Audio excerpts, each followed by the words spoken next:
Biographia Epistolaris, Volume 1 ******* Jonathan Ingram, Clytie Siddall and the online distributed proofreading team. Samuel Taylor Coleridge's Bibliographia Epistolaris, comprising 33 letters and being the biographical supplement of Coleridge's Biographia Literaria with additional letters etc., edited by Turnbull. Volume 1.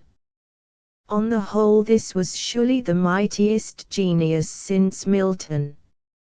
In poetry there is not his like. When he rose to his full power, he was a philosopher, the immensity of whose mind cannot be gauged by anything he has left behind, a critic, the subtlest and most profound of his time. Yet these vast and varied powers flowed away in the shifting sands of talk, and what remains is but what the few landlocked pools are to the receding ocean which has left them casually behind without sensible diminution of its waters. Academy, 3d October, 1903. Preface. The work known as the biographical supplement of the Biographia Literaria of St. Coleridge, and published with the latter in 1847, was begun by Henry Nelson Coleridge, and finished after his death by his widow, Sarah Coleridge. The first part, concluding with a letter dated the 5th of November, 1796, is the more valuable portion of the biographical supplement. What follows, written by Sarah Coleridge, is more controversial than biographical and does not continue, like the first part, to make Coleridge tell his own life by inserting letters in the narrative. Of 33 letters quoted in the whole work, 30 are contained in the section written by Henry Nelson Coleridge. Of these 11 were drawn from Cottle's early recollections, 7 being letters to Josiah Wade, 4 to Joseph Cottle, and the remainder are 16 letters to Poole, 1 to Benjamin Flower, 1 to Charles E. Heath, and 1 to Henry Martin. From this I think it is evident that Henry Nelson Coleridge intended what was published as a supplement to the Biographia Literaria to be a life of Coleridge, either supplementary to the Biographia Literaria or as an independent narrative, in which most of the letters published by Cottle in 1837 and unpublished letters to Poole and other correspondents were to form the chief material. Sarah Coleridge, in finishing the fragment, did not attempt to carry out the original intention of her husband. A few letters in Cottle were perhaps not acceptable to her taste, and in rejecting them she perhaps resolved to reject all remaining letters in Cottle. She thus finished the fragmentary life of Coleridge left by her husband in her own way. But Henry Nelson Coleridge had begun to build on another plan. His intention was simply to string all Coleridge's letters available on a slim biographical thread and thus produce a work in which the poet would have been made to tell his own life. His beginning with the 5 biographical letters to Thomas Poole is a proof of this. He took these as his starting point, and, as far as he went, his life of Coleridge thus constructed is the most reliable of all the early biographies of Coleridge. This edition of the biographical supplement is meant to carry out as far as possible the original project of its author. The whole of his narrative has been retained, and also what Sarah Coleridge added to his writing, and all the non-copyright letters of Coleridge available from other sources have been inserted into the narrative, and additional biographical matter, explanatory of the letters, has been given. 1. By this retention of authentic sources I have produced as faithful a picture of the poet-philosopher Coleridge as can be got anywhere, for Coleridge always paints his own character in his letters. Those desirous of a fuller picture may peruse, along with this work, the letters published in the collection of 1895. The place of which in the narrative is indicated in footnotes. Footnote: what has been added is enclosed in square brackets. The letters are drawn from the following sources: Biographical Supplement, 1847. 33 Cottle's Reminiscences, 1847. 78 The Original Friend, 1809. 5 The Watchman, 1796. 1 Gilman's Life of Coleridge, 1838. 7 Alsop's Letters, Conversations, etc., of S.T.C. 1836, 1864. 45 Essays on His Own Times, 1850. 1 Life and Correspondence of R. Southey, 1850. 7 Editorials of Poems, etc. 8 Literary Remains of S.T.C., 1836, etc. 3 Blackwood's Magazine, October, 1821. 1 Fragmentary Remains of Humphrey Davy, 1858. 15 Macmillan's Magazine, 1864, Letters to W. Godwin. 9 Southey's Life of Andrew Bell, 3 vols, 1844. 2 Charles Lamb and the Lloyds, by E. V. Lucas. 3 Anima Poetae, by E. H. Coleridge, 1895. 1 The letters of Coleridge have slowly come to light. Coleridge was always fond of letter writing, and at several periods of his career he was more active in letter writing than at others. He commenced the publication of his letters himself. The epistolary form was as dear to him in prose as the ballad or odic form in verse.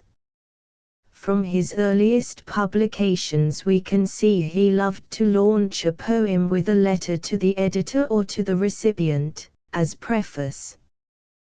The Mathematical Problem, one of his juvenile facetiae in rhyme, was thus heralded with a letter addressed to his brother George explaining the import of the doggerel.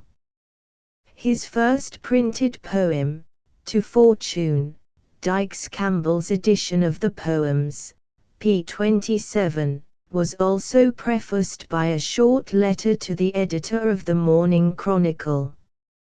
Among Coleridge's letters are several of this sort, and each affords a glimpse into his character. Those with the Raven and Tall Errand to Lord Grenville are characteristic specimens of his drollery and irony.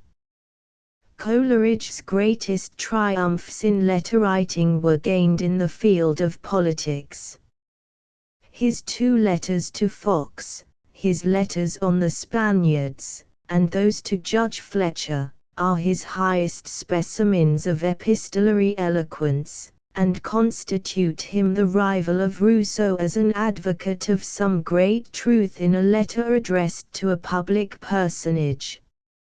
In clearness of thought and virile precision of language they surpass the most of anything that Coleridge has written.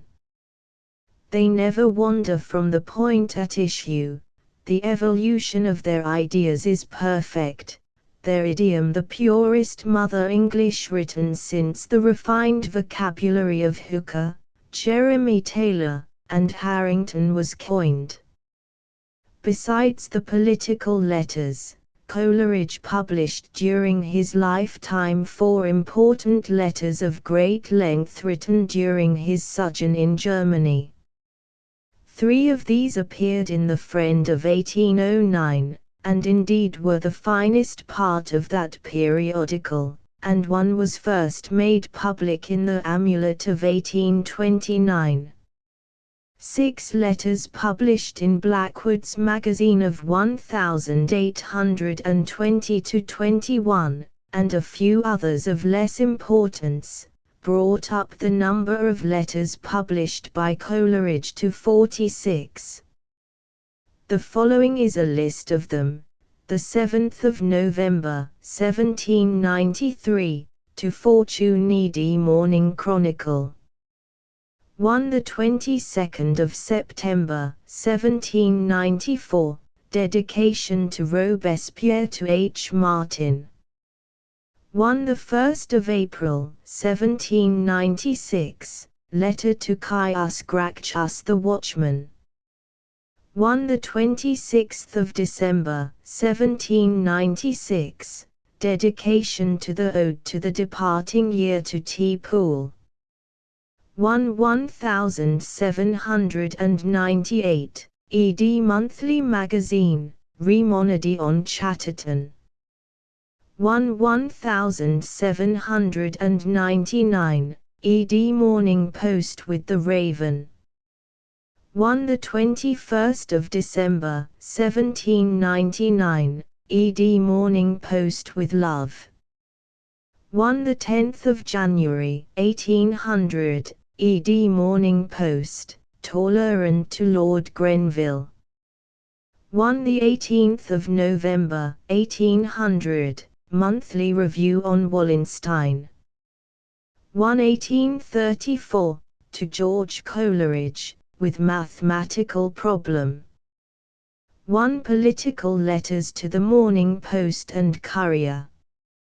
21. 1809, Letters of Satyrane, etc., in The Friend. 8. 1820–21, Letters to Blackwood's Magazine. 6. 1829, The Amulet over the Brocken. 1. 46. The Literary Remains published in 1836, added. 4. Alsop, in his letters, conversations, etc., gave to the world. 46. Cottle followed in 1837, with his early recollections, in which 84 letters or fragments of letters made their appearance. Gilman in 1838 published 11 letters or fragments, 4 of which had already appeared in the works of Alsop and Cottle and in The Friend, leaving a contribution of 7. The Gentleman's Magazine followed in 1838 with letters to Daniel Stewart. 17. Cottle, in 1847, recast his early recollections, and called his work Reminiscences of Coleridge and Southey, and added the splendid Wedgwood series of 19 letters, and a few others of less importance, in all 25. The biographical supplement to the 1847 edition of the Biographia Literaria contained 33 letters, 11 of which were from Cottle, leaving a contribution of 22. In 1850, Coleridge's essays on his own times, consisting of his magazine and newspaper articles, contained in the preface, p. 91, a fragment of a letter to Poole, one making 252, published up to 1850 by Coleridge himself and his 3 early biographers, and these continued to be quoted and alluded to by writers on Coleridge until 1895, when Mr. E. H. Coleridge gave to the world a collection of 260 letters. Meantime, numerous biographies, memoirs, and magazines continued to throw in a contribution now and then.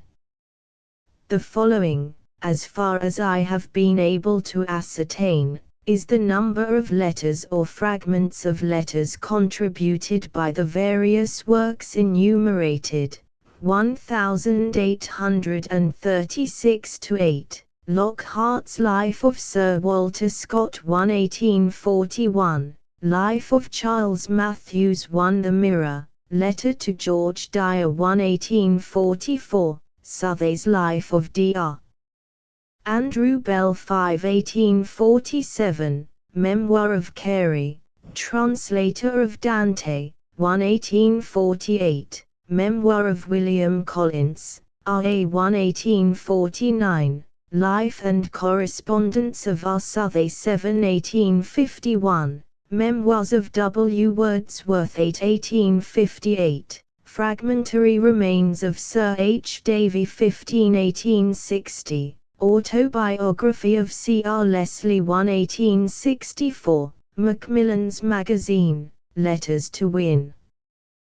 Godwin, 9 1869, H. Crabb Robinson's Diary 5 1870, Westminster Review, Letters to Dr. Brabant, 11 1871, Meatyard's Group of Englishmen 2 1873, Sarah Coleridge's Memoirs 1 1874, Lippincott's Magazine 10 1876, Life of William Godwin, by C. Regan Paul, 16, less 7 of those which appeared in Macmillan's Magazine, 1864, 9 1878, Fraser's Magazine, Letters to Matilda Betham, 5 1880, Macmillan's edition of Coleridge's Poems 1 1882, Journals of Caroline Fox 1 1884, Life of Alaric Watts,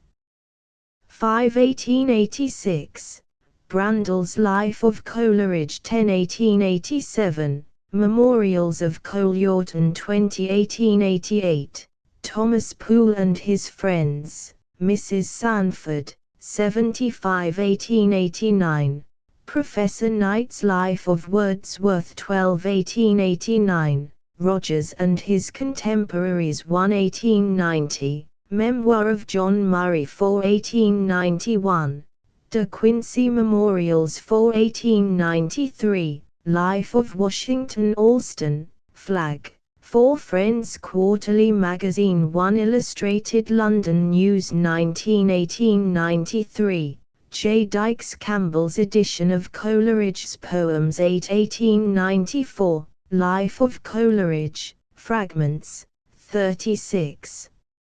1894, The Athenaeum, 3 Letters to Wrangham, 3 1895, Letters of S. T. Coleridge, edited by E. H. Coleridge, 174 Anima Poetae, E. H. C., Letter to J. Tobin.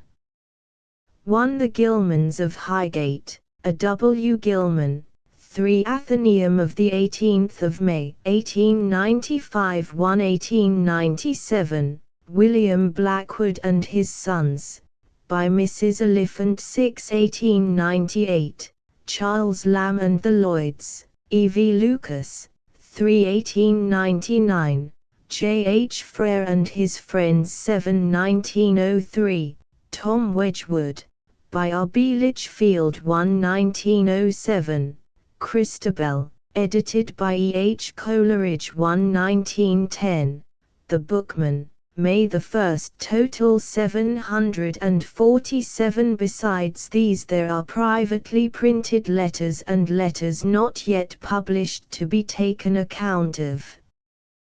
The chief collection of these is Letters from the Lake Poets, edited by E. H. Coleridge, containing 87 letters to Daniel Stewart, some of which are republished in the Letters, 1895.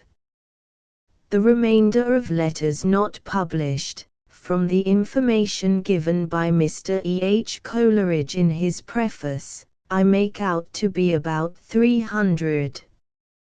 Nor does this exhaust the list of letters written by Coleridge. In Ainger's collection of the letters of Charles Lamb are 62 letters by Lamb to Coleridge, most of which are in answer to letters received. We may therefore estimate the letters of Coleridge to Lamb at not less than 62. In Dorothy Wordsworth's Grasmere Journal there are no less than 32 letters to the Wordsworths, 1. mentioned as having been received during the period 1800 to 1803, not represented among the letters in Professor Knight's Life of Wordsworth. The total number of letters known to have been written by Coleridge is therefore between 1,100 and 1,200. Other correspondence of Coleridge not appearing among the recipients of letters in publications are probably as follows: V. Le Gris, Sam. Le Gris, T. F. Middleton, Robert Allen, Robert Lovell, Chapter Lloyd, Jr., John Cruikshank, Dr. Beddoes, Edmund Irving, Mr. Clarkson, Mrs. Clarkson, except one small fragment in Diary of H. C. Robinson. Footnote 1. The letters to Lamb and Miss Wordsworth do not now exist. The letters of Coleridge, taken as a whole, are one of the most important contributions to English letter writing. They are gradually coming to light, and with every letter or group of letters put forth, the character and intellectual development of Coleridge is becoming clearer. His poems and prose works, great as these are not comprehensible without a study of his letters, which join together the insulated fragments of that grand scheme of truth which he called his system. Table Talk, the 12th of September, 1831, and the 26th of June, 1834. Coleridge, in his letters, has written his own life, for his life, after all, was a life of thought, and his finest thoughts and his most ambitious aspirations are given expression to in his letters to his numerous friends, and the true biography of Coleridge is that in which his letters are made the main source of the narrative. A Biographia Epistolaris is what we want of such a man. Coleridge's letters are often bizarre in construction and quite regardless of the conventions of style, and abound in the most curious freaks of emphasis and imagery. They resemble the letters of Cowper in that they were not written for publication, and, like Cowper's, they have a character of their own. But they far surpass the epistles of the poet of Olney in spiritual vision and intellectuality. The 18th century, from Pope and Swift down to Cowper, is extremely rich in letter writing. Bolingbroke, Lord Chesterfield, Lady Mary Wortley Montagu, Gray, Mason, Johnson, Beattie, Burns, and Gibbon, among literary personages, have contributed to the great epistolic art, as Dr. Johnson called it, and this list does not include the letters of the politicians, Horace Walpole, Junius, and others. The 18th century, in fact, was a letter-writing age, and while the bulk of the poetry of its 300 poets, with the exception of a few masterpieces of monumental quality, has gradually gone out of fashion, its letters have risen into greater repute. Even among the poets whose verses still read there is a hesitation in public opinion as to whether the verses or letters are superior. There are readers not a few who would not scruple to place Cowper's letters above his poems, who believe that Gray's letters are much more akin to the modern spirit than the Elegy and the Ode to Eton College, and who think that Swift's Fly-Leaves to his friends will outlive the fame of Gulliver and the Tale of a Tub. Coleridge, who stands between the 18th and the 19th centuries, was, like the poets of the former age, a multiform letter-writer. He was often seized with letter-writing when unable to write poetry or execute those unpublished masterpieces in the composition of some of which he was engaged.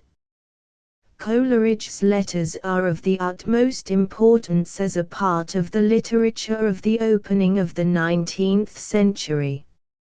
It is in the letters that we see better than elsewhere the germs of the speculations which afterwards came to fruition between 1817 and 1850, when the poetical and critical principles of the Lake School gradually took the place of the classicism of the 18th century, and the theology of Broad Churchism began to displace the old theology, and the school of Paley in evidences and Locke in philosophy gave way before the inroad of transcendentalism. As the record of the phases of an intellectual development, the letters of Coleridge stand very high, and, indeed, I do not know anything equal to them except it be the Journal of Emile. The resemblance between Coleridge and Emile is very striking. Both valetudinarians and barely understood by the friends with whom they came into contact, they took refuge in the inner shrine of introspection, and clothed the most abstruse ideas in the most beautiful forms of language and imagery that is only not poetry because it is not verse.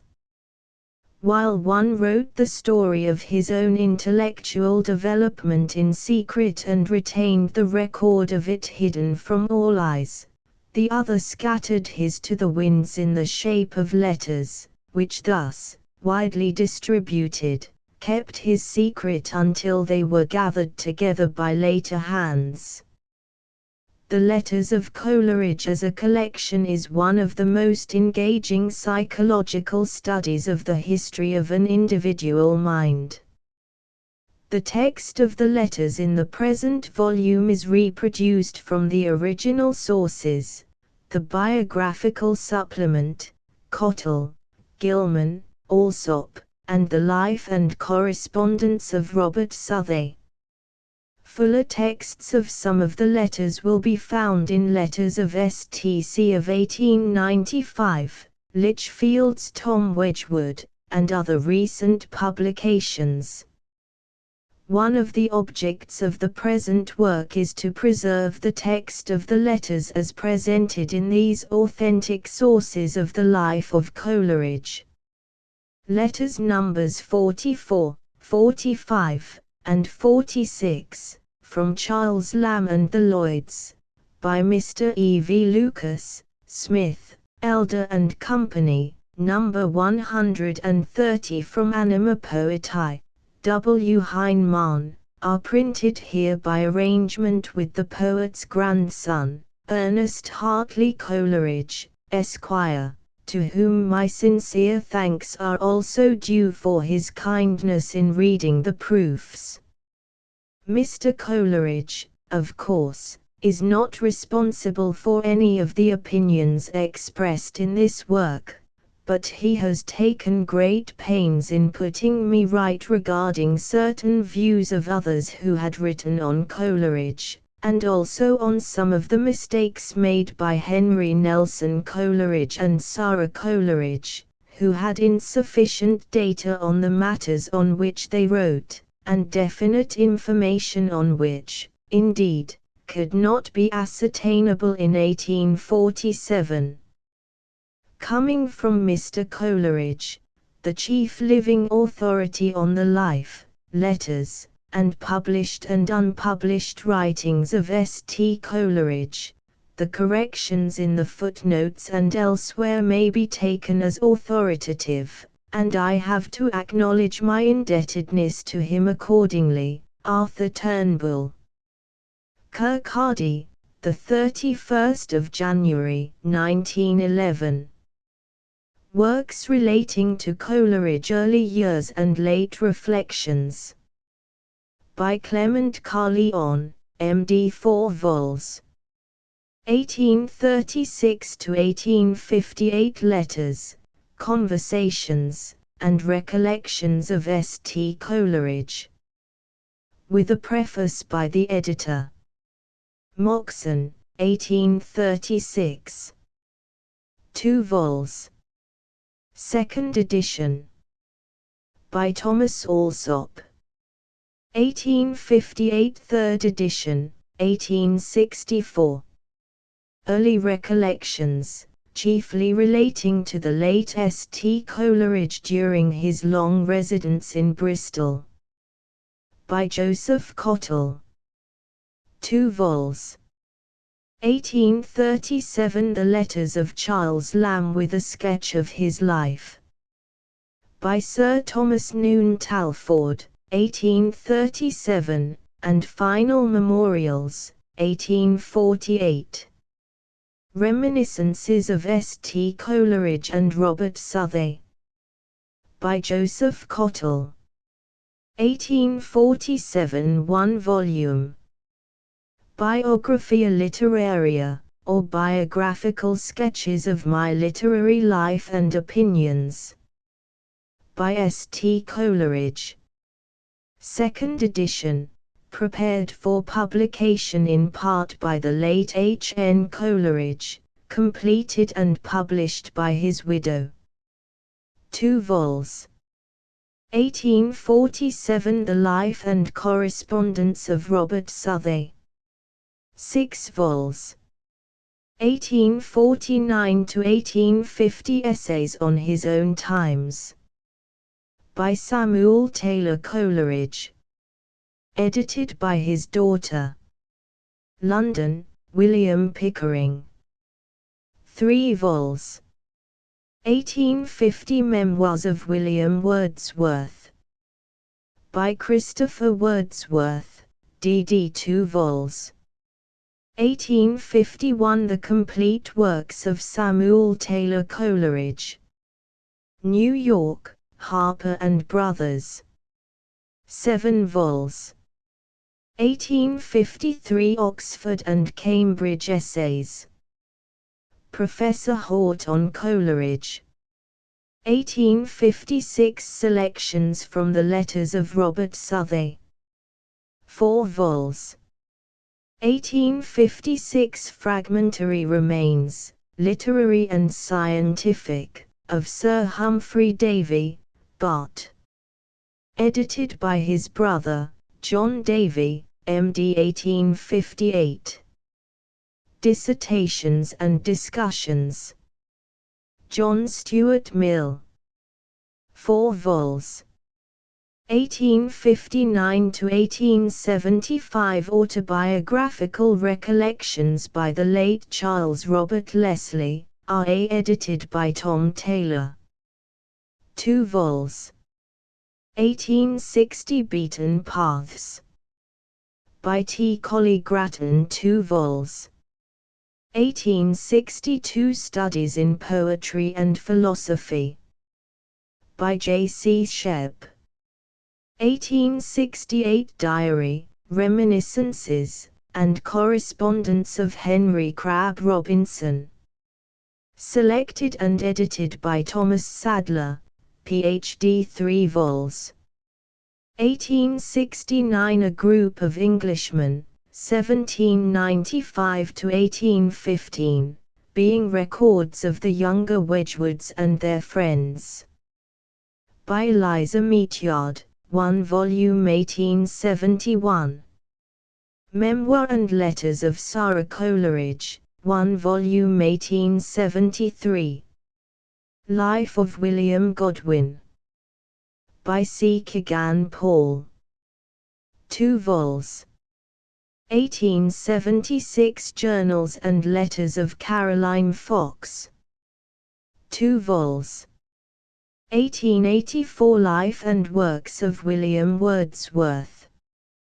By William Knight, LL.D. 11 vols. 1882 to 1889 Prose Works of Samuel Taylor Coleridge. Bonn Library. 6 vols. Various dates. Memorials of Coleyorton. Edited by William Knight, University of St Andrews. 2 vols. 1887 The Letters of Charles Lamb. Edited by Alfred Ainger. 2 vols. 1888 Thomas Poole and His Friends. By Mrs. Henry Sanford. 2 vols. 1888 Appreciations. By Walter Pater. 1889 De Quincey Memorials. Edited by Alexander H. Japp, LL.D., FRSE 2 vols. 1891 Posthumous Works of De Quincey. Edited by Alexander H. Japp, LL.D., FRSE Volume 2. 1893 The Life of Washington Allston. By Jared B. Flagg. 1893 The Works of Thomas De Quincey. Edited by Professor Masson. Vols. I3. 1896 Illustrated London News, 1893. Letters of STC edited by E. H. Coleridge. Anima Poetae, from the unpublished notebooks of Samuel Taylor Coleridge. Edited by Ernest Hartley Coleridge. 1895 The Gilmans of Highgate. By Alexander W. Gilman. 1895 Letters of Samuel Taylor Coleridge. Edited by Ernest Hartley Coleridge. 2 vols. 1895, referred to in present volume as Letters. The Journals of Dorothy Wordsworth. Edited by William Knight. 2 vols. 1897 The Early Life of William Wordsworth, 1770 to 1798, a study of the prelude. By Emile Legault, translated by J. W. Matthews. 1897 Charles Lamb and the Lloyds. Edited by E. V. Lucas. 1898 Bibliography of S. T. Coleridge. R. Hine Shepherd and Colonel Prideaux. 1900 The German Influence on Coleridge. By John Louis Haney. 1902 A Bibliography of Samuel Taylor Coleridge. By John Louis Haney. 1903 Tom Wedgwood, The First Photographer. By R. B. Litchfield. 1903 Christabel, by Samuel Taylor Coleridge, illustrated by a facsimile of the manuscript and by textual and other notes. By Ernest Hartley Coleridge, Honourable FRSL, published under the direction of the Royal Society of Literature, London, Henry Froude. 1907, the facsimile is that of the MS presented by Coleridge to Sarah Hutchinson. Biographies of Coleridge John Thomas Cox. Memoir prefixed to edition of the poems of S. T. Coleridge. 1836 Life of Coleridge prefixed to edition of the poems by Milner and Sowerby. No date. James Gilman. Life of S. T. Coleridge. Volume I 1838. Biographical supplement to the second edition of the Biographia Literaria. By Henry Nelson Coleridge and Sarah Coleridge. 1847 F. Freiligrath. Memoir to the Tauchnitz edition of the poems of S. T. Coleridge. 1860 E. H. Norton. Poetical and dramatic works, with life of the author. 3 vols. Boston, 1864. Derwent Coleridge, Introductory Essay to Poems of S. T. C. Moxon and Sons. 1870 W. M. Rossetti. Critical Memoir to the edition of poems of S. T. C. in Moxon's Popular Poets. 1872 William Bell Scott. Introduction to edition of the poems in Routledge's Poets.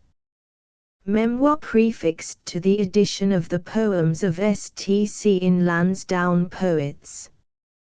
F. Warne and Company 1878. Ahern Shepherd.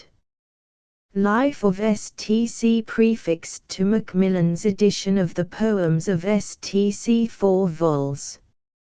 1877 to 1880 Memoir prefixed to the landscape edition of the poems of S. T. Coleridge. Edinburgh, 1881. Life of S. T. Coleridge. By H. Trail, English Men of Letters Series. 1884 Thomas Ashe. Life of S. T. Coleridge prefixed to the Aldine edition of the poems of S. T. C. 2 vols. 1885 Professor Aloy Brandel, Prague. Samuel Taylor Coleridge and the English Romantic School. English edition by Lady Eastlake. 1887 The Life of S. T. Coleridge. By Hall Caine. Great Writers Series. 1887 Introductory Memoir by J. Dykes Campbell, prefixed to Poetical Works of S. T. C. Macmillan. 1893 Samuel Taylor Coleridge. A Narrative of the Events of His Life. By James Dykes Campbell. 1894 Coleridge. Bell's Miniature Series of Great Writers. By Richard Garnett. 1904 La Vie d'un Poète, Coleridge. Par Joseph Aynard. Paris, 1907. Introductions to selections of the poems of S. T. C., 1869–1908 Algernon C. Swinburne. Christabel and the Lyrical and Imaginative Poems of S. T. Coleridge, Sampson Low, and Company. 1869 Joseph Skipsey. Prefatory Notice to the Canterbury edition of Coleridge's Poems, Walter Scott. Stopford Brook. Introduction to the Golden Book of Coleridge, Dent and Company. Andrew Language Introduction to Poems of S. T. C., Longmans. Richard Garnett. The Poetry of Samuel Taylor Coleridge. The Muses Library, Lawrence and Bullen, now Routledge. 1888 Coleridge Select Poems. Edited by Andrew J. George, Emma, Heath, Publisher. Poems. Edited by E. H. Coleridge, Heinemann. Poems. Edited by Alice Meynell. Red Letter Library, Blackie. Poems of S. T. C. Edited by Professor Knight, Nunes. Poems of Coleridge, selected and arranged. Edited by Arthur Symons, Methuen and Company. The Poems of Coleridge. Illustrated by Gerald Metcalfe. With an introduction by E. Hartley Coleridge, John Lane. 1907. The Poems of S. T. Coleridge. The World's Classics, Froude. Edited by T. Quiller Couch. 1908. Poems of Coleridge. The Golden Poets. With an introduction by Professor Edward Dowden, LL.D. Caxton Publishing Company. Biographical Appreciations 1865. Article in the North British Review for December of this year. 1903. From Ottery to Highgate, the story of the childhood and later years of Samuel Taylor Coleridge. By Wilfred Brown, Colbert and Company, Limited, Ottery St. Mary. Contents Part I. Poetry Page Chapter I. Early Years I. 3 Letter 1. To Thomas Poole. Phoebe. 1797 52. MCH 1797 73. The 9th of October, 1797 11 4. The 16th of October, 1797 15 5. 19 Phoebe. 1798 19 Chapter 2. Cambridge and Pantisocracy 29 Letter 6. To George Coleridge. 31 MCH 1791 29 7. Robert Southey. The 6th of July, 1794 34 8. Henry Martyn. The 22nd of July, 1794 35 9. Southey. The 6th of September, 1794 42 10. The 18th of September, 1794 43 11. Charles Heath. 1794 44 12. Henry Martyn. The 22nd of September, 1794 46 13. Southey. December, 1794 47 Chapter 3. The Watchman 50 Letter 14. To Thomas Poole. The 7th of October, 1795 50 15. Joseph Cottle. December, 1795 52 16. 1 Janey. 1796 52 17. Josiah Wade. Janey. 1796 55 18. 1796 55 19. 1796 56 20. 1796 58 21. 7 Janey. 1796 59 22. Janey. 1796 60 23. Cottle. Phoebe. 1796 62 24. 1796 62 25. 22 Phoebe. 1796 6326. Poole. 30 mch 1796 6527. Benjamin Flower. The 1st of April, 1796 28. Caius Gracchus. The 1st of April, 1796 29. Poole. The 11th of April, 1796 30. Cottle. The 15th of April, 1796 31. April, 1796 32. April, 1796 33. Poole. The 6th of May, 1796 34.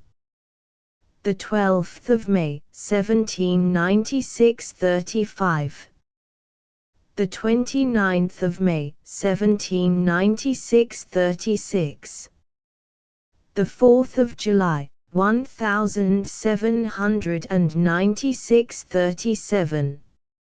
August, 1796 38. Wade. September, 1796 39. Poole. The 24th of September, 1796 40. Charles Lamb. The 29th of September, 1796 41. Cottle.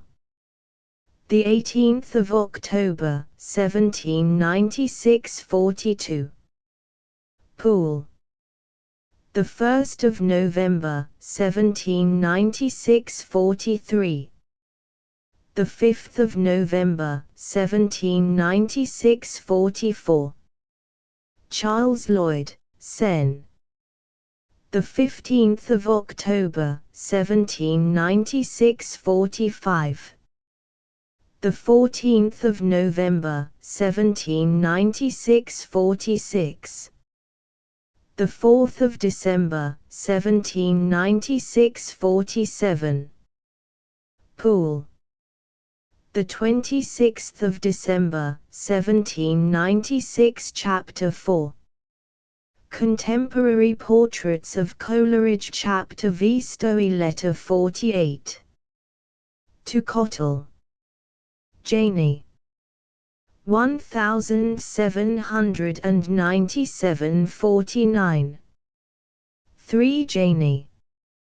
1797 50. 10 Janey. 1797 51. Janey. 1797 52. Janey. 53. Janey. 54. Phoebe.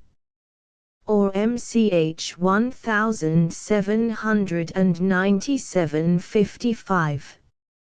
May 1797 56. 57. 58. Wade. 59. Cottle. 60. June 1797 61.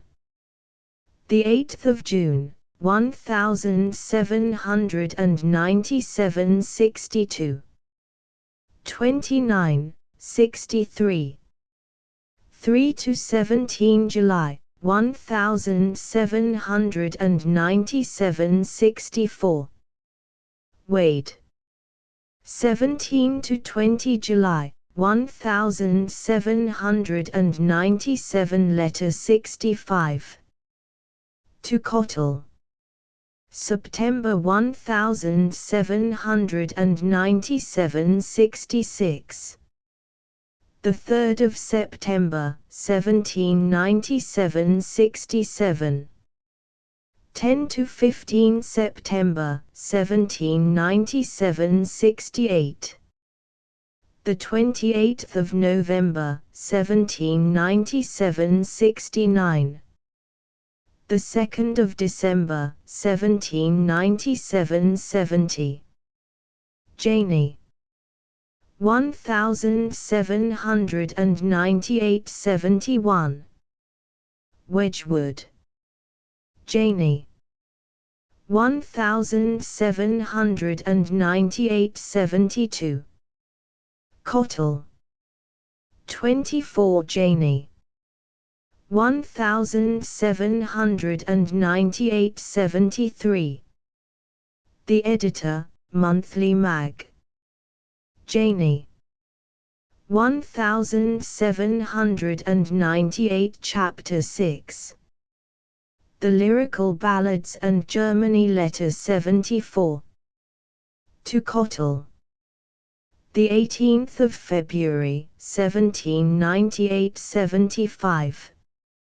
The Editor, Morning Post. 10 MCH 1798 76. Cottle. 8 MCH 1798 77. Wade. 21 MCH 1798 78. Cottle. MCH Oracle.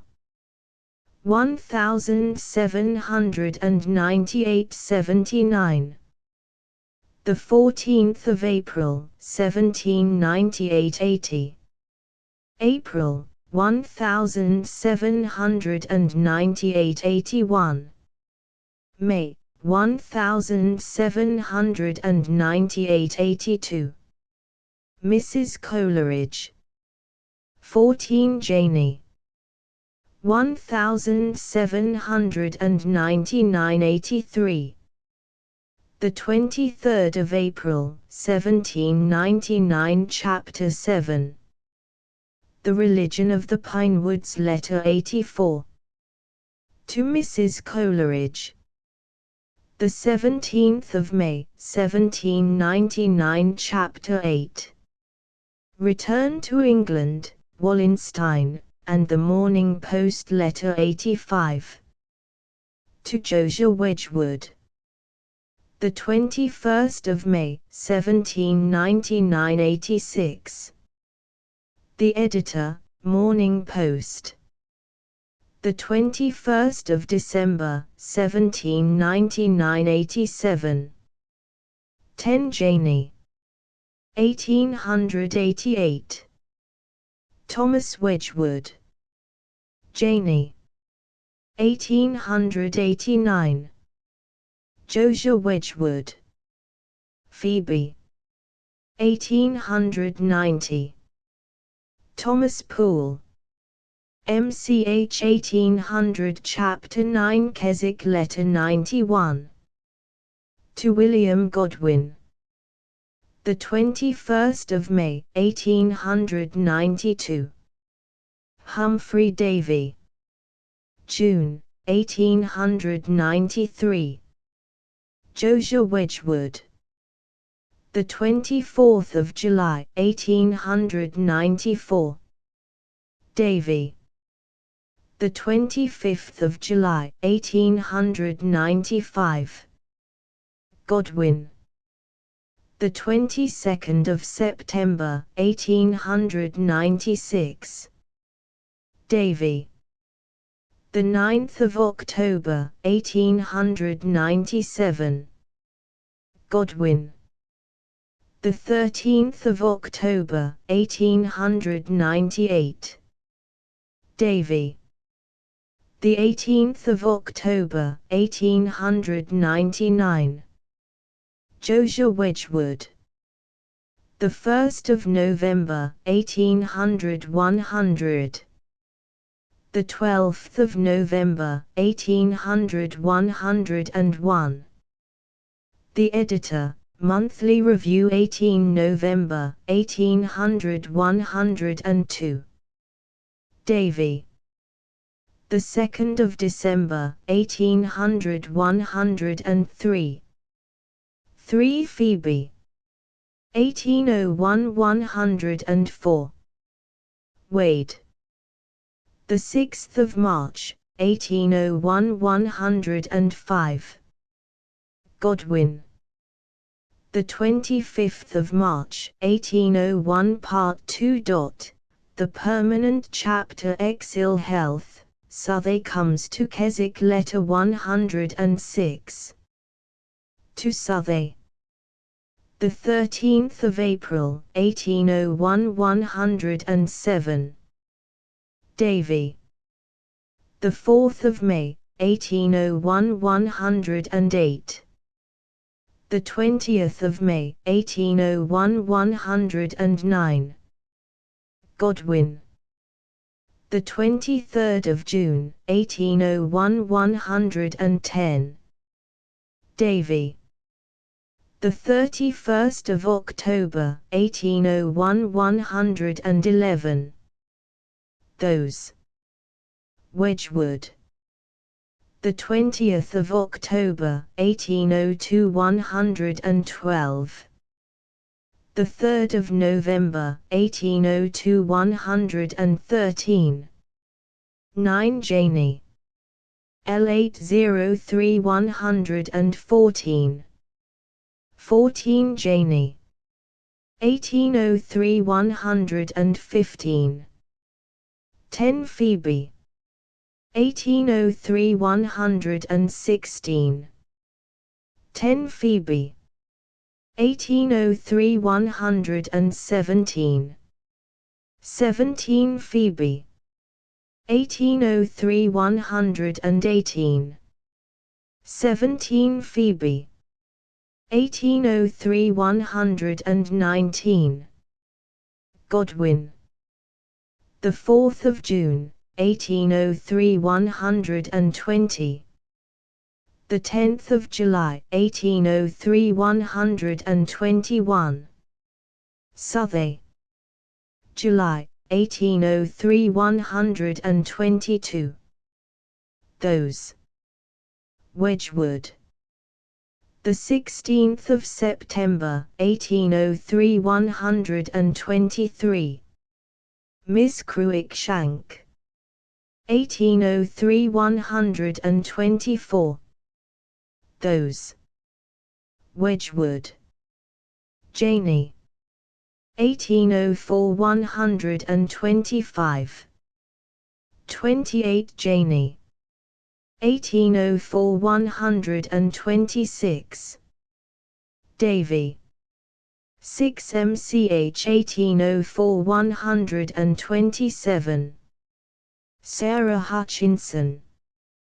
The 10th of March, 1804 128. Wedgwood. The 24th of March, 1804 129. Davy.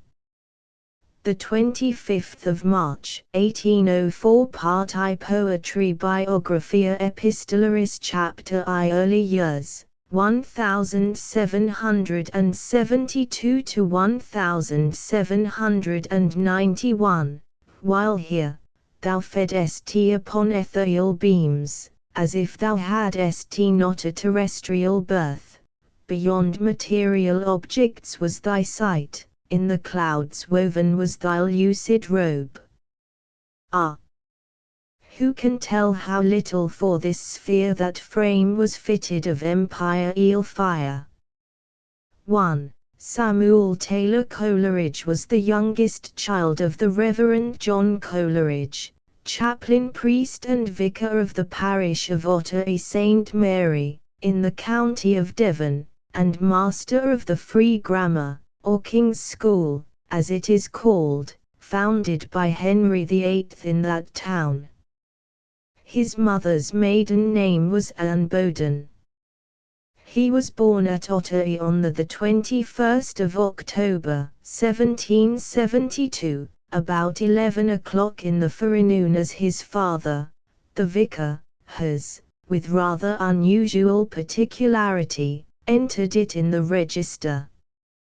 John Coleridge, who was born in 1719, and finished his education at Sidney Sussex College, Cambridge, too, was a country clergyman and schoolmaster of no ordinary kind.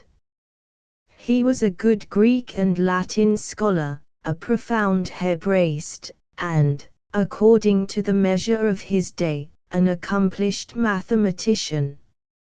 He was on terms of literary friendship with Samuel Badcock, and, by his knowledge of Hebrew, rendered material assistance to Dr. Kennicott, in his well-known critical works. Some curious papers on theological and antiquarian subjects appear with his signature in the early numbers of the Gentleman's Magazine, between the years 1745 and 1780. Almost all of which have been inserted in the interesting volumes of selections made several years ago from that work. In 1768 he published miscellaneous dissertations arising from the 17th and 18th chapters of the Book of Judges, in which a very learned and ingenious attempt is made to relieve the character of Micah from the charge of idolatry ordinarily brought against it, and in 1772 appeared a critical Latin grammar, which his son called his best work, and which is not wholly unknown even now to the inquisitive by the proposed substitution of the terms prior, possessive, attributive, posterior, interjective, and qualique acquidative for the vulgar names of the cases. This little grammar, however, deserves a philologer's perusal, and is indeed in many respects a very valuable work in its kind. He also published a Latin exercise book, and a sermon.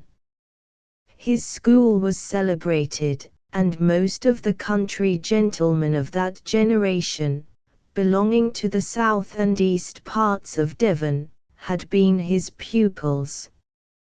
Judge Buller was one.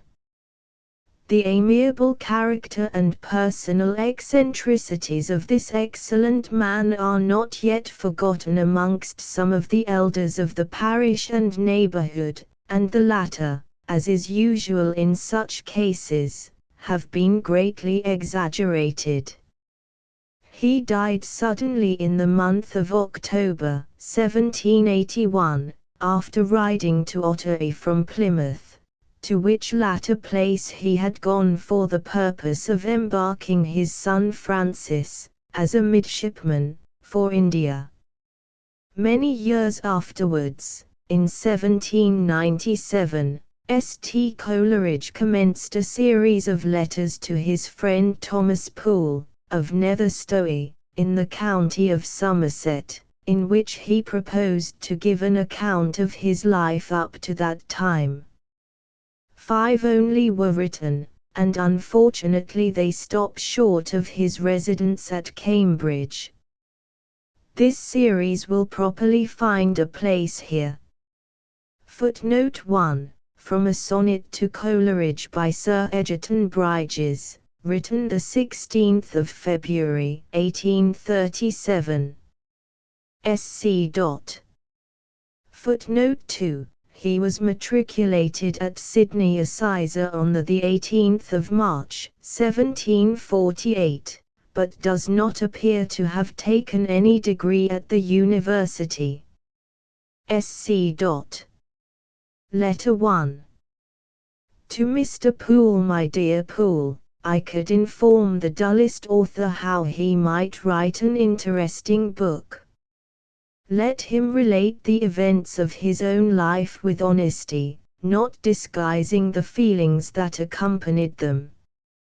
I never yet read even a Methodist's experience in the Gospel magazine without receiving instruction and amusement, and I should almost despair of that man who could peruse the life of John Woolman without an amelioration of heart. As to my life, it has all the charms of variety, high life and low life, vices and virtues, great folly and some wisdom. However, what I am depends on what I have been, and you, my best friend, have a right to the narration. To me the task will be a useful one. It will renew and deepen my reflections on the past, and it will perhaps make you behold with no unforgiving or impatient eye those weaknesses and defects in my character, which so many untoward circumstances have concurred in planting there. My family on my mother's side can be traced up, I know not how far. The Bowdens inherited a good farm and house thereon in the Exmoor country, in the reign of Elizabeth, as I have been told, and to my knowledge they have inherited nothing better since that time. My grandfather was in the reign of George I a considerable woolen trader in South Moulton, so that I suppose, when the time comes, I shall be allowed to pass as a sans-culotte without much opposition. My father received a better education than the rest of his family in consequence of his own exertions, not of his superior advantages. When he was not quite 16 years of age, my grandfather, by a series of misfortunes, was reduced to great distress. My father received the half of his last crown and his blessing, and walked off to seek his fortune. After he had proceeded a few miles, he sate him down on the side of the road, so overwhelmed with painful thoughts that he wept audibly. A gentleman passed by who knew him, and, inquiring into his sorrow, took him home and gave him the means of maintaining himself by placing him in a school. At this time he commenced being a severe and ardent student. He married his first wife, by whom he had 3 daughters, all now alive. While his first wife lived, having scraped up money enough, he at the age of 20 walked to Cambridge, entered himself at Sydney College, distinguished himself in Hebrew and mathematics, and might have had a fellowship if he had not been married. He returned and settled as a schoolmaster in South Moulton where his wife died. In 1760 he was appointed chaplain priest and master of the school at Ottery St. Mary, and removed to that place, and in August, 1760, Mr. Buller, the father of the present judge, procured for him the living from Lord Chancellor Bathurst. By my mother, his second wife, he had 10 children, of whom I am the youngest, born October 20th, 1772. These facts I received from my mother, but I am utterly unable to fill them up by any further particulars of times, or places, or names. Here I shall conclude my first letter, because I cannot pledge myself for the accuracy of the accounts, and I will not therefore mingle it with that for the truth of which, in the minutest parts, I shall hold myself responsible. You must regard this letter as a first chapter devoted to dim traditions of times too remote to be pierced by the eye of investigation. Yours affectionately, S.T. Coleridge. February 1797. Monday. Footnote 1. A mistake, should be October 21 St. Letter 2. To Mr. Poole. My dear Poole, my father, vicar of, and schoolmaster at, Ottery St. Mary, Devon, was a good mathematician, and well versed in the Greek, Latin, and Hebrew languages. He published, or rather attempted to publish, several works, 1 St. Miscellaneous dissertations arising from the 17th and 18th chapters of the Book of Judges, 2d. Sententiae excerpts for the use of his own school, and 3d. His best work, a critical Latin grammar, in the preface to which he proposes a bold innovation in the names of the cases. My father's new nomenclature was not likely to become popular, although it must be allowed to be both sonorous and expressive. Exempli gratia, he calls the ablative case the qua liquidative case. He made the world his confidant with respect to his learning and ingenuity, and the world seems to have kept the secret very faithfully. His various works, uncut, unthumbed, were preserved free from all pollution in the family archives, where they may still be for anything that I know. This piece of good luck promises to be hereditary, for all my compositions have the same amiable home-staying propensity. The truth is, my father was not a first-rate genius. He was, however, a first-rate Christian, which is much better. I need not detain you with his character. In learning, good-heartedness, absentness of mind, and excessive ignorance of the world, he was a perfect Parson Adams. My mother was an admirable economist, and managed exclusively. My eldest brother's name was John. He was a captain in the East India Company's service, a successful officer and a brave one, as I have heard. He died in India in 1786. My second brother William went to Pembroke College, Oxford. He died a clergyman in 1780, just on the eve of his intended marriage. My brother James has been in the army since the age of 15, and has married a woman of fortune, one of the old Duke family of Otterton in Devon. Edward, the wit of the family, went to Pembroke College, and is now a clergyman. George also went to Pembroke. He is in orders likewise, and now has the same school, a very flourishing one, which my father had. He is a man of reflective mind and elegant talent.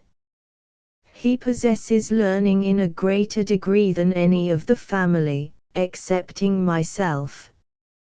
His manners are grave, and hued over with a tender sadness. In his moral character he approaches every way nearer to perfection than any man I ever yet knew. He is worth us all. Luke Herman was a surgeon, a severe student, and a good man. He died in 1790, leaving one child, a lovely boy still alive. 1. My only sister, Anne, died at 21, a little after my brother Luke. Rest, gentle shade, and wait thy Maker's will, then rise unchanged, and be an angel still. Francis Sindercombe went out to India as a midshipman under Admiral Graves.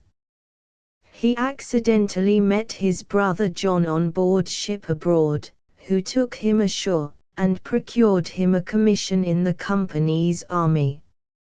He died in 1792, aged 21, a lieutenant, in consequence of a fever brought on by excessive fatigue at and after the siege of Seringapatam, and the storming of a hill fort, during all which his conduct had been so gallant that his commanding officer particularly noticed him, and presented him with a gold watch, which my mother now has. All my brothers are remarkably handsome, but they were as inferior to Francis as I am to them. He went by the name of the handsome Coleridge. The 10th and last child was Samuel Taylor, the subject and author of these epistles. From October 1772 to October 1773. Baptized Samuel Taylor, my godfather's name being Samuel Taylor, Esquire. I had another called Evans, and 2 godmothers, both named Monday. From October 1773 to October 1774. In this year I was carelessly left by my nurse, ran to the fire, and pulled out a live coal, and burned myself dreadfully. While my hand was being dressed by Mr. Young, I spoke for the first time, so my mother informs me, and said, "Nasty Dr. Young." The snatching at fire, and the circumstance of my first words expressing hatred to professional men, are they at all ominous?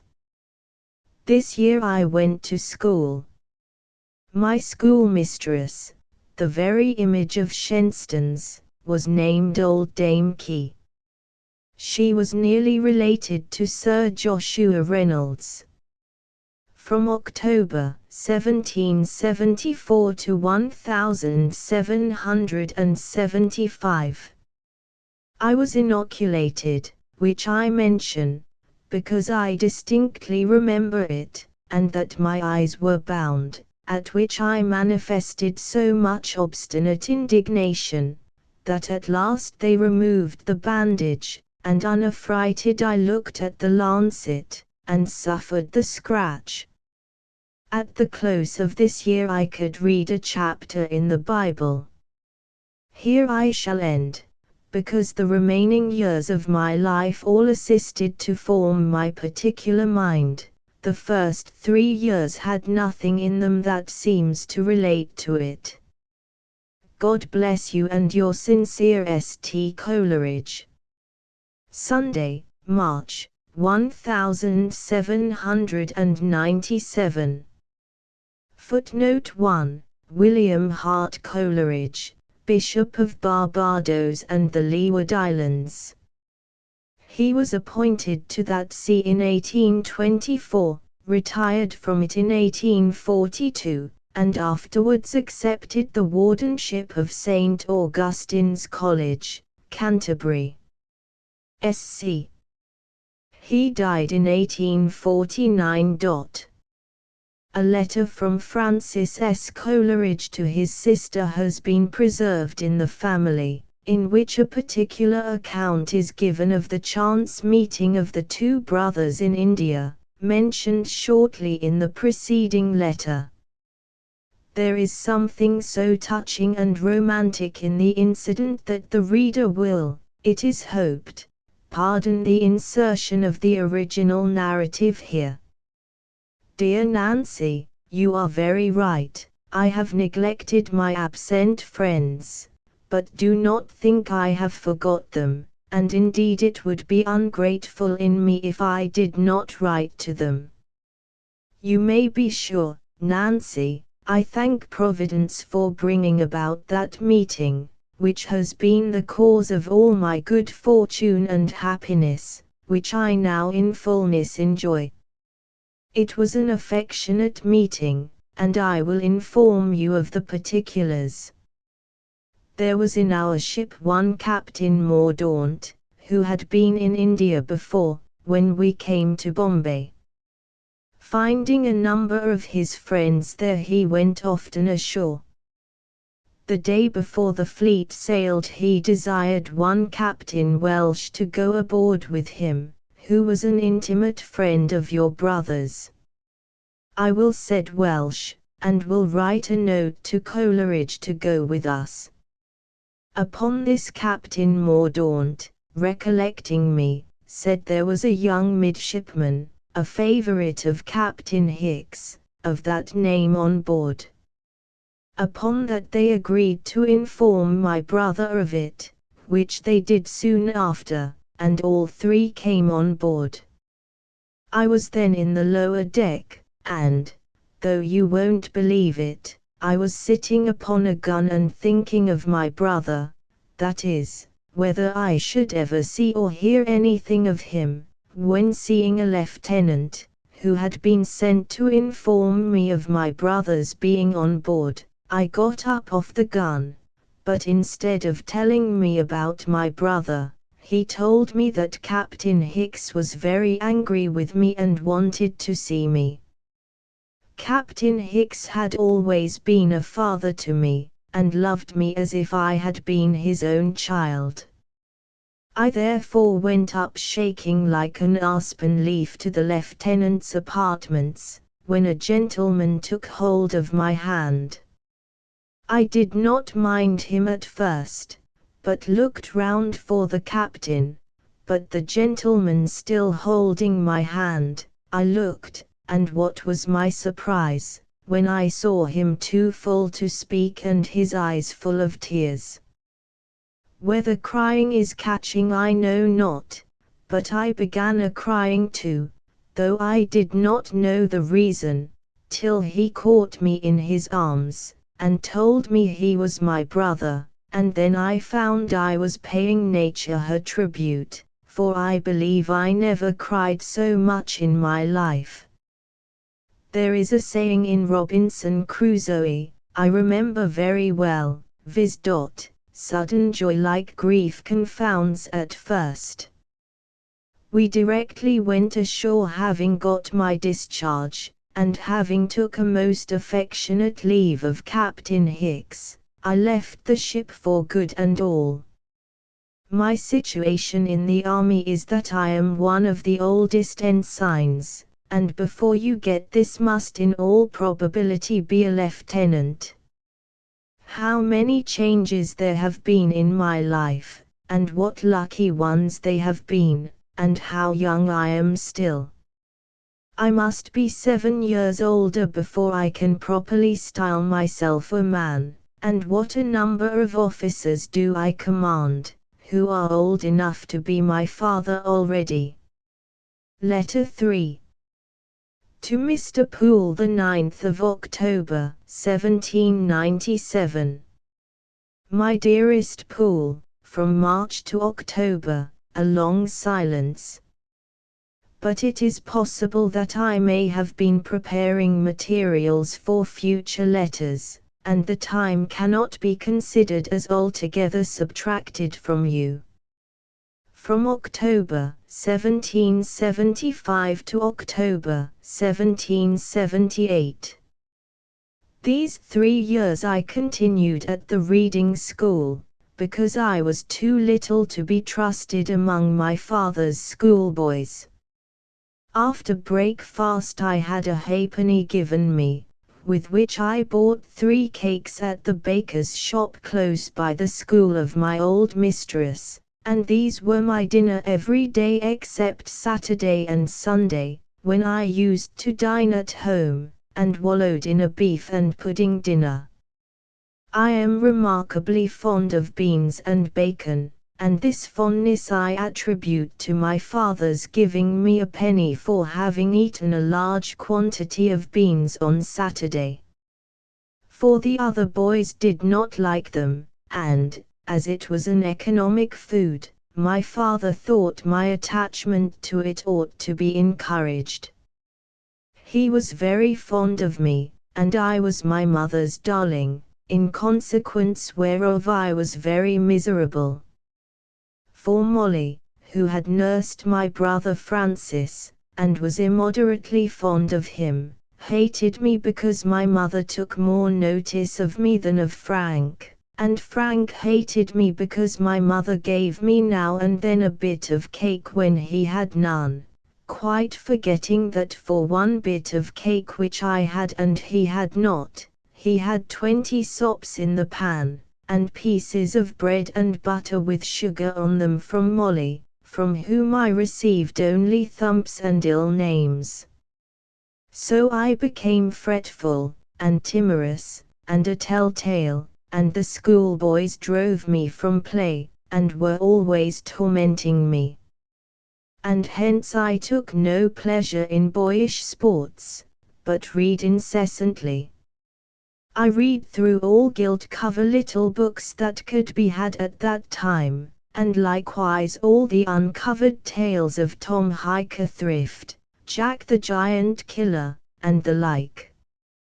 And I used to lie by the wall, and mope, and my spirits used to come upon me suddenly, and in a flood, and then I was accustomed to run up and down the churchyard, and act over again all I had been reading on the docks, the nettles, and the rank grass. At 6 years of age I remember to have read Belisarius, Robinson Crusoe, and Philip Quarles, and then I found the Arabian Nights Entertainments, one tale of which, the tale of a man who was compelled to seek for a pure virgin, made so deep an impression on me, I had read it in the evening while my mother was at her needle, that I was haunted by spectres, whenever I was in the dark, and I distinctly recollect the anxious and fearful eagerness, with which I used to watch the window where the book lay, and when the sun came upon it, I would seize it, carry it by the wall, and bask, and read. My father found out the effect which these books had produced, and burned them. So I became a dreamer, and acquired an indisposition to all bodily activity, and I was fretful, and inordinately passionate, and as I could not play at anything, and was slothful, I was despised and hated by the boys, and because I could read and spell, and had, I may truly say, a memory and understanding forced into almost unnatural ripeness, I was flattered and wondered at by all the old women. And so I became very vain, and despised most of the boys that were at all near my own age, and before I was 8 years old I was a character. Sensibility, imagination, vanity, sloth, and feelings of deep and bitter contempt for almost all who traversed the orbit of my understanding, were even then prominent and manifest. From October 1778 to 1779, that which I began to be from 3 to 6, I continued to be from 6 to 9. In this year I was admitted into the grammar school, and soon outstripped all of my age. I had a dangerous putrid fever this year. My brother George lay ill of the same fever in the next room. My poor brother, Francis, I remember, stole up in spite of orders to the contrary, and sat by my bedside, and read Pope's Homer to me. Frank had a violent love of beating me, but whenever that was superseded by any humor or circumstances, he was always very fond of me, and used to regard me with a strange mixture of admiration and contempt. Strange it was not, for he hated books, and loved climbing, fighting, playing, and robbing orchards, to distraction. My mother relates a story of me, which I repeat here, because it must be reckoned as my first piece of wit. During my fever, I asked why Lady Northcote, our neighbor, did not come and see me. My mother said she was afraid of catching the fever. I was piqued, and answered, "Ah, Mamma." The 4 angels round my bed ain't afraid of catching it. I suppose you know the old prayer, Matthew, Mark, Luke, and John. Bless the bed that I lie on, 4 good angels round me spread, 2 at my feet and 2 at my head. This prayer I said nightly, and most firmly believed the truth of it. Frequently have I, half awake and half asleep, my body diseased, and fevered by my imagination, seen armies of ugly things bursting in upon me, and these 4 angels keeping them off. In my next I shall carry on my life to my father's death. God bless you, my dear Poole, and your affectionate, St. Coleridge.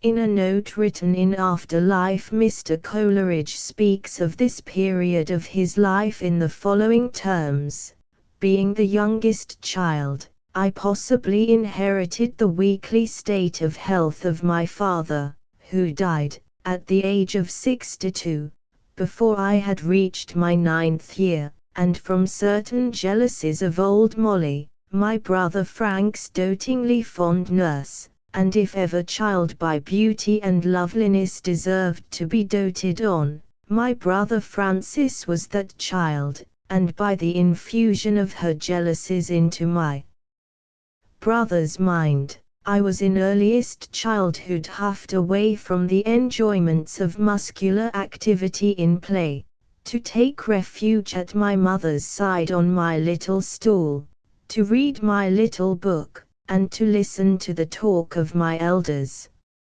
I was driven from life in motion to life in thought and sensation.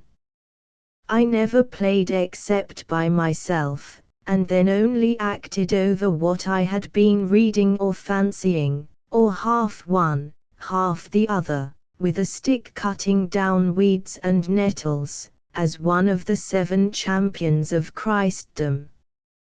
Alas! I had all the simplicity, all the docility of the little child, but none of the child's habits. I never thought as a child, never had the language of a child. 1. Footnote 1. Gilman's Life of Coleridge, p. 10. Letter 4. To Mr. Poole. Dear Poole, from October 1779 to 1781. I had asked my mother one evening to cut my cheese entire, so that I might toast it. This was no easy matter, it being a crumbly cheese. My mother however did it. I went into the garden for something or other, and in the meantime my brother Frank minced my cheese, to disappoint the favorite. I returned, saw the exploit, and in an agony of passion flew at Frank. He pretended to have been seriously hurt by my blow, flung himself on the ground, and there lay with outstretched limbs. I hung over him mourning, and in a great fright, he leaped up, and with a hoarse laugh gave me a severe blow in the face. I seized a knife, and was running at him, when my mother came in and took me by the arm. I expected a flogging, and, struggling from her, I ran away to a little hill or slope, at the bottom of which the Otter flows, about a mile from Ottery. There I stayed. My rage died away, but my obstinacy vanquished my fears, and taking out a shilling book, which had at the end morning and evening prayers, I very devoutly repeated them, thinking at the same time with a gloomy inward satisfaction, how miserable my mother must be. I distinctly remember my feelings, when I saw a Mr. Vaughan pass over the bridge at about a furlong's distance, and how I watched the calves in the fields beyond the river. It grew dark, and I fell asleep. It was towards the end of October, and it proved a stormy night. I felt the cold in my sleep, and dreamed that I was pulling the blanket over me, and actually pulled over me a dry thorn bush which lay on the ground near me. In my sleep I had rolled from the top of the hill till within 3 yards of the river, which flowed by the unfenced edge of the bottom. I awoke several times, and finding myself wet, and cold, and stiff, closed my eyes again that I might forget it. In the meantime my mother waited about half an hour, expecting my return when the sulks had evaporated. I not returning, she sent into the churchyard, and round the town. Not found. Several men and all the boys were sent out to ramble about and seek me. In vain. My mother was almost distracted, and at 10 o'clock at night I was cried by the crier in Ottery, and in 2 villages near it, with a reward offered for me. No one went to bed, indeed I believe half the town were up all the night. To return to myself. About 5 in the morning, or a little after, I was broad awake, and attempted to get up, and walk, but I could not move. I saw the shepherds and workmen at a distance, and cried, but so faintly, that it was impossible to hear me 30 yards off. And there I might have lain and died, for I was now almost given over, the ponds and even the river, near which I was lying, having been dragged.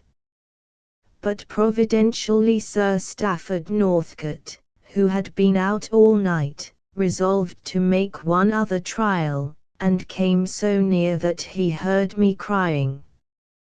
He carried me in his arms for nearly 1/4 of a mile, when we met my father and Sir Stafford Northcote's servants. I remember, and never shall forget, my father's face as he looked upon me while I lay in the servants' arms, so calm, and the tears stealing down his face, for I was the child of his old age. My mother, as you may suppose, was outrageous with joy.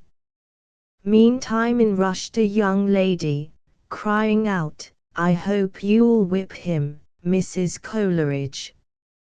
This woman still lives at Ottery, and neither philosophy nor religion has been able to conquer the antipathy which I feel towards her, whenever I see her. I was put to bed, and recovered in a day or so. But I was certainly injured, for I was weakly and subject to ague for many years after. My father, who had so little parental ambition in him, that, but for my mother's pride and spirit, he would certainly have brought up his other sons to trades, had nevertheless resolved that I should be a parson. I read every book that came in my way without distinction, and my father was fond of me, and used to take me on his knee, and hold long conversations with me. I remember, when 8 years old, walking with him one winter evening from a farmer's house, a mile from Ottery, and he then told me the names of the stars, and how Jupiter was 1,000 times larger than our world, and that the other twinkling stars were suns that had worlds rolling round them, and when I came home, he showed me how they rolled round. I heard him with a profound delight and admiration, but without the least mixture of wonder or incredulity. For from my early reading of fairy tales and about genii, and the like, my mind had been habituated to the vast, and I never regarded my senses in any way as the criteria of my belief. I regulated all my creeds by my conceptions, not by my sight, even at that age. Ought children to be permitted to read romances, and stories of giants, magicians, and genii? I know all that has been said against it, but I have formed my faith in the affirmative. I know no other way of giving the mind a love of the great and the whole. Those who have been led to the same truths step by step, through the constant testimony of their senses, seem to me to want a sense which I possess. They contemplate nothing but parts, and all parts are necessarily little, and the universe to them is but a mass of little things.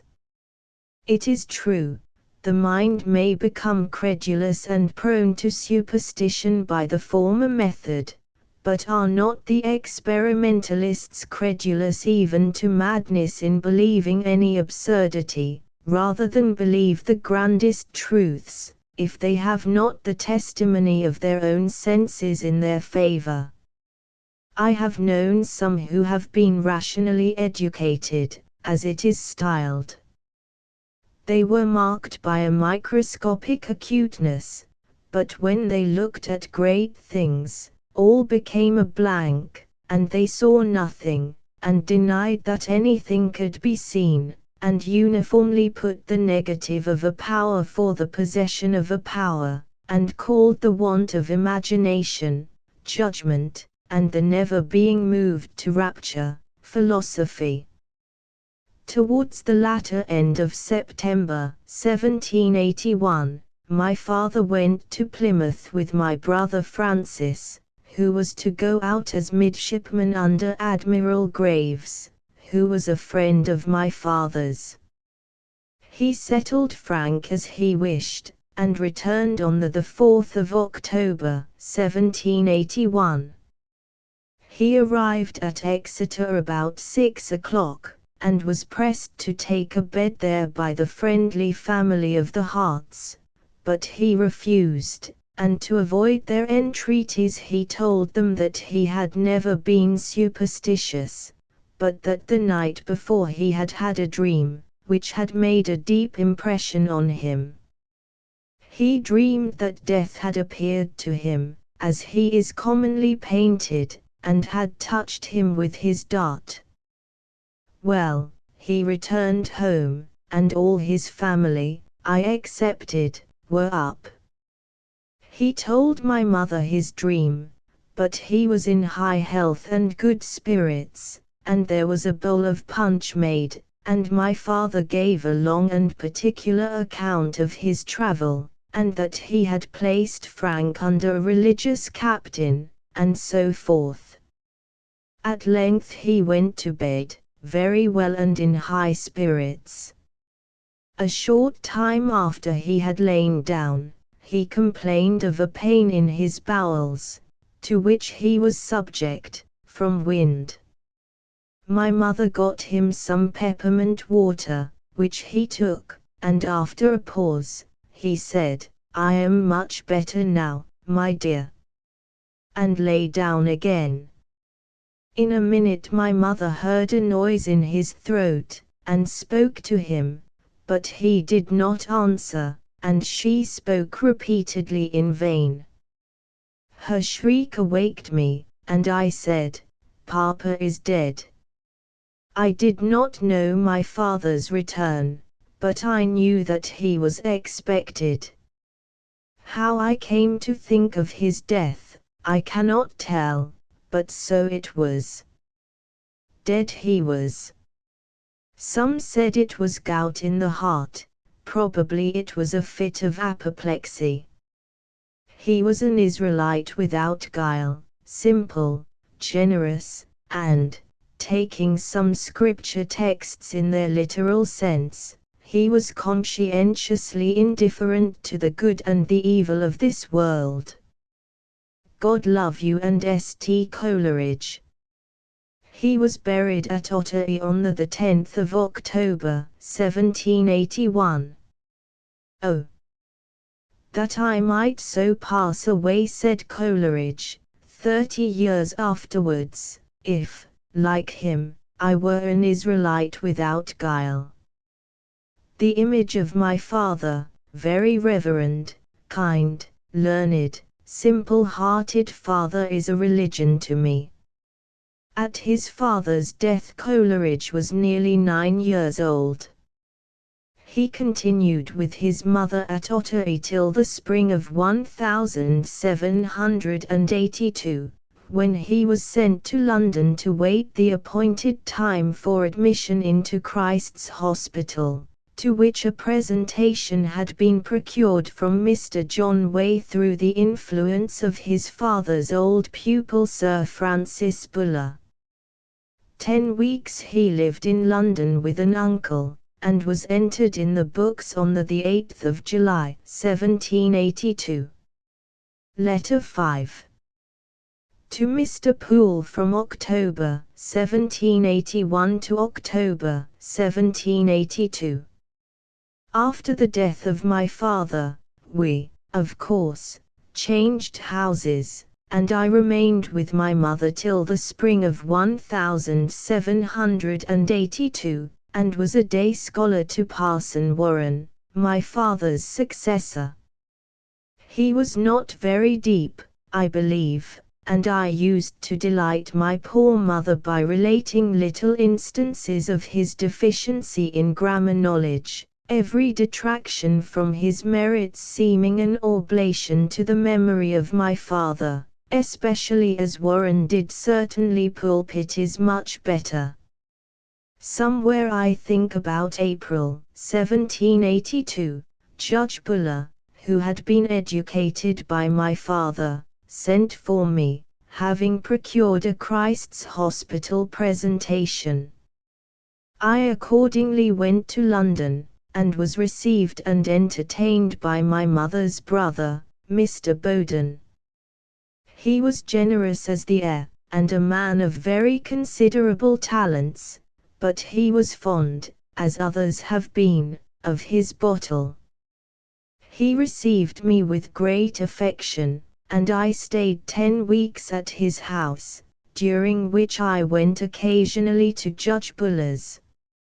My uncle was very proud of me, and used to carry me from coffee-house to coffee-house, and tavern to tavern, where I drank, and talked, and disputed as if I had been a man. Nothing was more common than for a large party to exclaim in my hearing, that I was a prodigy, and so forth, so that while I remained at my uncle's, I was most completely spoilt and pampered, both mind and body. At length the time came, and I donned the blue coat and yellow stockings, and was sent down to Hertford, a town 20 miles from London, where there are about 300 of the younger bluecoat boys. At Hertford I was very happy on the whole, for I had plenty to eat and drink, and we had pudding and vegetables almost every day. I remained there 6 weeks, and then was drafted up to the great school in London, where I arrived in September, 1782, and was placed in the 2nd ward, then called Jeffreys Ward, and in the under grammar school. There are 12 wards, or dormitories, of unequal sizes, beside the sick ward, in the great school, and they contained altogether 700 boys, of whom I think nearly 1/3 were the sons of clergymen. There are 5 schools, mathematical, grammar, drawing, reading, and writing, all very large buildings. When a boy is admitted, if he reads very badly, he is either sent to Hertford, or to the reading school. Boys are admissible from 7 to 12 years of age. If he learns to read tolerably well before 9, he is drafted into the lower grammar school, if not, into the writing school, as having given proof of unfitness for classical studies. If, before he is 11, he climbs up to the first form of the lower grammar school, he is drafted into the head grammar school. If not, at 11 years of age, he is sent into the writing school, where he continues till 14 or 15, and is then either apprenticed or articled as a clerk, or whatever else his turn of mind or of fortune shall have provided for him. 2 or 3 times a year the mathematical master beats up for recruits for the King's Boys, as they are called, and all who like the Navy are drafted into the mathematical and drawing schools, where they continue till 16 or 17 years of age, and go out as midshipmen and schoolmasters in the Navy. The boys who are drafted into the head grammar school remain there till 13, and then, if not chosen for the university, go into the writing school. Each dormitory has a nurse or matron, and there is a head matron to superintend all these nurses. The boys were, when I was admitted, under excessive subordination to each other according to rank in school, and every ward was governed by 4 monitors, appointed by the steward, who was the supreme governor out of school, our temporal lord, and by 4 markers, who wore silver medals, and were appointed by the head grammar master, who was our supreme spiritual lord. The same boys were commonly both monitors and markers. We read in classes on Sundays to our markers, and were catechized by them, and under their sole authority during prayers, etc. All other authority was in the monitors, but, as I said, the same boys were ordinarily both the one and the other. Our diet was very scanty. Every morning a bit of dry bread and some bad small beer. Every evening a larger piece of bread, and cheese or butter, whichever we liked. For dinner, on Sunday, boiled beef and broth, Monday, bread and butter, and milk and water, Tuesday, roast mutton, Wednesday, bread and butter, and rice milk, Thursday, boiled beef and broth, Friday, boiled mutton and broth, Saturday, bread and butter, and pease porridge. Our food was portioned, and, excepting on Wednesdays, I never had a belly full. Our appetites were damped, never satisfied, and we had no vegetables. 1. Footnote 1.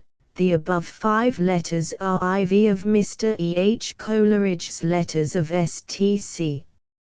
Letter 6 is dated 1785. Letter 7 of Letters is dated before 1790. St. Coleridge. Oh! What a change, he writes in another note, depressed, moping, friendless, poor orphan, half-starved. At that time the portion of food to the bluecoats was cruelly insufficient for those who had no friends to supply them. And he afterwards says, when I was first plucked up and transplanted from my birthplace and family, at the death of my dear father, whose revered image has ever survived in my mind to make me know what the emotions and affections of a son are, and how ill a father's place is likely to be supplied by any other relation, Providence, it has often occurred to me, gave me the first intimation that it was my lot, and that it was best for me, to make or find my way of life a detached individual, a Theophilus, who was to ask love or service of no one on any more specific relation than that of being a man, and as such to take my chance for the free charities of humanity. Coleridge continued 8 years at Christ's Hospital. It was a very curious and important part of his life, giving him Bowyer for his teacher, and Lamb for his friend. 1. Footnote 1. A few particulars of this most remarkable and amiable man, the well-known author of Essays of Elia, Rosamund Gray, Poems, and other works, will interest most readers of the Biographia. He was born on the 18th of February, 1775, in the Inner Temple, died the 27th of December, 1834, about 5 months after his friend Coleridge, who continued in habits of intimacy with him from their first acquaintance till his death in July of the same year. In one of the most exquisite of all the essays of Elia, The Old Benches of the Middle Temple, Works, Volume 2, p. 188, Lamb has given the characters of his father, and of his father's master, Samuel Salt. The few touches descriptive of this gentleman's unrelenting bachelorhood, which appears in the sequel to have been a persistent mournerhood, and the 40 years' hopeless passion of mild Susan P.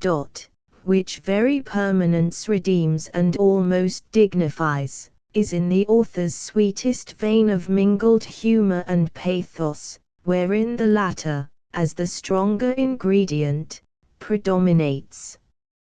Mr. Lamb never married, for, as is recorded in the memoir, on the death of his parents, he felt himself called upon by duty to repay to his sister, A, the solicitude with which she had watched over his infancy.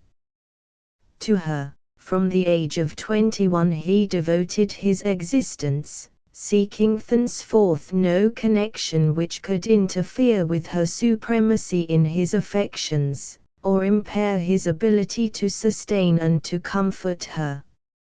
Subfootnote A, a word timidly uttered, for she lives, the meek, the self-restraining, the ever-kind. From Mr. Wordsworth's memorial poem to her brother. PWVP 333. Mr. Coleridge speaks of Miss Lamb, to whom he continued greatly attached, in these verses, addressed to her brother, cheerily, Dear Charles, thou thy best friend shall cherish many a year, such warm presages feel I of high hope. For not uninterested the dear maid I've viewed, her soul affectionate yet wise, her polished wit as mild as lambent glories that play around a sainted infant's head. See the single volume of Coleridge's Poems, p. 28. Mr. Lamb has himself described his dear and only sister, whose proper name is Mary Ann, under the title of Cousin Bridget in the essay called Mackay End, a continuation of that entitled My Relations, in which he has drawn the portrait of his elder brother. Bridget Elias, so he commences the former, has been my housekeeper for many a long year. I have obligations to Bridget, extending beyond the period of memory. We house together, old bachelor and maid, in a sort of double singleness, with such tolerable comfort upon the whole, that I, for one, find in myself no sort of disposition to go out upon the mountains, with the rash king's offspring, to bewail my celibacy. Works, Volume 2, p. 171. He describes her intellectual tastes in this essay, but does not refer to her literary abilities. She wrote Mrs. Leicester's School, which Mr. C. used warmly to praise for delicacy of taste and tenderness of feeling. Miss Lamb still survives, in the words of Mr. Talfourd, to mourn the severance of a lifelong association, as free from every alloy of selfishness, as remarkable for moral beauty, as this world ever witnessed in brother and sister. I have felt desirous to place in relief, as far as might be, such an interesting union, to show how blessed a fraternal marriage may be, and what sufficient helpmates a brother and sister have been to each other. Marriages of this kind would perhaps be more frequent but for the want of some pledge or solid warranty of continuance equivalent to that which rivets wedlock between husband and wife. Without the vow and the bond, formal or virtual, no society, from the least to the greatest, will hold together. Many persons are so constituted that they cannot feel rest or satisfaction of spirit without a single supreme object of tender affection, in whose heart they are conscious of holding a like supremacy, who has common hopes, loves, and interests with themselves. Without this the breezes do not refresh nor the sunbeams gladden them. A share in ever so many kind hearts does not suffice to their happiness, they must have the whole of one, as no one else has any part of it, whatever love of another kind that heart may still reserve for others.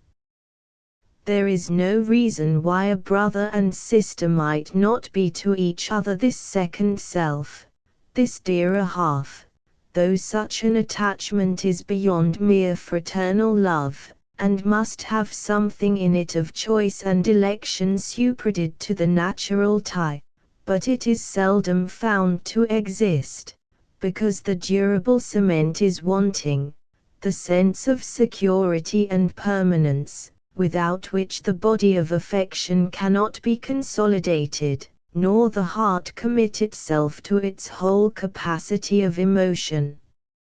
I believe that many a brother and sister spend their days in uncongenial wedlock, or in a restless faintly expectant singlehood, who might form a comfortable couple could they but make up their minds early to take each other for better for worse.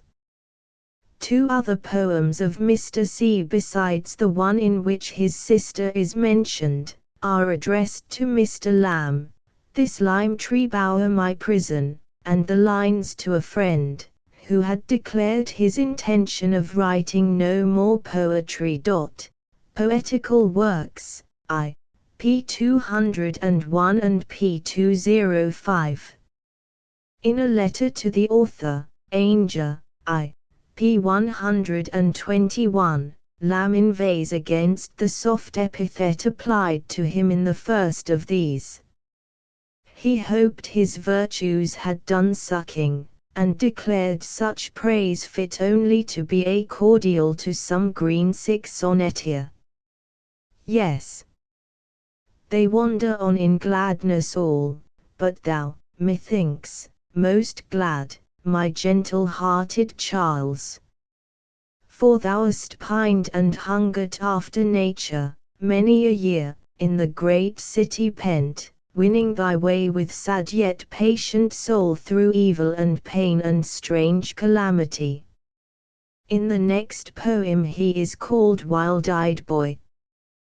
The two epithets, wild-eyed and gentle-hearted, will recall Charles Lamb to the minds of all who knew him personally. Mr. Talfourd seems to think that the special delight in the country, ascribed to him by my father, was a distinction scarcely merited. I rather imagine that his indifference to it was a sort of mock apparel in which it was his humor at times to invest himself. I have been told that, when visiting the lakes, he took as much delight in the natural beauties of the region as might be expected from a man of his taste and sensibility. B. B. Thou wert a scorner of the field, my friend, but more in show than truth. From Mr. W.'s poem To a Good Man of Most Dear Memory, quoted in p323. Mr. Coleridge's expression, recorded in the Table Talk, that he looked on the degraded men and things around him like moonshine on a dunghill, that shines and takes no pollution, partly alludes to that tolerance of moral evil, both in men and books, which was so much remarked in Charles Lamb, and was, in so good a man, really remarkable. His toleration of it in books is conspicuous in the view he takes of the writings of Congreve and Wycherley, in his essay on the artificial comedy of the last century, Works, Volume 2, p. 322, and in many of his other literary criticisms.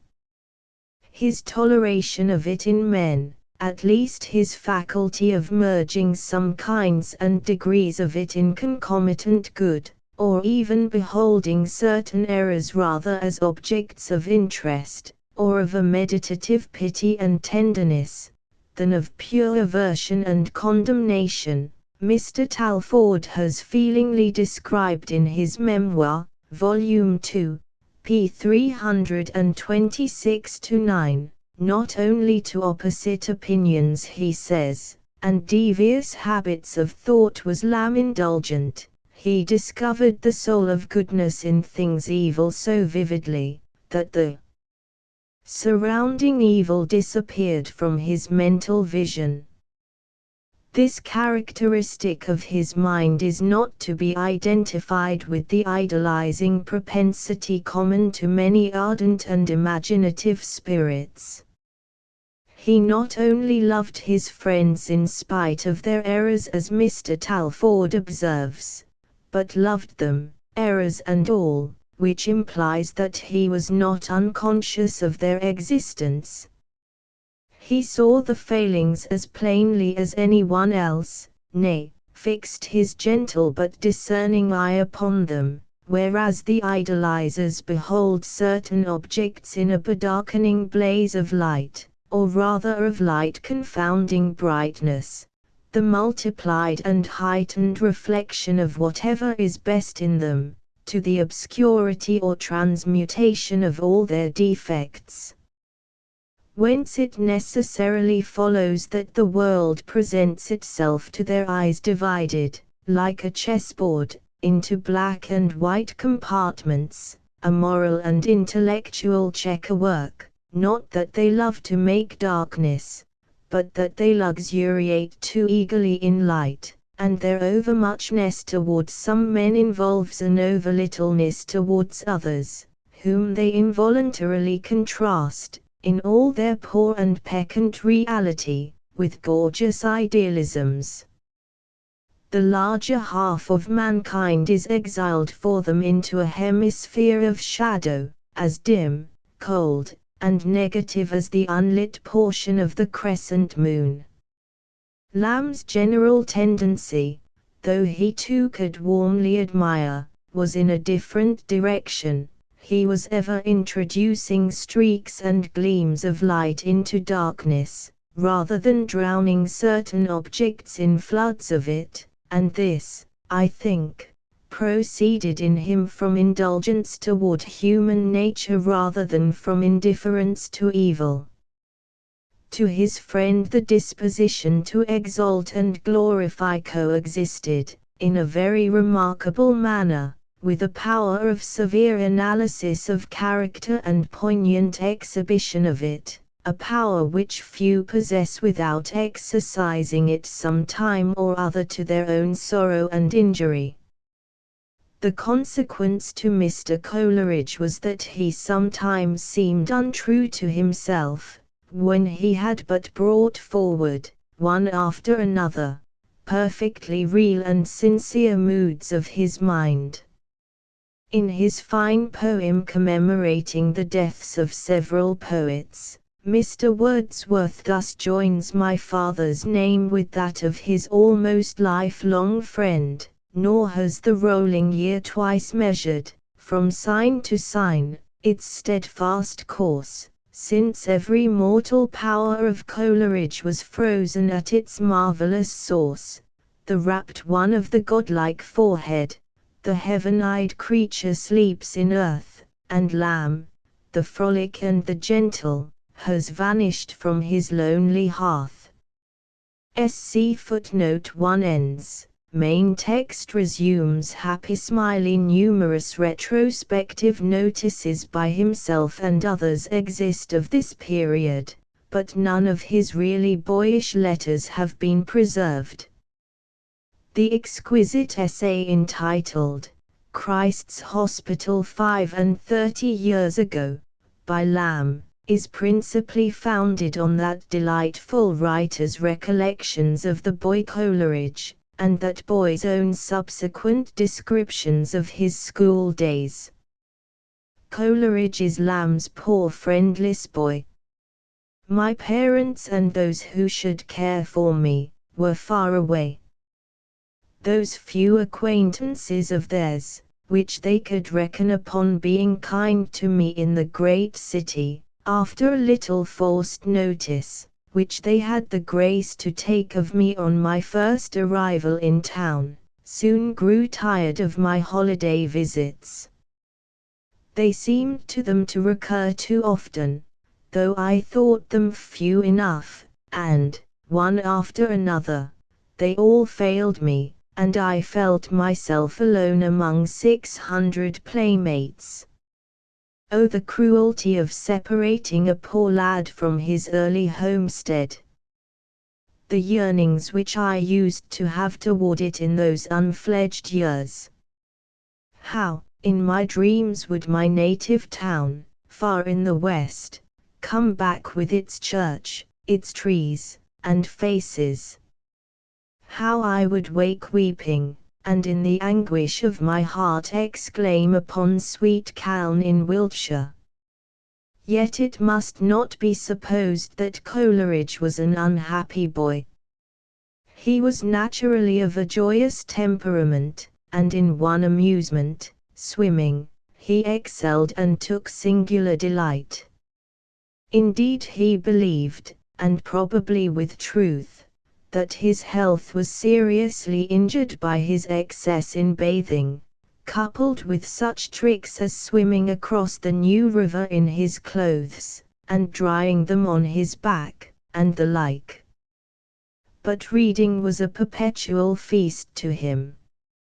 From 8 to 14 he writes, I was a playless daydreamer, a helliu librorum, my appetite for which was indulged by a singular incident. A stranger, who was struck by my conversation, made me free of a circulating library in King Street, Cheapside. Here he proceeds, I read through the catalogue, folios and all, whether I understood them, or did not understand them, running all risks in skulking out to get the 2 volumes which I was entitled to have daily. Conceive what I must have been at 14, I was in a continual low fever. My whole being was, with eyes closed to every object of present sense, to crumple myself up in a sunny comer, and read, fancy myself on Robinson Crusoe's island, finding a mountain of plum cake, and eating a room for myself, and then eating it into the shapes of tables and chairs, hunger and fancy. My talents and superiority, he continues, made me forever at the head in my routine of study, though utterly without the desire to be so, without a spark of ambition, and as to emulation, it had no meaning for me, but the difference between me and my form fellows, in our lessons and exercises, bore no proportion to the measureless difference between me and them in the wide, wild wilderness of useless, unharangued book knowledge and book thoughts. Thank heaven! It was not the age for getting up prodigies, but at 12 or 14 I should have made as pretty a juvenile prodigy as was ever emasculated and ruined by fond and idle wonderment. Thank heaven! I was flogged instead of being flattered. However, as I climbed up the school, my lot was somewhat alleviated. Chapter 2 Cambridge and Pantisocracy, 1791 to 1795, come back into memory, like as thou wert in the dayspring of thy fancies, with hope like a fiery column before thee, the dark pillar not yet turned. Samuel Taylor Coleridge, logician, metaphysician, bard. St. Coleridge entered at Jesus College, Cambridge, the 5th of February, 1791. He did not go into residence till October 1791. The poems he wrote about this time and during his first vacation at college are rather conventional, and give few indications of his future deft handling of verse. His mathematical problem sent to his brother George is a piece of droll nonsense, but the letter accompanying it is much better than the verse. It reads as follows: Letter 6. To George Coleridge, with a poem entitled A Mathematical Problem. Dear brother, I have often been surprised that mathematics, the quintessence of truth, should have found admirers so few and so languid. Frequent consideration and minute scrutiny have at length unravelled the cause, viz. that though reason is feasted, imagination is starved, whilst reason is luxuriating in its proper paradise. Imagination is wearily travelling on a dreary desert. To assist reason by the stimulus of imagination is the design of the following production. In the execution of it much may be objectionable. The verse, particularly in the introduction of the ode, may be accused of unwarrantable liberties, but they are liberties equally homogeneal with the exactness of mathematical disquisition, and the boldness of Pindaric daring. I have 3 strong champions to defend me against the attacks of criticism: the novelty, the difficulty, and the utility of the work. I may justly plume myself that I first have drawn the nymph Mathesis from the visionary caves of abstracted idea, and caused her to unite with harmony. The firstborn of this union I now present to you, with interested motives indeed, as I expect to receive in return the more valuable offspring of your muse. Thine ever St. Christ's Hospital, the 31st of March, 1791. 1. Footnote 1. Letters 8xxxi follow number 6 of our collection. The piece of doggerel, to which this epistle is a preface, will be found in Volume 2, p. 386. Of the Aldine edition of Coleridge's poems. Coleridge's brother George also wrote verses, and mathematical problem is just one of the cantrips in verse that passed between the brothers. He gained Sir William Browne's gold medal for the Greek ode in the summer of that year. It was on the slave trade. The poetic force and originality of this ode were, as he said himself, much beyond the language in which they were conveyed. In the winter of 1792-3 he stood for the University, Craven, scholarship with Dr. Keate, the late headmaster of Eton, Mr. Bethel, of Yorkshire, and Bishop Butler, who was the successful candidate. In 1793 he wrote without success for the Greek Ode on Astronomy, the prize for which was gained by Dr. Keate. The original is not known to exist, but the reader may see what is probably a very free version of it by Mr. Southey in his Minor Poems. Poetical Works, Volume 2, p. 170. Coleridge, says a schoolfellow, one of his who followed him to Cambridge in 1792, was very studious, but his reading was desultory and capricious. He took little exercise merely for the sake of exercise, but he was ready at any time to unbend his mind in conversation, and, for the sake of this, his room, the ground floor room on the right hand of the staircase facing the great gate, was a constant rendezvous of conversation-loving friends. I will not call them loungers, for they did not call to kill time, but to enjoy it. What evenings have I spent in those rooms! What little suppers, or sizings, as they were called, have I enjoyed, when Aeschylus, and Plato, and Thucydides were pushed aside, with a pile of lexicons and the like, to discuss the pamphlets of the day. Ever and anon a pamphlet issued from the pen of Burke. There was no need of having the book before us. Coleridge had read it in the morning, and in the evening he would repeat whole pages verbatim. College Reminiscences, Gentleman's Mag. December, 1834. Footnote 1, see Villa Grice.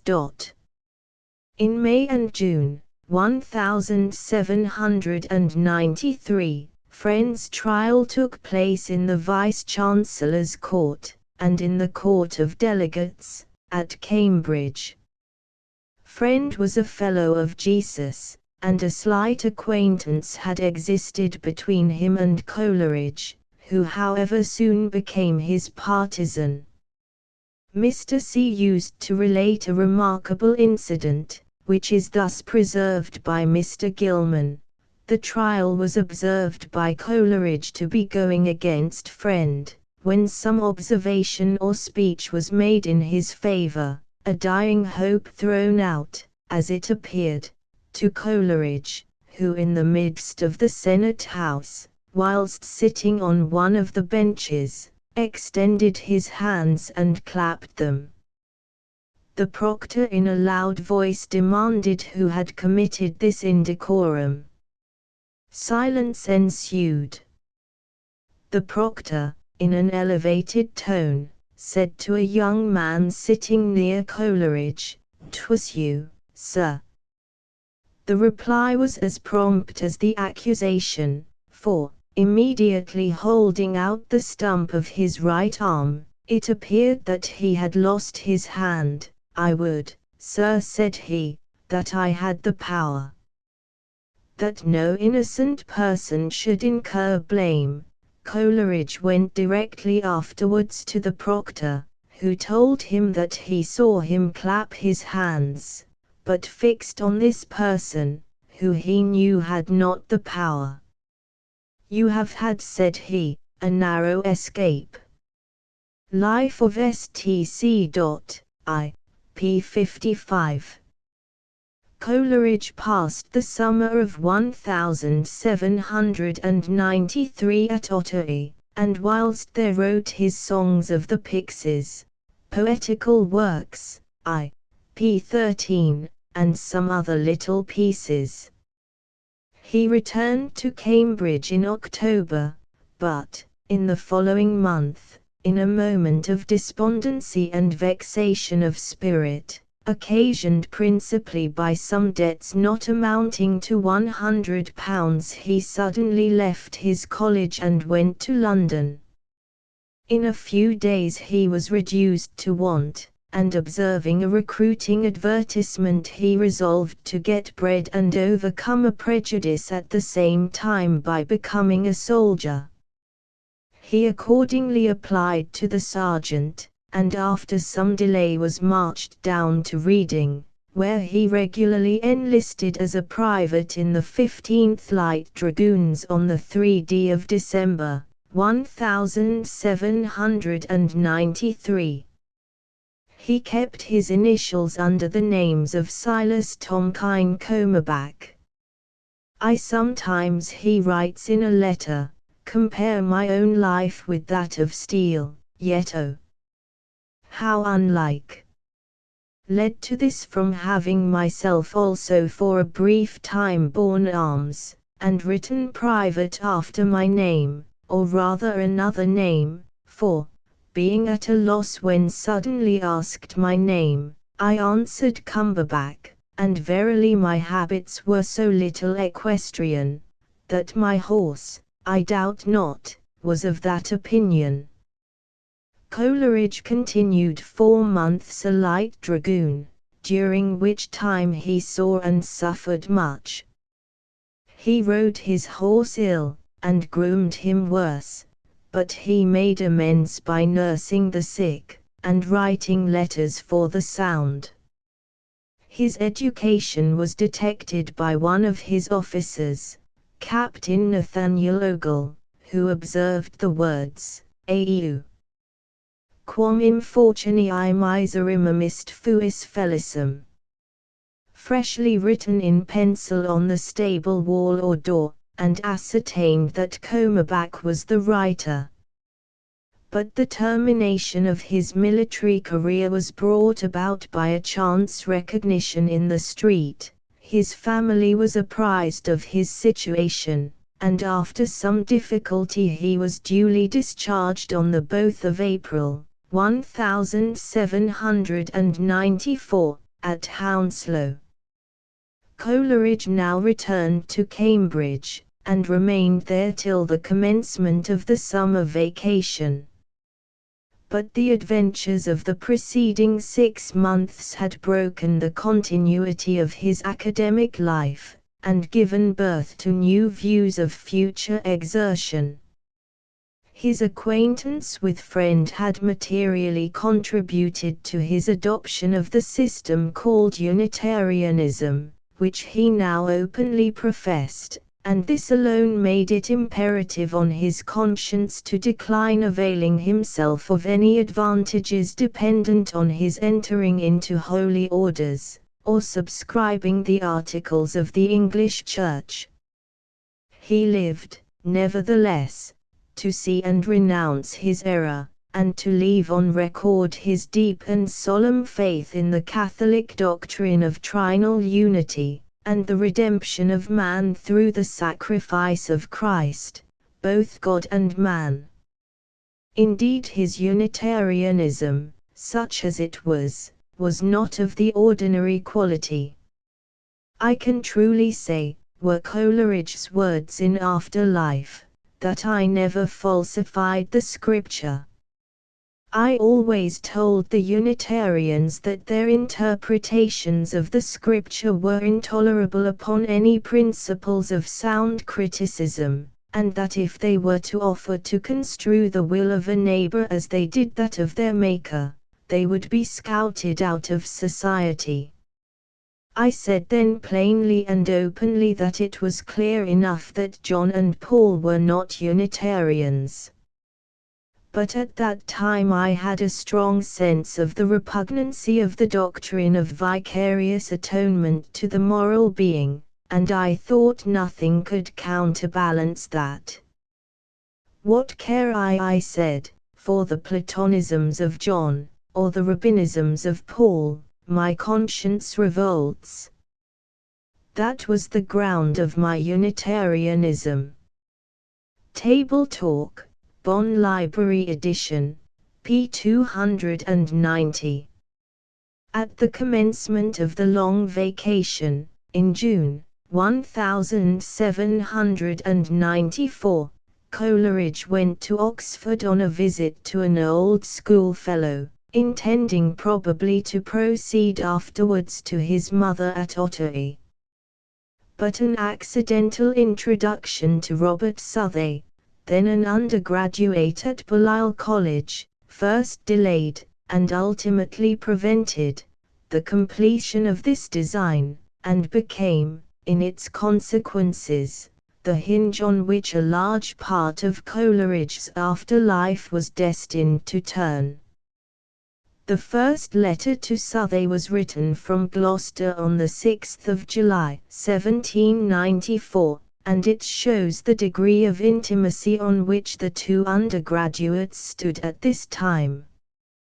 They had met only about a month before, for Southey writes on the 12th of June to his friend Grosvenor Bedford, "Alan is with us daily, and his friend from Cambridge, Coleridge, whose poems you will oblige me by subscribing to, either at Hookhams or Edwards.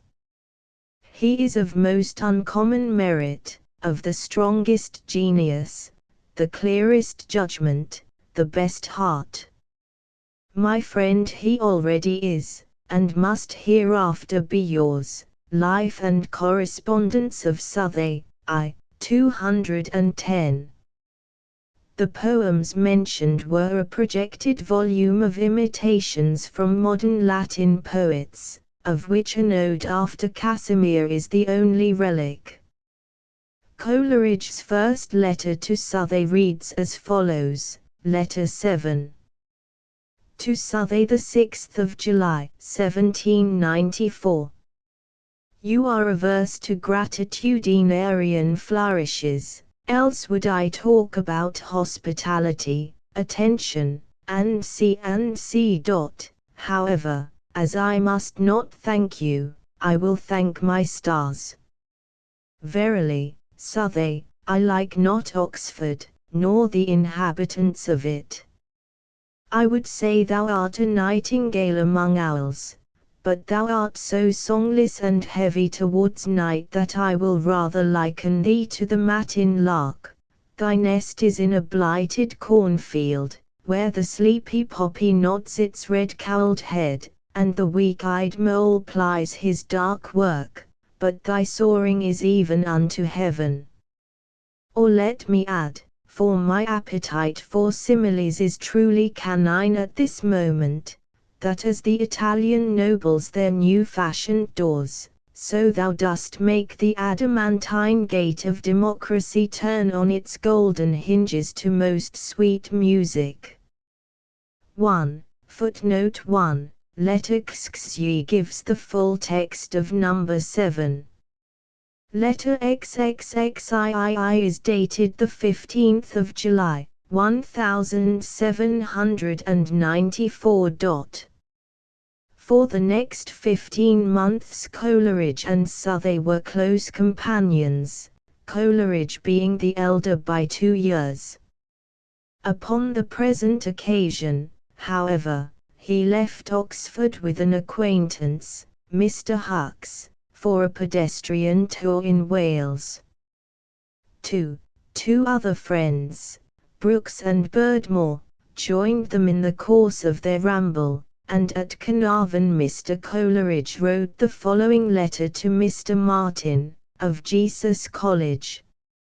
Footnote 2. It is to this tour that he refers in the Table Talk, p. 88. I took the thought of grinning for joy in that poem, The Ancient Mariner, from my companion, Birdmore's, remark to me, when we had climbed to the top of Penmaen Moor, and were nearly dead with thirst.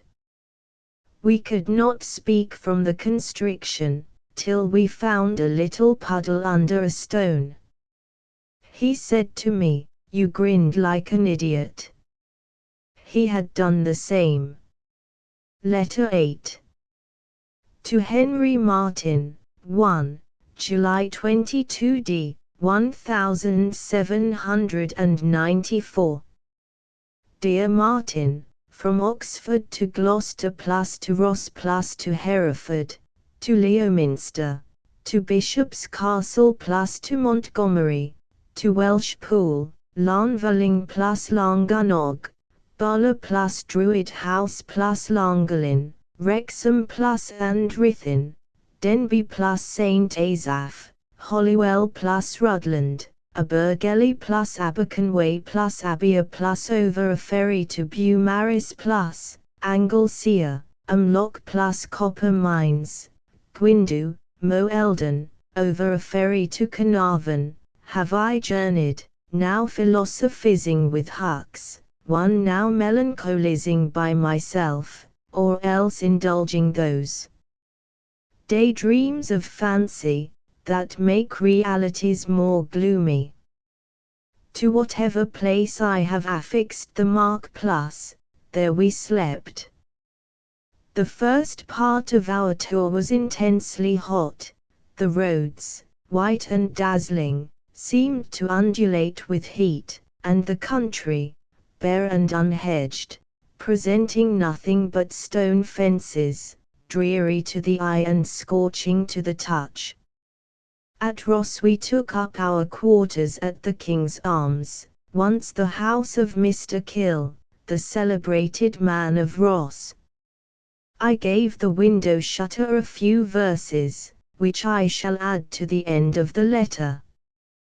The walk from Llanganog to Bulla over the mountains was most wild and romantic.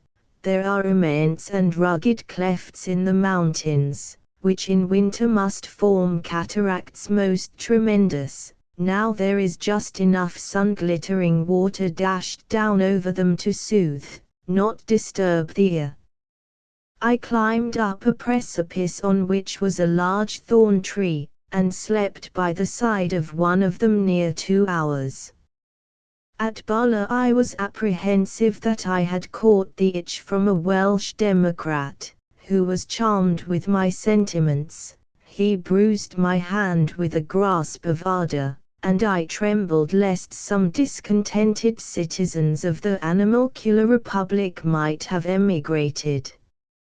Shortly after, in came a clergyman well dressed, and with him 4 other gentlemen. I was asked for a public character. I gave Dr. Priestley. The clergyman whispered his neighbour, who it seems is the apothecary of the parish, Republicans.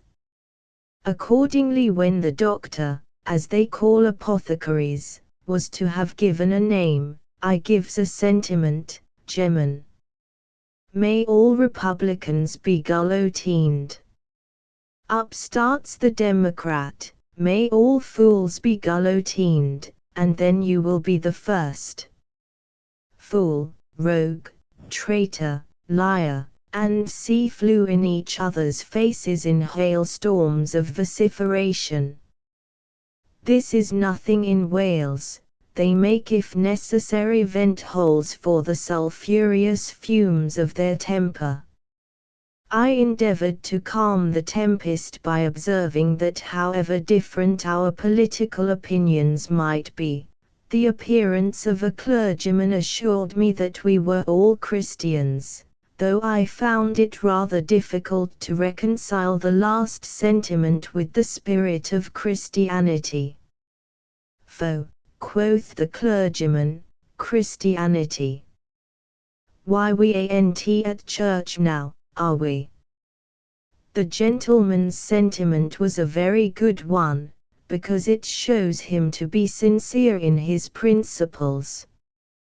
Welsh politics, however, could not prevail over Welsh hospitality. They all shook hands with me, except the parson, and said I was an open-speaking, honest-hearted fellow, though I was a bit of a Democrat. On our road from Bulla to Druid House, we met Brooks and Birdmore. Our rival pedestrians, a Gemini of Powell's, were vigorously marching onward, in a post-chaise. Birdmore had been ill. We were not a little glad to see each other. Llangollen is a village most romantically situated, but the weather was so intensely hot that we saw only what was to be admired, we could not admire. At Wrexham the tower is most magnificent, and in the church is a white marble monument of Lady Middleton, superior, me quidem sententia, to anything in Westminster Abbey. It had entirely escaped my memory that Wrexham was the residence of a Missy Evans, a young lady with whom in happier days I had been in habits of fraternal correspondence. She lives with her grandmother. As I was standing at the window of the inn, she passed by, and with her, to my utter astonishment, her sister, Mary Evans, quam afflictim et pedit amabam, yea, even to anguish. They both started, and gave a short cry, almost a faint shriek. I sickened, and well nigh fainted, but instantly retired. Had I appeared to recognize her, my fortitude would not have supported me. Vivit, sed mihi non vivit, nova forte marita. Ah, Dola. Alterus nunca servis pependit. Vos, malefida valet accensa insomnia mentis, littera amata valet, vela. Formosa Maria.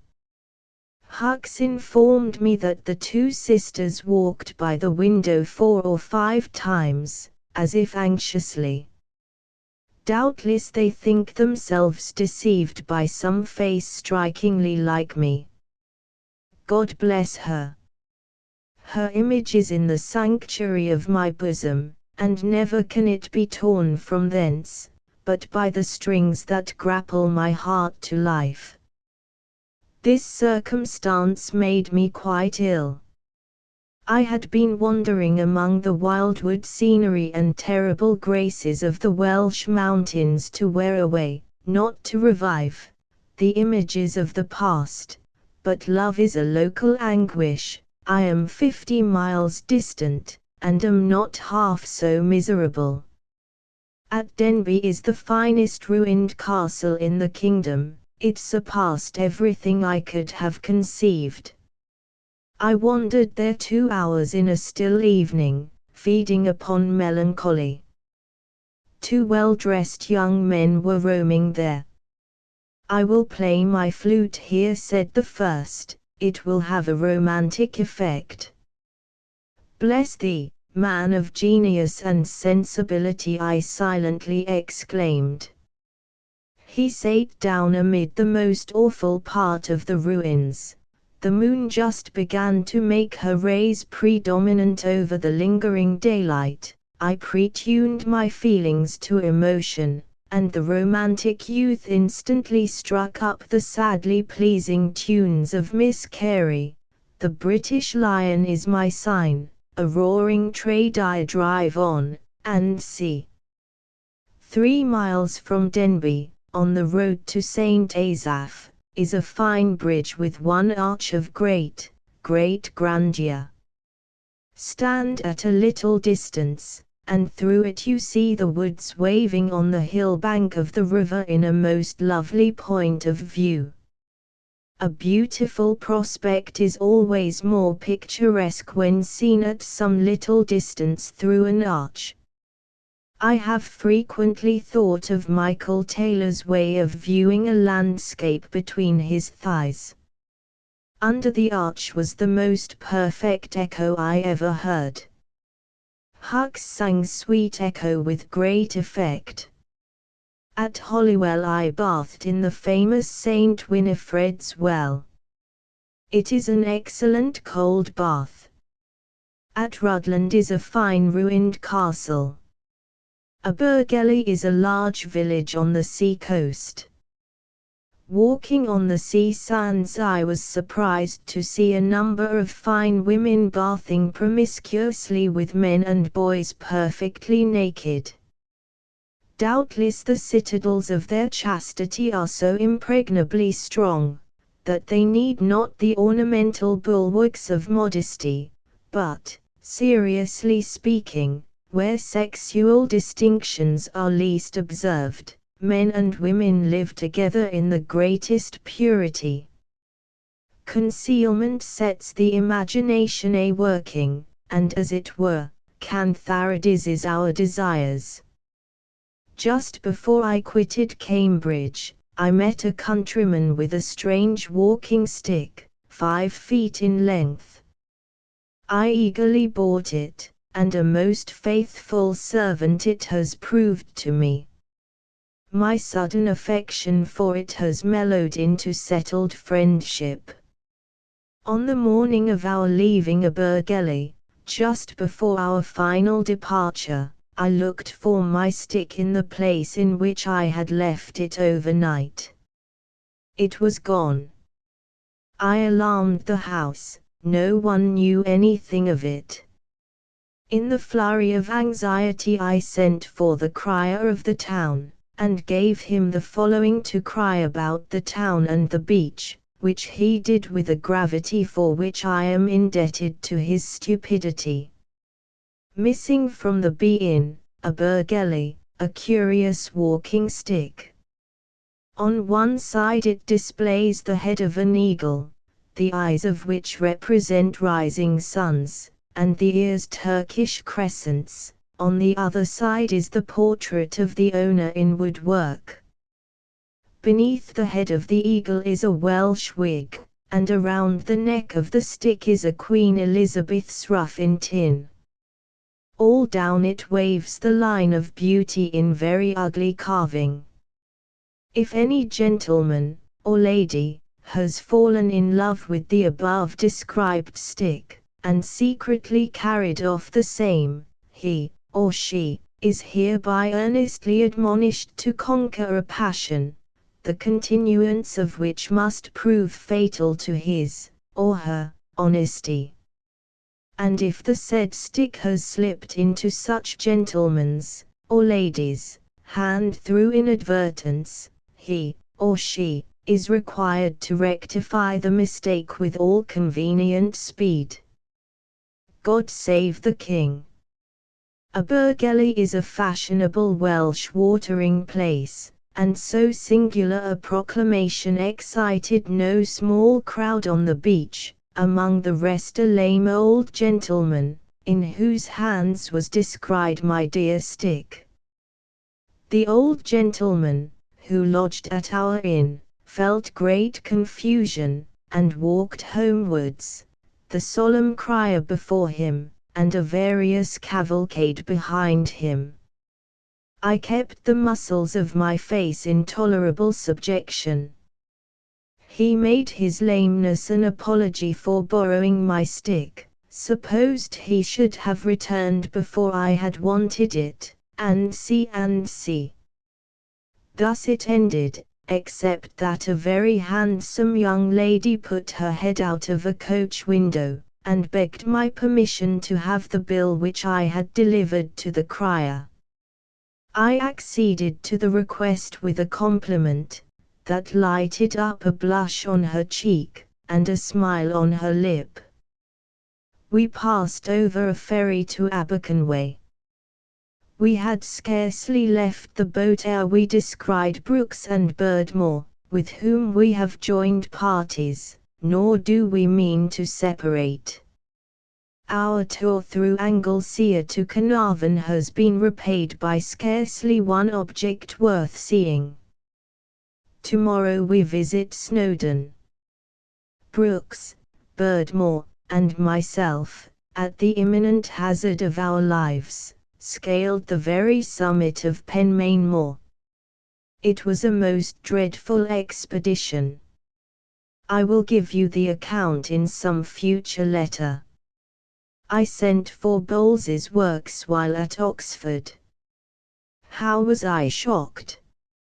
Every omission and every alteration disgusted taste, and mangled sensibility. Surely some Oxford toad had been squatting at the poet's ear, and spitting into it the cold venom of dullness. It is not Bowles, he is still the same, the added poems will prove it, descriptive, dignified, tender, sublime. The sonnets added are exquisite. Abertuli has marked beauties, and the little poem at Southampton is a diamond. In whatever light you place it, it reflects beauty and splendor. The Shakespeare is sadly unequal to the rest. Yet in whose poems, except those of Bowles, would it not have been excellent? Direct to me, to be left at the post office, Bristol, and tell me everything about yourself, how you have spent the vacation, and see, believe me, with gratitude and fraternal friendship, your obliged St. Coleridge. Footnote 1. Long portions of this letter appear in a letter to Southey of 15 September, 1794. See Letters, p. 74. Footnote 2. Hucks published, in 1795, an account of the holiday entitled Tour in North Wales.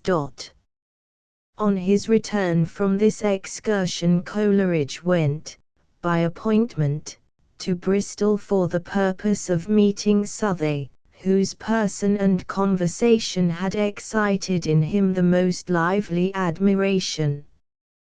This was at the end of August or beginning of September. Southey, whose mother then lived at Bath, came over to Bristol accordingly to receive his new friend, who had left as deep an impression on him, and in that city introduced Coleridge to Robert Lovell, a young Quaker, then recently married to Mary Fricker, and residing in the Old Market. After a short stay at Bristol, where he first saw Sarah Fricker, Mrs. Lovell's elder sister, Coleridge accompanied Southey on his return to Bath. There he remained for some weeks, principally engaged in making love, and in maturing, with his friend, the plan, which he had for some time cherished, of a social community to be established in America upon what he termed a panti-Socratical basis. Much discussion has taken place regarding the origin of pantisocracy, most writers on the subject attributing the scheme to Coleridge.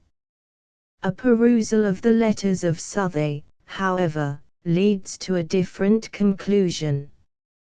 Southey was enamored during his stay at Oxford with Plato, and especially with the Republic of the Greek philosopher, and he frequently quotes from the work or refers to its principles in his correspondence with Grosvenor and Horace W. Bedford between the 11th of November, 1793 and the 12th of June, 1794. Before his meeting with Southey no trace of ideal republicanism appears in the letters of Coleridge.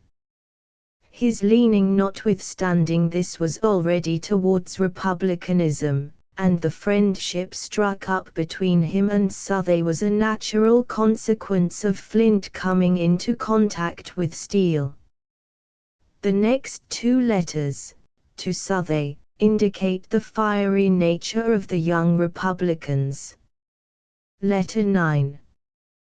To Southey, 6th of September, 1794. The day after my arrival I finished the first act, I transcribed it. The next morning Franklin, of Pembroke Col. Cam, a side avant Grecian of our school, so we call the first boys, called on me, and persuaded me to go with him and breakfast with Dyer, author of the Complaints of the Poor, a subscription, and C. I went, explained our system. He was enraptured, pronounced it impregnable.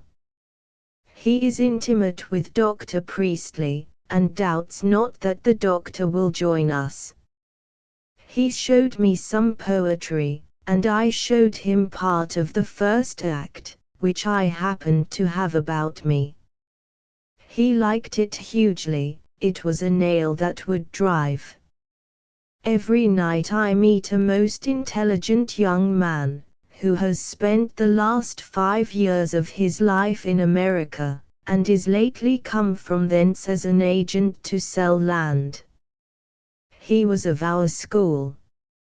I had been kind to him, he remembers it, and comes regularly every evening to benefit by conversation. He says £2,000 will do, that he doubts not we can contract for our passage under £400, that we shall buy the land a great deal cheaper when we arrive at America than we could do in England, or why, he adds, am I sent over here? That 12 men may easily clear 300 acres in 4 or 5 months, and that, for $600, 1,000 acres may be cleared, and houses built on them. He recommends the Susquehanna, from its excessive beauty and its security from hostile Indians. Every possible assistance will be given us. We may get credit for the land for 10 years or more, as we settle upon. That literary characters make money there, and see. He never saw a bison in his life, but has heard of them. They are quite backwards. The mosquitoes are not so bad as our gnats, and, after you have been there a little while, they don't trouble you much. Letter 10. To Southey, the 18th of September, 1794. Since I quitted this room, what and how important events have been evolved. America. Southey. Miss Fricker. Pantisocracy. Oh! I shall have such a scheme of it.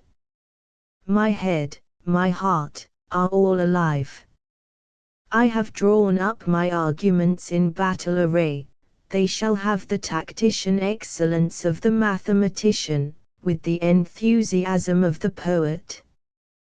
The head shall be the mass, the heart, the fiery spirit that fills, informs and agitates the whole. Shad goes with us, he is my brother. I am longing to be with you, make Edith my sister. Surely, Southey, we shall be friendatate meta friendus, most friendly where all are friends. She must, therefore, be more emphatically my sister. See, the most excellent, the most pantisocratic of aristocrats, has been laughing at me. Up I arose, terrible is reasoning. He fled from me, because he would not answer for his own sanity, sitting so near a madman of genius. He told me that the strength of my imagination had intoxicated my reason, and that the acuteness of my reason had given a directing influence to my imagination. 4 months ago the remark would not have been more elegant than just, now it is nothing. 1. Footnote 1. This letter is given in full in letters, no excessive dot. These letters show that pantisocracy was now the all-absorbing topic. The following letter, written at this time by Coleridge to Mr. Charles Heath, of Monmouth, is a curious evidence of his earnestness upon this subject. Letter 11. To Charles Heath of Monmouth, 1794. Sir, your brother has introduced my name to you, I shall therefore offer no apology for this letter. A small but liberalized party have formed a scheme of emigration on the principles of an abolition of individual property. Of their political creed, and the arguments by which they support and elucidate it. They are preparing a few copies, not as meaning to publish them, but for private distribution.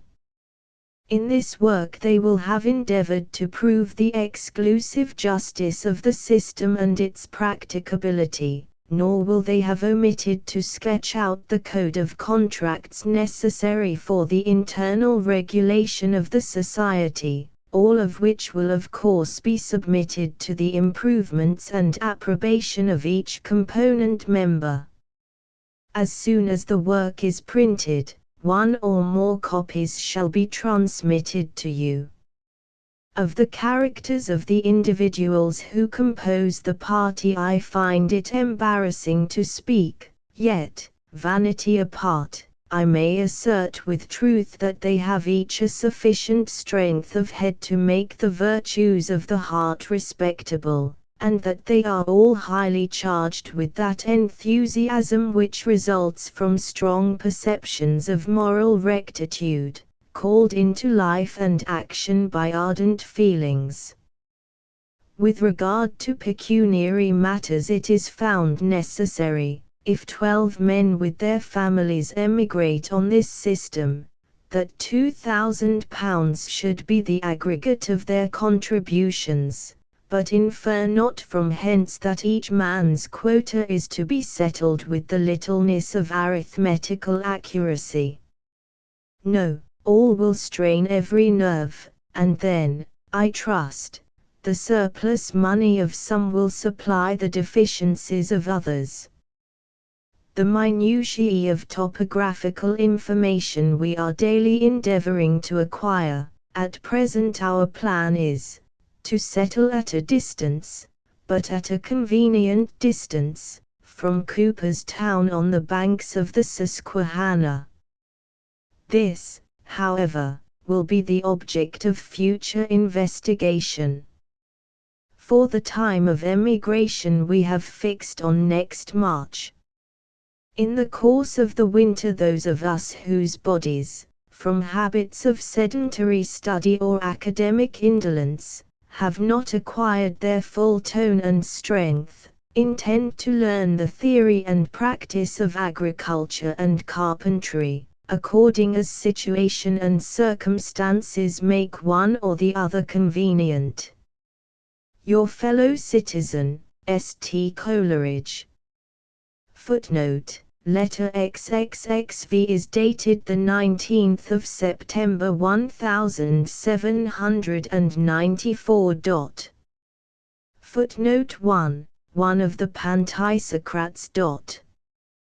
The members of the society at that time were Coleridge himself, Southey, Lovell, and George Burnet, a Somersetshire youth and fellow collegian with Southey. Toward the beginning of September, Coleridge left Bath and went, for the last time, as a student, to Cambridge, apparently with the view of taking his degree of B.A. after the ensuing Christmas. Here he published The Fall of Robespierre, lit. Remains, I. p. 1, of which the first act was written by himself, and the second and third by Mr. Southey, and the particulars of the origin and authorship of which may be found stated in an extract from a letter of Mr. Southey's there printed. The dedication to Mr. Martin is dated at Jesus College, the 22nd of September, 1794. The following is the dedication: Happy Smiley Letter 12. To Henry Martin, Esquires, of Jesus College, Cambridge. Dedicatory letter to the Fall of Robespierre, a drama in 3 acts by Coleridge and Southey. Dear Sir, accept as a small testimony of my grateful attachment, the following dramatic poem, in which I have endeavored to detail, in an interesting form, the fall of a man whose great bad actions have cast a disastrous lustre on his name. In the execution of the work, as intricacy of plot could not have been attempted without a gross violation of recent facts, it has been my sole aim to imitate the impassioned and highly figurative language of the French orators, and to develop the characters of the chief actors on a vast stage of horrors. Yours fraternally, St. Coleridge. Jesus College, the 22nd of September, 1794. Note: letters XXVXLII follow number 12. This dedicatory letter is no doubt an apology for a play destitute of dramatic art. The declamatory speeches may be an intentional imitation of the harangues of the revolutionaries, but they are more likely to be the product of the inflation of youth. The redeeming feature of the play is the beautiful little lyric, domestic piece, which is in rhythm an imitation of Collins's How Sleep the Brave. The scheme of pantisocracy was not much further forward at the close of 1794 than it had been in the summer, and Southey had been advised to try it in Wales instead of on the banks of the Susquehanna. Coleridge writes in December, Letter 13. To Southey, December 1794. For God's sake, my dear fellow, tell me what we are to gain by taking a Welsh farm. Remember the principles and proposed consequences of pantisocracy, and reflect in what degree they are attainable by Coleridge, Southey, Lovell, Burnet, and Company, some 5 men going partners together. In the next place, supposing that we have found the preponderating utility of our asphatrising in Wales, let us by our speedy and united inquiries discover the sum of money necessary. Whether such a farm with so very large a house is to be procured without launching our frail and unpiloted bark on a rough sea of anxieties. How much money will be necessary for furnishing so large a house? How much necessary for the maintenance of so large a family, 18 people, for a year at least? Note: letters XLII gives the full text of this letter 13. Letters XLIVL follow 13. In January 1795, he was to return, and then with spring breezes to repair to the banks of the Susquehanna. But his fate withstood, he took no degree, nor ever crossed the Atlantic. Michaelmas term, 1794, was the last he kept at Cambridge. The vacation following was passed in London with Charles Lamb, and in the beginning of 1795 he returned with Southey to Bristol, and there commenced Man. The whole spring and summer of this year he devoted to public lectures at Bristol, making in the intervals several excursions in Somersetshire, one memorial of which remains in the lines composed while climbing Brockley Coombe. It was in one of these excursions that Mr. Coleridge and Mr. Wordsworth first met at the house of Mr. Pinney.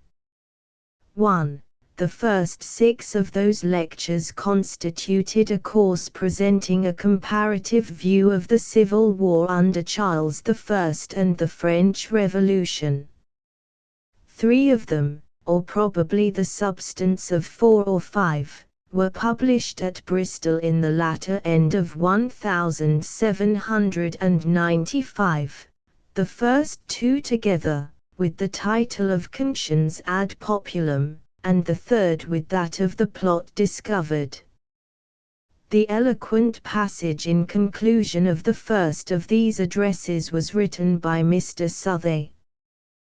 The tone throughout them all is vehemently hostile to the policy of the great minister of that day, but it is equally opposed to the spirit and maxims of Jacobinism.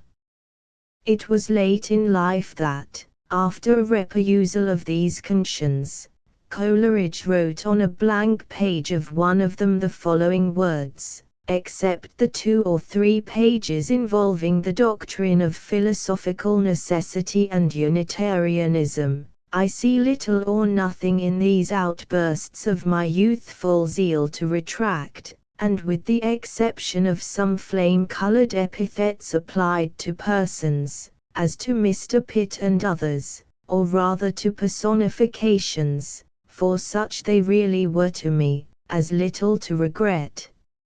Another course of 6 lectures followed, on revealed religion, its corruptions, and its political views.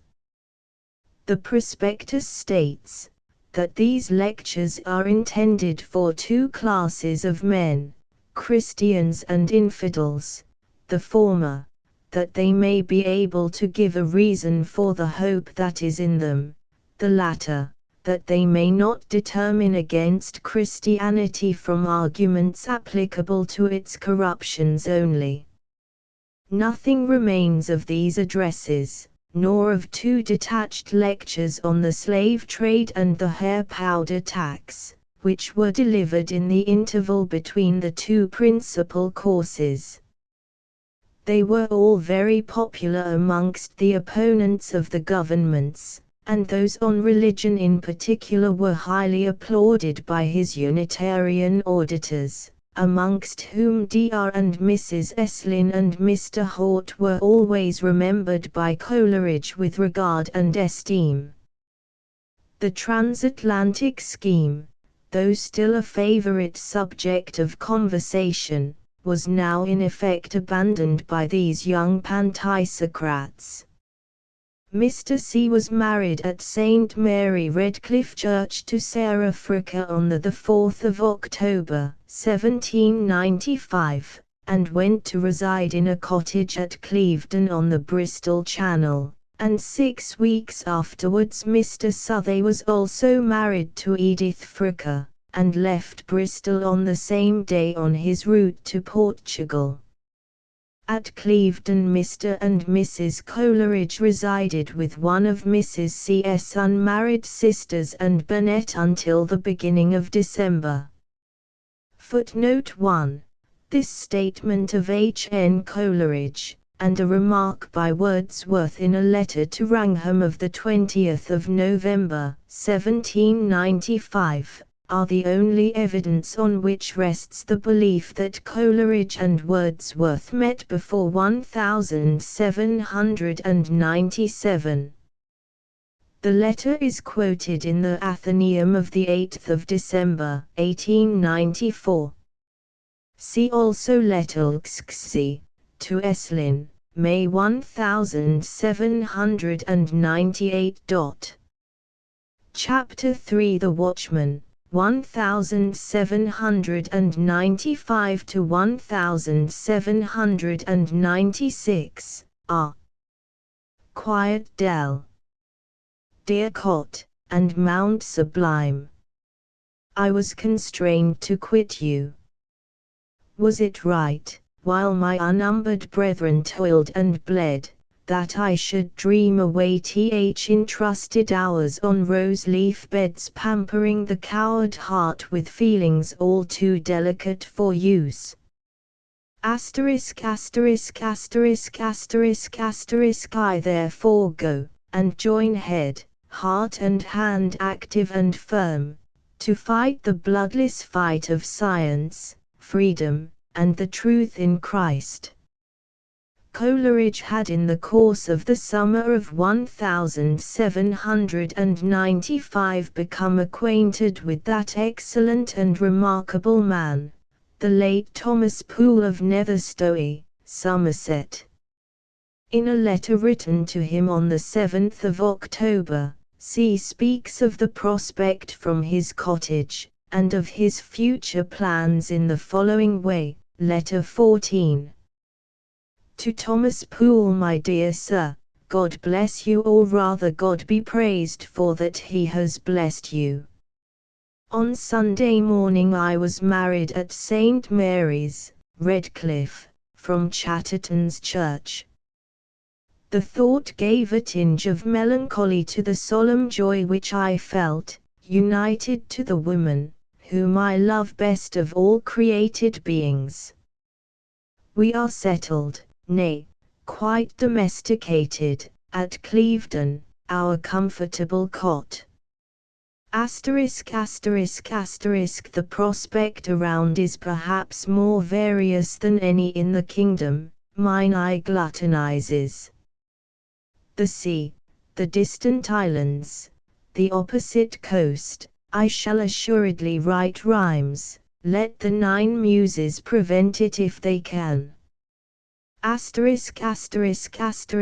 have given up all thoughts of the magazine for various reasons. It is a thing of monthly anxiety and quotidian bustle.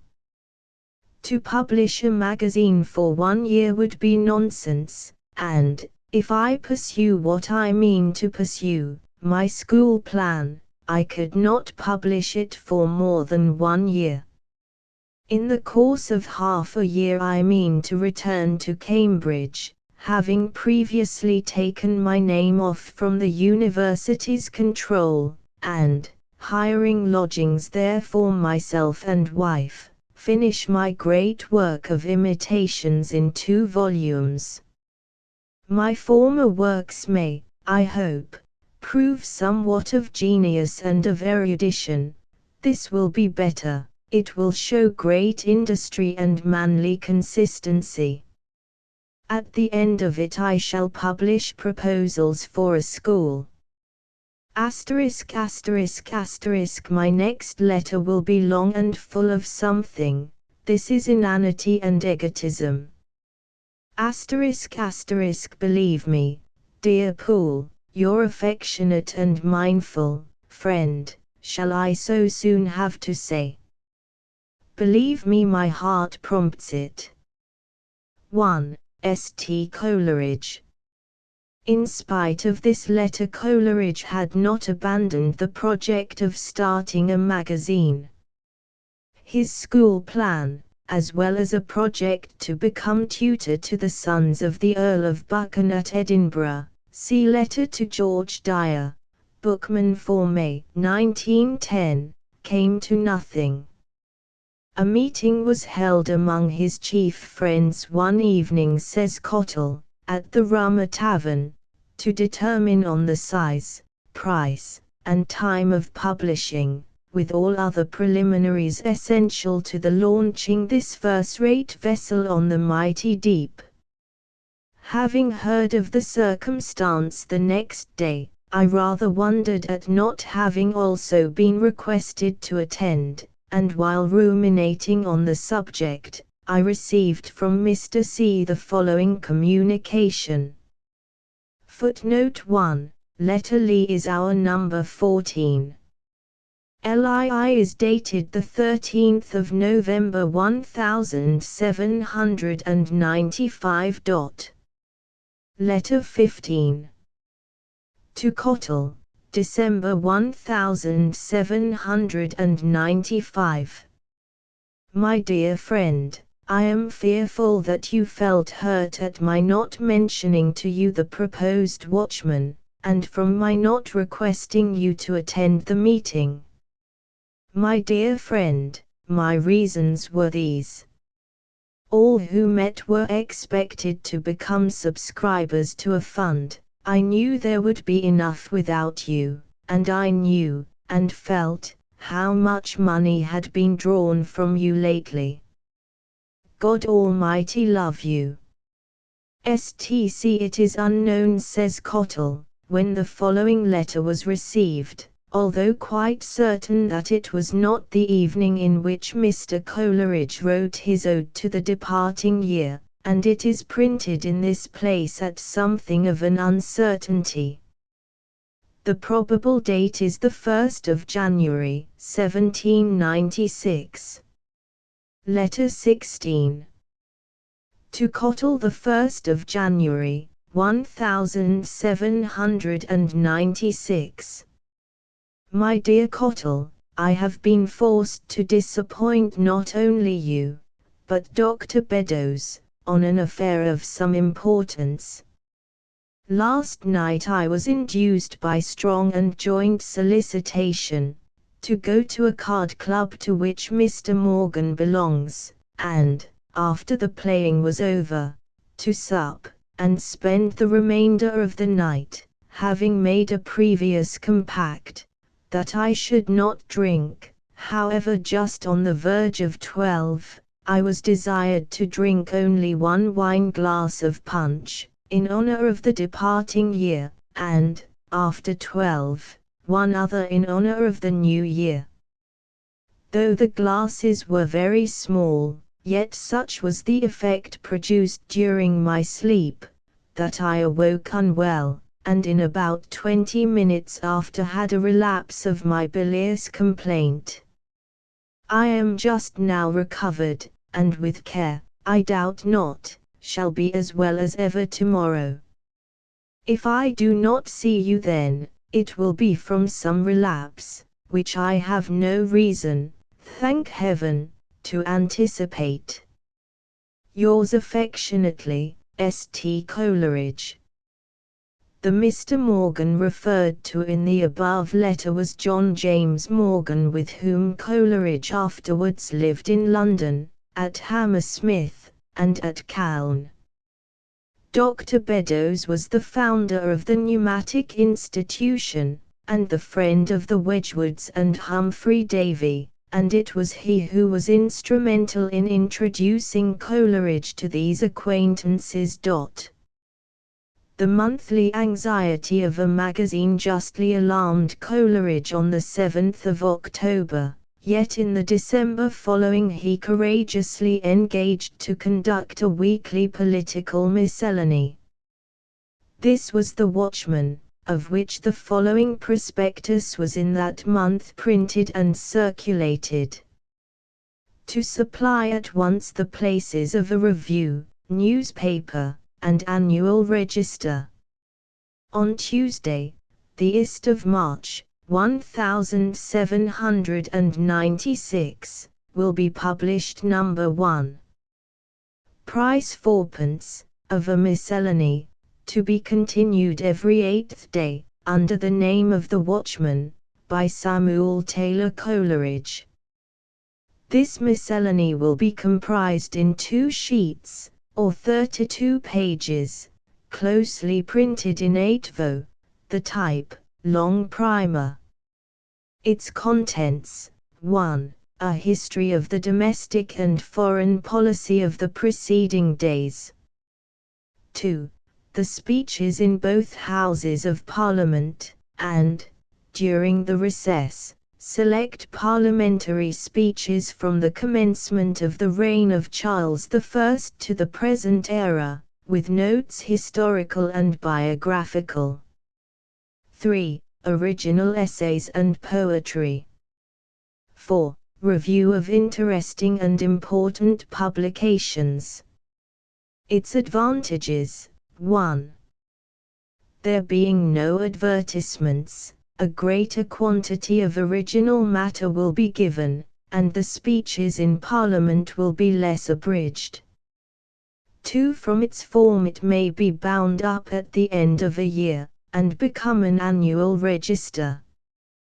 3. This last circumstance may induce men of letters to prefer this miscellany to more perishable publications as the vehicle of their effusions. For whenever the ministerial and opposition prints differ in their accounts of occurrences, etc., such difference will always be faithfully stated.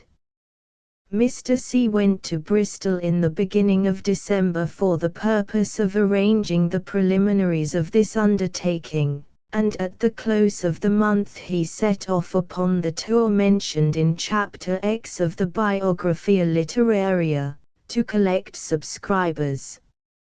It will be remembered that he was at this time a professed Unitarian, and the project of becoming a minister of that persuasion seems to have passed through his head. He had previously preached, for the first time, 2 sermons at Mr. Jardine's chapel in Bath, the subjects being the Corn Laws and the Hair Powder Tax. He appeared in the pulpit in a blue coat and white waistcoat, and, according to Mr. Cottle's testimony, who was present, Coleridge delivered himself languidly, and disappointed every one. But there is no doubt that he subsequently preached upon many occasions with very remarkable effect. The following extracts are from letters written by Mr. C. in the month of January, 1796, during his tour to his early and lasting friend, Mr. Josiah Wade of Bristol, and may serve as a commentary on parts of the accounts given of the same tour in the Biographia Literaria. Letter 17. To Josiah Wade, Worcester, January, 1796. My dear Wade, we were 5 in number, and 25 in quantity. The moment I entered the coach, I stumbled on a huge projection, which might be called a belly with the same propriety that you might name Mount Atlas a molehill. Heavens! That a man should be unconscionable enough to enter a stage-coach, who would want elbow room if he were walking on Salisbury Plain.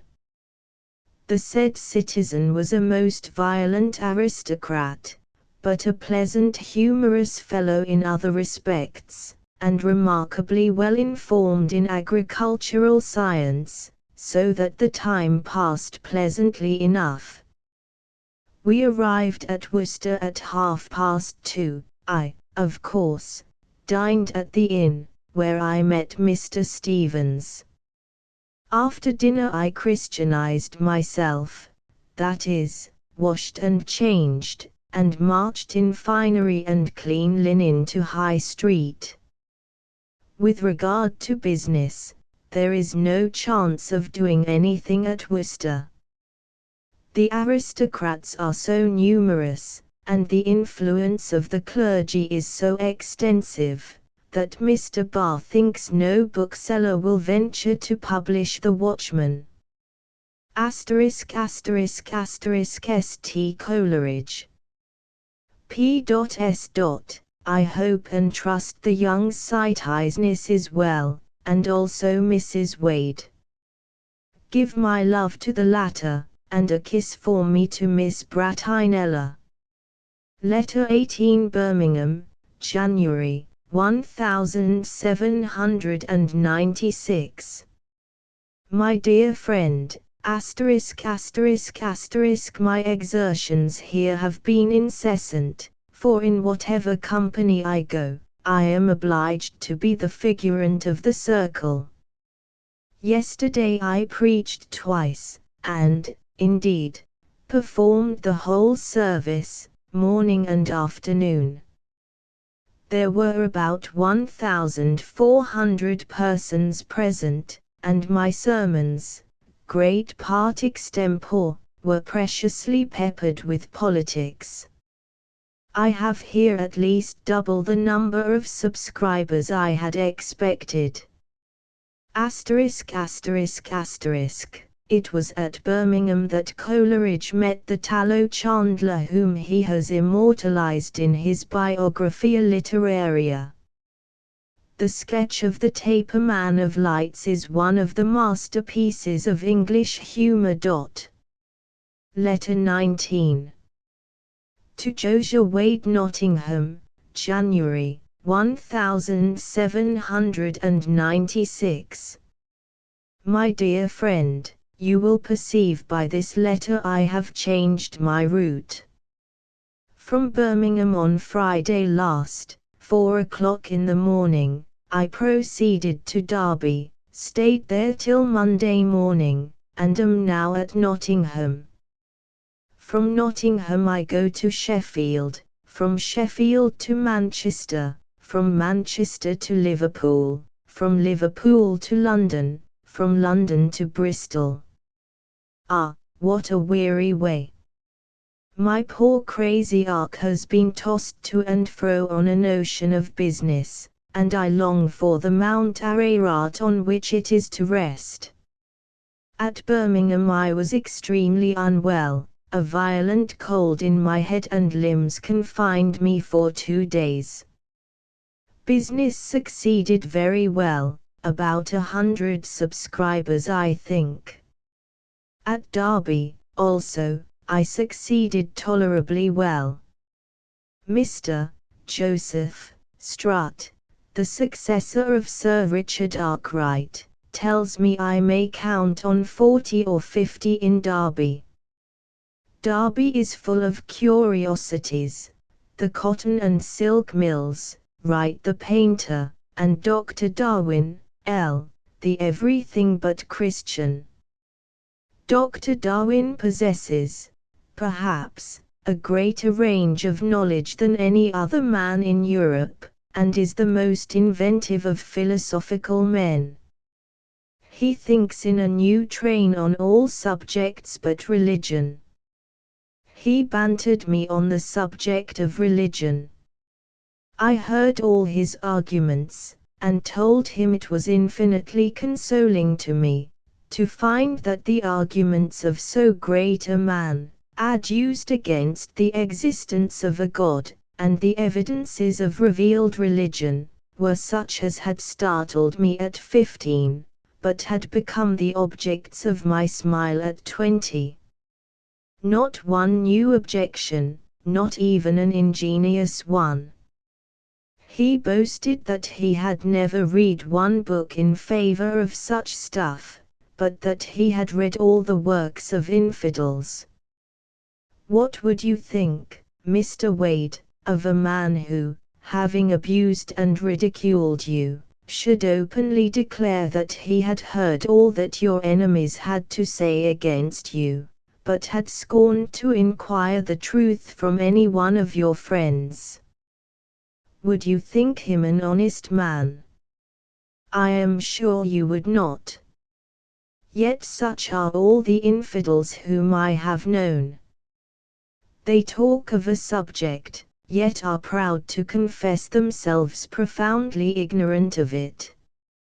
Dr. Darwin would have been ashamed to reject Hutton's theory of the earth without having minutely examined it, yet what is it to us, how the earth was made, a thing impossible to be known?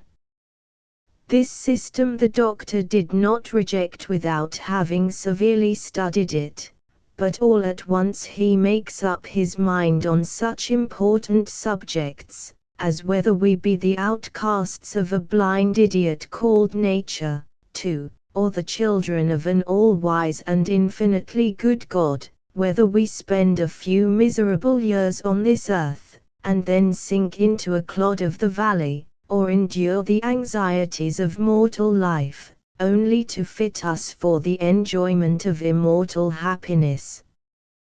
These subjects are unworthy a philosopher's investigation. He deems that there is a certain self-evidence in infidelity, and becomes an atheist by intuition. Well did St. Paul say, "Ye have an evil heart of unbelief." What lovely children Mr. Barr of Worcester has. After church, in the evening, they sat round and sang hymns so sweetly that they overpowered me.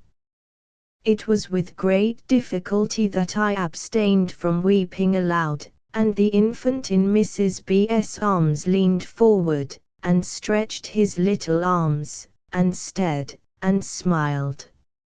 It seemed a picture of heaven, where the different orders of the blessed join different voices in one melodious hallelujah, and the babe looked like a young spirit just that moment arrived in heaven, startled at the seraphic songs, and seized at once with wonder and rapture. **** from your affectionate friend, St. Coleridge. Footnote 1, Erasmus Darwin, 1731-1802. Footnote 2, see poem, Human Life, written about 1815. Letter 20 Sheffield, January, 1796. My very dear friend, I arrived at this place late last night by the mail from Nottingham, where I have been treated with kindness and friendship, of which I can give you but a faint idea. I preached a charity sermon there last Sunday. I preached in coloured clothes. With regard to the gown at Birmingham, of which you inquire, I suffered myself to be over-persuaded. First of all, my sermon being of so political a tendency, had I worn my blue coat, it would have impugned Edwards. They would have said, he had stuck a political lecturer in his pulpit.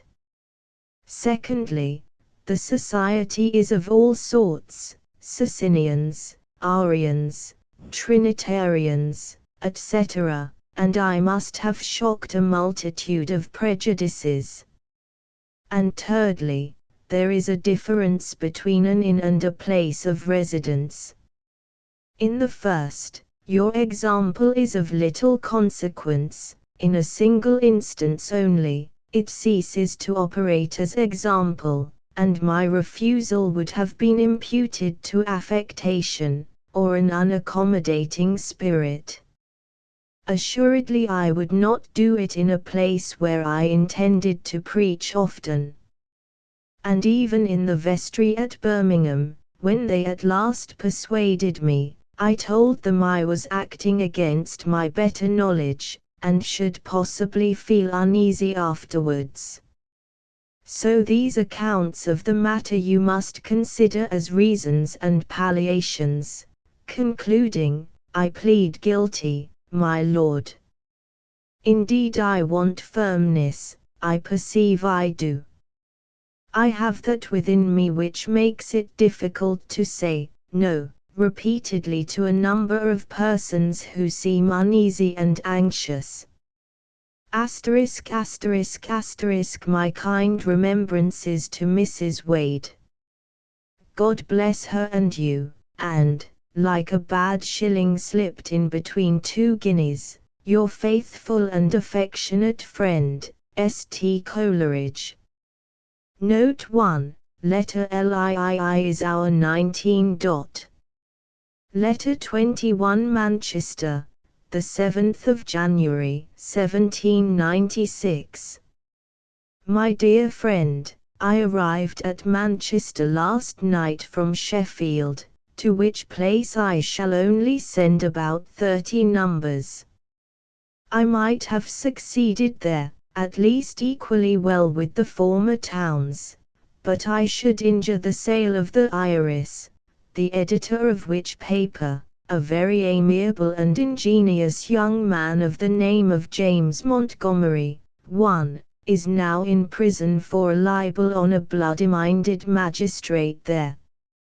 Of course I declined publicly advertising or disposing of the watchman in that town. This morning I called on Mr. with H.'s letter. Mr. received me as a rider, and treated me with insolence that was really amusing from its novelty. Overstocked with these articles. People always setting up some new thing or other. I read the Star and another paper. What could I want with this paper, which is nothing more? Well, I'll consider of it. To these entertaining bon mots I returned the following repartee: Good morning, sir. ******, God bless you, STC. Footnote 1. The poet, 1771-1854.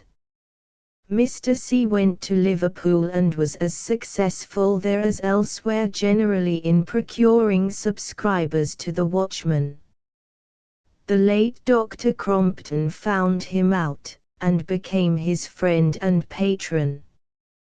His exertions, however, at Liverpool were suddenly stopped by news of the critical state of Mrs. C.'s health, and a pressing request that he would immediately return to Bristol, whither Mrs. C. had now gone from Clevedon. Coleridge accordingly gave up his plan of visiting London, and left Liverpool on his homeward trip. From Lichfield he wrote to Mr. Wade the following letter, Letter 22 Lichfield, January, 1796. My dear friend, ******** I have succeeded very well here at Lichfield. Belcher, bookseller, Birmingham, Sutton, Nottingham, Pritchard, Derby, and Thomson, Manchester, are the publishers. In every number of the Watchman there will be printed these words, published in Bristol by the author, St. Coleridge, and sold, etc. I verily believe no poor fellow's idea pot ever bubbled up so vehemently with fears, doubts, and difficulties, as mine does at present. Heaven grant it may not boil over, and put out the fire. I am almost heartless.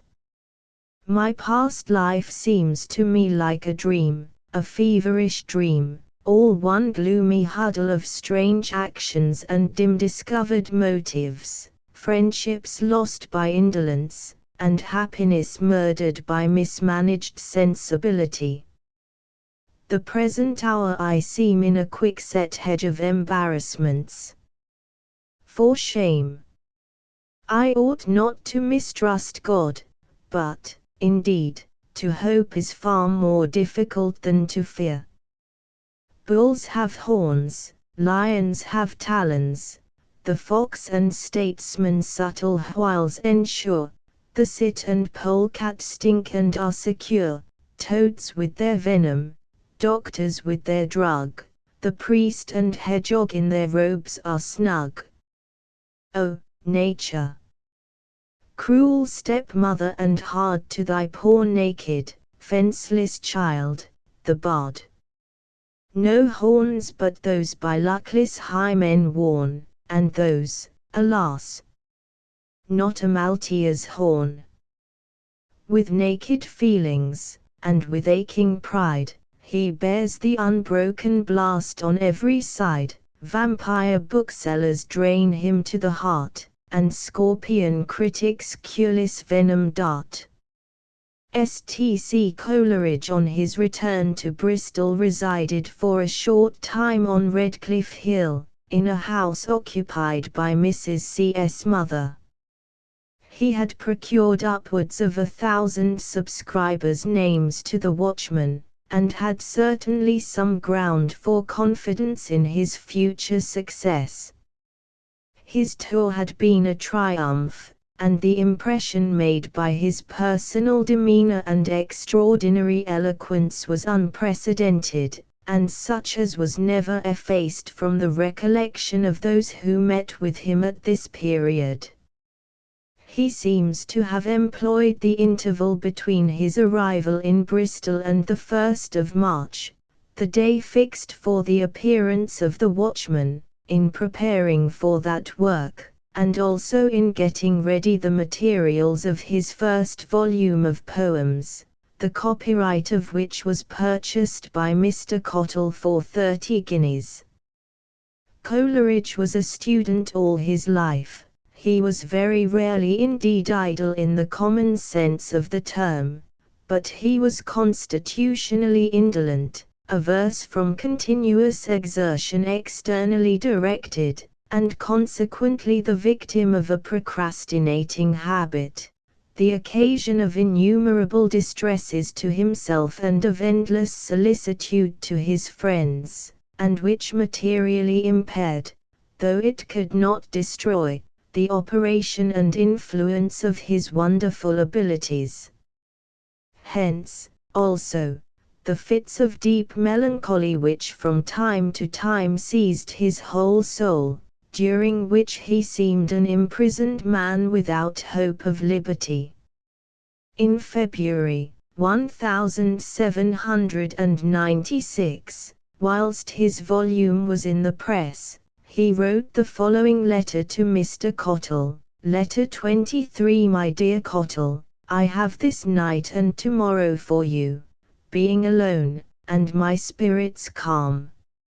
I shall consult my poetic honor, and of course your interest, more by staying at home than by drinking tea with you.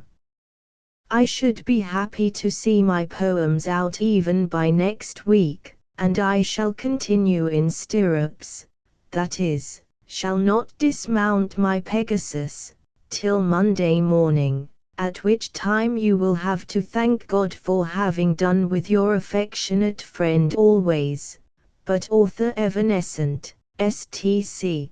The last letter is one of many short notes to Cottle explaining why he was not making progress with the proposed volume of poems. The next is the concluding letter of the series, still apologizing for the delay. Letter 24. To Cottle. Stowe, February 1796. My dear Cottle, I feel it much, and very uncomfortable, that, loving you as a brother, and feeling pleasure in pouring out my heart to you, I should so seldom be able to write a letter to you, unconnected with business, and uncontaminated with excuses and apologies. I give every moment I can spare from my garden and the reviews, i.e., from my potatoes and meat to the poem, Religious Musings, but I go on slowly, for I torture the poem and myself with corrections, and what I write in an hour, I sometimes take 2 or 3 days in correcting. You may depend on it, the poem and prefaces will take up exactly the number of pages I mentioned, and I am extremely anxious to have the work as perfect as possible, and which I cannot do, if it be finished immediately. The Religious Musings I have altered monstrously, since I read them to you and received your criticisms. I shall send them to you in my next. The sonnets I will send you with the musings. God love you. From your affectionate friend, St. Coleridge. Shortly afterwards, mistaking the object of a message from Mr. Cottle for an application for copy for the press, Coleridge wrote the following letter with reference to the painful subject, Letter 25 Redcliffe Hill, the 22nd of February, 1796. My dear Sir, it is my duty and business to thank God for all His dispensations, and to believe them the best possible, but, indeed, I think I should have been more thankful, if He had made me a journeyman shoemaker, instead of an author by trade. I have left my friends, I have left plenty, I have left that ease which would have secured a literary immortality, and have enabled me to give to the public works conceived in moments of inspiration, and polished with leisurely solicitude, and, alas! For what have I left them? For, who deserted me in the hour of distress, and for a scheme of virtue impracticable and romantic. So I am forced to write for bread, write the flights of poetic enthusiasm, when every minute I am hearing a groan from my wife. groans, and complaints, and sickness. The present hour I am in a quickset hedge of embarrassment, and, whichever way I turn, a thorn runs into me. The future is cloud and thick darkness. Poverty, perhaps, and the thin faces of them that want bread looking up to me. Nor is this all. My happiest moments for composition are broken in upon by the reflection that I must make haste. I am too late. I am already months behind. I have received my pay beforehand. O wayward and desultory spirit of genius, ill canst thou brook a taskmaster. The tenderest touch from the hand of obligation wounds thee like a scourge of scorpions. I have been composing in the fields this morning, and came home to write down the first rude sheet of my preface, when I heard that your man had brought a note from you. I have not seen it, but I guess its contents. I am writing as fast as I can. Depend on it, you shall not be out of pocket for me. I feel what I owe you, and, independently of this, I love you as a friend, indeed so much that I regret, seriously regret, that you have been my copyholder. If I have written petulantly, forgive me. God knows I am sore all over. God bless you. And believe me that, setting gratitude aside, I love and esteem you, and have your interest at heart full as much as my own.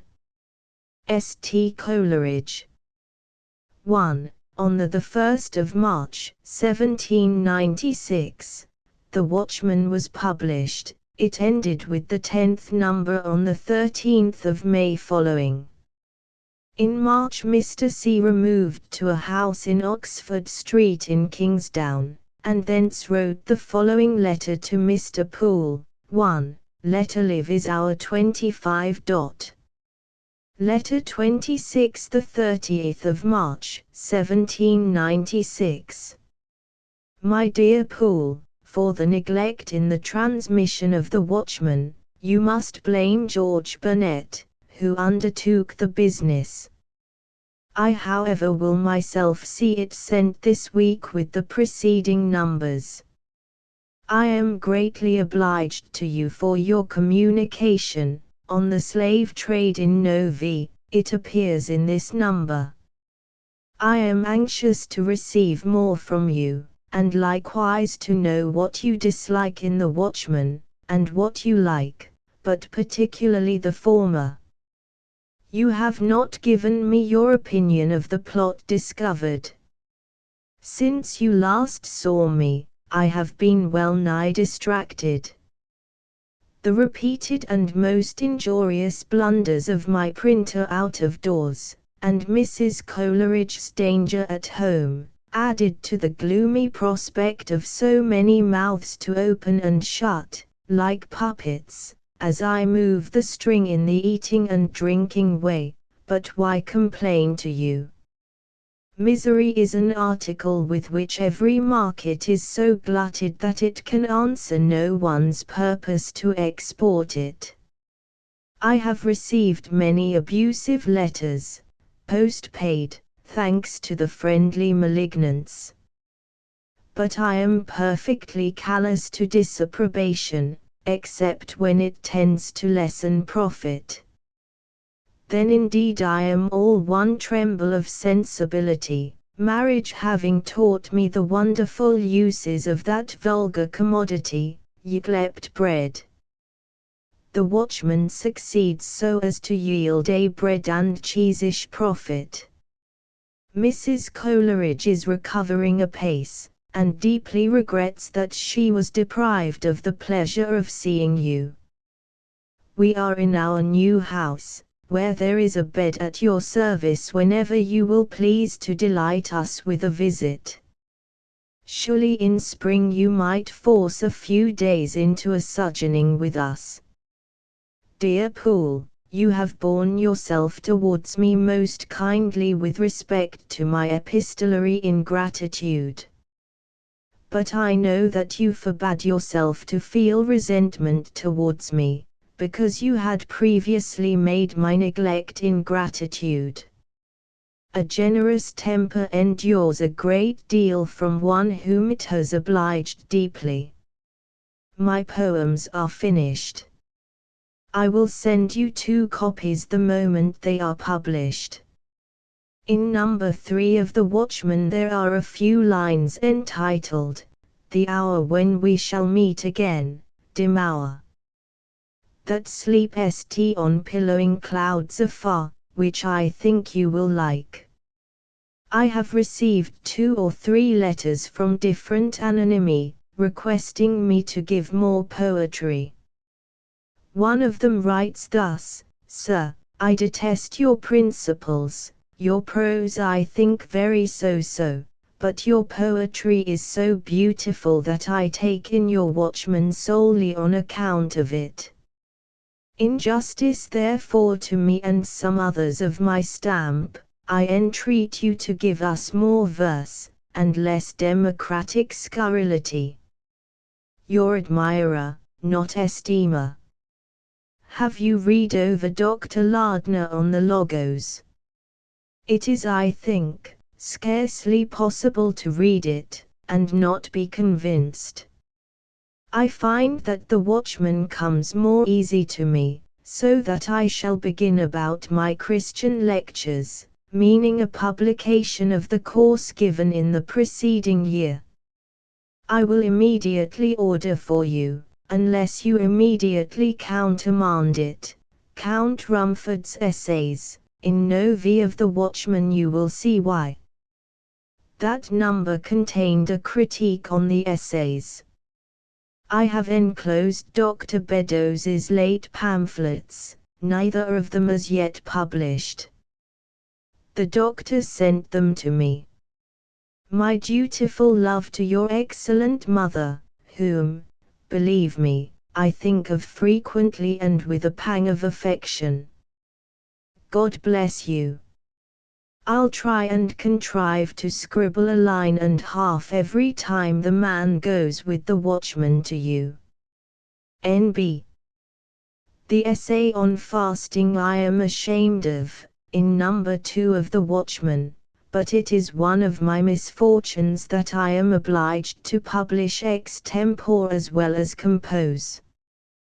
God bless you. St. Coleridge.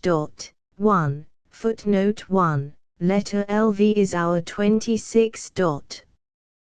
2 days afterwards Mr. Coleridge wrote to Mr. B. Flower, then the editor of the Cambridge Intelligencer, with whom he had been acquainted at the university, letter the 27th of April 1796. Dear Sir, I transmitted to you by Mr. B. a copy of my Conscience ad Populum, and of an address against the bills, meaning the plot discovered. I have taken the liberty of enclosing 10 of each, carriage paid, which you may perhaps have an opportunity of disposing of for me. If not, give them away. The one is an 18-penny affair, the other 9d. I have likewise enclosed the numbers which have been hitherto published of the Watchman. Some of the poetry may perhaps be serviceable to you in your paper. That sonnet on the rejection of Mr. Wilberforce's bill in your Chronicle the week before last was written by Southey, author of Joan of Arc, a year and a half ago, and sent to me per letter. How it appeared with the late signature, let the plagiarist answer. I have sent a copy of my poems. They were not yet published. Will you send them to Lunn and Dayton, and ask of them whether they would choose to have their names on the title page as publishers, and would you permit me to have yours? Robinson and, I believe, Cadell, will be the London publishers. Be so kind as to send an immediate answer. Please to present one of each of my pamphlets to Mr. Hall, the late Robert Hall, the Baptist. I wish I could reach the perfection of his style. I think his style the best in the English language. If he have a rival, it is Mrs. Barbauld. You have, of course, seen Bishop Watson's Apology for the Bible. It is a complete confutation of pain, but that was no difficult matter. The most formidable infidel is Lessing, the author of Emilia Galotti. I ought to have written, was, for he is dead. His book is not yet translated, and is entitled, in German, Fragments of an Anonymous Author. It unites the wit of Voltaire with the subtlety of Hume and the profound erudition of our Lardner. I had some thoughts of translating it with an answer, but gave it up, lest men, whose tempers and hearts incline them to disbelief, should get hold of it, and, though the answers are satisfactory to my own mind, they may not be equally so to the minds of others. I suppose you have heard that I am married. I was married on the 4th of October. I rest all my poetical credit on the religious musings. Farewell, with high esteem, yours sincerely, S.T. Coleridge. Benjamin Flower, the editor of the Cambridge Intelligencer, printed the first published version of the Monody on Chatterton in his edition of the Rowley Poems, 1794. He was also to have been the publisher of the Imitations of the Latin Poets, of which Coleridge spoke so often at this time. Our next letter is from the Watchman of the 1st of April, in answer to a correspondent. Godwin, whom Coleridge had hailed in one of his sonnets in the Morning Chronicle, the 10th of January, 1795, as one formed to illume a sunless world by his political justice, 1793, is here attacked with some virulence. In after years Coleridge held a better opinion of Godwin and wrote some of his finest letters to him. Letter 28. To Caius Gracchus. You have attacked me because I ventured to disapprove of Mr. Godwin's works. I notice your attack because it affords me an opportunity of expressing more fully my sentiments respecting those principles. I must not however wholly pass over the former part of your letter. The sentence implicating them with party and calumniating opinions is so inaccurately worded, that I must guess at your meaning. In my first essay I stated that literary works were generally reviewed by personal friends or private enemies of the authors. This I know to be fact, and does the spirit of meekness forbid us to tell the truth? The passage in my review of Mr. Burke's late pamphlet, you have wilfully misquoted, with respect to the work in question is an edition of your own. That work in question I myself considered as mere declamation, and therefore deemed it woefully inferior to the former production of the venerable fanatic. In what manner I could add to my numerous ideal trophies by quoting a beautiful passage from the pages which I was reviewing, I am ignorant. Perhaps the spirit of vanity lurked in the use of the word ere I begin the task of blame. It is pleasant to observe with what absurd anxiety this little monosyllable is avoided. Sometimes the present writer appears as its substitute, sometimes the modest author adopts the style of royalty, swelling and multiplying himself into we, and sometimes to escape the egotistic phrases of "in my opinion" or "as I think," he utters dogmas, and positively asserts, exempli gratia, "it is a work, which," etc.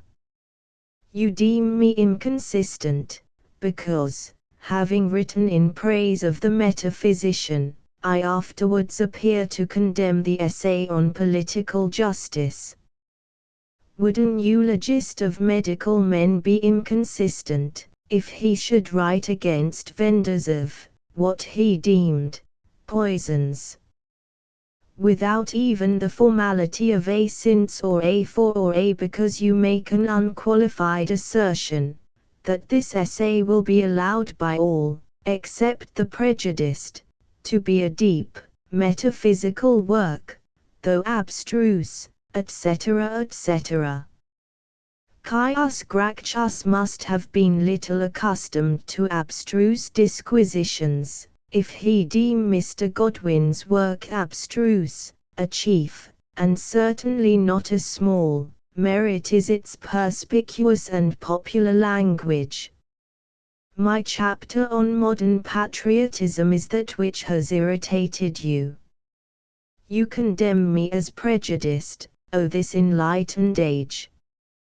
When it can be seriously charged against an essayist, that he is prejudiced in favor of gratitude, conjugal fidelity, filial affection, and the belief of God and a hereafter.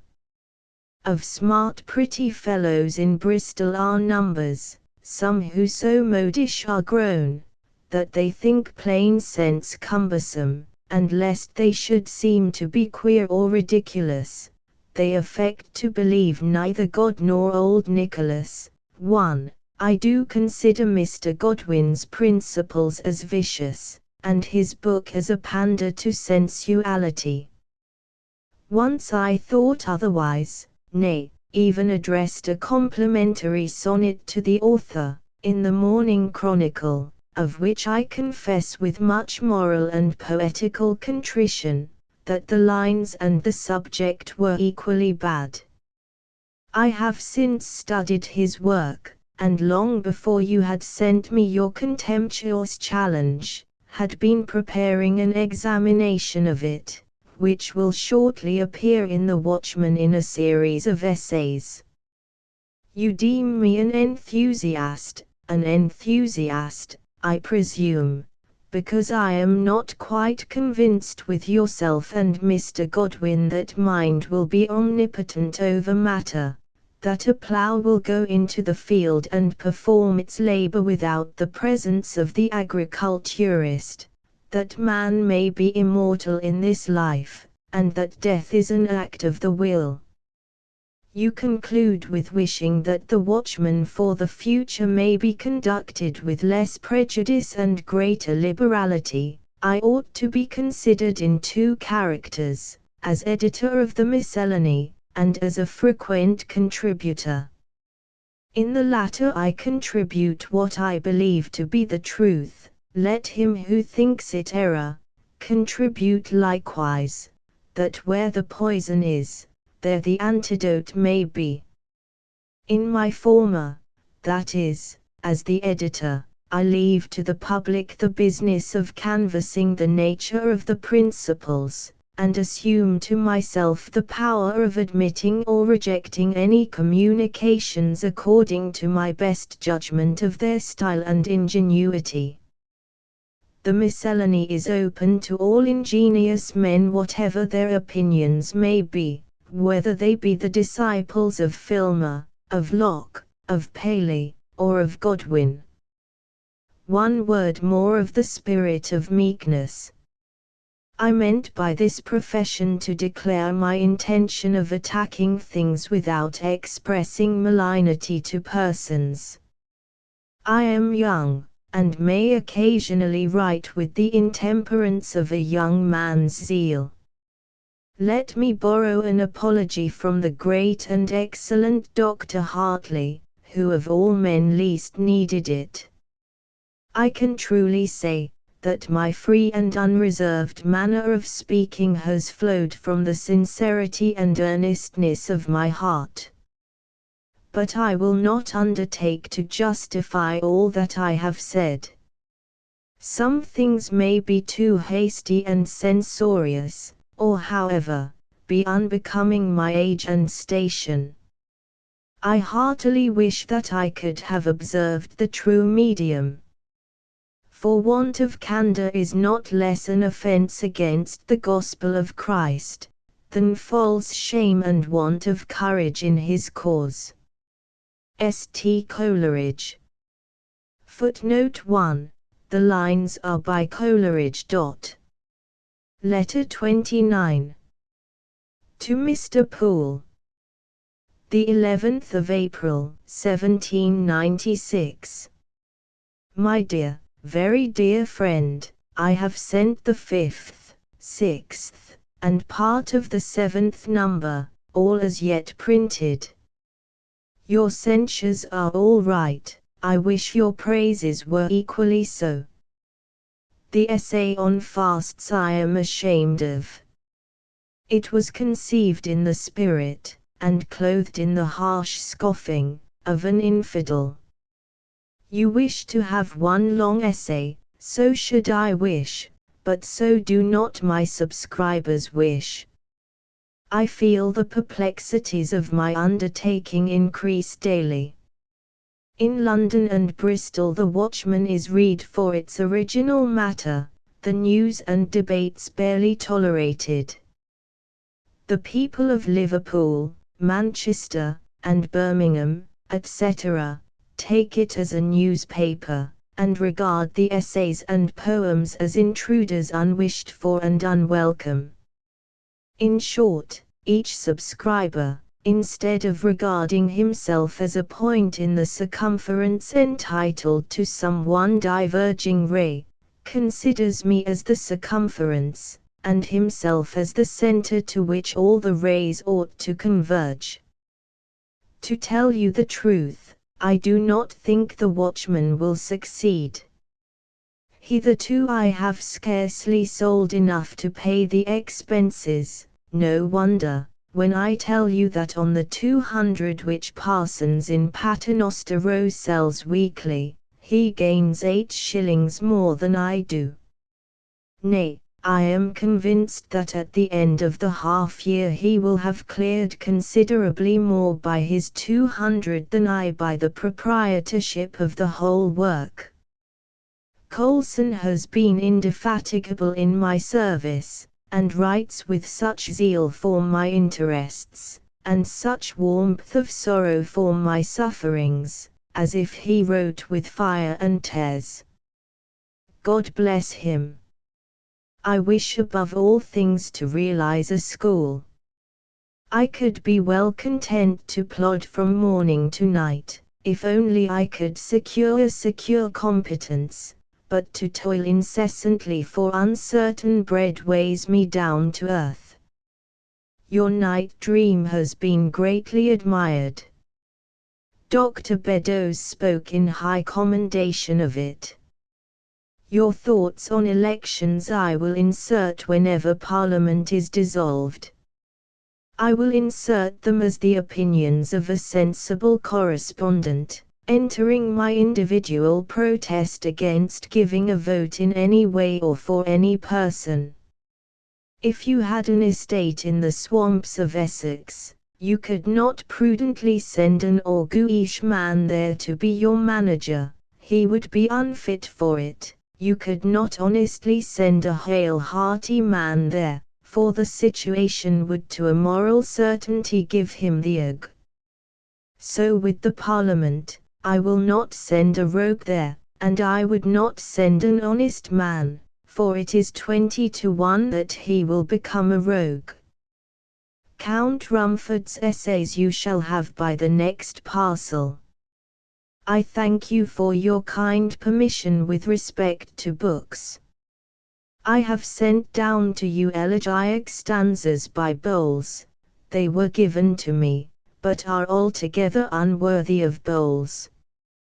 I have sent you Beddoes's essay on the merits of William Pitt. You may either keep it, and I will get another for myself on your account, or if you see nothing in it to libraryize it, send it me back next Thursday, or whenever you have read it. My own poems you will welcome. I pin all my poetical credit on the religious musings. In the poem you so much admired in The Watchman, for now life and joy read new life and joy. From the hour when we shall meet again.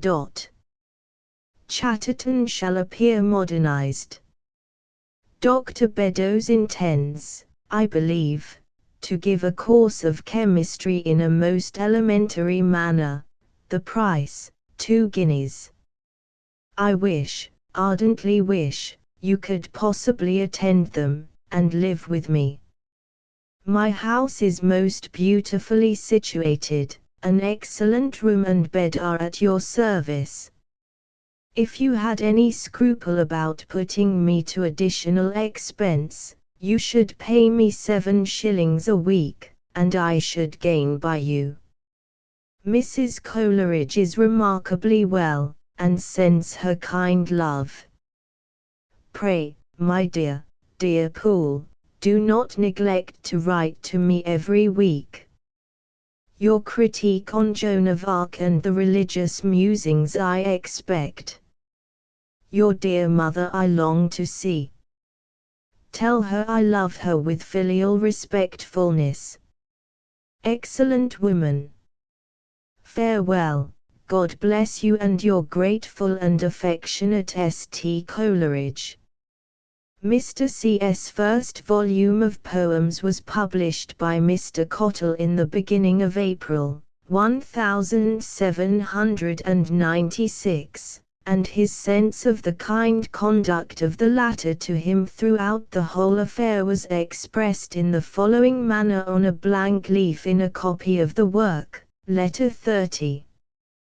Dear Cottle, on the blank leaf of my poems I can most appropriately write my acknowledgments to you for your too disinterested conduct in the purchase of them. Indeed, if ever they should acquire a name and character, it might be truly said the world owed them to you. Had it not been for you, none perhaps of them would have been published, and some not written. Your obliged and affectionate friend, St. Coleridge. Bristol, the 15th of April, 1796. Another project of Coleridge to earn a small sum to tide over financial difficulties was to Rumfordize the cities of England.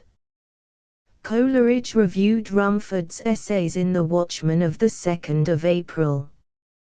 Count Rumford, Count of the Holy Roman Empire, had cleared certain cities of Austria of beggars and vagabonds, and had established garden cities for the soldiery practicing agricultural pursuits and engaging in remunerative occupations during their non-attendance at drill. What part of the Rumfordizing Coleridge proposed to apply to his native country does not appear from the letter. Letter 31. To Cottle, April 1796. My ever dear Cottle, since I last conversed with you on the subject, I have been thinking over again the plan I suggested to you, concerning the application of Count Rumford's plan to the city of Bristol. I have arranged in my mind the manner and matter of the pamphlet, which would be 3 sheets, and might be priced at 1 shilling. Considerations addressed to the inhabitants of Bristol, on a subject of importance, unconnected with politics. By St.C.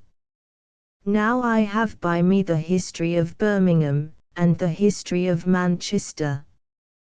By observing the names, revenues, and expenditures of their different charities, I could easily alter the calculations of the Bristol address, and, at a trifling expense, and a few variations, the same work might be sent to Manchester and Birmingham. Considerations addressed to the inhabitants of Birmingham, etc. I could so order it, that by writing to a particular friend, at both places, the pamphlet should be thought to have been written at each place, as it certainly would be for each place. I think therefore 750 might be printed in all. Now will you undertake this?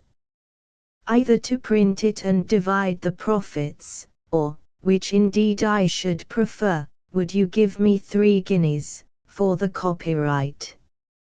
I would give you the first sheet on Thursday, the second on the Monday following, the third on the Thursday following. To each pamphlet I would annex the alterations to be made, when the press was stopped at 250. God love you. St.C. Cottle says regarding this project, I presented Mr. C. with the 3 guineas, but forbore the publication. Letter 32. To Mr. Cottle, April, 1796. My ever dear Cottle, I will wait on you this evening at 9 o'clock, till which hour I am on watch. Your Wednesday's invitation I of course accept, but I am rather sorry that you should add this expense to former liberalities. 2 editions of my poems would barely repay you. Is it not possible to get 25 or 30 of the poems ready by tomorrow, as Parsons, of Paternoster Row, has written to me pressingly about them? People are perpetually asking after them.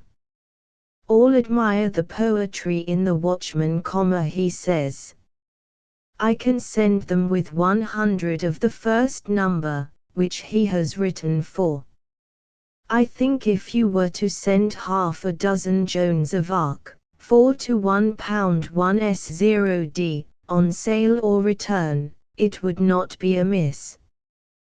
To all the places in the north we will send my poems, my conscience, and the Joans of Arc together, per waggon. You shall pay the carriage for the London and Birmingham parcels, I for the Sheffield, Derby, Nottingham, Manchester, and Liverpool. With regard to the poems I mean to give away, I wish to make it a common interest, that is, I will give away a sheet full of sonnets. 1 to Mrs. Barboard, 1 to Wakefield, 1 to Dr. Beddoes, 1 to Wrangham, a college acquaintance of mine, an admirer of me, and a pitier of my principles, 1 to George Augustus Pollen, Esquire, 1 to C. Lamb, 1 to Wordsworth, 1 to my brother George, and 1 to Dr. Parr. These sonnets I mean to write on the blank leaf, respectively, of each copy. Asterisk asterisk asterisk asterisk God bless you, and St. Coleridge. The sonnets, says Mr. Cottle, never arrived. But a pamphlet of 16 pages, containing 28 sonnets, was printed, the only extant copy of which is in the discollection. Poems, 1893, p. 544. Letter 33. To Mr. Poole, the 6th of May, 1796.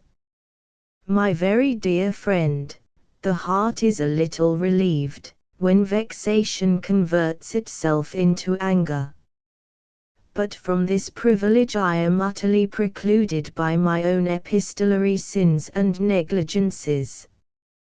Yet in very troth thou must be a hard-hearted fellow to let me trot for 4 weeks together every Thursday to the Bear Inn, to receive no letter.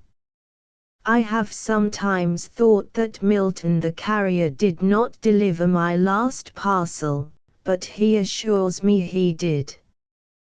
This morning I received a truly fraternal letter from your brother Richard of Sherborne, containing good and acceptable advice. He deems my religious musings too metaphysical for common readers. I answer, the poem was not written for common readers. In so miscellaneous a collection as I have presented to the public, singular quick should be the motto. There are, however, instances of vicious affectation in the phraseology of that poem, unshuddered, unhasted, for example. Not in the poem now.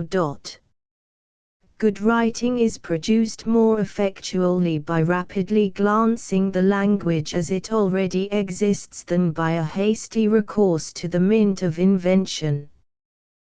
The religious musings has more mind than the introduction of B2.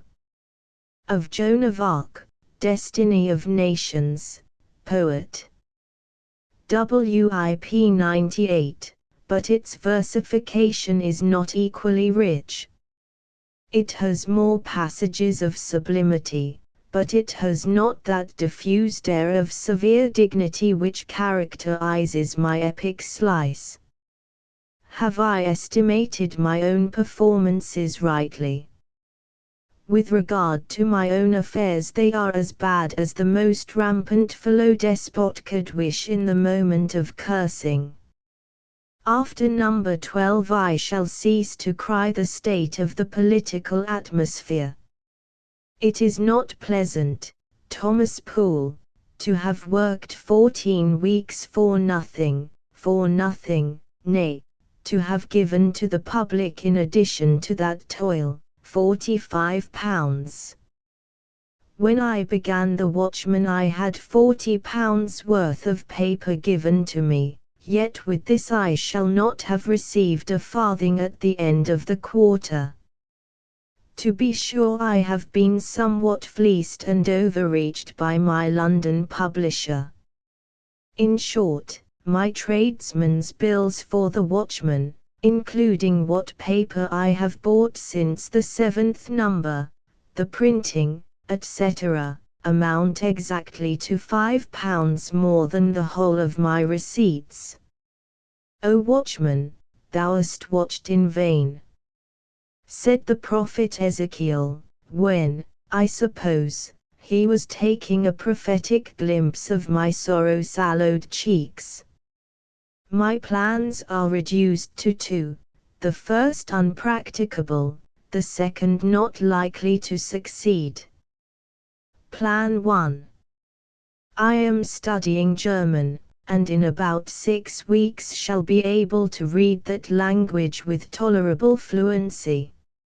Now I have some thoughts of making a proposal to Robinson, the great London bookseller, of translating all the works of Schiller, which would make a portly quarto, on condition that he should pay my journey and my wife's to and from Jena, a cheap German university where Schiller resides, and allow me 2 guineas each quarto sheet, which would maintain me.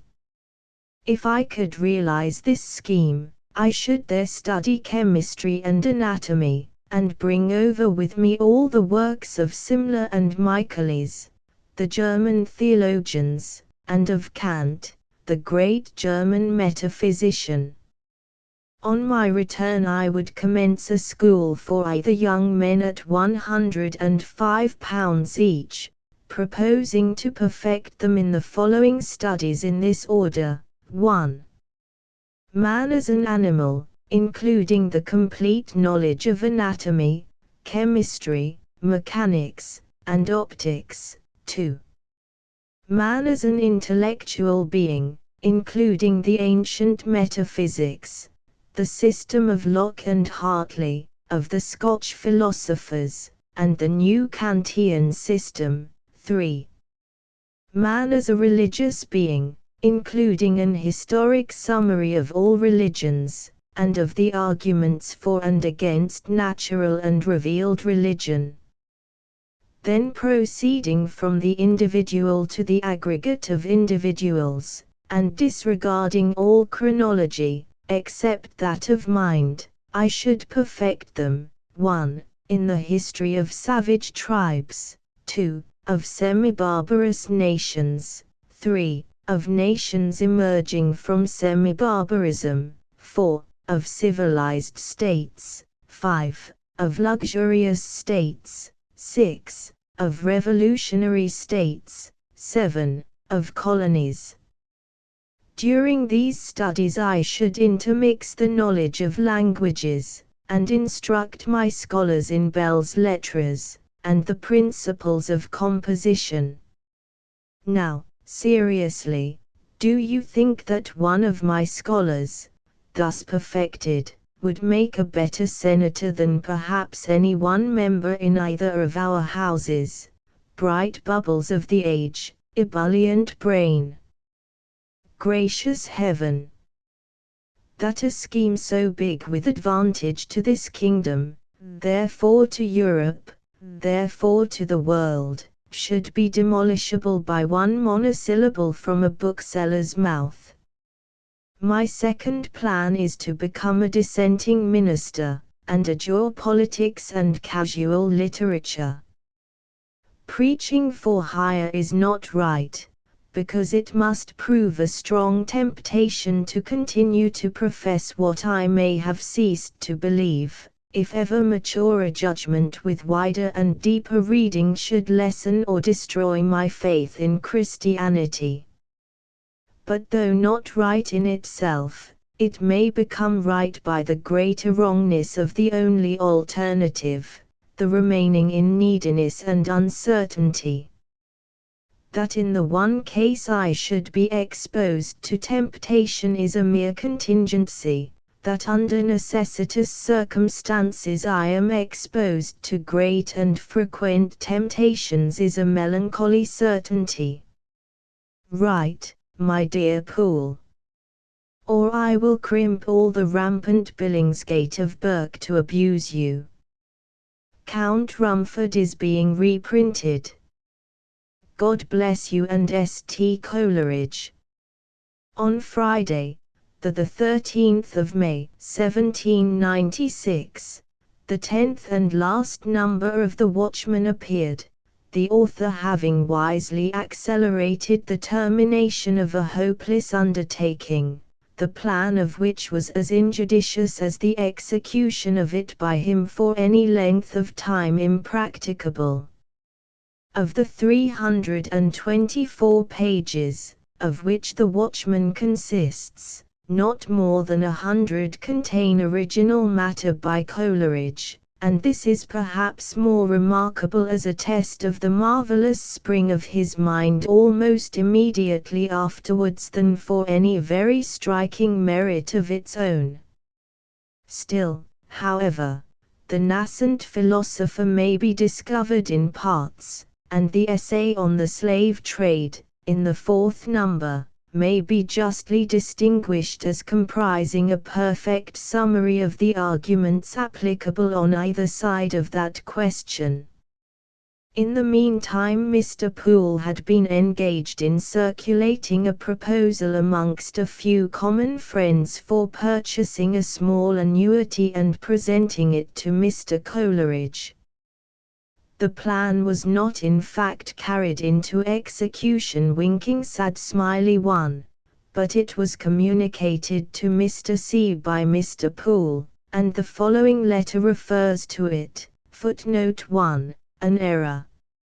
A subscription annuity of £35 or £40 was collected and paid to Coleridge in 1796 and 1797. Letter 34. To Mr. Poole, the 12th of May, 1796. Poole. The spirit, who counts the throbbings of the solitary heart, knows that what my feelings ought to be, such they are.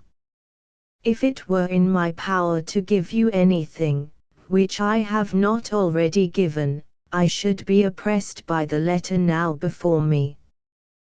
But no. I feel myself rich in being poor, and because I have nothing to bestow, I know how much I have bestowed. Perhaps I shall not make myself intelligible, but the strong and unmixed affection which I bear to you seems to exclude all emotions of gratitude, and renders even the principle of esteem latent and inert. Its presence is not perceptible, though its absence could not be endured. Concerning the scheme itself I am undetermined. Not that I am ashamed to receive, God forbid.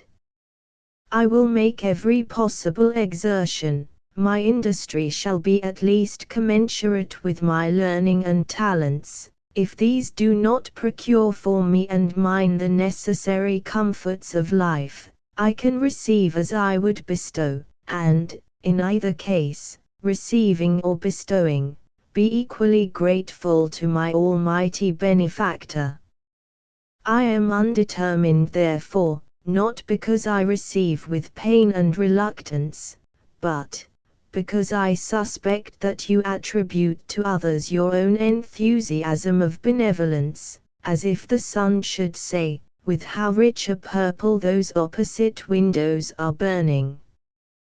But with God's permission I shall talk with you on this subject. By the last page of No. X, you will perceive that I have this day dropped the watchman. On Monday morning I will go per caravan to Bridgewater, where, if you have a horse of tolerable meekness unemployed, you will let him meet me. I should blame you for the exaggerated terms in which you have spoken of me in the proposal, did I not perceive the motive. You wished to make it appear an offering, not a favor, and in excess of delicacy have, I fear, fallen into some grossness of flattery. God bless you, my dear, very dear friend. The widow is calm, and amused with her beautiful infant. 1. We are all become more religious than we were. God be ever praised for all things. Mrs. Coleridge begs her kind love to you. To your dear mother my filial respects. St. Coleridge. 2. Footnote 1. Mrs. Robert Lovell, whose husband had been carried off by a fever, about 2 years after his marriage with my aunt. Sc. Footnote 2. Letter LVI is our 34. LVII is dated the 13th of May, 1796. The visit to Mr. Poole at Stowey was paid, and Mr. C returned to Bristol on the 20th of May, 1796. On his way back he wrote the following letter to Mr. Poole from Bridgewater, Letter 35, the 29th of May, 1796. My dear Poole, this said caravan does not leave Bridgewater till 9. In the market-place stand the hustings. I mounted, and pacing the boards, mused on bribery, false swearing, and other foibles of election times. I have wandered too by the river Parrot, which looks as filthy as if all the parrots in the House of Commons had been washing their consciences therein. Dear gutter of Stowey! Were I transported to Italian plains, and lying by the side of a streamlet which murmured through an orange grove, I would think of thee, dear gutter of Stowe, and wish that I were pouring on thee. So much by way of rant. I have eaten 3 eggs, swallowed sundries of tea and bread and butter, purely for the purpose of amusing myself, and I have seen the horse fed. When at Cross, where I shall dine, I shall think of your happy dinner celebrated under the auspices of humble independence, supported by brotherly love. I am writing, you understand, for no worldly purpose but that of avoiding anxious thoughts. Apropos of honey pie, Caligula or Heliogabalus, one, I forget which, had a dish of nightingales' tongues served up. What think you of the stings of bees? God bless you. My filial love to your mother, and fraternity to your sister. Tell Ellen Cruikshanks, that in my next parcel to you I will send my Haleswood poem to her. Heaven protect her, and you, and Sarah, and your mother, and, like a bad shilling passed off in a handful of guineas, your affectionate friend and brother, St. Coleridge. P.S. Don't forget to send by Milton my old clothes and linen that once was clean. A pretty paraphrase is that, too. Footnote 1, Elagabalus. Footnote 2, letter late is our 35. Lix is dated the 22nd of June 1796. The month of June 1796 was spent in Bristol, and some negotiation took place as to Mr. C.S. settling in Nottingham, the particulars of which the editor is unable to state. On the 4th of July Mr. Coleridge writes to Mr. Poole. Letter 36. To Mr. Poole, the 4th of July, 1796.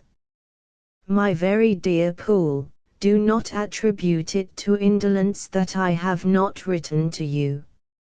Suspense has been the real cause of my silence.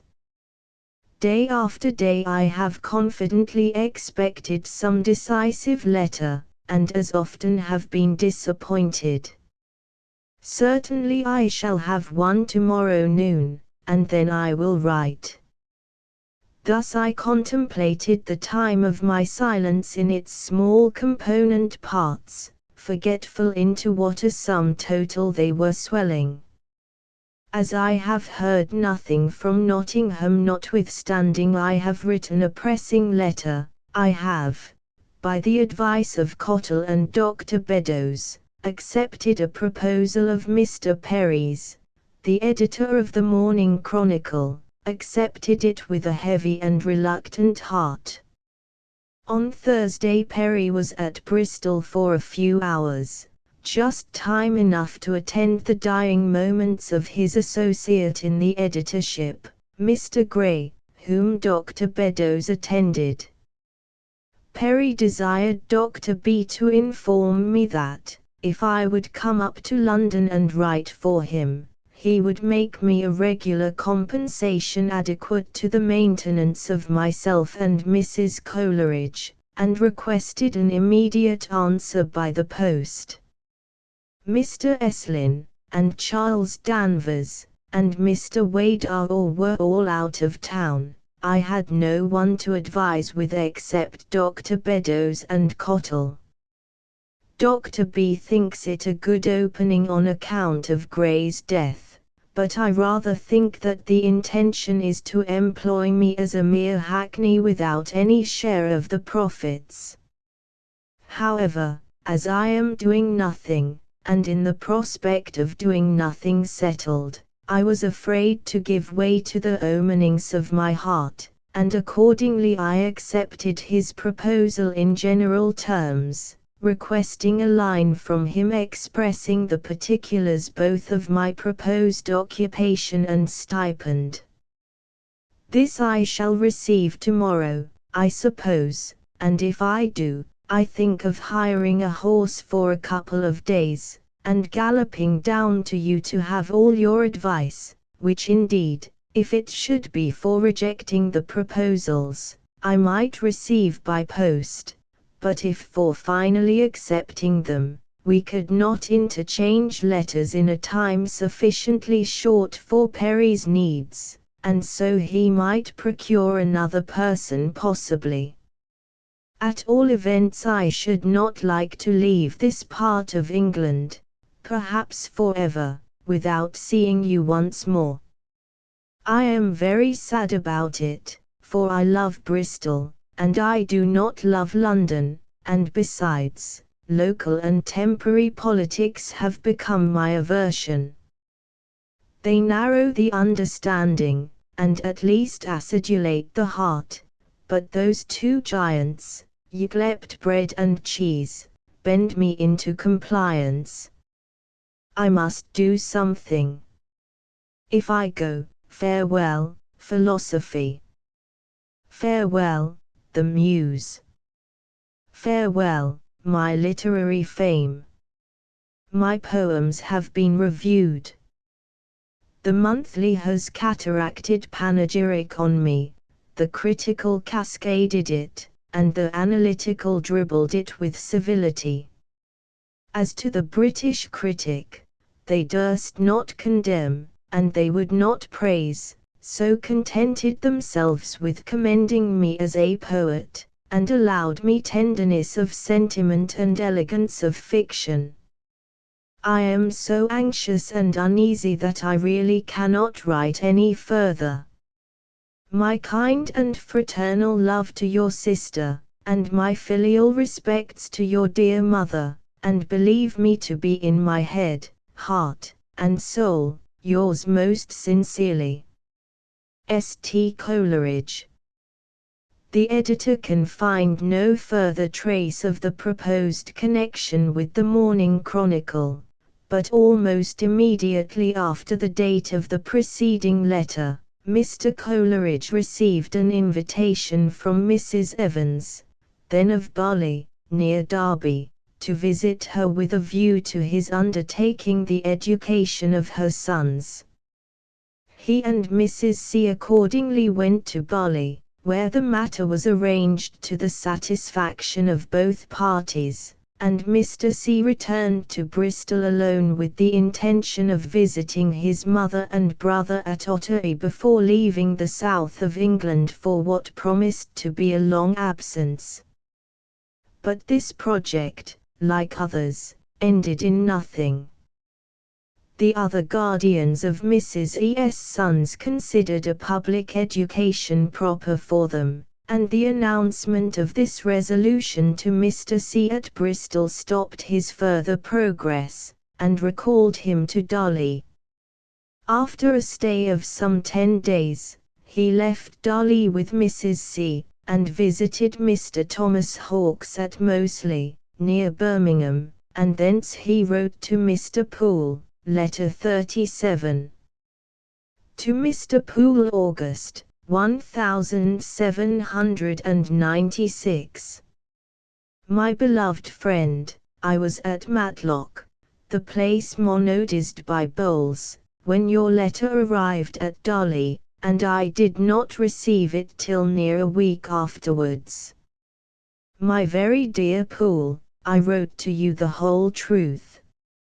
After the first moment I was perfectly composed, and from that moment to the present have continued calm and light-hearted.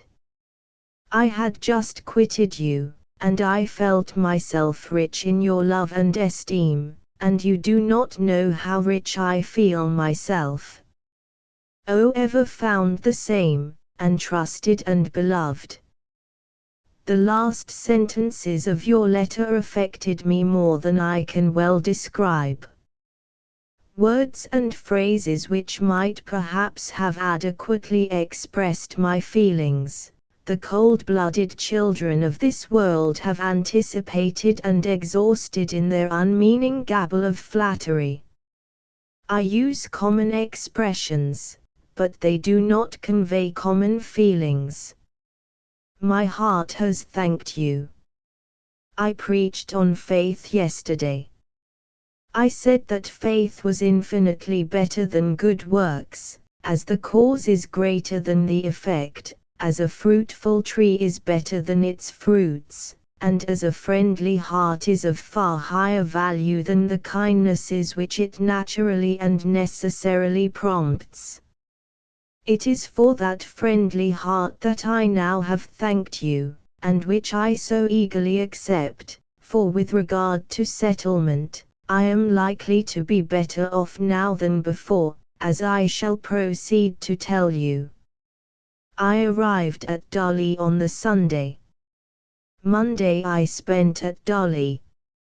On the Tuesday Mrs. Coleridge, Miss Willett, and I went in Mrs. Evans's carriage to Matlock, where we stayed till Saturday. Sunday we spent at Darley, and on Monday Sarah, Mrs. Evans, and myself visited Okova, a seat famous for a few first-rates of Raphael and Titian, thence to Ilam, a quiet vale hung round with wood, beautiful beyond expression, and thence to Dovedale, a place beyond expression tremendously sublime. Here, in a cavern at the head of a divine little fountain, we dined on cold meat, and returned to Darley, quite worn out with the succession of sweet sensations. On Tuesday we were employed in packing up, and on Wednesday we were to have set off. But on the Wednesday Dr. Crompton, who had just returned from Liverpool, called on me, and made me the following proposal, that if I would take a house in Derby and open a day school, confining my number to 12 scholars, he would send 3 of his children on these terms, till my number should be completed. He would allow me £100 a year for them. When the number should be complete, he would give £21 a year for each of them, the children to be with me from 9 to 12, and from 2 to 5. The last 2 hours to be employed with their writing or drawing master, who would be paid by the parents. He has no doubt but that I shall complete my number almost instantly. Now 12x 20 guineas equals £252, and my mornings and evenings at my own disposal equals good things. So I accepted the offer, it being understood that if anything better offered, I should accept it. There was not a house to be got in Derby, but I engaged with a man for a house now building, and which is to be completed by the 8th of October, for £12 a year, and the landlord to pay all the taxes except the poor rates. The landlord is rather an intelligent fellow, and has promised me to Rumfordize the chimneys. The plan is to commence in November, the intermediate time I spend at Bristol, at which place I shall arrive, by the blessing of God, on Monday night next. This week I spend with Mr. Hawkes, at Moseley, near Birmingham, in whose shrubbery I now write. I arrived here on Friday, having left Derby on Friday. I preached here yesterday. If Sarah will let me, I shall see you for a few days in the course of a month. Direct your next letter to STC, Oxford Street, Bristol. My love to your dear mother and sister, and believe me affectionately your ever faithful friend, S.T. Coleridge. I shall write to my mother and brothers tomorrow. At the same time Mr. C. wrote to Mr. Wade in terms similar to the above, adding that at Matlock the time was completely filled up with seeing the country, eating, concerts, etc. Letter 38, September 1796. I was the first fiddle, not in the concerts, but everywhere else, and the company would not spare me 20 minutes together. Sunday I dedicated to the drawing up my sketch of education, which I meant to publish, to try to get a school. He speaks of the thrice lovely valley of Ilam, a vale hung with beautiful woods all round, except just at its entrance, where, as you stand at the other end of the valley, you see a bare bleak mountain standing as it were to guard the entrance.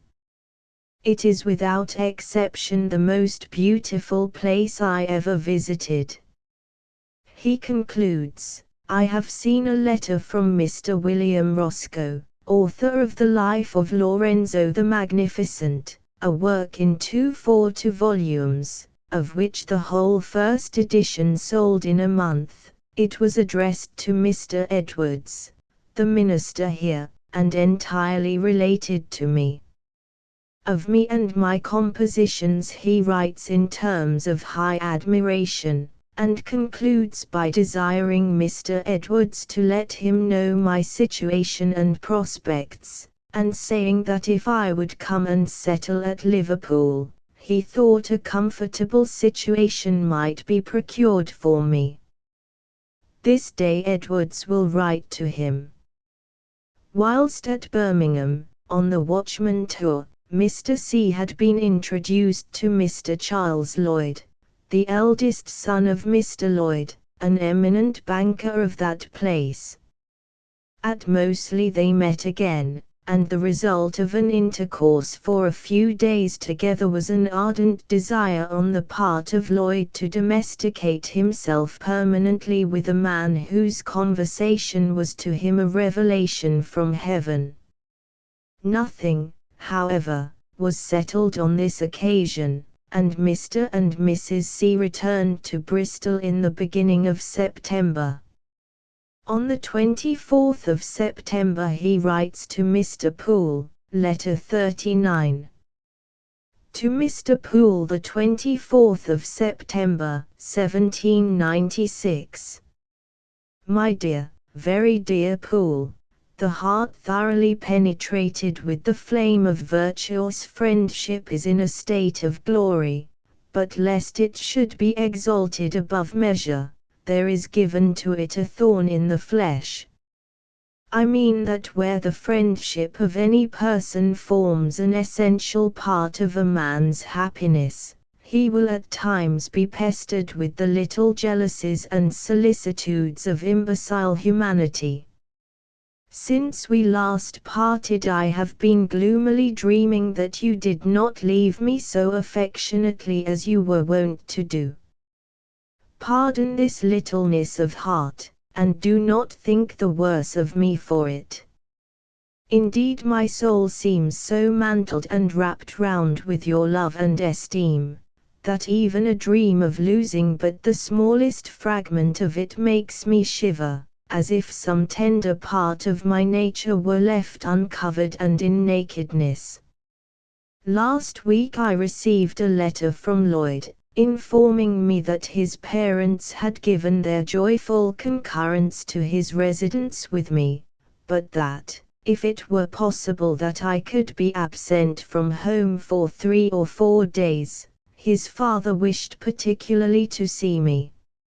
I consulted Mrs. Coleridge, who advised me to go. Accordingly on Saturday night I went by the mail to Birmingham, and was introduced to the father, who is a mild man, very liberal in his ideas, and in religion an allegorizing Quaker.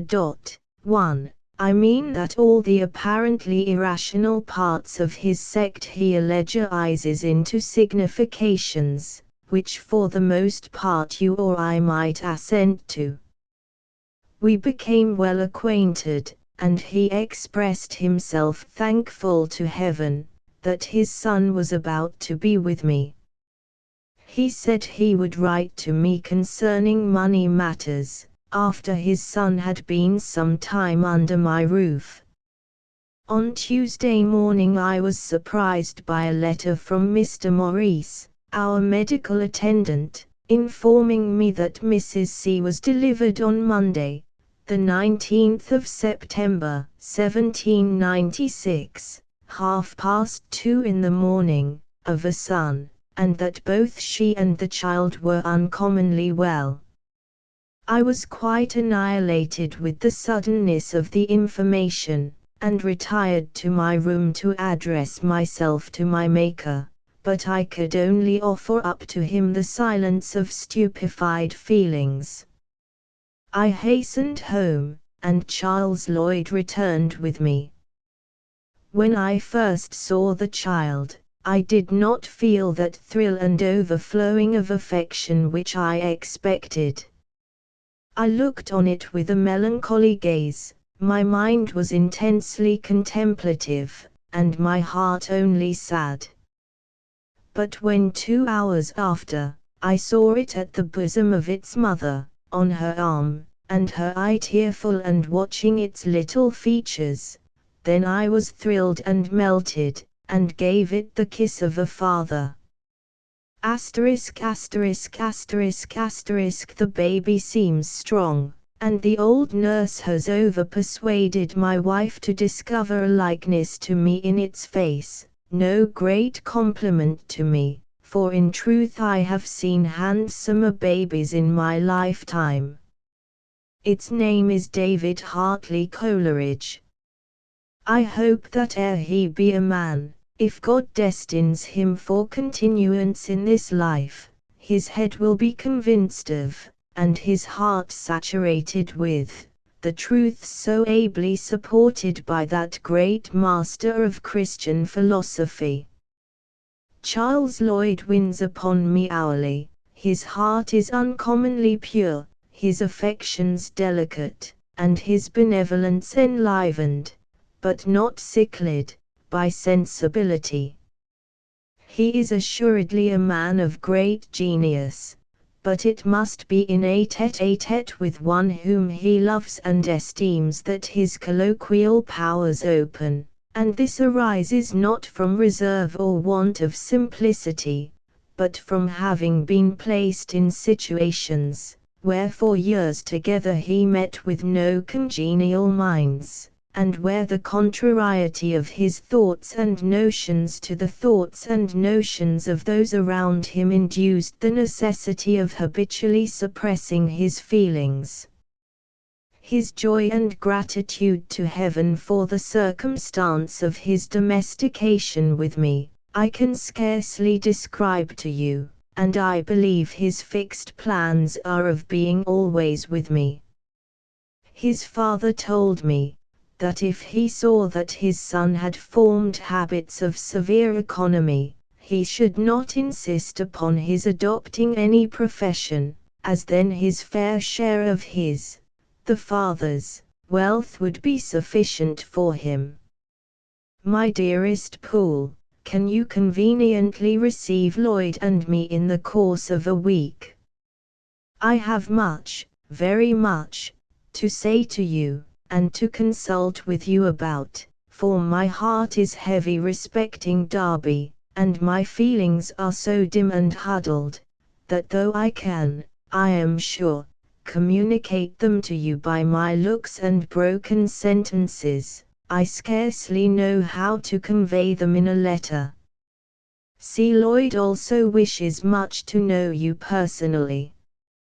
I shall write on the other side of the paper 2 of his sonnets, composed by him in one evening at Birmingham. The latter of them alludes to the conviction of the truth of Christianity, which he had received from me. Let me hear from you by post immediately, and give my kind love to your sister and dear mother, and likewise my love to that young man with the soul-beaming face, which I recollect much better than I do his name. Mr. Thomas Ward of Overstowe. God bless you, my dear friend, and believe me with deep affection yours, St. Coleridge. 2. Footnote 1. The relationship of Coleridge and the Lloyds is told fully in Charles Lamb and the Lloyds, by E. V. Lucas, 1898. Footnote 2. Letter LX is our 39. The reader of Coleridge's poems will remember the beautiful lines to a young friend, on his proposing to domesticate with the author.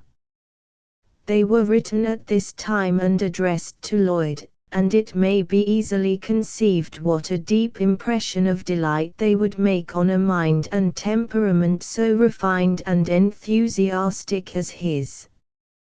The sonnet to a friend who asked how I felt when the nurse first presented my infant to me, is the metrical version of a passage in the foregoing letter.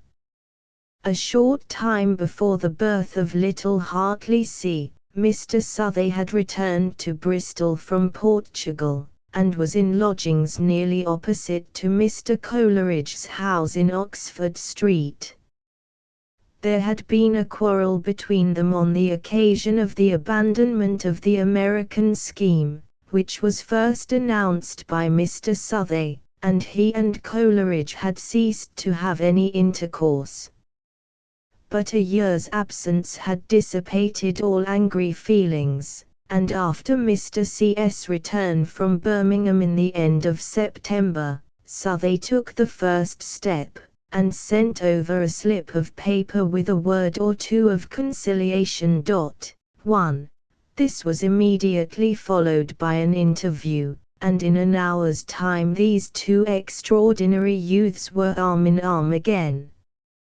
They were indeed of essentially opposite tempers, powers, and habits, yet each well knew and appreciated the other, perhaps even the more deeply from the contrast between them. Circumstances separated them in after life, but Mr. Coleridge recorded his testimony to Southey's character in the Biographia Literaria, and in his will referred to it as expressive of his latest convictions. In Ainger's Letters of Charles Lamb will be found a series of letters by Lamb to Coleridge on various matters, literary and domestic, which affords a good insight into the doings of Coleridge at this time. The following beautiful letter by Coleridge was written on the occasion of the death of Lamb's mother. Footnote 1. The paper contained a sentence in English from Schiller's Conspiracy of Fiesco at Genoa. Fiesco. Fiesco. Du Samsteinen Platz in meiner Brust, denn das Menschengeschlecht, Dreffuk Genommen, nicht mehr besetzen wird. Fiesco. Fiesco. Thou leavest a void in my bosom, which the human race, thrice told, will never fill up. Act V, SC 16. SC. Letter 40. To Charles Lamb, 1, the 29th of September 1796. Your letter, my friend, struck me with a mighty horror. It rushed upon me and stupefied my feelings. You bid me write you a religious letter. I am not a man who would attempt to insult the greatness of your anguish by any other consolation. Heaven knows that in the easiest fortunes there is much dissatisfaction and weariness of spirit, much that calls for the exercise of patience and resignation, but in storms, like these, that shake the dwelling and make the heart tremble, there is no middle way between despair and the yielding up of the whole spirit unto the guidance of faith. And surely it is a matter of joy, that your faith in Jesus has been preserved. The Comforter that should relieve you is not far from you. But as you are a Christian, in the name of that Saviour, who was filled with bitterness and made drunken with wormwood, I conjure you to have recourse in frequent prayer to his God and your God, to the God of mercies, and Father of all comfort. Your poor father is, I hope, almost senseless of the calamity. The unconscious instrument of divine providence knows it not, and your mother is in heaven. It is sweet to be roused from a frightful dream by the song of birds, and the gladsome rays of the morning. Ah, how infinitely more sweet to be awakened from the blackness and amazement of a sudden horror, by the glories of God manifest, and the hallelujahs of angels. As to what regards yourself, I approve altogether of your abandoning what you justly call vanities. I look upon you as a man, called by sorrow and anguish and a strange desolation of hopes into quietness, and a soul set apart and made peculiar to God. We cannot arrive at any portion of heavenly bliss without in some measure imitating Christ. And they arrive at the largest inheritance who imitate the most difficult parts of his character, and bowed down and crushed underfoot, cry in fullness of faith, Father, thy will be done. I wish above measure to have you for a little while here. No visitants shall blow on the nakedness of your feelings, you shall be quiet, and your spirit may be healed. I see no possible objection, unless your father's helplessness prevent you, and unless you are necessary to him. If this be not the case, I charge you write me that you will come. I charge you, my dearest friend, not to dare to encourage gloom or despair. You are a temporary sharer in human miseries, that you may be an eternal partaker of the divine nature. I charge you, if by any means it be possible, come to me. I remain, your affectionate, St. Coleridge. 3. Of the next letter Cottle says, a second edition of Mr. Coleridge's poems being demanded, I was under no obligation, the copyright being mine, in publishing a second edition, to make Mr. Coleridge any payment, alterations or additions being optional with him, but in his circumstances, and to show that my desire was to consider Mr. C. even more than myself, I promised him, on the sale of the second edition of 520 guineas. The following was his reply, not viewing the subject quite in the right light, but this was of little consequence. Footnote 1. The letter to which this is an answer is number 8 of Canon Ainger's Letters of Lamb. Footnote 2. Vide St. John, chapter XX, v. 17. Footnote 3. Letter LXI is our 40. Letter 41. To Cottle Stowey, the 18th of October, 1796. My dear Cottle, I have no mercenary feelings, I verily believe, but I hate bartering at any time, and with any person. With you it is absolutely intolerable. I clearly perceive that by giving me 20 guineas, on the sale of the second edition, you will get little or nothing by the additional poems, unless they should be sufficiently popular to reach a third edition, which soars above our wildest expectations.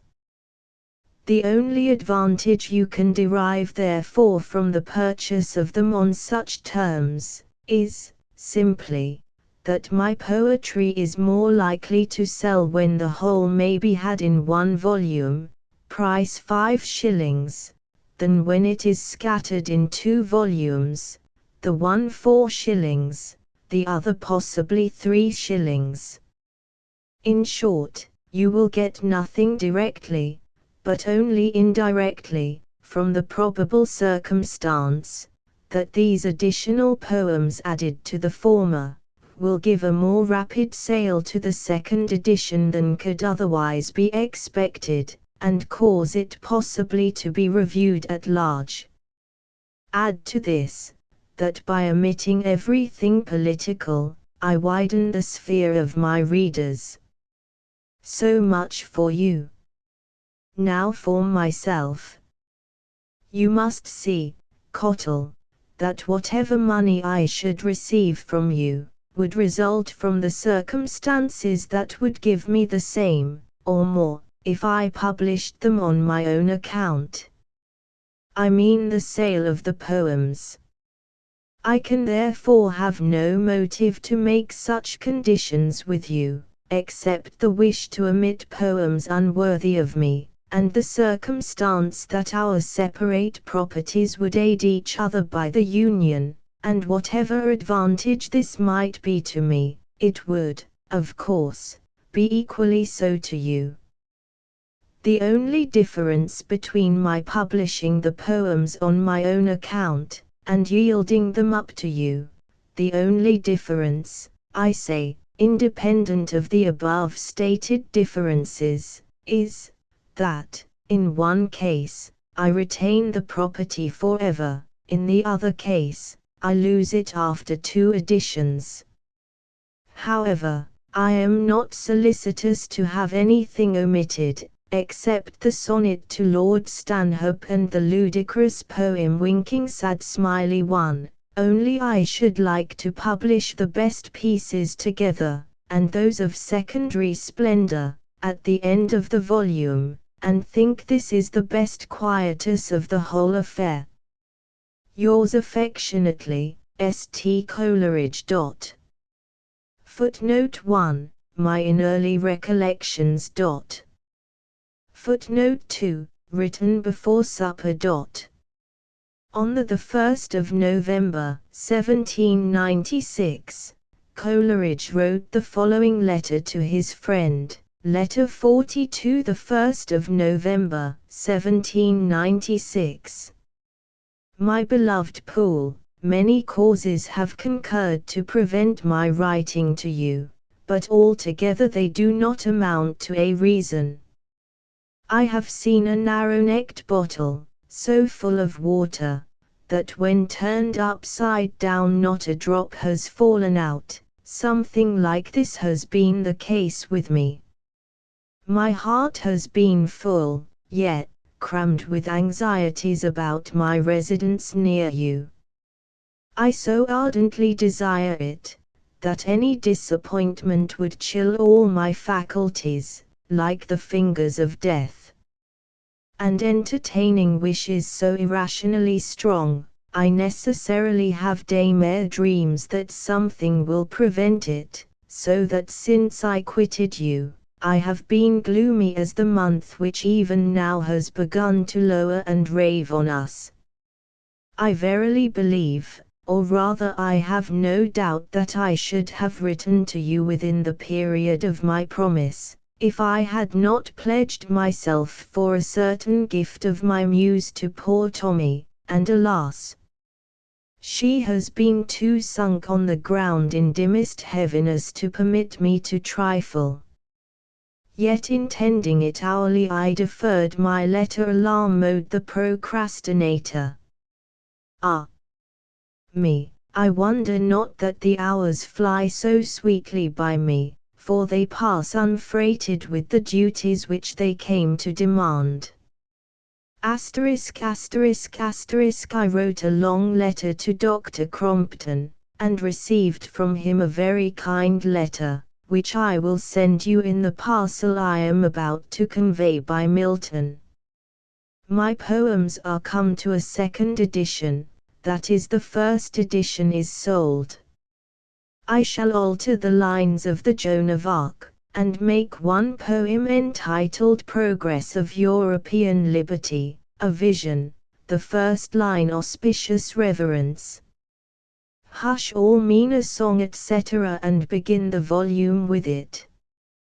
Then the Chatterton, Pix's Parlor, Effusions 27 and 28, to a young ass, tell me on what holy ground, the sigh, epitaph on an infant, the man of Ross, spring in a village, Edmund, lines with a poem on the French Revolution, 7 sonnets, namely, those at pp. 45, 59, 60, 61, 64, 65, 66, shorten bars, my pensive sorrow, low was our pretty cot, religious musings, these in the order I have placed them. Then another title page with juvenilia on it, and an advertisement signifying that the poems were retained by the desire of some friends, but that they are to be considered as being in the author's own opinion of very inferior merit. In this sheet will be absence, Lafayette, Genevieve, Kosciuszko, Autumnal Moon, To the Nightingale, Imitation of Spenser, a poem written in early youth. All the others will be finally and totally omitted. It is strange that in the sonnet to Schiller I should have written, that hour I would have wished to die, lest, aught more mean might stamp me mortal, the bull never struck me till Charles Lloyd mentioned it.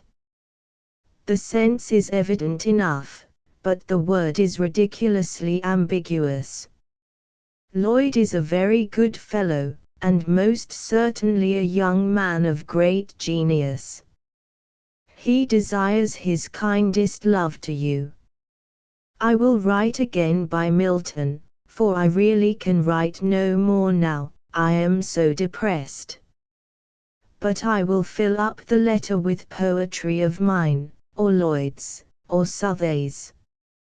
Is your sister married? May the Almighty bless her, may He enable her to make all her new friends as pure, and mild, and amiable as herself, I pray in the fervency of my soul. Is your dear mother well?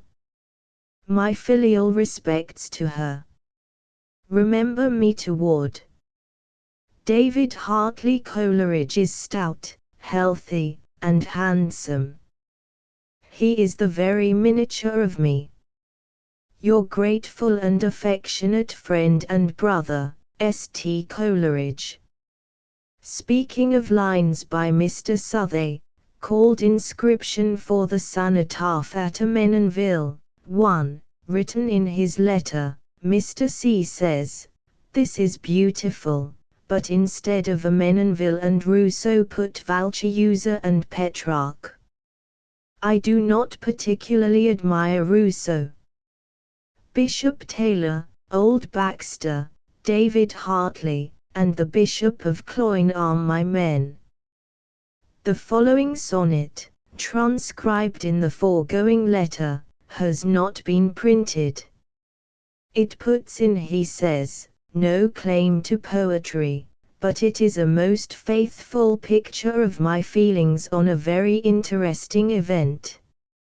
See the letter to Mr. Poole of the 24th of September, 1796. This sonnet shows in a remarkable way how little the Unitarianism, which Mr. C. professed at this time, operated on his fundamental feelings as a Catholic Christian.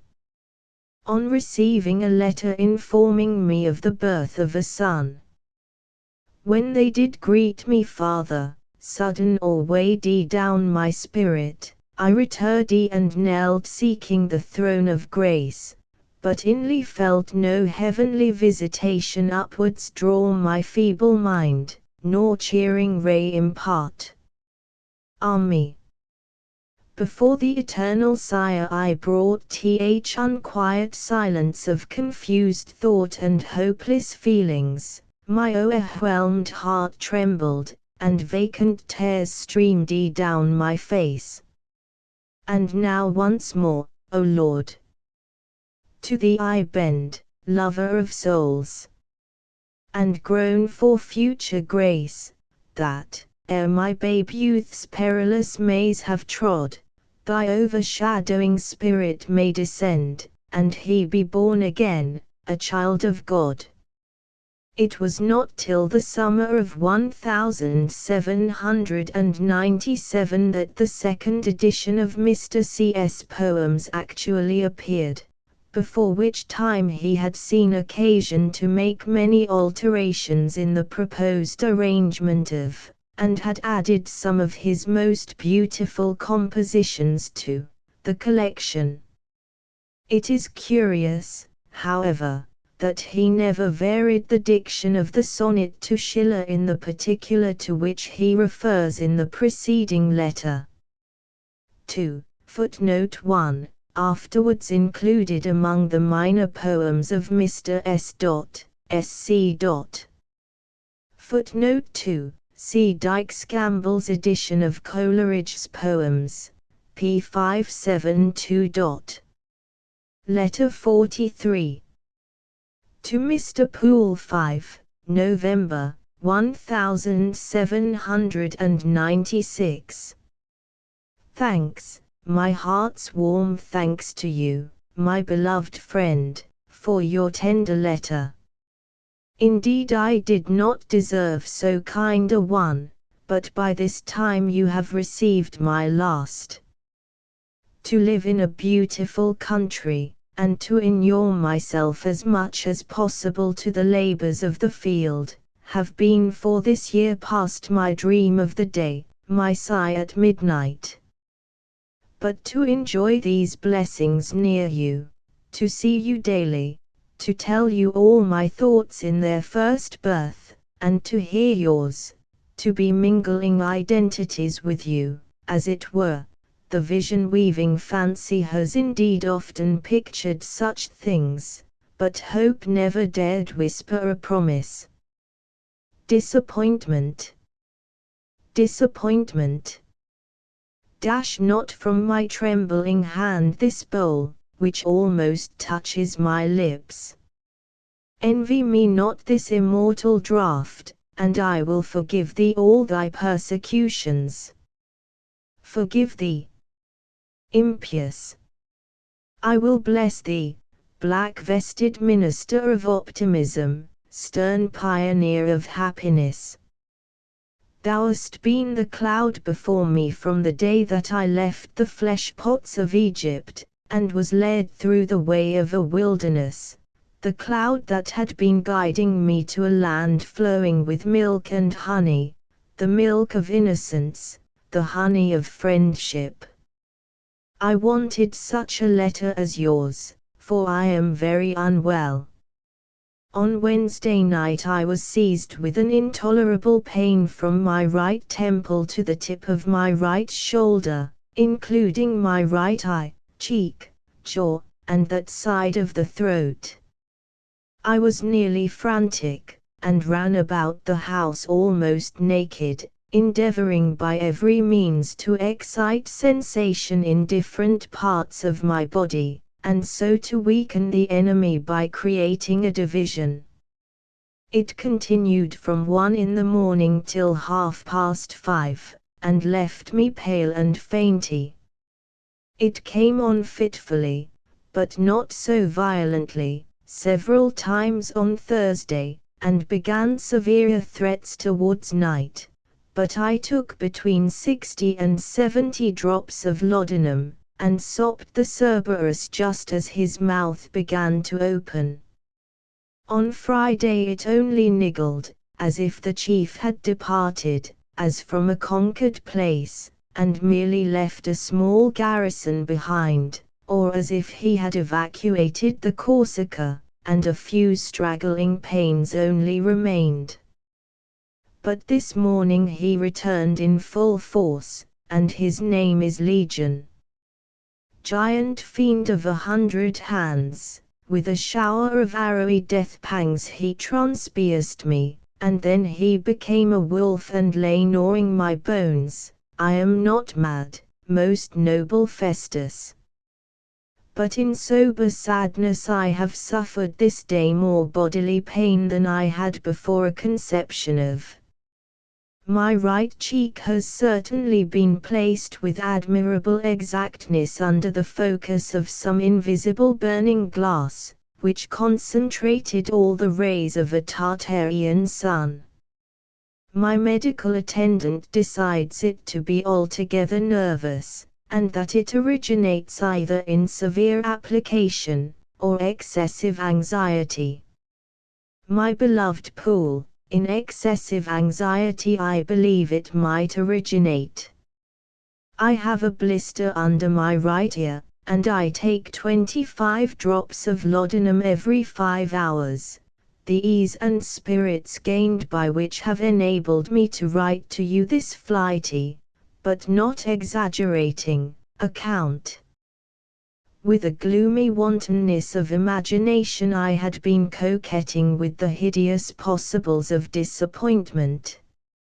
I drank fears like wormwood, yet made myself drunken with bitterness, for my ever-shaping and distrustful mind still mingled gall drops, till out of the cup of hope I almost poisoned myself with despair. Your letter is dated 2 November, I wrote to you on the 1st. Your sister was married on that day, and on that day I several times felt my heart overflowed with such tendernesses for her, as made me repeatedly ejaculate prayers in her behalf. Such things are strange. It may be superstition to think about such correspondences, but it is a superstition which softens the heart and leads to no evil. We will call on your dear sister as soon as I am quite well, and in the meantime I will write a few lines to her. I am anxious beyond measure to be in the country as soon as possible. I would it were possible to get a temporary residence till Adscombe is ready for us. I wish we could have 3 rooms in William Poole's large house for the winter. Will you try to look out for a fit servant for us, simple of heart, physiognomically handsome, and scientific in vaxemulgence? That last word is a new one, but soft in sound, and full of expression. Vaxemulgence. I am pleased with the word. Write to me all things about yourself. Where I cannot advise, I can console, and communication, which doubles joy, halves sorrow. Tell me whether you think it at all possible to make any terms with. 1. You know, I would not wish to touch with the edge of the nail of my great toe the line which should be but half a barleycorn out of the circle of the most trembling delicacy. I will write to Cruikshank tomorrow, if God permit me. God bless and protect you, friend. Brother. Beloved. Sarah's best love and Lloyd's. David Hartley is well. My filial love to your dear mother. Love toward little Tommy. I often think of thee. St. Coleridge. 2, footnote 1, William Poole. Footnote 2, letter LXII is our 43. Letters LX at LXX follow. Charles Lloyd, spoken of in a letter of my father's in the last chapter as a young man of great genius, was born the 12th of February, 1775. Died at Versailles the 15th of January, 1839. He published sonnets and other poems in conjunction with my father and Mr. Lamb, in 1797, and these and Mr. Lamb's were published together, apart from my father's, the year afterwards. While Lamb says Sergeant Talford, was enjoying habits of the closest intimacy with Coleridge in London. He was introduced by him to a young poet whose name has often been associated with his, Charles Lloyd, the son of a wealthy banker at Birmingham, who had recently cast off the trammels of the Society of Friends, and, smitten with the love of poetry, had become a student at the University of Cambridge. There he had been attracted to Coleridge by the fascination of his discourse, and, having been admitted to his regard, was introduced by him to Lamb. Lloyd was endeared both to Lamb and Coleridge by a very amiable disposition and a pensive cast of thought, but his intellect had little resemblance to that of either. He wrote, indeed, pleasing verses and with great facility, a facility fatal to excellence, but his mind was chiefly remarkable for the fine power of analysis which distinguishes his London, and other of his later compositions. In this power of discriminating and distinguishing, carried to a pitch almost of painfulness, Lloyd has scarcely ever been equalled, and his poems, though rugged in point of versification, will be found by those who will read them with the calm attention they require, replete with critical and moral suggestions of the highest value. Besides 3 or 4 volumes of poetry, Mr. Lloyd wrote novels, Edmund Oliver, published soon after he became acquainted with my father, and Isabel of later date. After his marriage he settled at the Lakes. At Brathay, the beautiful river Brathay near Ambleside, says Mr. de Quincey, lived Charles Lloyd, and he could not in candour be considered a common man. He was somewhat too Rousseauish, but he had in conversation very extraordinary powers for analysis of a certain kind, applied to the philosophy of manners, and the most delicate nuances of social life, and his translations of Alfry together with his own poems, show him to have been an accomplished scholar. My mother has often told me how amiable Mr. Lloyd was as a youth, how kind to her little Hartley, how well content with cottage accommodation, how painfully sensitive in all that related to the affections. I remember him myself, as he was in middle life, when he and his excellent wife were most friendly to my brothers, who were schoolfellows with their sons.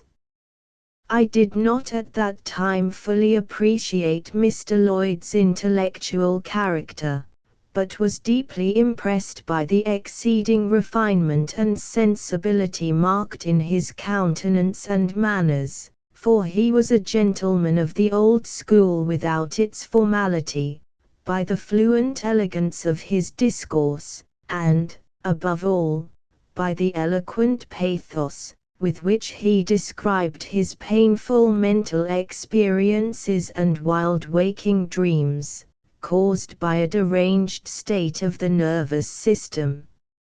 L'ciel nous ventues lesbiennes question il nous prodigue. Nervous derangement is a dear price to pay even for genius and sensibility. Too often, even if not the direct effect of these privileges, it is the accompanying drawback. Hypochondria may almost be called the intellectual man's malady. The Duc d'Ormond, which was written 24 years before its publication in 1822, that is in 1798, soon after Mr. Lloyd's residence at Stowey, has great merit as a dramatic poem, in the delineation of character and states of mind. The plot is forced and unnatural, not only that, but what is worse, in point of effect, it is tediously subjective, and we feel the actions of the piece to be improbable while the feelings are true to nature, yet there is tragic effect in the scenes of the denouement. I understand what it was in Mr. Lloyd's mind which Mr. De Quincey calls Rousseauish. He dwelt a good deal on the temptations to which human nature is subject, when passions, not in themselves unworthy, become, from circumstances, sins if indulged, and the source of sin and misery. But the effect of this piece is altogether favourable to virtue, and to the parent and nurse of virtue, a pious conviction of the moral government of the world. The play contains an anatomy of passion, not a picture of it in a concrete form, such as the works of Richardson and of Rousseau present, a picture fitted to excite feelings of baneful effect upon the mind, rather than to awaken thought, which counteracts all such mischief. Indeed, I think no man would have sought my father's daily society who was not predominantly given to reflection. What is very striking in this play is the character of the heroine, whose earnest and scrupulous devotion to her mother occasions the partial estrangement of her lover, d'Ormond, and, in its consequences, an overwhelming misery, which overturns her reason and causes her death, and thus, through remorse, works the conversion of those guilty persons of the drama, who have been slaves to passion, but are not all enslaved, nor wholly vile. Strong is the contrast which this play presents, in its exhibition of the female character, with that of the celebrated French and German writers, who have treated similar subjects. Men write, I have heard a painter say, men even paint, as they feel and as they are. Goethe's Margaret has been thought equal to Shakespeare's Ophelia and Desdemona. In some respects it is so, but it is like a pot of sweet ointment into which some tainting matter has fallen. I think no Englishman of Goethe's genius and sensibility would have described a maiden, whom it was his intention to represent, though frail on one point, yet lovely and gentle-hearted, as capable of being induced to give her poor old mother a sleeping potion. It will do her no harm. But the risk, affection gives the wisdom of the serpent where there would else be but the simplicity of the dove. A true Englishman would have felt that such an act, so bold and undaughterly, blighted at once the lily flower, making it put on darkness and fall into the portion of weeds and outworn faces. In Mr. Lloyd's youthful drama even the dissipated Marchioness, who tempts and yields to temptation, is made to play a noble part in the end, won back from sin by generous feeling and strong sense, and the description of Julia Villeneuve's tender care of her mother is so characteristic of the author, that I cannot help quoting a part of it here, though it is not among the powerful parts of the play. Describing how her aged parents' extreme infirmity rendered her incapable, without a sacrifice, of leaving the small dwelling to which she had been accustomed, and how this had prevented her even from hinting her lover's proposal for their union, Julia says, though blind she loved this little spot. A happy wife there lived she with her lord. It was a home in which an only brother, long since dead, and I, were educated. 'Twas to her as the whole world.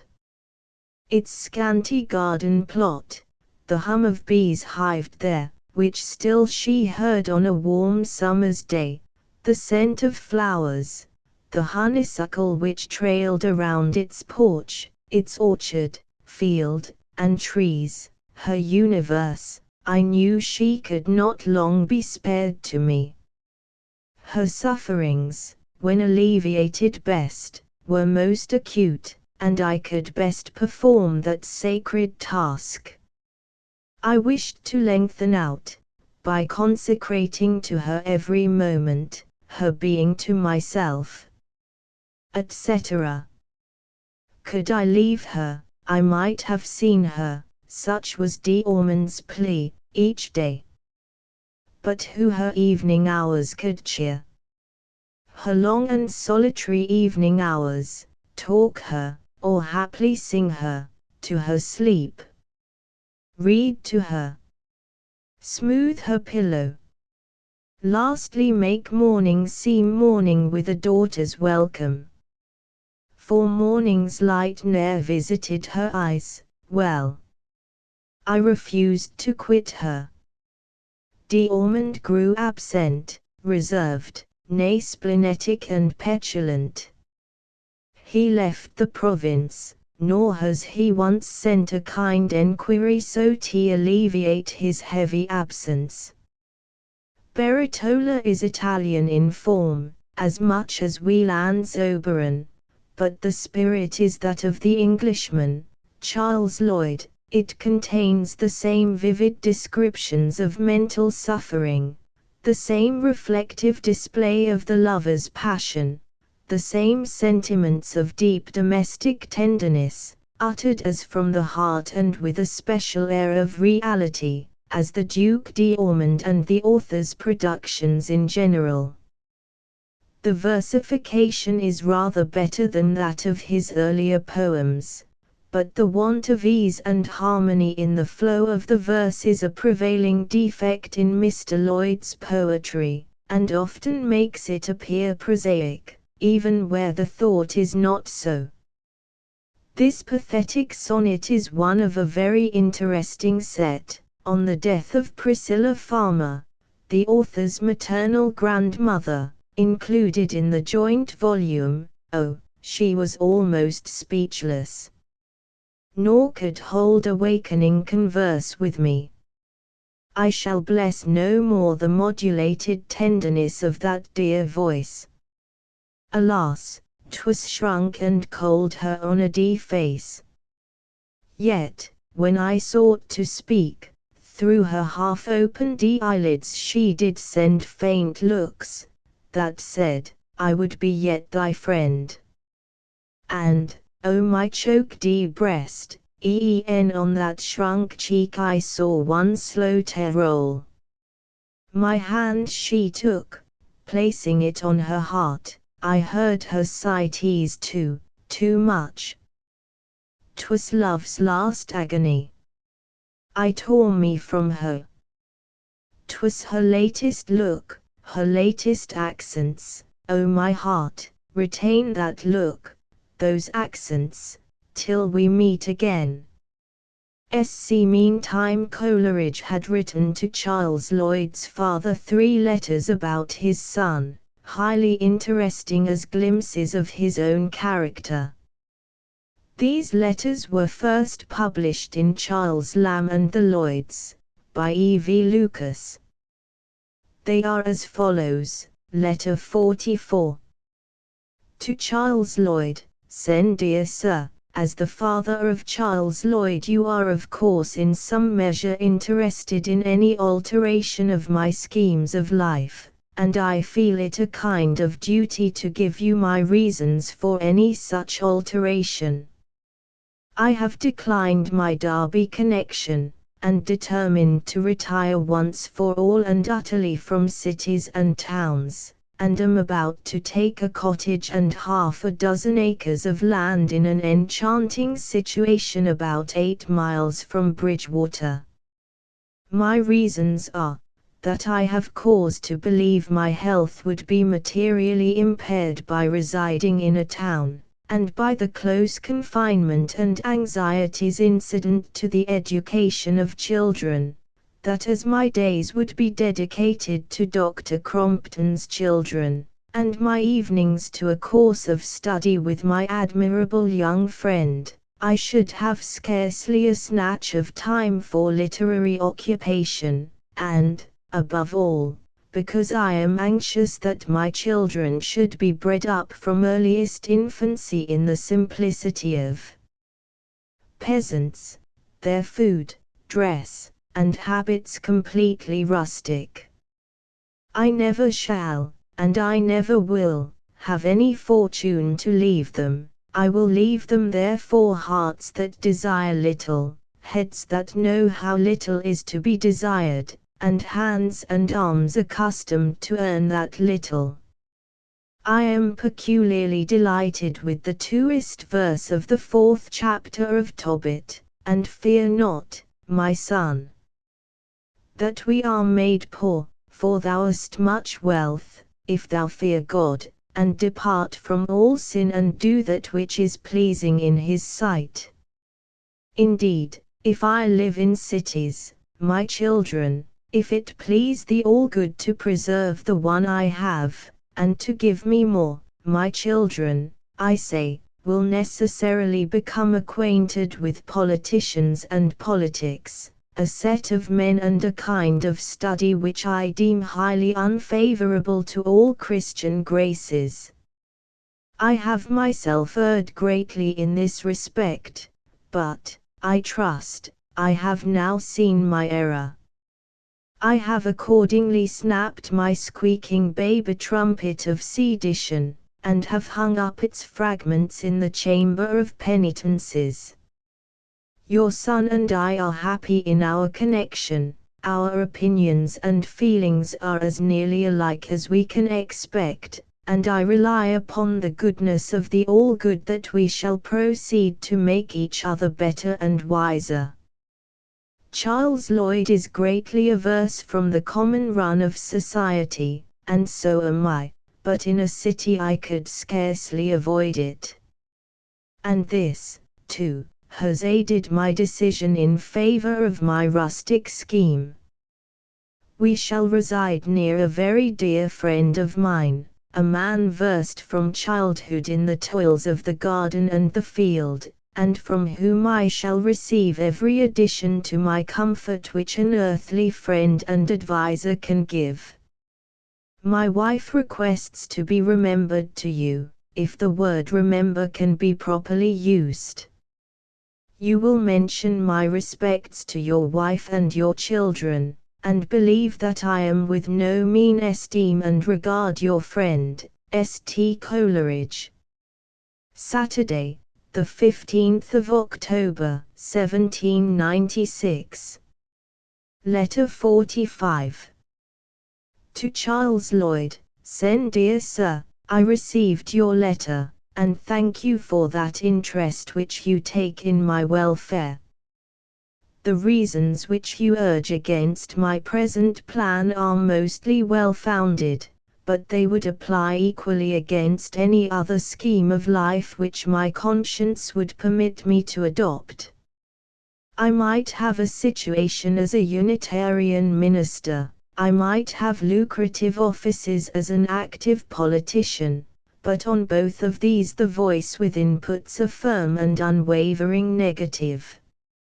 Nothing remains for me but schoolmastership in a large town or my present plan.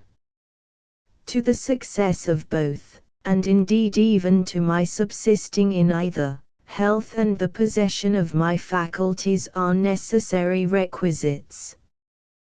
While I possess these requisites, I know, I can maintain myself and family in the country.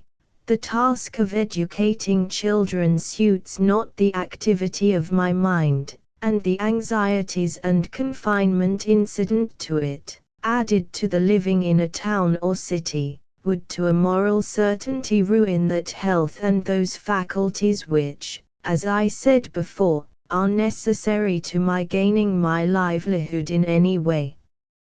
Undoubtedly, without fortune, or trade, or profession it is impossible that I should be in any situation in which I must not be dependent on my own health and exertions for the bread of my family.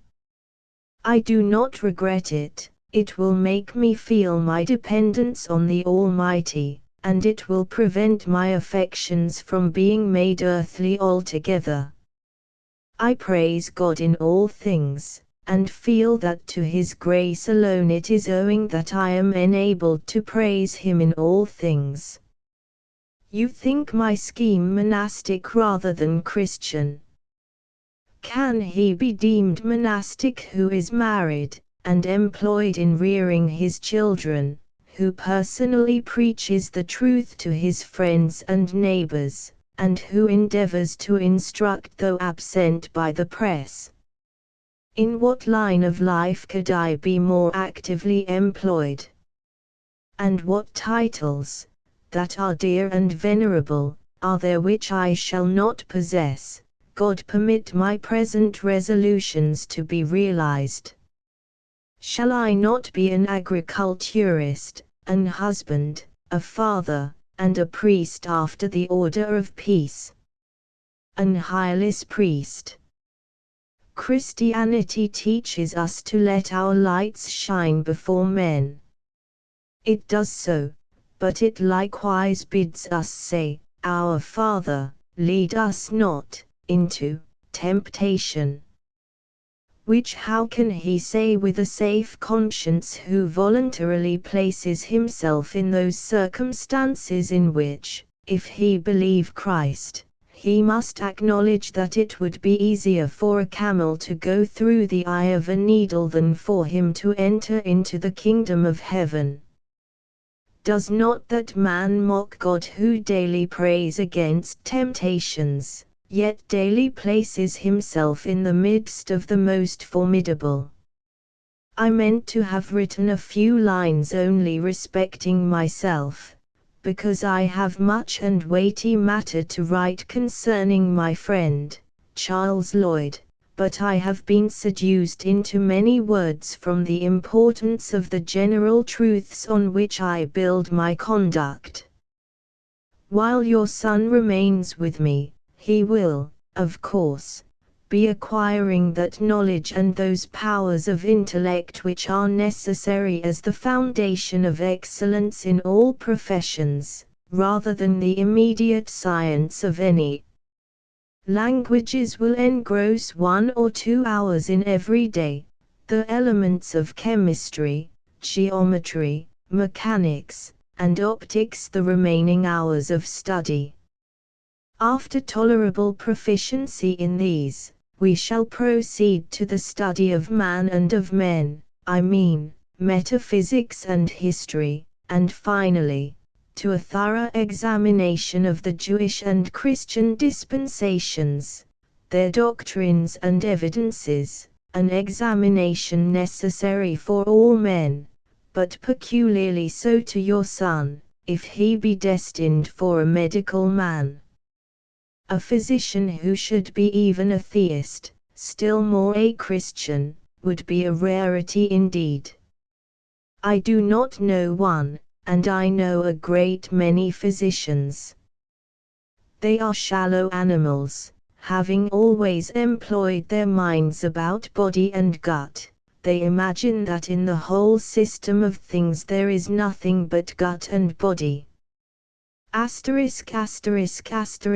hope your health is confirmed, and that your wife and children are well. Present my well wishes.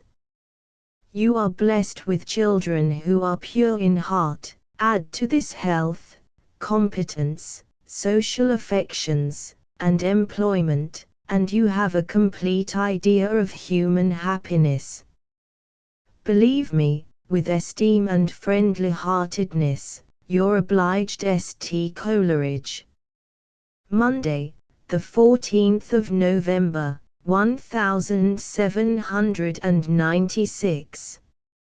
Letter 46. To Charles Lloyd, Sen. Dear Sir, I think it my duty to acquaint you with the nature of my connection with your son. If he be to stay with me, I can neither be his tutor or fellow student, nor in any way impart a regular system of knowledge. My days I shall devote to the acquirement of practical husbandry and horticulture, that as to beg I am ashamed I may at least be able to dig, and my evenings will be fully employed in fulfilling my engagements with the Critical Review and New Monthly Magazine. If, therefore, your son occupy a room in my cottage, he will be there merely as a lodger and friend, and the only money I shall receive from him will be the sum which his board and lodging will cost me, and which, by an accurate calculation, I find will amount to half a guinea a week, exclusive of his washing, porter, cider, spirits, in short any potation beyond table beer. These he must provide himself with.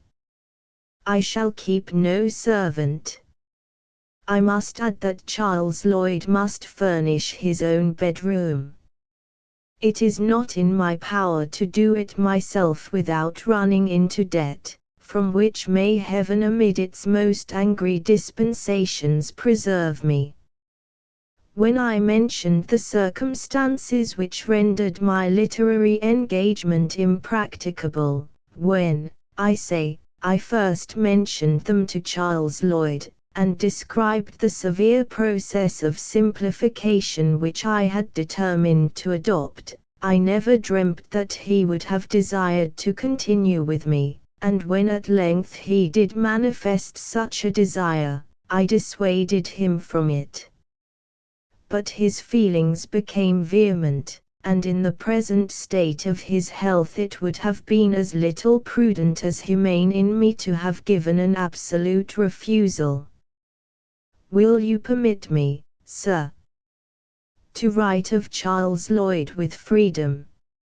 I do not think he ever will endure, whatever might be the consequences, to practice as a physician, or to undertake any commercial employment. What weight your authority might have, I know not. I doubt not he would struggle to submit to it, but would he succeed in any attempt to which his temper, feelings, and principles are inimical? What then remains? I know of nothing but agriculture. If his attachment to it should prove permanent, and he really acquired the steady dispositions of a practical farmer, I think you could wish nothing better for him than to see him married, and settled near you as a farmer. I love him, and do not think he will be well or happy till he is married and settled. I have written plainly and decisively, my dear sir. I wish to avoid not only evil, but the appearances of evil. This is a world of calumnies. Yet, there is an imposthume in the large tongue of this world ever ready to break, and it is well to prevent the contents from being sputtered into one's face. My wife thanks you for your kind inquiries respecting her. She and our infant are well, only the latter has met with a little accident, a burn, which is doing well. To Mrs. Lloyd and all your children present my remembrances, and believe me in all esteem and friendliness, yours sincerely, St. Coleridge. 1. Sunday, the 4th of December, 1796. Footnote 1. To this letter Mr. Lloyd seems to have returned the question, how could Coleridge live without companions? The answer came quickly, as we learn from a letter from Coleridge to Poole, Letters, I. p. 186, in which he mentions Mr. Lloyd's query and quotes his own characteristic reply, I shall have 6 companions, my sorrow, my babe, my own shaping and disquisitive mind, my books, my beloved friend Thomas Poole, and lastly, nature looking at me with 1,000 looks of beauty, and speaking to me in 1,000 melodies of love. If I were capable of being tired with all these, I should then detect a vice in my nature, and would fly to habitual solitude to eradicate it. Coleridge's letter to Mr. Lloyd, containing this passage, seems to have been lost. Note by E. V. Lucas. The Ode to the Departing Year, Coleridge tells us, was written on 24th, 25th, and the 26th of December, 1796.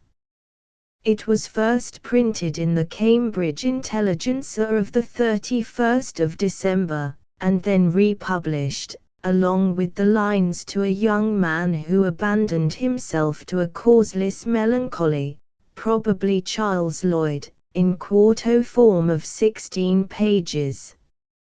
It was then prefaced by the following letter, Letter 47. To Thomas Poole, of Stowey. Dedication to the Ode to the Departing Year. My dear friend, soon after the commencement of this month, the editor of the Cambridge Intelligencer, a newspaper conducted with so much ability, and such unmixed and fearless zeal for the interests of piety and freedom, that I cannot but think my poetry honored by being permitted to appear in it, requested me, by letter, to furnish him with some lines for the last day of this year. I promised him that I would make the attempt, but almost immediately after, a rheumatic complaint seized on my head, and continued to prevent the possibility of poetic composition till within the last 3 days. So in the course of the last 3 days the following ode was produced. In general, when an author informs the public that his production was struck off in a great hurry, he offers an insult, not an excuse. But I trust that the present case is an exception, and that the peculiar circumstances which obliged me to write with such unusual rapidity give a propriety to my professions of it. Nec nunquam apud te jacto, sed it ceteris indico, quis asperiorly me carmen examinet, ita confesso scriptum it quod frigidum eratni statim traderem. I avail myself of the words of Statius, and hope that I shall likewise be able to say of any weightier publication, what he has declared of his Thebaid, that it had been tortured with a laborious polish. For me to discuss the literary merits of this hasty composition were idle and presumptuous. If it be found to possess that impetuosity of transition, and that precipitation of fancy and feeling, which are the essential excellences of the sublimer ode, its deficiency in less important respects will be easily pardoned by those from whom alone praise could give me pleasure, and whose minuter criticisms will be disarmed by the reflection, that these lines were conceived not in the soft obscurities of retirement, or under the shelter of academic groves, but amidst inconvenience and distraction, in sickness and in sorrow. 1. I am more anxious lest the moral spirit of the ode should be mistaken. You, I am sure, will not fail to recollect that among the ancients, the bard and the prophet were one and the same character, and you know that although I prophesy curses, I pray fervently for blessings. Farewell, brother of my soul. O ever found the same untrusted and beloved. Never without an emotion of honest pride do I subscribe myself your grateful and affectionate friend, St. Coleridge. Bristol, the 26th of December, 1796. Footnote 1. From the preface to the first edition of Johnson's Dictionary of the English Language. Chapter 4 Contemporary Portraits of Coleridge, from Mr. Wordsworth's stanzas written in my pocket copy of Thomson's Castle of Indolence.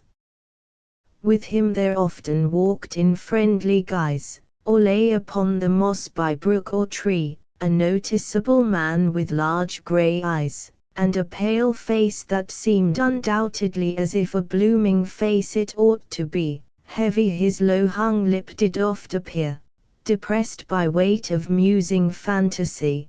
Profound his forehead was, though not severe, yet some did think that he had little business here. Sweet heaven forfend! His was a lawful right, noisy he was, and gamesome as a boy. His limbs would toss about him with delight, like branches when strong winds the trees annoy.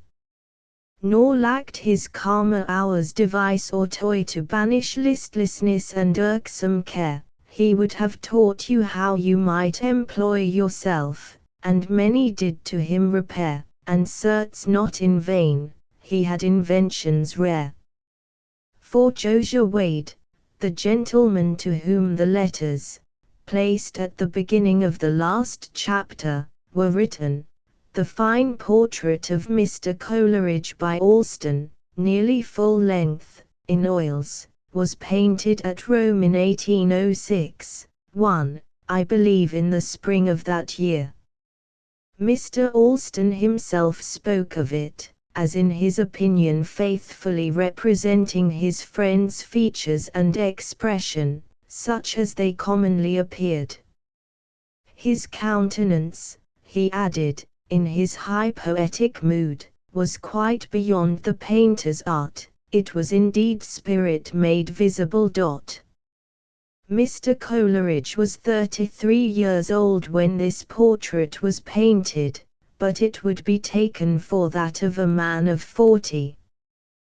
The youthful, even boyish look, which the original retained for some years after boyhood, must rather suddenly have given place to a premature appearance, first of middle-agedness, then of old age, at least in his general aspect, though in some points of personal appearance, his fair smooth skin and large grey eyes at once the clearest and the deepest, so a friend lately described them to me, that I ever saw. He grew not old to the last.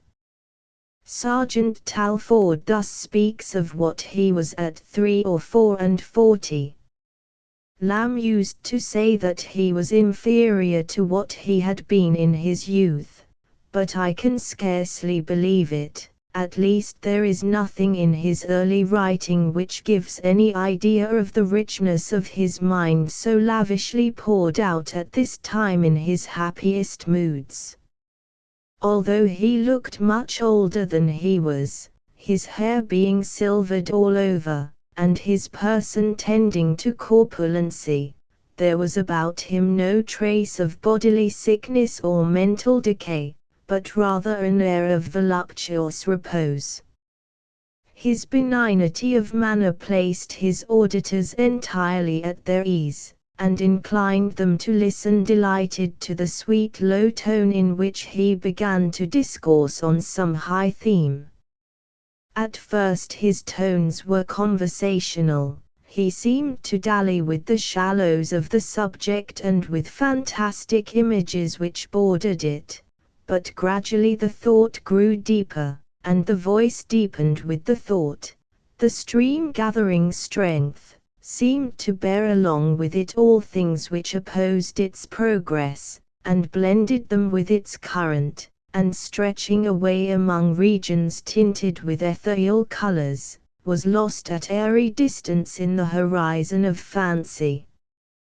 Coleridge was sometimes induced to repeat portions of Christabel, then enshrined in manuscript from eyes profane, and gave a bewitching effect to its wizard lines.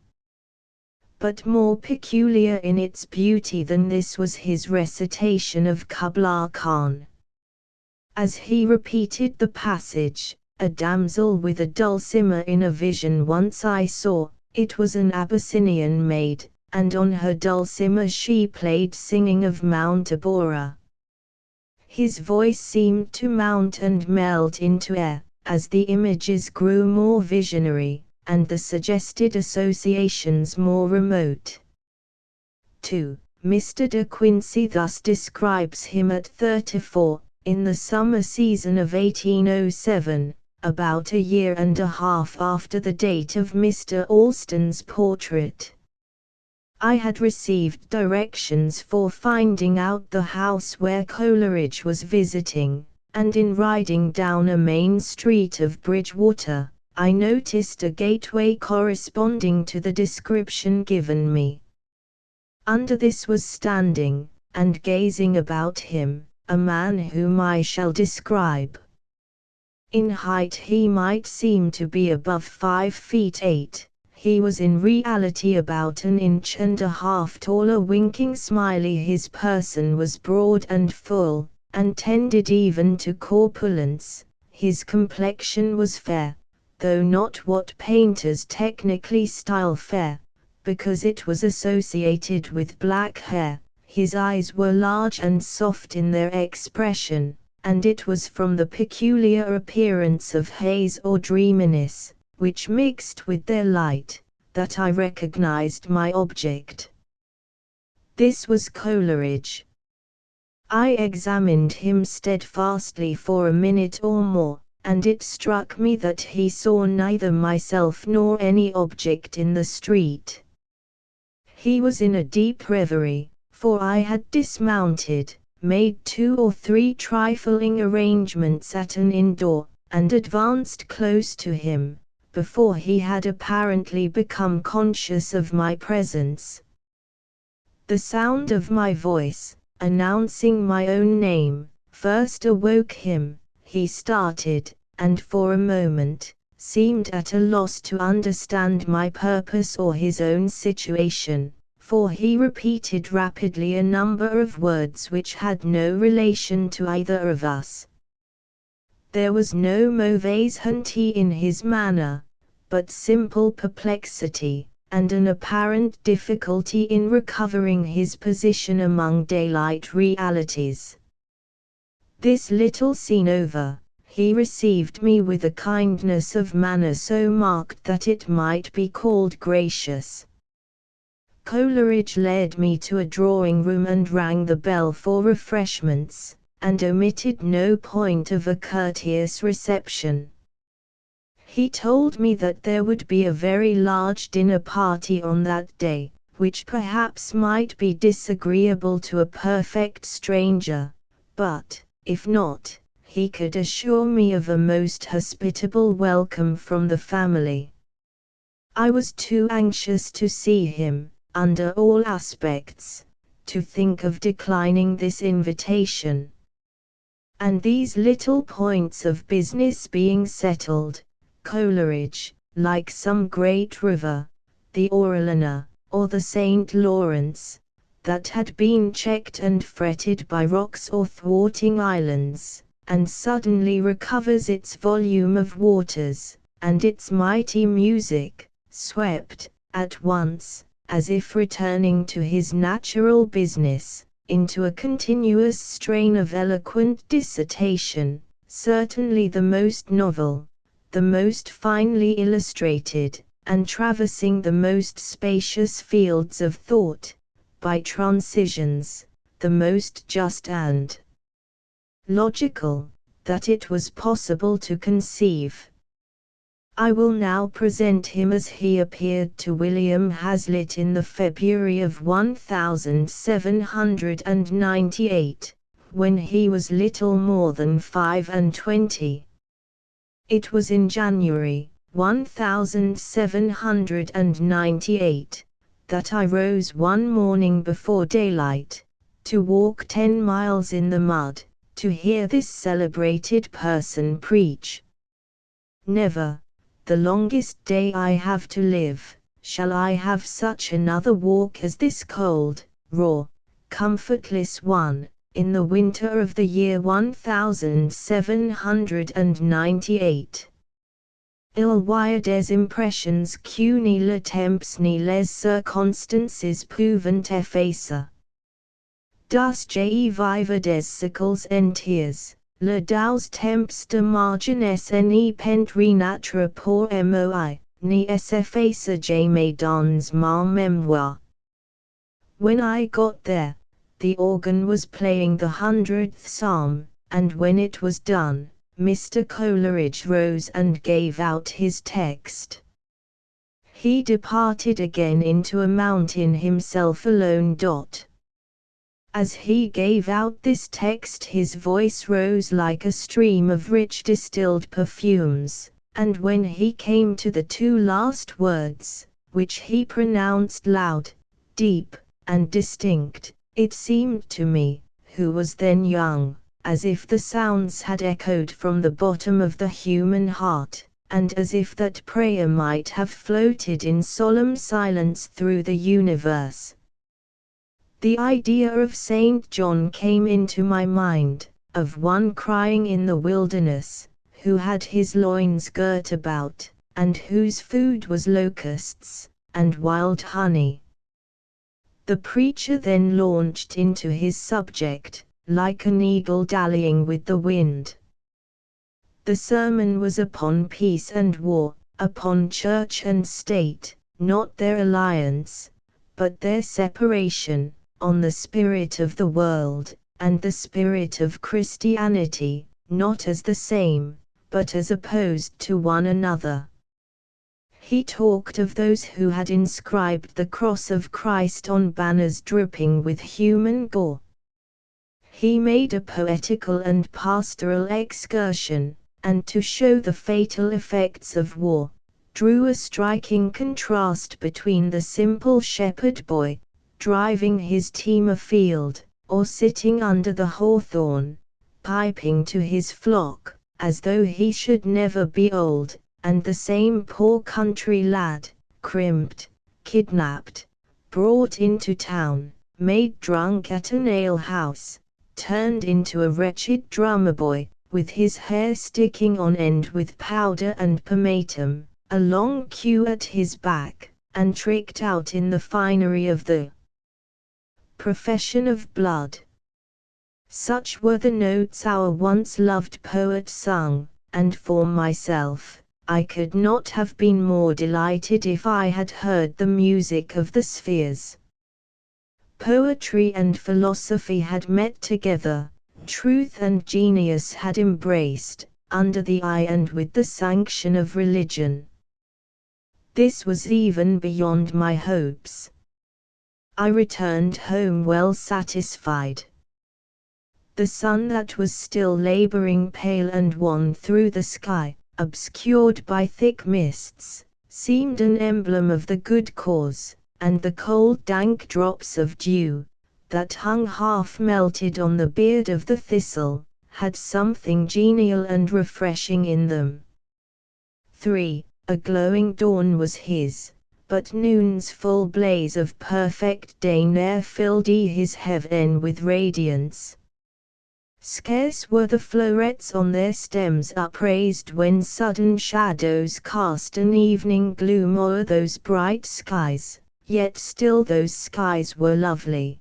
The roses of the morn yet lingered there when stars began to peep, nor yet exhaled fresh dewdrops glittered near the glowworm's lamp, and many a snatch of lark-like melody birds of the shade trilled forth mid plaintive warbling. The principal portraits of Coleridge are, besides the one by Alston referred to by Sarah Coleridge, engraved by Samuel Cousins, one by Peter Van Dyck, painted in 1795, one by Hancock, drawn in 1796, another by Alston, unfinished, painted in Rome, one by C.R. Leslie, taken before 1819, one by T. Phillips, belonging to Mr. John Murray, engraved for the frontispiece of Murray's edition of the Table Talk, another by Phillips, in the possession of William Rennell Coleridge, of Salston, Ottery Street, Mary, and a crayon sketch by George Daw, now at the Chanter's House.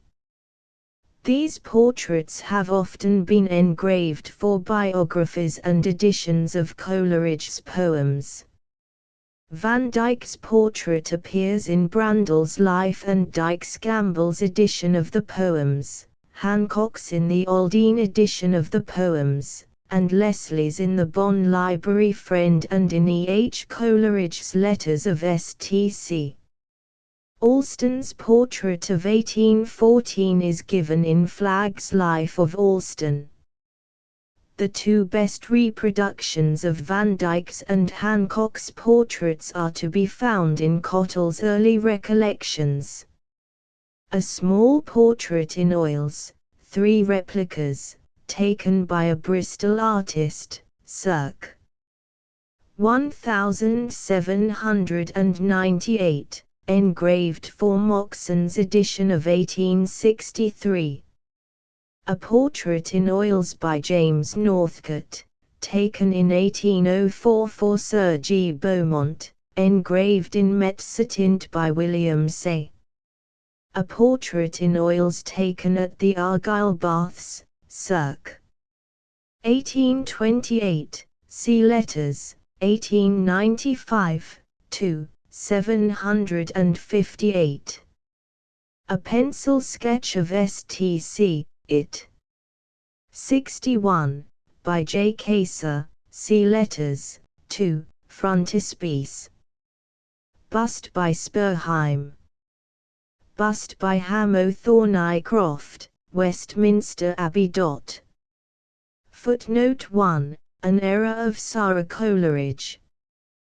This portrait was painted for Wade in Bristol, 1814, and is now in the National Portrait Gallery, Flagg's Life of Alston, pp 105-7. The portrait of 1806 was given to Alston's niece, Miss R. Charlotte Dana, Boston. Footnote 2. Talfourd's full description is found in Final Memorials of Chapter Lamb, last chapter. Footnote 3. Hazlitt's full description is found in Essays of William Hazlitt, Camelot Series, pp. 18-38. Chapter V. Stowe Learning, Power, and Time, too much of all, thus wasting in vain war of fervid colloquy. Sickness teased true, whole years of weary days, besieged him close, even to the gates and inlets of his life. But it is true, no less, that strenuous, firm, and with a natural gladness, he maintained the citadel unconquered, and in joy was strong to follow the delightful muse. With the letter of November the 5th, 1.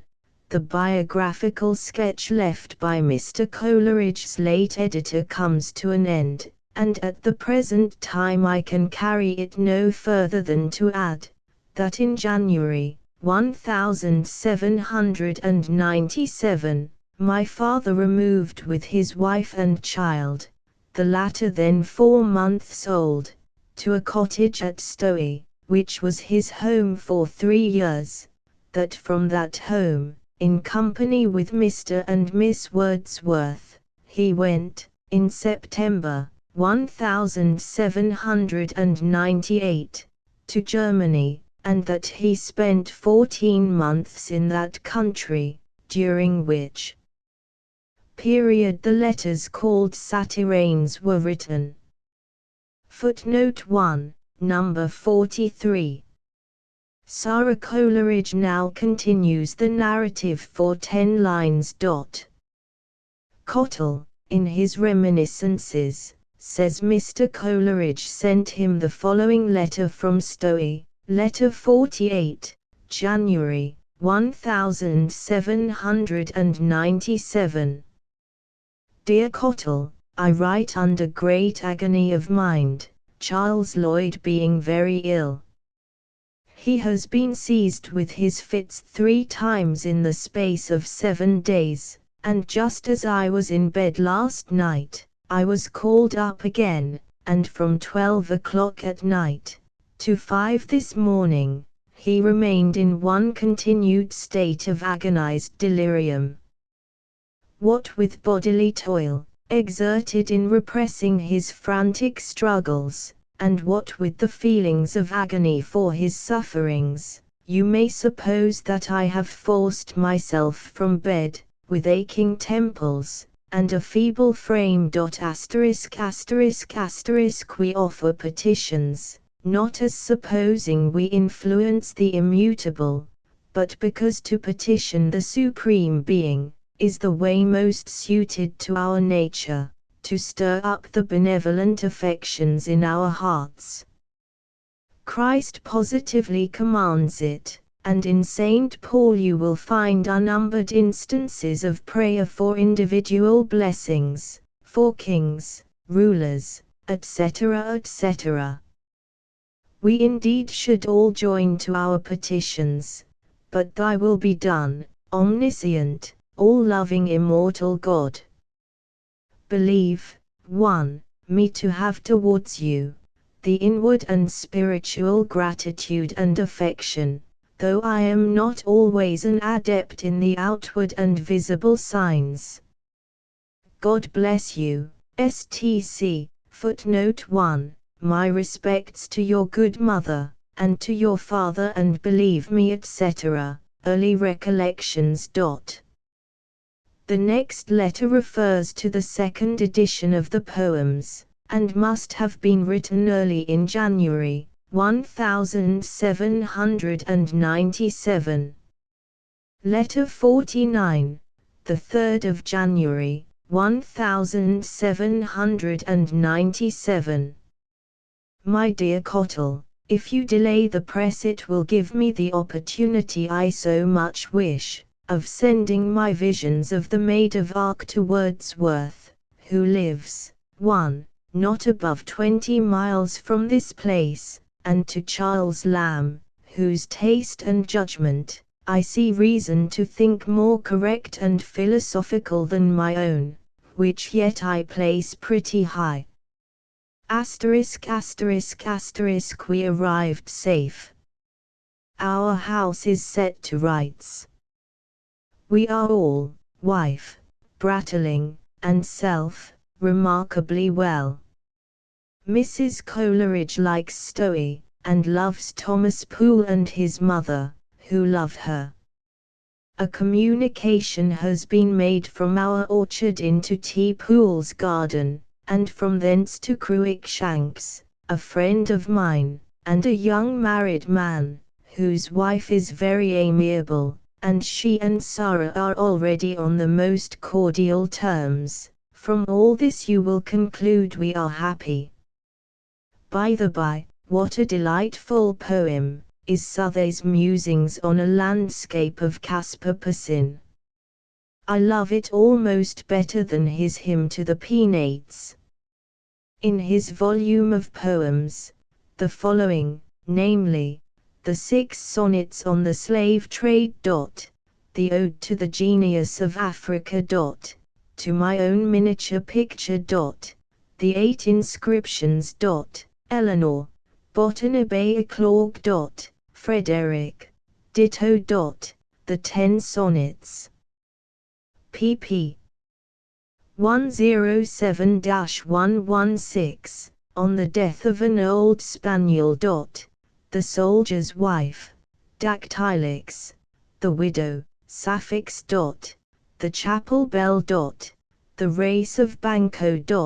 Rudiger. All these poems are worthy the author of Joan of Arc. And the Musings on a Landscape, etc., and the Hymn to the Penates, deserve to have been published after Joan of Arc, as proofs of progressive genius. God bless you, STC. Footnote 1. Mr. Wordsworth lived at Racerdown, before he removed to Alfolkstone. Cottle. The dates of letters 49 and 50 are determined by that of a letter from Lamb to Coleridge of the 5th of January, 1797, Ainger, I. 57. Letter 49 implies that Coleridge was now acquainted with Wordsworth. A letter from Mrs. Wordsworth to Sarah Coleridge of the 7th of November, 1845, Knight's Life of Wordsworth, I. 3, gives the date of the first meeting of the poets as about the year 1795. Professor Knight thinks this should be 1796. In the letter of Wordsworth to Wrangham, referred to in note to letter 13, Wordsworth does not say that he knew Coleridge personally. Letter 49 is the only trustworthy contemporary evidence on the subject. After receiving Lamb's answer of the 5th of January, in which Lamb criticizes unfavorably the Joan of Arc lines, Ainger, I. 57, Coleridge writes, Letter 50. To Cottle, the 10th of January, 1797. My dear Cottle, the lines which I added to my lines in the Joan of Arc have been so little approved by Charles Lamb, to whom I sent them, that although I differ from him in opinion, I have not heart to finish the poem. Mr. Coleridge in the same letter says Cottle thus refers to his ode to the departing year.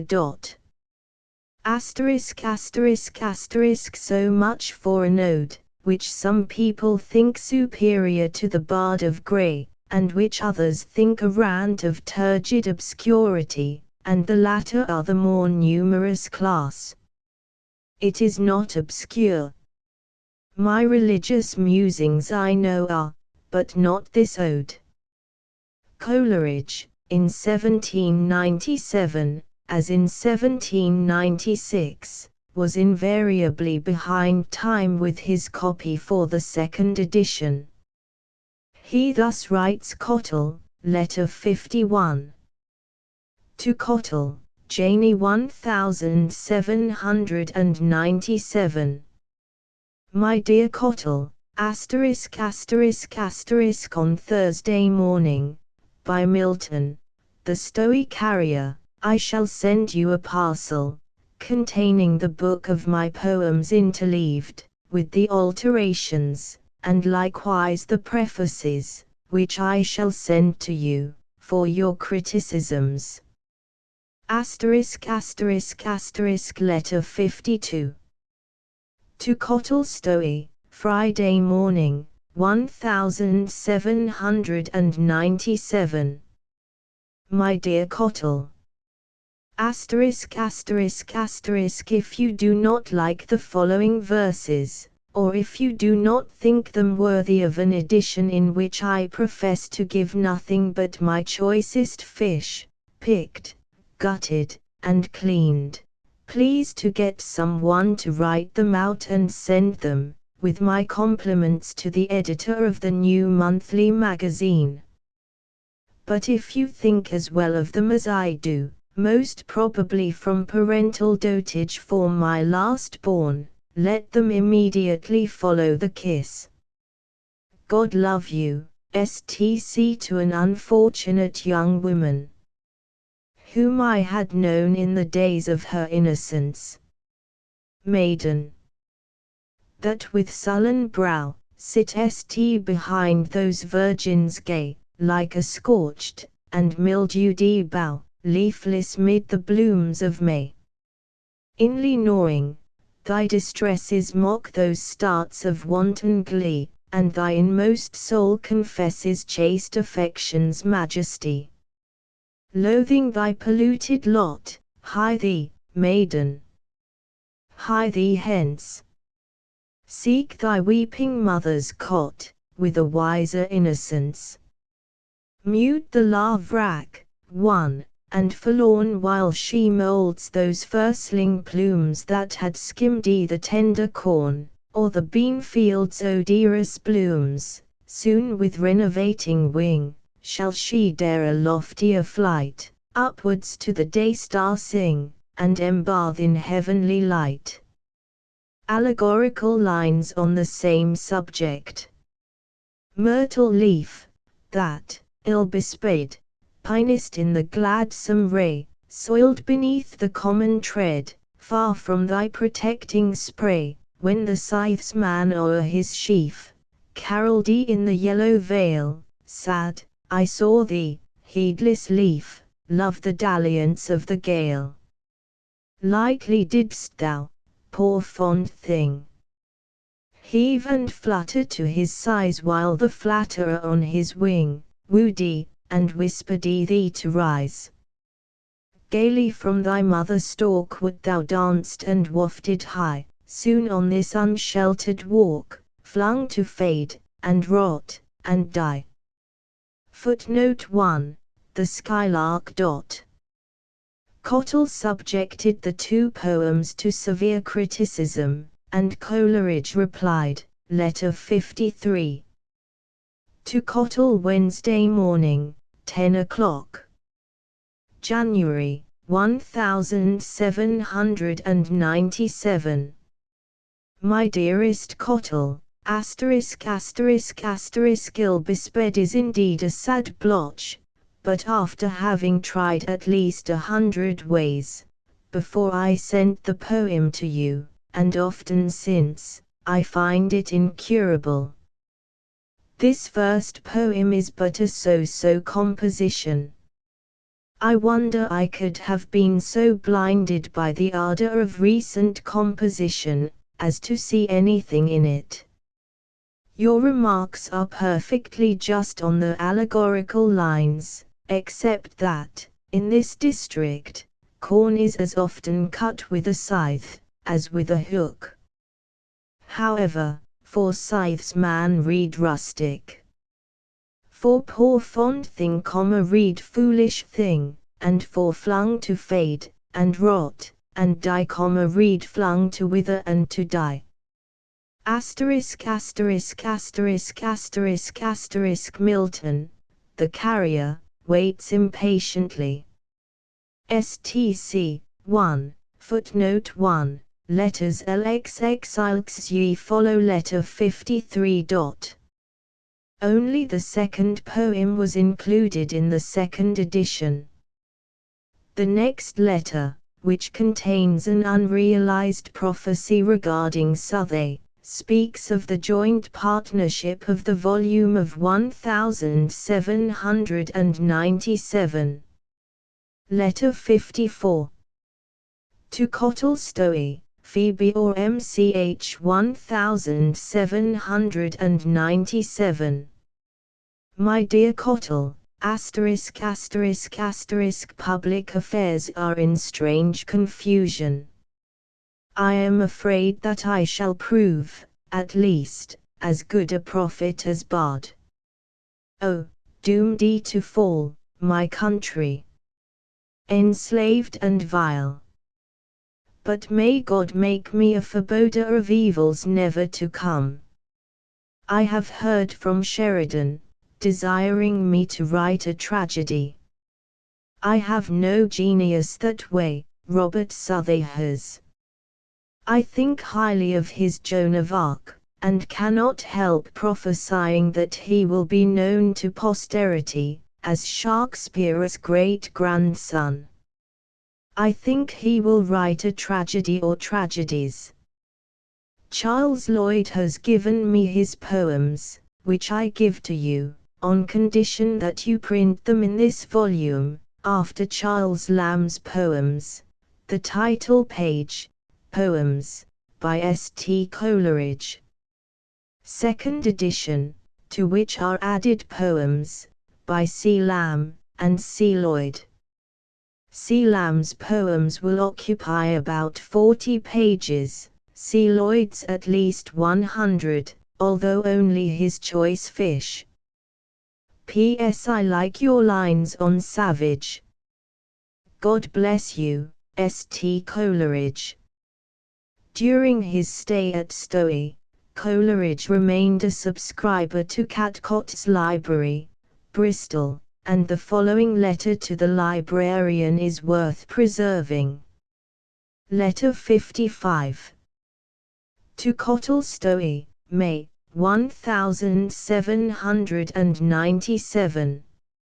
My dear Cottle, I have sent a curious letter to George Catcott.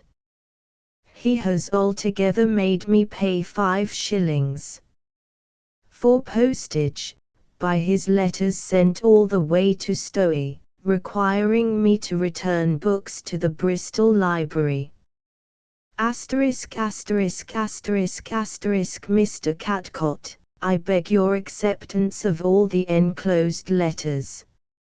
You must not think lightly of the present, as they cost me, who am a very poor man, 5 shillings. With respect to the Bruck, Hist.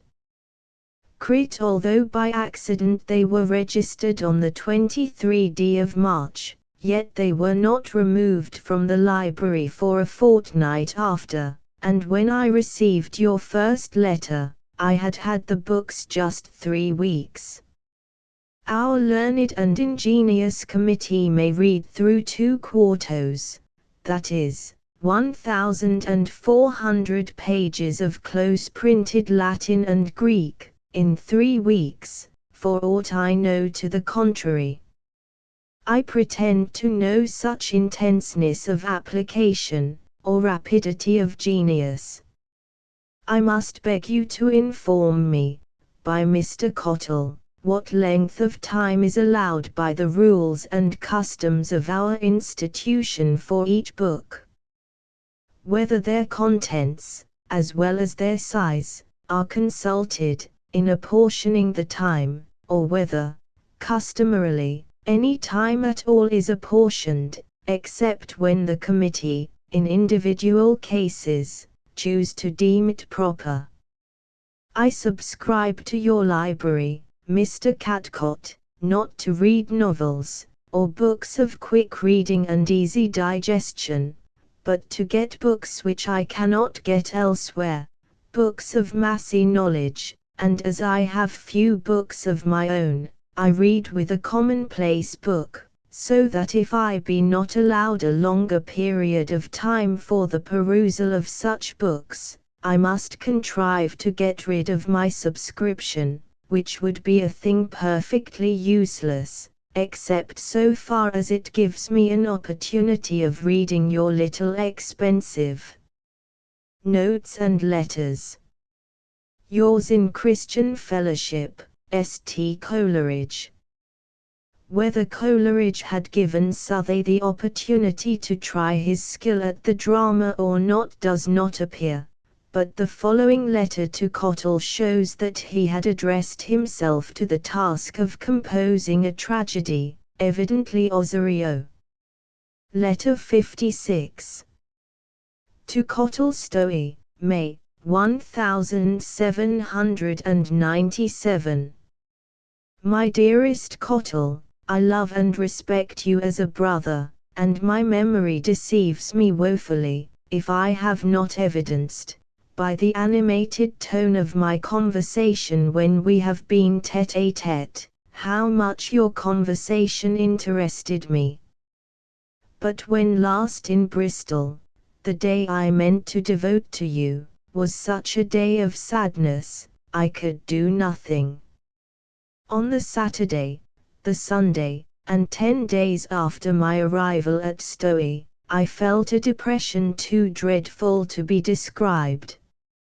So much I felt my genial spirits droop, my hopes all flat, nature within me seemed in all her functions, weary of herself. Wordsworth's 1.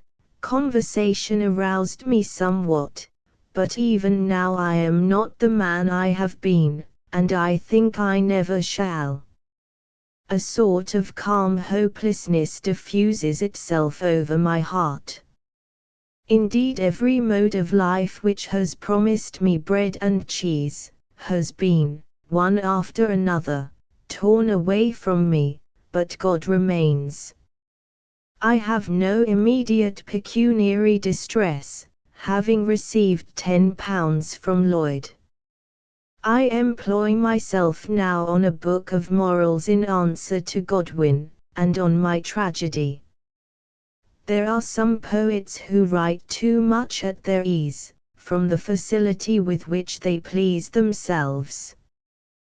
They do not often enough feel their burdened breast heaving beneath incumbent deity, so that to posterity their wreaths will look unseemly. Here, perhaps, an everlasting amaranth, and, close by its side, some weed of an hour, sere, yellow, and shapeless. Their very beauties will lose half their effect, from the bad company they keep. They rely too much on story and event, to the neglect of those lofty imaginings that are peculiar to, and definite of the poet. The story of Milton might be told in 2 pages. It is this which distinguishes an epic poem from a romance in metre. Observe the march of Milton, his severe application, his laborious polish, his deep metaphysical researches, his prayer to God before he began his great work. All that could lift and swell his intellect became his daily food. I should not think of devoting less than 20 years to an epic poem. 10 years to collect materials and warm my mind with universal science. I would be a tolerable mathematician. I would thoroughly understand mechanics, hydrostatics, optics and astronomy, botany, metallurgy, fossilism, chemistry, geology, anatomy, medicine, then the mind of man, then the minds of men, in all travels, voyages, and histories. So I would spend 10 years, the next 5 in the composition of the poem, and the 5 last in the correction of it. So would I write, haply not unhearing of that divine and nightly whispering voice, which speaks to mighty minds, of predestinated garlands, starry and unwithering. God love you. St. Coleridge. P.S. David Hartley is well and grows. Sarah is well, and desires a sister's love to you. Footnote 1. Mr. Wordsworth at this time resided at Alfolkstone House, 2 or 3 miles from Stowey. Note by Cottle. The following letter of Mr. C. says Cottle, was in answer to a request for some long-promised copy, and for which the printer importuned. Letter 57. To Cottle, Stowey, May, 1797. My dear, dear Cottle, have patience, and everything shall be done. I think now entirely of your brother sad smiley one. In 2 days I will think entirely for you. By Wednesday next you shall have Lloyd's other poems, with all Lamb's, etc. etc. ********************************************************************************************************************************************************************************************************************************************************************* to Mr. C. during a pedestrian excursion into Somersetshire, as detailed in the following letter to Mr. Wade. Footnote 1. My brother, when at Cambridge, had written a Latin poem for the prize, the subject, Italia, vastata, and sent it to Mr. Coleridge, with whom he was on friendly terms, in MS requesting the favour of his remarks, and this he did about 6 weeks before it was necessary to deliver it in. Mr. C, in an immediate letter, expressed his approbation of the poem, and cheerfully undertook the task, but with a little of his procrastination, he returned the MS with his remarks, just 1 day after it was too late to deliver the poem in. Note by Cottle. Letter 58. To Wade, May, 1797. My dear friend, I am here after a most tiresome journey, in the course of which, a woman asked me if I knew one Coleridge, of Bristol. I answered, I had heard of him. Do you know, quoth she, that vile Jacobin villain drew away a young man of our parish, one Burnet, etc. And in this strain did the woman continue for near an hour, heaping on me every name of abuse that the parish of Billingsgate could supply. I listened very particularly, appeared to approve all she said, exclaiming, dear me, 2 or 3 times, and, in fine, so completely won the woman's heart by my civilities, that I had not courage enough to undeceive her. St. Coleridge. P.S. You are a good prophet. Oh, into what a state have the scoundrels brought this devoted kingdom! If the House of Commons would but melt down their faces, it would greatly assist the copper currency, we should have brass enough. Coleridge, like all the return to nature poets of the 18th century, Thomson, Cowper, Burns, and others, was given to that humanitarian regard for the lower creatures which brought forth such poems as Burns's Address to a Mouse and Coleridge's own lines to a young ass. The following letter to Cottle is an amusing sample of that humanitarianism. George Burnet, one of the Pantisocrats, occasionally resided with Coleridge, and during the latter's temporary absence from Stowe had taken ill. On reaching Stowe, Coleridge wrote to Cottle. Letter 59. To Cottle, Stowe, May, 1797. My dear friend, I found George Burnet ill enough, heaven knows, yellow jaundice, the introductory symptoms very violent. I return to Bristol on Thursday, and shall not leave till all be done. Remind Mrs. Coleridge of the kittens, and tell her that George's brandy is just what smuggled spirits might be expected to be, execrable. The smack of it remains in my mouth, and I believe will keep me most horribly temperate for half a century. He, Burnet, was bit, but I caught the brandyphobia. 1. Obliterations ****************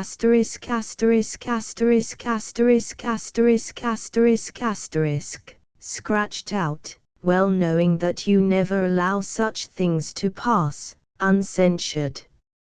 A good joke, and it slipped out most impromptu-ishly. The mice play the very devil with us. It irks me to set a trap. By all the whiskers of all the pussies that have mewed plaintively, or amorously, since the days of Whittington, it is not fair. Tease telling a lie. Tease as if you said, here is a bit of toasted cheese, come little mice. I invite you, when, oh, foul breach of the rights of hospitality. I mean to assassinate my 2 credulous guests. No, I cannot set a trap, but I should vastly like to make a pit fall. Smoke the pun. But concerning the mice, advise thou, lest there be famine in the land. Such a year of scarcity. Inconsiderate mice. Well, well, so the world wags. Farewell, STCPS. A mad dog ran through our village, and bit several dogs.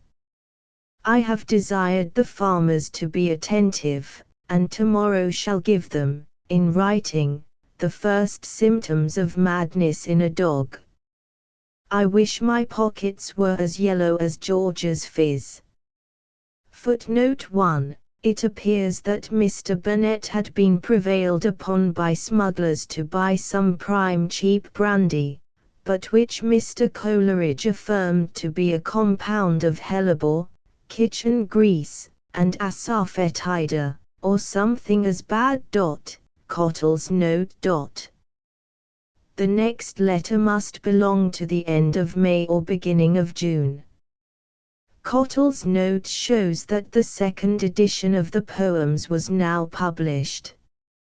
Letter 60. To Cottle Stowey, June, 1797. My dear Cottle, I deeply regret that my anxieties and my slothfulness, acting in a combined ratio, prevented me from finishing my Progress of Liberty, or Visions of the Maid of Orleans, with that poem at the head of the volume, with the ode in the middle, and the religious musings at the end. Asterisk asterisk asterisk in the lines on the Man of Ross, immediately after these lines, he heard the widow's heaven-breathed prayer of praise. He marked the sheltered orphan's tearful gaze. Please to add these two lines. And o'er the portioned maiden's snowy cheek, bade bridal love suffuse its blushes meek. And for the line, beneath this roof, if thy cheered moments pass, I should be glad to substitute this, if near this roof thy wine-cheered moments pass. These emendations, Cottle adds, came too late for admission in the second edition, nor have they appeared in the last edition. They will remain therefore for insertion in any future edition of Mr. Coleridge's poems. The exact date on which Coleridge and Wordsworth met in the year 1796 has not been ascertained, but Coleridge speaks in the next letter as if he was now well acquainted with Wordsworth. Coleridge had been at Taunton early in June, letters 220. On the 8th of June he wrote to Cottle. Letter 61. To Cottle, 8th June, 1797.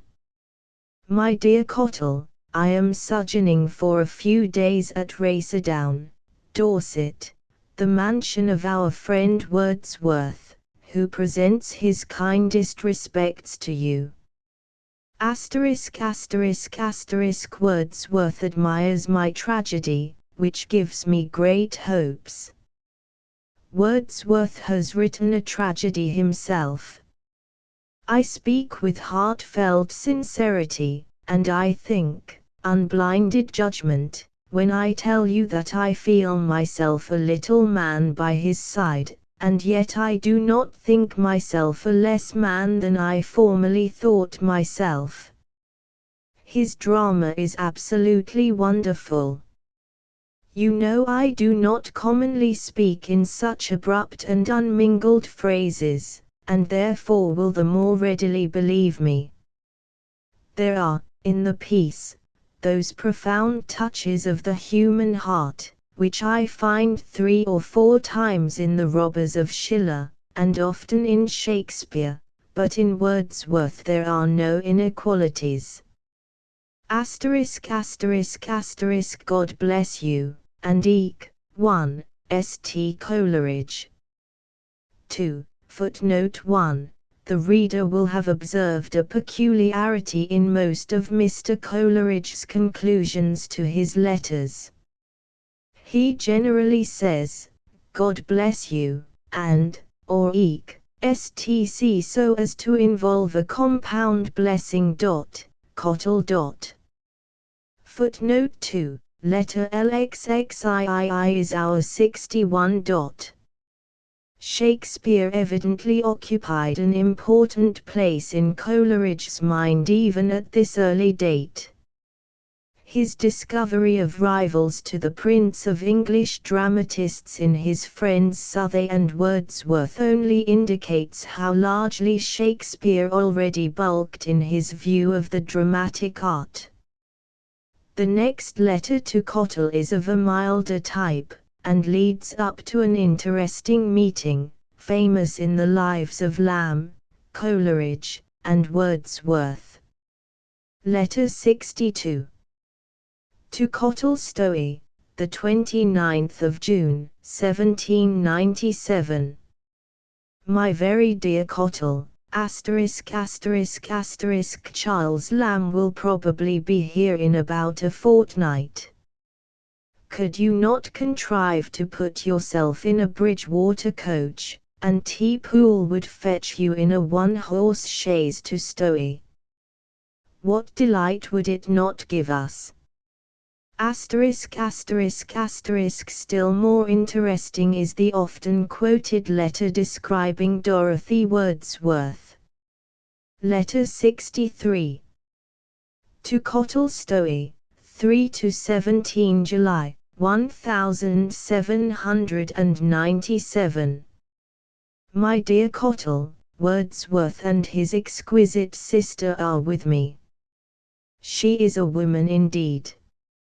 In mind I mean, and heart, for her person is such, that if you expected to see a pretty woman, you would think her rather ordinary. If you expected to see an ordinary woman, you would think her pretty. But her manners are simple, ardent, impressive.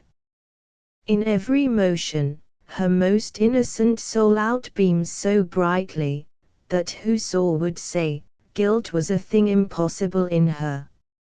Her information various.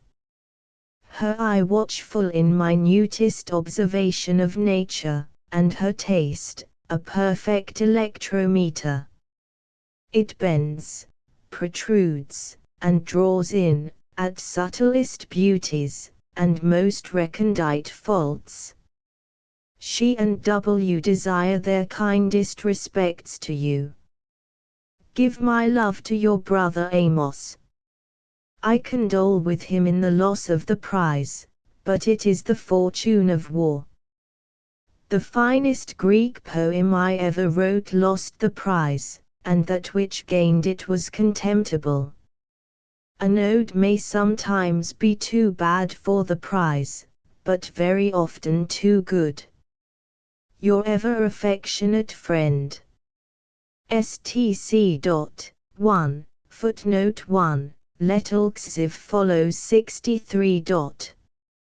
Dorothy Wordsworth's description of Coleridge, whom she met now for the first time, is as follows. You had a great loss, she wrote to a friend, in not seeing Coleridge.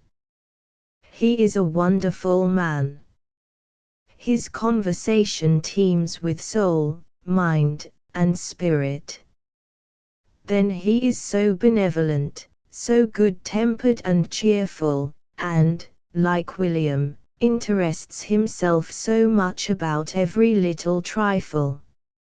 At first I thought him very plain, that is, for about 3 minutes. He is pale, thin, has a wide mouth, thick lips, and not very good teeth, longish, loose-growing, half-curling, rough, black hair. But if you hear him speak for 5 minutes you think no more of them. His eye is large and full, and not very dark, but grey, such an eye as would receive from a heavy soul the dullest expression, but it speaks every emotion of his animated mind. It has more of the poet's eye in a fine frenzy rolling than I ever witnessed. He has fine dark eyebrows, and an overhanging forehead. The first thing that was read after he came was William's new poem, The Ruined Cottage, with which he was much delighted, and after tea he repeated to us 2 acts and a half of his tragedy, Osorio. The next morning William read his tragedy, The Borderer's Dot. Knight's Life of Wordsworth, I. 111-112. The line Coleridge quotes in his description of Dorothy, "Guilt is a thing impossible in her," occurs in the additional verses Coleridge had written to the Joan of Arc lines sent to Lamb. John Thelwall, one of the sturdy Democrats of the time who had made no small commotion with his revolutionary principles, had also visited Coleridge at Stowey in the summer of 1797. Coleridge had corresponded with him before knowing him personally, letters, 202, chiefly about politics, religion and books. Coleridge thus describes Thelwall to Wade. Letter 64. To Wade Stowey, 17 to 20 July, 1797. My very dear friend, John Thelwall is a very warm-hearted, honest man, and disagreeing as we do, on almost every point of religion, of morals, of politics, and philosophy, we like each other uncommonly well. He is a great favorite with Sarah. Energetic activity of mind and of heart is his master feature. He is prompt to conceive, and still prompter to execute, but I think he is deficient in that patience of mind which can look intensely and frequently at the same subject. He believes and disbelieves with impassioned confidence. I wish to see him doubting, and doubting.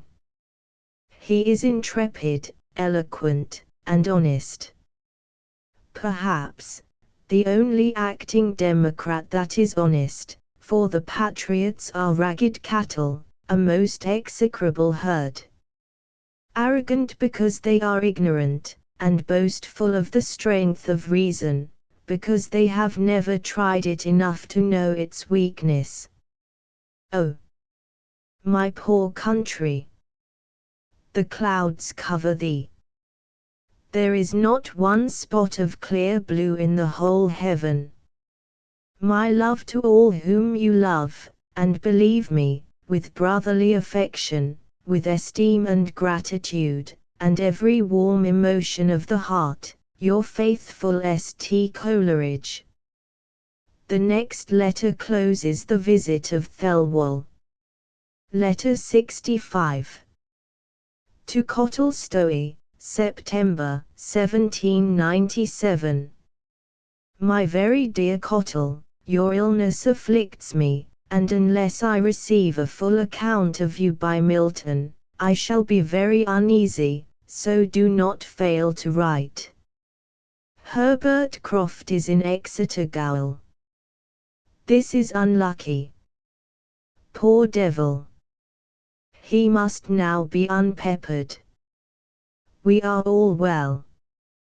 Wordsworth is well. Hartley sends a grin to you. He has another tooth.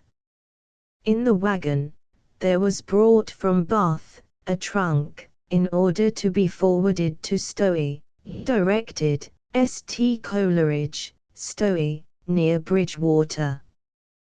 This, we suppose, arrived in Bristol on Tuesday or Wednesday, last week. It belonged to Thelwall. If it be not forwarded to Stowey, let it be stopped, and not sent. give my kind love to your brother Robert, and ask him to put on his hat, and run, without delay to the inn, or place, by whatever bird, beast, fish, or man distinguished, where Parson's Bath wagon sets up. From your truly affectionate friend, St. Coleridge. In the beginning of September, Coleridge was meditating a visit to his favourite Bowles, whom, in spite of his youthful admiration, he had not seen since he first saw him in Salisbury when a mere boy. Letters, 211. Letter 66. To Cottle, the 3rd of September, 1797. I shall now stick close to my tragedy, called Osorio, and when I have finished it, shall walk to Shaftesbury to spend a few days with Bowles. From thence I go to Salisbury, and thence to Christ Church, to see Southey. This letter, Cottle says, as was usual, has no date, but a letter from Wordsworth determines about the time when Mr. C had nearly finished his tragedy. The 13th of September, 1797. Coleridge is gone over to Bowles with his tragedy, which he has finished to the middle of the 5th act. He set off a week ago. J. Dykes Campbell in his Life of Coleridge asserts that the tragedy of Osorio was sent to Drury Lane without much hope that it would be accepted. 1. This, however, is inaccurate. The play was not sent. Coleridge went to London with it, for he writes to Cottle in the beginning of September, footnote 1, Life, p. 78. Letter 67. To Cottle, London, 10 to 15 September. 1797. Dear Cottle, if Mrs. Coleridge be in Bristol, pray desire her to write to me immediately, and I beg you, the moment you receive this letter, to send to number 17 Newfoundland Street to know whether she be there. I have written to Stowey, but if she be in Bristol, beg her to write to me of it by return of post, that I may immediately send down some cash for her travelling expenses, etc. We shall reside in London for the next 4 months. God bless you, Cottle, I love you, St. Coleridge. P.S. The volume, 2nd edition, Coleridge, Lloyd, and Lamb, is a most beautiful one. You have determined that the 3 bards shall walk up Parnassus, in their best bib and tucker. L. Coleridge's beautiful sonnet to W. Linley, Sheridan's brother-in-law and secretary, is dated the 12th of September, 1797, and Coleridge must have been in London from about that date to the 3rd of December, with perhaps an interval of return between. The sonnet is dated from Dunhead, in Wilts, whither Coleridge had probably gone on a visit from London. Wordsworth's play was presented to Covent Garden. An undated letter of Coleridge to Cottle, which must have been written about the end of November, informs us that it was through Coleridge the play was tried at Covent Garden. Footnote 1. Letters LXX Vilksxae follow 67. Letter 68. To Cottle, the 28th of November 1797. I have procured for Wordsworth's tragedy, an introduction to Harris, the manager of Covent Garden, who has promised to read it attentively, and give his answer immediately, and if he accepts it, to put it in preparation without an hour's delay.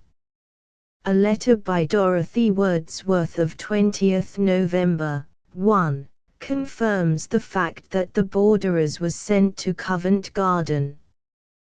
Both plays were rejected, that of Coleridge on account of the obscurity of the last 3 acts, and Coleridge wrote to Cottle his feelings on the occasion. Footnote 1, Knight's Life of Wordsworth, I. 127. Letter 69. To Cottle, the 2nd of December 1797. Dear Cottle, I have heard nothing of my tragedy, except some silly remarks of Kemble's, to whom a friend showed it. It does not appear to me that there is a shadow of probability that it will be accepted. It gave me no pain, and great pleasure, in finding that it gave me no pain. I had rather hoped than believed that I was possessed of so much philosophical capability. Sheridan most certainly has not used me with common justice. The proposal came from himself, and although this circumstance did not bind him to accept the tragedy, it certainly bound him to every, and that the earliest, attention to it. I suppose it is snugly in his green bag, if it have not emigrated to the kitchen. I sent to the monthly magazine, 1797, 3 mock sonnets, in ridicule of my own poems, and Charles Lloyd's, and Lamb's, etc., exposing that affectation of unaffectedness, of jumping and misplaced accent, in commonplace epithets, flat lines forced into poetry by italics, signifying how well and mouthishly the author would read them, puny pathos, etc. The instances were almost all taken from myself, and Lloyd, and Lamb. I signed them Nehemiah Higginbotham. I think they may do good to our young bards. God love you, STCPS.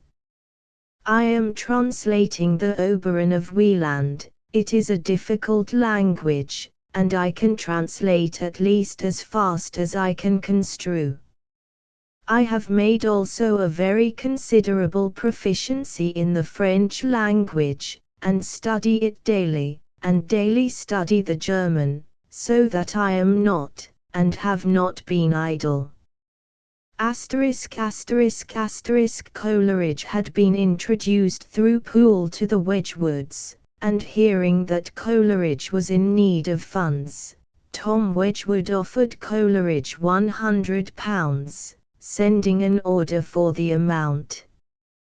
Coleridge was now meditating entering the Unitarian ministry, and was perplexed whether to remain with poetry or enter the pulpit. He writes to Cottle on the occasion, letter 70. To Cottle Stowey, January, 1798. My very dear friend, this last fortnight has been very eventful. I received £100 from Josiah Wedgwood, in order to prevent the necessity of my going into the ministry. I have received an invitation from Shrewsbury, to be minister there, and after fluctuations of mind, which have 4 nights together robbed me of sleep, and I am afraid of health, I have at length returned the order to Mr. Wedgwood, with a long letter, explanatory of my conduct, and accepted the Shrewsbury invitation. The next letter Cottle says refers to the Wedgwood pension, but may be about the rejection of the £100.L. Footnote 1. See Lichfield's Tom Wedgwood, pp. 54-56. Letter 71. To Thomas Wedgwood, 1, Shrewsbury, Friday night, January, 1798. My dear Sir, I have this moment received your letter, and have scarcely more than a moment to answer it by return of post. If kindly feeling can be repaid by kindly feeling, I am not your debtor. I would wish to express the same thing which is big at my heart, but I know not how to do it without indelicacy. As much abstracted from personal feeling as possible, I honor and esteem you for that which you have done. I must of necessity stay here till the close of Sunday next. On Monday morning I shall leave it, and on Tuesday will be with you at Cote House. Very affectionately yours, S.T. Coleridge. T. Wedgwood, Esquire. Footnote 1. Not in early recollections. The next letter refers to the offer of the pension of £150 a year, which the Wedgwoods conferred on Coleridge. Letter 72. To Cottle, the 24th of January, 1798. My very dear Cottle, the moment I received Mr. T. Wedgwood's letter, I accepted his offer. How a contrary report could arise, I cannot guess. I hope to see you at the close of next week. I have been respectfully and kindly treated at Shrewsbury. I am well, and now, and ever, your grateful and affectionate friend, S.T. Coleridge. 1. Footnote 1. Let Ulxxate follows 72. The next letter is an amusing one coming from Coleridge. It is an apology for the monody on the death of Chatterton, which he wished to discard from the second edition of his poems, but which Cottle insisted on retaining among the poet's choice fish, picked, gutted, and cleaned. Letter 73. To the editor of the monthly magazine January, 1798. Sir, I hope this letter may arrive time enough to answer its purpose. I cannot help considering myself as having been placed in a very ridiculous light by the gentlemen who have remarked, answered, and rejoined concerning my monody on Chatterton. I have not seen the compositions of my competitors, unless indeed the exquisite poem of Warton's, entitled The Suicide, refer to this subject, but this I know, that my own is a very poor one. It was a school exercise, somewhat altered, and it would have been omitted in the last edition of my poems but for the request of my friend Mr. Cottle, whose property those poems are. If it be not in your intention to exhibit my name on any future month, you will accept my best thanks, and not publish this letter. But if Crito and the alphabet men should continue to communicate on this subject, and you should think it proper for reasons best known to yourself to publish their communications, then I depend on your kindness for the insertion of my letter, by which it is possible those your correspondents may be induced to expend their remarks, whether panegyrical or vituperative, on nobler game than on a poem which was, in truth, the first effort of a young man, all whose poems a candid critic will only consider as first efforts. Yours, with due respect, S.T. Coleridge. Shrewsbury.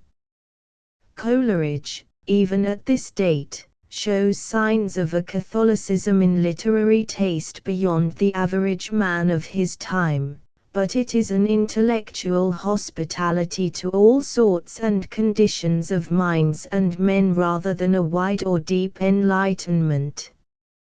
He already manifested a tendency to read the most abstruse and out-of-the-way books. He commissioned Thelwall to purchase for him Iamblichus, Proclus, Sidonius Apollinaris, Plotinus, Ficino, and he read Dupuis Huge Originidatus Les Cults, a fantastic work tracing the genesis of all religions to the worship of the stars, letters, 181-2. This love of recondite lore remained with him through life, but it was his meeting with William and Dorothy Wordsworth that helped most at this juncture to develop the possibilities within him. Wordsworth was one of those who are lofty rather than wide, but who, by their self-concentration, act as a healthy corrective to the over-diffusiveness of the Shakespearean type of mind. Chapter 6 The Lyrical Ballads. Germany. Cottle's acquaintance with Coleridge led to his making friends with Wordsworth, and in his early recollections and reminiscences, the Bristol bookseller tells a few amusing tales about the poets. The following is the best: a visit to Mr. Coleridge, at Stowey, in the year 1797, had been the means of my introduction to Mr. Wordsworth. Soon after our acquaintance had commenced, Mr. W. happened to be in Bristol, and asked me to spend a day or two with him at Alfoxden. I consented, and drove him down in a gig. We called for Mr. Coleridge, Miss Wordsworth, and the servant, at Stowey, and they walked, while we rode on to Mr. W.'s house at Alfoxden, distant 2 or 3 miles, where we purposed to dine. A London alderman would smile at our prepation, or bill of fare. It consisted of philosophers' viands, namely, a bottle of brandy, a noble loaf, and a stout piece of cheese, and as there were plenty of lettuces in the garden, with all these comforts we calculated on doing very well.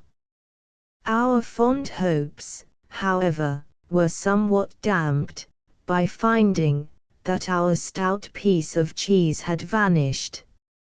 A sturdy rat of a beggar, whom we had relieved on the road, with his olfactories all alive, no doubt, smelt our cheese, and while we were gazing at the magnificent clouds, contrived to abstract our treasure. Cruel tramp! An ill return for our pence. We both wished the rind might not choke him. The mournful fact was ascertained a little before we drove into the courtyard of the house. Mr. Coleridge bore the loss with great fortitude, observing, that we should never starve with a loaf of bread and a bottle of brandy. He now, with the dexterity of an adept, admired by his friends around, unbuckled the horse, and, putting down the shafts with a jerk, as a triumphant conclusion of his work, lo! The bottle of brandy that had been placed most carefully behind us on the seat, from the force of gravity, suddenly rolled down, and before we could arrest this spirituous avalanche, pitching right on the stones, was dashed to pieces. We all beheld the spectacle, silent and petrified. We might have collected the broken fragments of glass, but the brandy, that was gone. Clean gone. One little untoward thing often follows another, and while the rest stood musing, chained to the place, regaling themselves with the cognac effluvium, and all miserably chagrined, I led the horse to the stable, when a fresh perplexity arose. I removed the harness without difficulty, but after many strenuous attempts, I could not get off the collar. In despair, I called for assistance, when aid soon drew near. Mr. Wordsworth first brought his ingenuity into exercise, but after several unsuccessful efforts, he relinquished the achievement, as a thing altogether impracticable. Mr. Coleridge now tried his hand, but showed no more grooming skill than his predecessors, for after twisting the poor horse's neck almost to strangulation, and to the great danger of his eyes, he gave up the useless task, pronouncing that the horse's head must have grown, gout or dropsy, since the collar was put on. For he said it was a downright impossibility for such a huge os frontis to pass through so narrow a collar. Just at this instant the servant girl came near, and understanding the cause of our consternation, "La, master," said she, "you do not go about the work in the right way. You should do like as this when turning the collar completely upside down." She slipped it off in a moment, to our great humiliation and wonderment, each satisfied, afresh, that there were heights of knowledge in the world, to which we had not yet attained. We were now summoned to dinner, and a dinner it was, such as every blind and starving man in the three kingdoms would have rejoiced to behold. At the top of the table stood a superb brown loaf. The center dish presented a pile of the true cos lettuces, and at the bottom appeared an empty plate, where the stout piece of cheese ought to have stood. Cruel mendicant, and though the brandy was clean gone, yet its place was well, if not better, supplied by an abundance of fine sparkling Castalian champagne. A happy thought at this time started into one of our minds, that some condiment would render the lettuces a little more palatable, when an individual in the company recollected a question, once propounded by the most patient of men: "How can that which is unsavory be eaten without salt?" and asked for a little of that valuable culinary article. "Indeed, Sir," Betty replied, "I quite forgot to buy salt." A general laugh followed the announcement, in which our host heartily joined. This was nothing. We had plenty of other good things, and while crunching our succulents, and munching our crusts, we pitied the far worse condition of those, perchance as hungry as ourselves, who were forced to dine off ether alone. For our next meal, the mile-off village furnished all that could be desired, and these trifling incidents present the sum and the result of half the little passing disasters of life. The lyrical ballads were published about midsummer, 1798. In September of the same year, Mr. Coleridge and Mr. Wordsworth left England for Germany, and I quitted the business of a bookseller. Had I not once been such, this book would never have appeared. The reference in the following letter to a ballad of 340 lines has never been explained by any biographer of Coleridge. The Ancient Mariner in its first form extended to 658 lines. Some have surmised that the Three Graves is meant, but this poem was 318 lines as published in 1809 to 1817. Letter 74. To Cottle, the 18th of February, 1798. My dear Cottle, I have finished my ballad. It is 340 lines. I am going on with my visions, altogether, for I shall print 2 scenes of my tragedy, as fragments. I can add 1,500 lines. Now what do you advise? Shall I add my tragedy, and so make a second volume? Or shall I pursue my first intention of inserting 1,500 in the 3rd edition? If you should advise a second volume, should you wish, find it convenient, to be the purchaser? I ask this question, because I wish you to know the true state of my present circumstances. I have received nothing yet from the Wedgwoods, and my money is utterly expended. A friend of mine wanted 5 guineas for a little while, which I borrowed of Poole. As for myself, I do not like therefore to apply to him.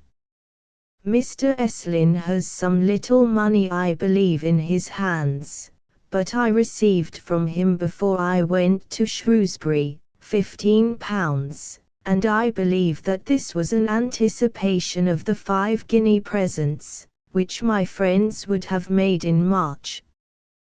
But, this affair of the Messrs. Wedgwood's turning out, the money in Mr. Estlin's hand must go towards repaying him that sum which he suffered me to anticipate.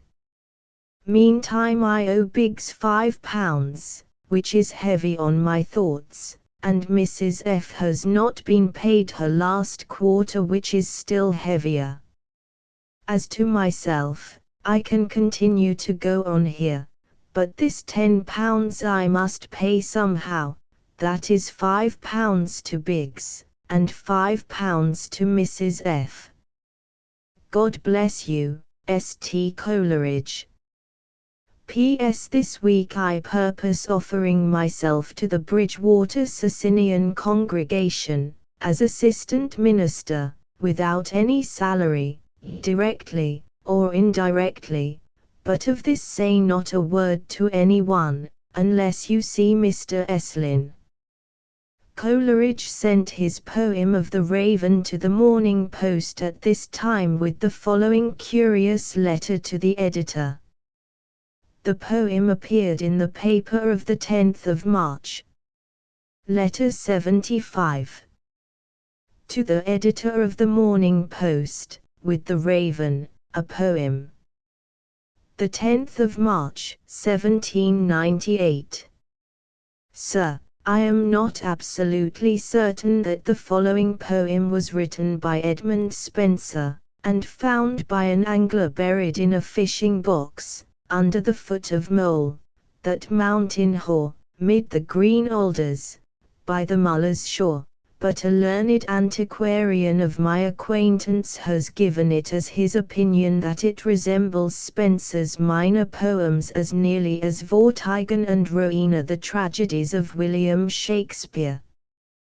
This poem must be read in recitative, in the same manner as the Aegloga Secunda of the Shepherd's Calendar.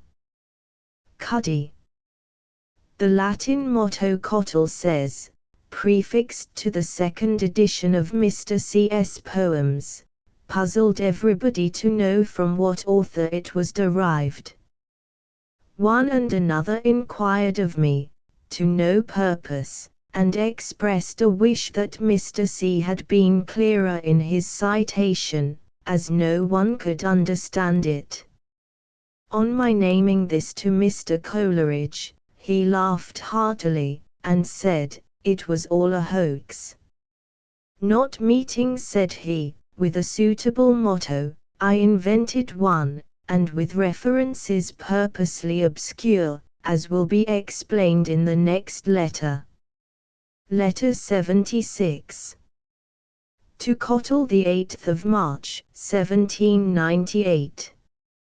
My dear Cottle, I have been confined to my bed for some days, through a fever occasioned by the stump of a tooth, which baffled chirurgical efforts to eject, and which, by affecting my eye, affected my stomach, and through that my whole frame. I am better, but still weak, in consequence of such long sleeplessness and wearying pains, weak, very weak. I thank you, my dear friend, for your late kindness, and in a few weeks will either repay you in money, or by verses, as you like. With regard to Lloyd's verses, it is curious that I should be applied to be persuaded to resign, and in hopes that I might consent to give up, unknown by whom, a number of poems which were published at the earnest request of the author, who assured me that the circumstance was of no trivial import to his happiness. Times change and people change, but let us keep our souls in quietness. I have no objection to any disposal of Lloyd's poems except that of their being republished with mine. The motto which I had prefixed, duplex, etc. from Gros Scholias, has placed me in a ridiculous situation, but it was a foolish and presumptuous start of affectionateness, and I am not unwilling to incur the punishment due to my folly. By past experiences we build up our moral being. The giant Wordsworth, God love him. When I speak in the terms of admiration due to his intellect, I fear lest these terms should keep out of sight the amiableness of his manners. He has written near 1200 lines of a blank verse, one, superior, I hesitate not to aver, to anything in our language which any way resembles it. God bless you, St. Coleridge. 2. Footnote 1. The Ruined Cottage, or Tale of Margaret, afterwards incorporated in the Excursion. Footnote 2. Letter 6 is our 76, which see for full text. Letter 77. To Wade, the 21st of March, 1798. My very dear friend, I have even now returned from a little excursion that I have taken for the confirmation of my health, which had suffered a rude assault from the anguish of the stump of a tooth which had baffled the attempts of our surgeon here, and which confined me to my bed. I suffered much from the disease, and more from the doctor. Rather than again put my mouth into his hands, I would put my hands into a lion's mouth. I am happy to hear of, and should be most happy to see, the plumpness and progression of your dear boy, but, yes, my dear Wade, it must be a but, much as I hate the word but. Well, but I cannot attend the chemical lectures. I have many reasons, but the greatest, or at least the most ostensible reason, is, that I cannot leave Mrs. C at that time. Our house is an uncomfortable one. Our surgeon may be, for aught I know, a lineal descendant of Aesculapius himself, but if so, in the repeated transfusion of life from father to son, through so many generations, the wit and knowledge, being subtle spirits, have evaporated. Ever your grateful and affectionate friend, St. Coleridge. Letter 78. To Cottle, M.Ch. Oracle. 1798. My dear Cottle, I regret that aught should have disturbed our tranquillity, respecting Lloyd. I am willing to believe myself in part mistaken, and so let all things be as before. I have no wish respecting these poems, either for or against republication with mine. As to the third edition, if there be occasion for it immediately, it must be published with some alterations, but no additions or omissions. The Pixies, Chatterton, and some dozen others, shall be printed at the end of the volume, under the title of Juvenile Poems, and in this case I will send you the volume immediately. But if there be no occasion for the volume to go to press for 10 weeks, at the expiration of that time, I would make it a volume worthy of me, and omit utterly near 1/2 of the present volume, a sacrifice to pitch-black oblivion. Whichever be the case, I will repay you the money you have paid for me, in money, and in a few weeks, or if you should prefer the latter proposal, i.e., the not sending me to the press for 10 weeks, I should insist on considering the additions, however large, as my payment to you for the omissions, which, indeed, would be but strict justice. I am requested by Wordsworth to put to you the following questions.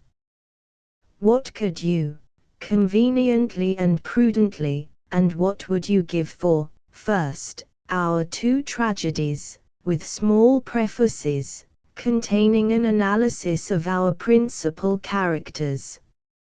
Exclusive of the prefaces, the tragedies are, together, 5,000 lines, which, in printing, from the dialogue form, and directions respecting actors and scenery, are at least equal to 6,000.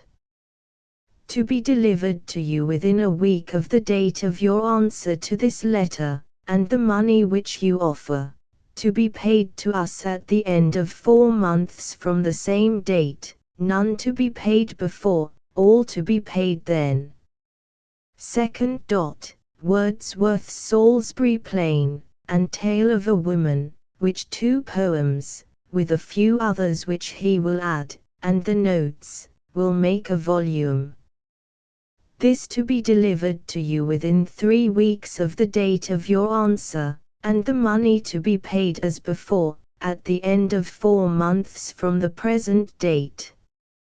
Do not, my dearest Cottle, harass yourself about the imagined great merit of the compositions, or be reluctant to offer what you can prudently offer, from an idea that the poems are worth more.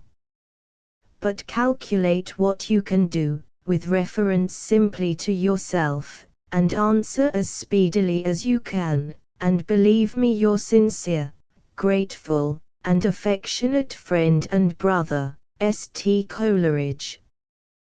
Cottle offered 30 guineas each to Wordsworth and Coleridge for their tragedies, but this offer, says Cottle, after some hesitation was declined from the hope of introducing one or both on the stage. Cottle received the following letter soon after, letter 79. To Cottle, 14 April. 1798. My dear Cottle, I never involved you in bickering, and never suspected you, in any one action of your life, of practicing guile against any human being, except yourself. Your letter supplied only one inner link of circumstances, that informed me of some things, and perhaps deceived me in others. I shall write today to Lloyd. I do not think I shall come to Bristol for these lectures of which you speak. 1. I ardently wish for the knowledge, but Mrs. Coleridge is within a month of her confinement, and I ought not to leave her, especially as her surgeon is not a John Hunter, nor my house likely to perish from a plethora of comforts. Besides, there are other things that might disturb that evenness of benevolent feeling, which I wish to cultivate. I am much better, and at present at all Folkestone, and my new and tender health is all over me like a voluptuous feeling. God bless you, St. Coleridge. Footnote 1. Chemical Lectures by Dr. Beddoes, delivered at the Red Lodge, Cottle. The origin of the volume of lyrical ballads is best told in Cottle's own words. Wordsworth, says Cottle, on his introduction by Coleridge at Stowe, read me many of his lyrical pieces, when I immediately perceived in them extraordinary merit, and advised him to publish them, expressing a belief that they would be well received. I further said he should be at no risk, that I would give him the same sum which I had given to Mr. Coleridge and to Mr. Southey, and that it would be a gratifying circumstance to me, to have been the publisher of the first volumes of 3 such poets as Southey, Coleridge, and Wordsworth. Such a distinction might never again occur to a provincial bookseller. To the idea of publishing he expressed a strong objection, and after several interviews, I left him, with an earnest wish that he would reconsider his determination. Soon after Mr. Wordsworth sent me the following letter. All Folkestone, the 12th of April, 1798. My dear Cottle, you will be pleased to hear that I have gone on very rapidly adding to my stock of poetry. Do come and let me read it to you, under the old trees in the park. We have a little more than 2 months to stay in this place. Within these 4 days the season has advanced with greater rapidity than I ever remember, and the country becomes almost every hour more lovely. God bless you, your affectionate friend, W. Wordsworth. A little time after, I received an invitation from Mr. Coleridge to pay himself and Mr. Wordsworth another visit. At about the same time, I received the following corroborative invitation from Mr. Wordsworth. Dear Cottle, we look for you with great impatience. We will never forgive you if you do not come. I say nothing of the Salisbury Plain till I see you. I am determined to finish it, and equally so that you shall publish. I have lately been busy about another plan, which I do not wish to mention till I see you. Let this be very soon, and stay a week if possible, as much longer as you can. God bless you, dear Cottle, yours sincerely, W. Wordsworth. All Folkestone, the 9th of May, 1798. The following letter also on this subject, was received from Mr. Coleridge. Letter 80. To Cottle, April, 1798. My dear Cottle, neither Wordsworth nor myself could have been otherwise than uncomfortable, if any but yourself had received from us the first offer of our tragedies, and of the volume of Wordsworth's poems. At the same time, we did not expect that you could with prudence and propriety, advance such a sum as we should want at the time we specified. In short, we both regard the publication of our tragedies as an evil. It is not impossible but that in happier times, they may be brought on the stage, and to throw away this chance for a mere trifle, would be to make the present moment act fraudulently and usuriously towards the future time. My tragedy employed and strained all my thoughts and faculties for 6 or 7 months. Wordsworth consumed far more time, and far more thought, and far more genius. We consider the publication of the Medieval on any terms, but our thoughts were bent on a plan for the accomplishment of which a certain sum of money was necessary, the whole, at that particular time, and in order to this we resolved, although reluctantly, to part with our tragedies, that is, if we could obtain 30 guineas for each, and at less than 30 guineas Wordsworth will not part with the copyright of his volume of poems. We shall offer the tragedies to no one, for we have determined to procure the money some other way.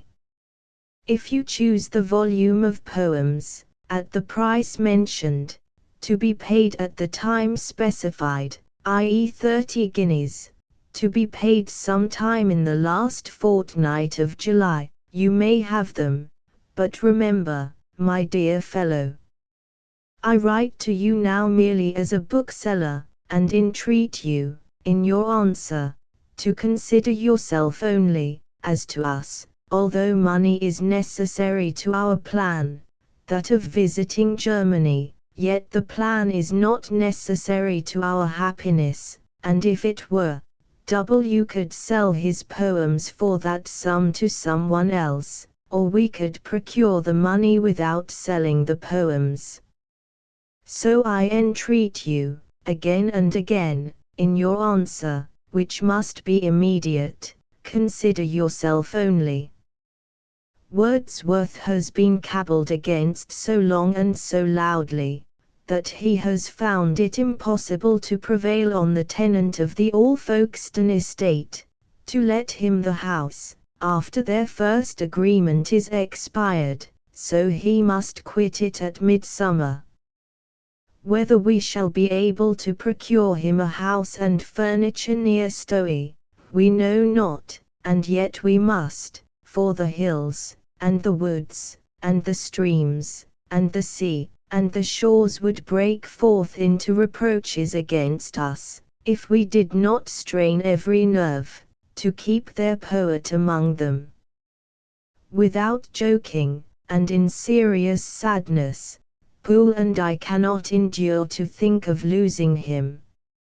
At all events, come down, Cottle, as soon as you can, but before midsummer, and we will procure a horse easy as thy own soul, and we will go on a roam to Linton and Lynmouth, which, if thou comest in May, will be in all their pride of woods and waterfalls, not to speak of its august cliffs, and the green ocean, and the vast valley of stones, all which live disdainful of the seasons, or accept new honours only from the winter's snow.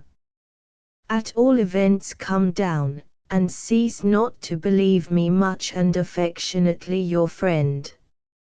St. Coleridge. 1. Footnote 1. Letters LXXXLXXXV follow letter 80.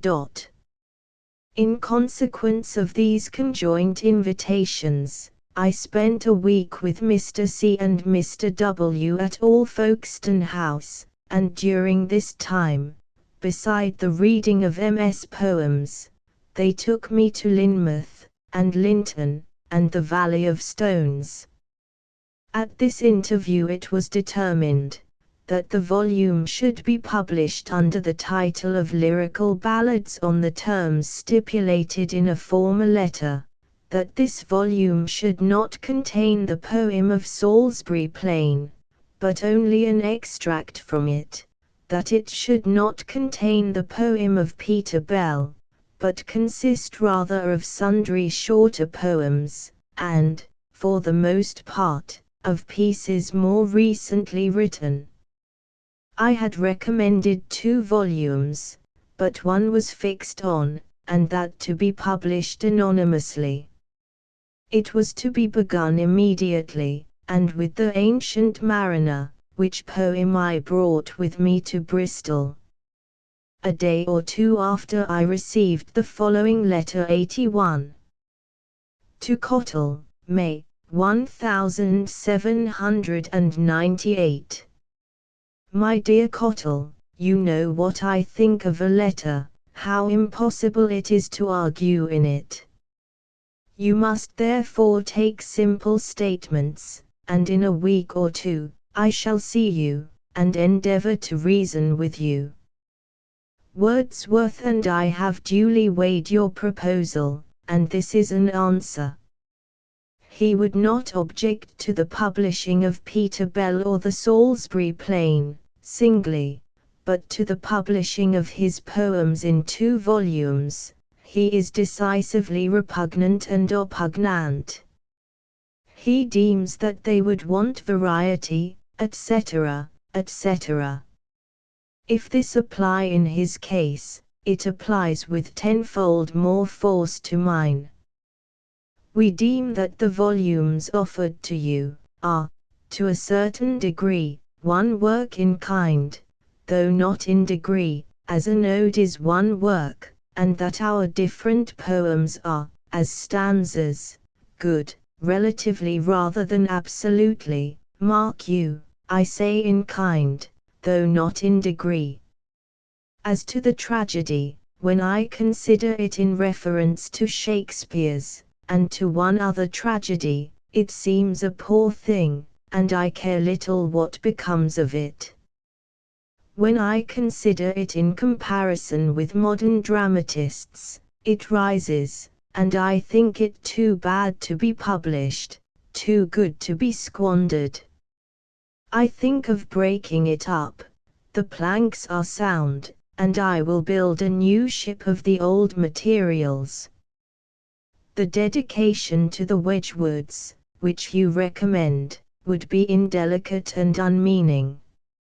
If, after 4 or 5 years, I shall have finished some work of importance, which could not have been written, but in an unanxious seclusion, to them I will dedicate it, for the public will have owed the work to them who gave me the power of that unanxious seclusion. As to anonymous publications, depend on it, you are deceived. Wordsworth's name is nothing to a large number of persons, mine stinks. The Essay on Man, the Botanic Garden, the Pleasures of Memory, and many other most popular works, were published anonymously. However, I waive all reasoning, and simply state it as an unaltered opinion, that you should proceed as before, with the Ancient Mariner. The pictures shall be sent. 1. For your love gifts and book loans accept our hearty love. The Joan of Arc is a divine book, it opens lovelily. I hope that you will take off some half-dozen of our poems on great paper, even as the Joan of Arc. Cottle, my dear Cottle, I meant to have written you an essay on the metaphysics of typography, but I have not time. Take a few hints, without the abstruse reasons for them, with which I mean to favor you. 18 lines in a page, the line closely printed, certainly more closely printed than those of the Joan winking sad smiley too, oh, by all means, closer, W. Wordsworth, equal ink, and large margins, that is beauty, it may even, under your immediate care, mingle the sublime. And now, my dear Cottle, may God love you and me, who am, with most unauthorish feelings, your true friend, S.T. Coleridge. P.S. I walked to Linton the day after you left us, and returned on Saturday. I walked in one day, and returned in 1.3. Footnote 1, a portrait of Mr. Wordsworth, correctly and beautifully executed, by an artist then at Stowey, now in my possession. Cottle's note. Footnote 2, Joan of Arc, 4 to 1st edition, had 20 lines in a page. Cottle. Footnote 3, letters XXVXCII follow 81. Coleridge has given his account of the origin of the lyrical ballads in the 14th chapter of the Biographia Literaria, and Wordsworth's account is found in the Fenwick Note to We Are Seven. An estrangement with Charles Lamb and Charles Lloyd at this time took place, which has been the subject of many surmises as to its origin among the biographers of Coleridge. The coldness with Lamb passed off by the beginning of 1800, when Charles wrote to Coleridge in his customary humorous vein, but Lloyd was not so soon taken back to favour. Southey joined the cabal against Coleridge and encouraged the estrangement, but he too was on friendly terms with Coleridge in the autumn of 1799. On the 14th May Coleridge's second child was born, named Berkeley, after the idealist philosopher who had now displaced Hartley, who had been in the ascendant when the first child was born. With the adoption of Berkeley as his pet philosopher, we can understand Coleridge's determination to visit Germany. He had heard rumors of the Kantian philosophy, and wished to acquire thoroughly a knowledge of the language of the Germans, principally to be able to read Kant in the original. This project Coleridge speaks of as early as the 6th of May, 1796, letter 33, but it was only now, when he enjoyed the support of the Wedgwoods, that he could afford to put it into execution. The volume of lyrical ballads was published in the early part of the autumn of 1798, and along with William and Dorothy Wordsworth, Coleridge set sail from Yarmouth. John Chester, a resident of Stowe, also accompanied them.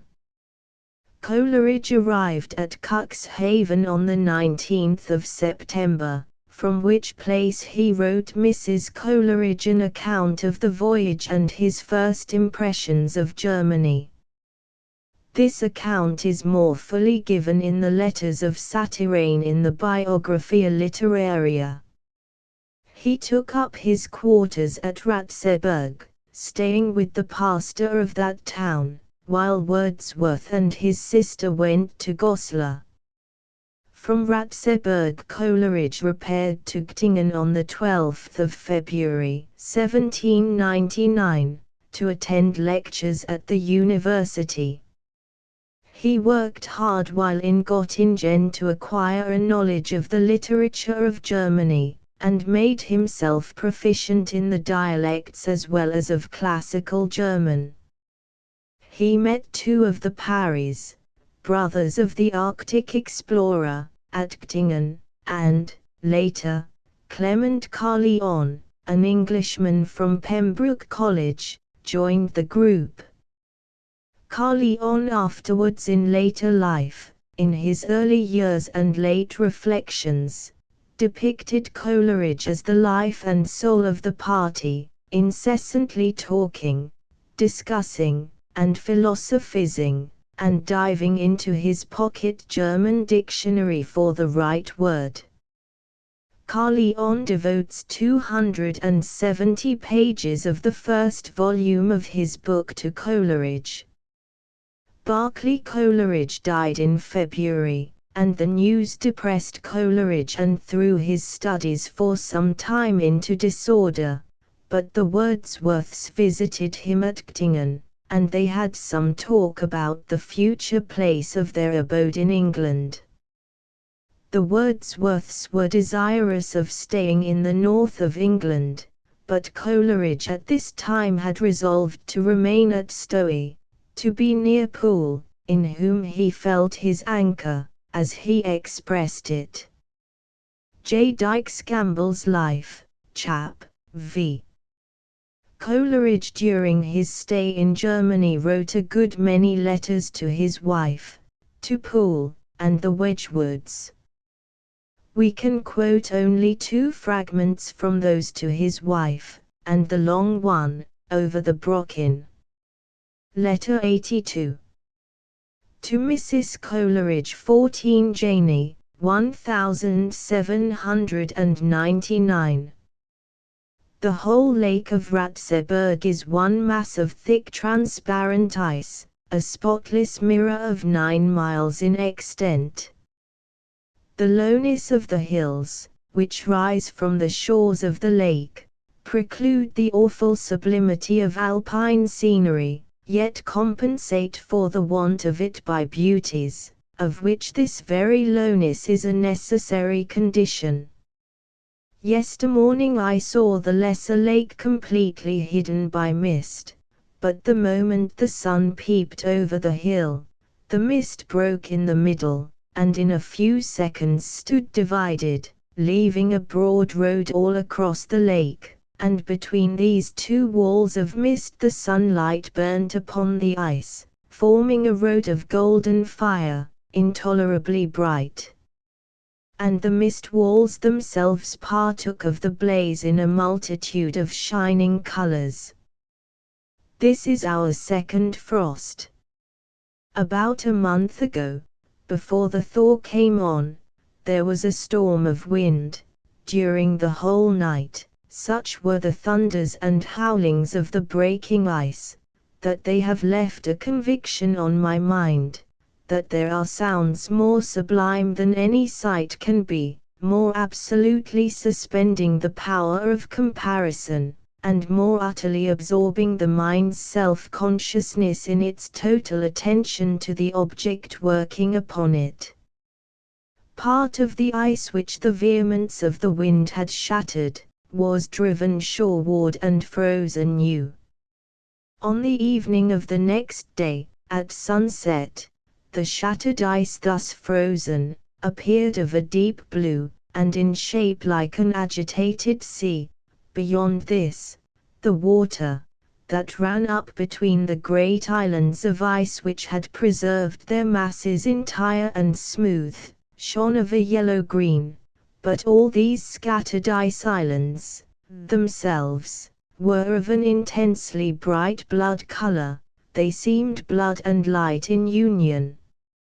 On some of the largest of these islands, the fishermen stood pulling out their immense nets through the holes made in the ice for this purpose, and the men, their net poles, and their huge nets, were a part of the glory. Say rather, it appeared as if the rich crimson light had shaped itself into these forms, figures, and attitudes, to make a glorious vision in mockery of earthly things. The lower lake is now all alive with skaters, and with ladies driven onward by them in their ice cars. Mercury, surely, was the first maker of skates, and the wings at his feet are symbols of the invention. In skating there are three pleasing circumstances: the infinitely subtle particles of ice, which the skate cuts up, and which creep and run before the skate like a low mist, and in sunrise or sunset become colored. Second, the shadow of the skater in the water seen through the transparent ice, and third, the melancholy undulating sound from the skate, not without variety, and when very many are skating together, the sounds and the noises give an impulse to the icy trees, and the woods all round the lake tinkle. 1. Footnote 1. Letter Xit repeats 82, Xv XVI follow. Letter 83. To Mrs. Coleridge Ratzeburg, the 23rd of April, 1799. There is a Christmas custom here which pleased and interested me.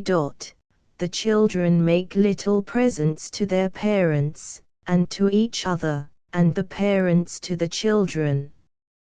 For 3 or 4 months before Christmas the girls are all busy, and the boys save up their pocket money, to make or purchase these presents.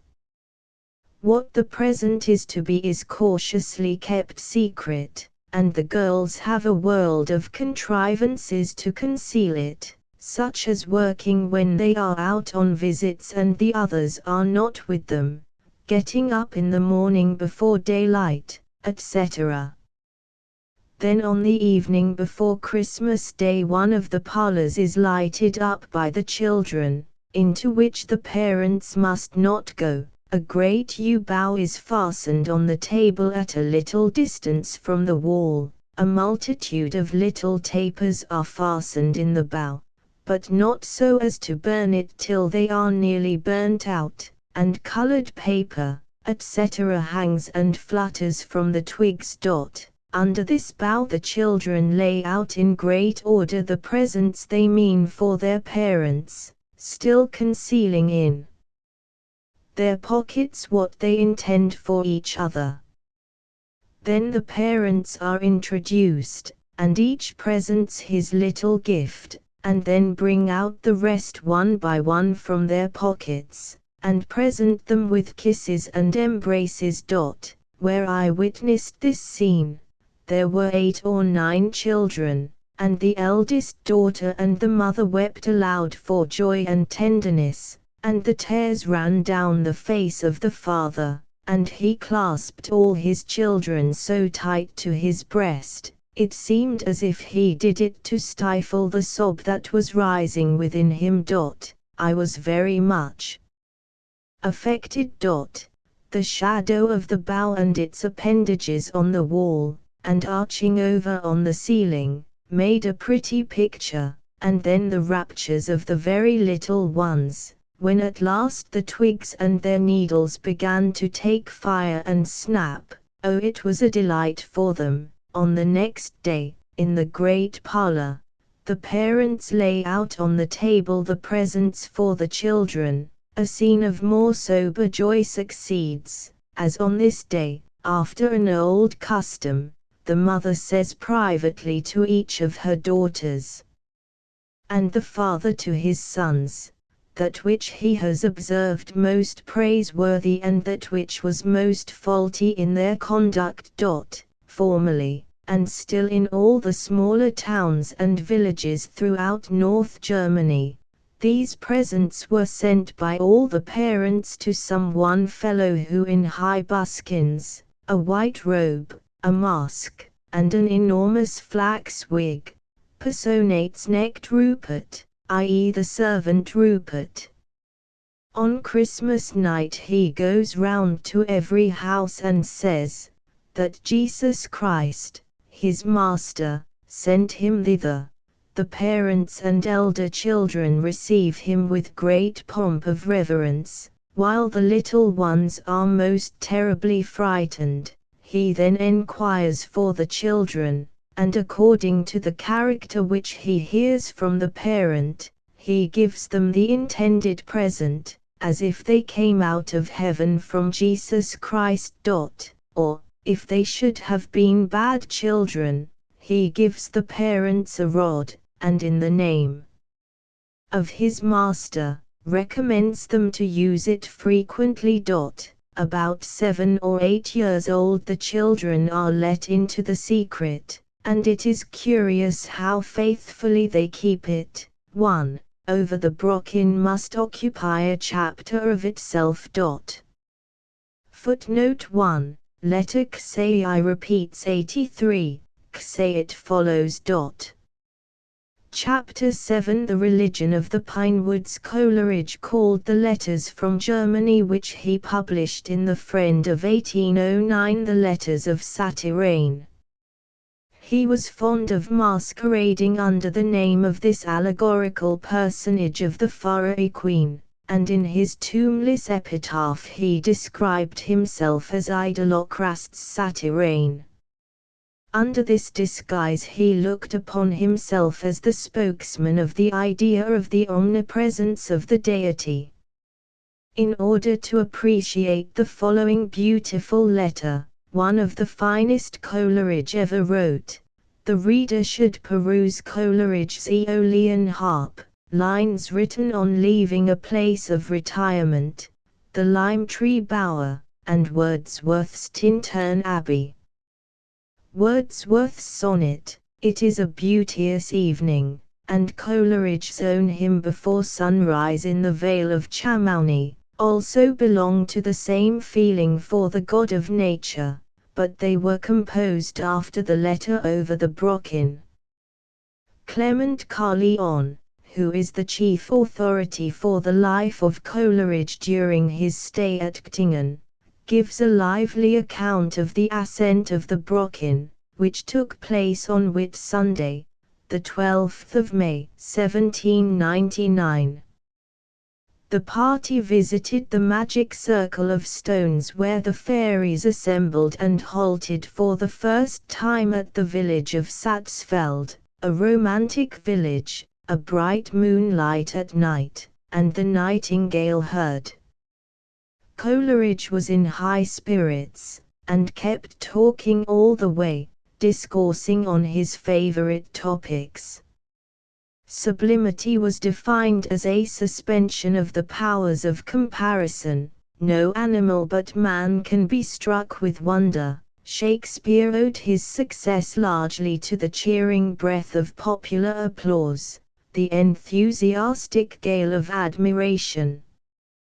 The English divines were applauded by Coleridge, Jeremy Taylor prominently, and a play by Hans Sachs was preferred to a play of Kotzebue, from which he launched into a discourse on miracle plays. Coleridge's conversation was peppered with puns, some of which Carlyon quotes. Carlyon also notices that their course up the mountain was impeded by stunted firs, and he describes the dancing party of peasants with whom Coleridge was so much taken. The party returned to Göttingen on the 18th of May. Coleridge had written the day before to his wife. Letter 84. To Mrs. Coleridge Clausthal, the 17th of May, 1799. Through roads no way rememberable, we came to Gylloldshazen, over a bridge, on which was a mitred statue with a great crucifix in its arms. The village, long and ugly, but the church, like most Catholic churches, interesting, and this being Whitsun Eve, all were crowding to it, with their mass books and rosaries, the little babies commonly with coral crosses hanging on the breast. Here we took a guide, left the village, ascended a hill, and now the woods rose up before us in a verdure which surprised us like a sorcery. The spring had burst forth with the suddenness of a Russian summer. As we left Göttingen there were buds, and here and there a tree half green, but here were woods in full foliage, distinguished from summer only by the exquisite freshness of their tender green. We entered the wood through a beautiful mossy path, the moon above us blending with the evening light, and every now and then a nightingale would invite the others to sing, and some or other commonly answered, and said, as we suppose, "It is yet somewhat too early," for the song was not continued. We came to a square piece of greenery, completely walled on all four sides by the beeches, again entered the wood, and having travelled about a mile, emerged from it into a grand plain, mountains in the distance, but ever by our road the skirts of the green woods. A very rapid river ran by our side, and now the nightingales were all singing, and the tender verdure grew paler in the moonlight. only the smooth parts of the river were still deeply purpled with the reflections from the fiery light in the west. So surrounded and so impressed, we arrived at Prill, a dear little cluster of houses in the middle of a semicircle of woody hills, the area of the semicircle scarcely broader than the breadth of the village. We afterwards ascended another hill, from the top of which a large plain opened before us with villages. A little village, Neuhof, lay at the foot of it. We reached it, and then turned up through a valley on the left hand. The hills on both sides the valley were prettily wooded, and a rapid lively river ran through it. So we went for about 2 miles, and almost at the end of the valley, or rather of its first turning, we found the village of Lauterberg. Just at the entrance of the village, 2 streams come out from 2 deep and woody combes, close by each other, meet, and run into a third deep woody combe opposite. Before you a wild hill, which seems the end and barrier of the valley, on the right hand, low hills, now green with corn, and now wooded, and on the left a most majestic hill indeed, the effect of whose simple outline painting could not give, and how poor a thing are words. We passed through this neat little town, the majestic hill on the left hand soaring over the houses, and at every interspace you see the whole of it, its beeches, its firs, its rocks, its scattered cottages, and the one neat little pastor's house at the foot, embosomed in fruit trees all in blossom, the noisy Combe brook dashing close by it. We leave the valley, or rather, the first turning on the left, following a stream, and so the vale winds on, the river still at the foot of the woody hills, with every now and then other smaller valleys on right and left crossing our vale, and ever before you the woody hills running like groves one into another.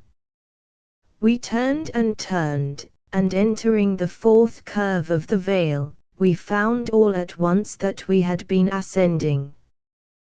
The verdure vanished.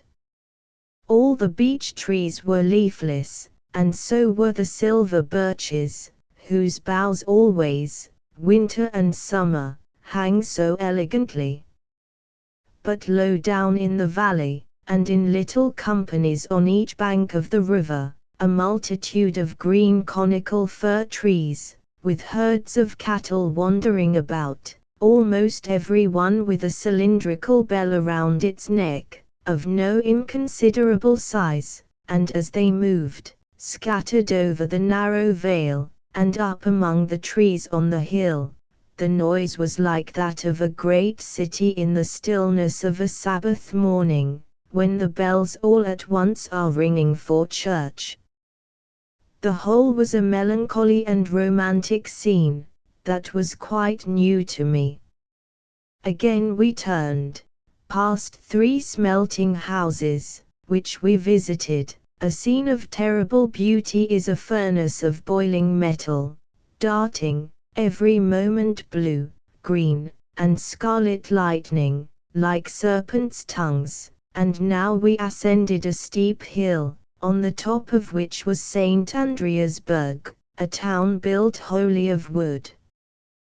We descended again, to ascend far higher, and now we came to a most beautiful road, which winded on the breast of the hill, from whence we looked down into a deep valley, or huge basin, full of pines and firs, the opposite hills full of pines and firs, and the hill above us, on whose breast we were winding, likewise full of pines and firs.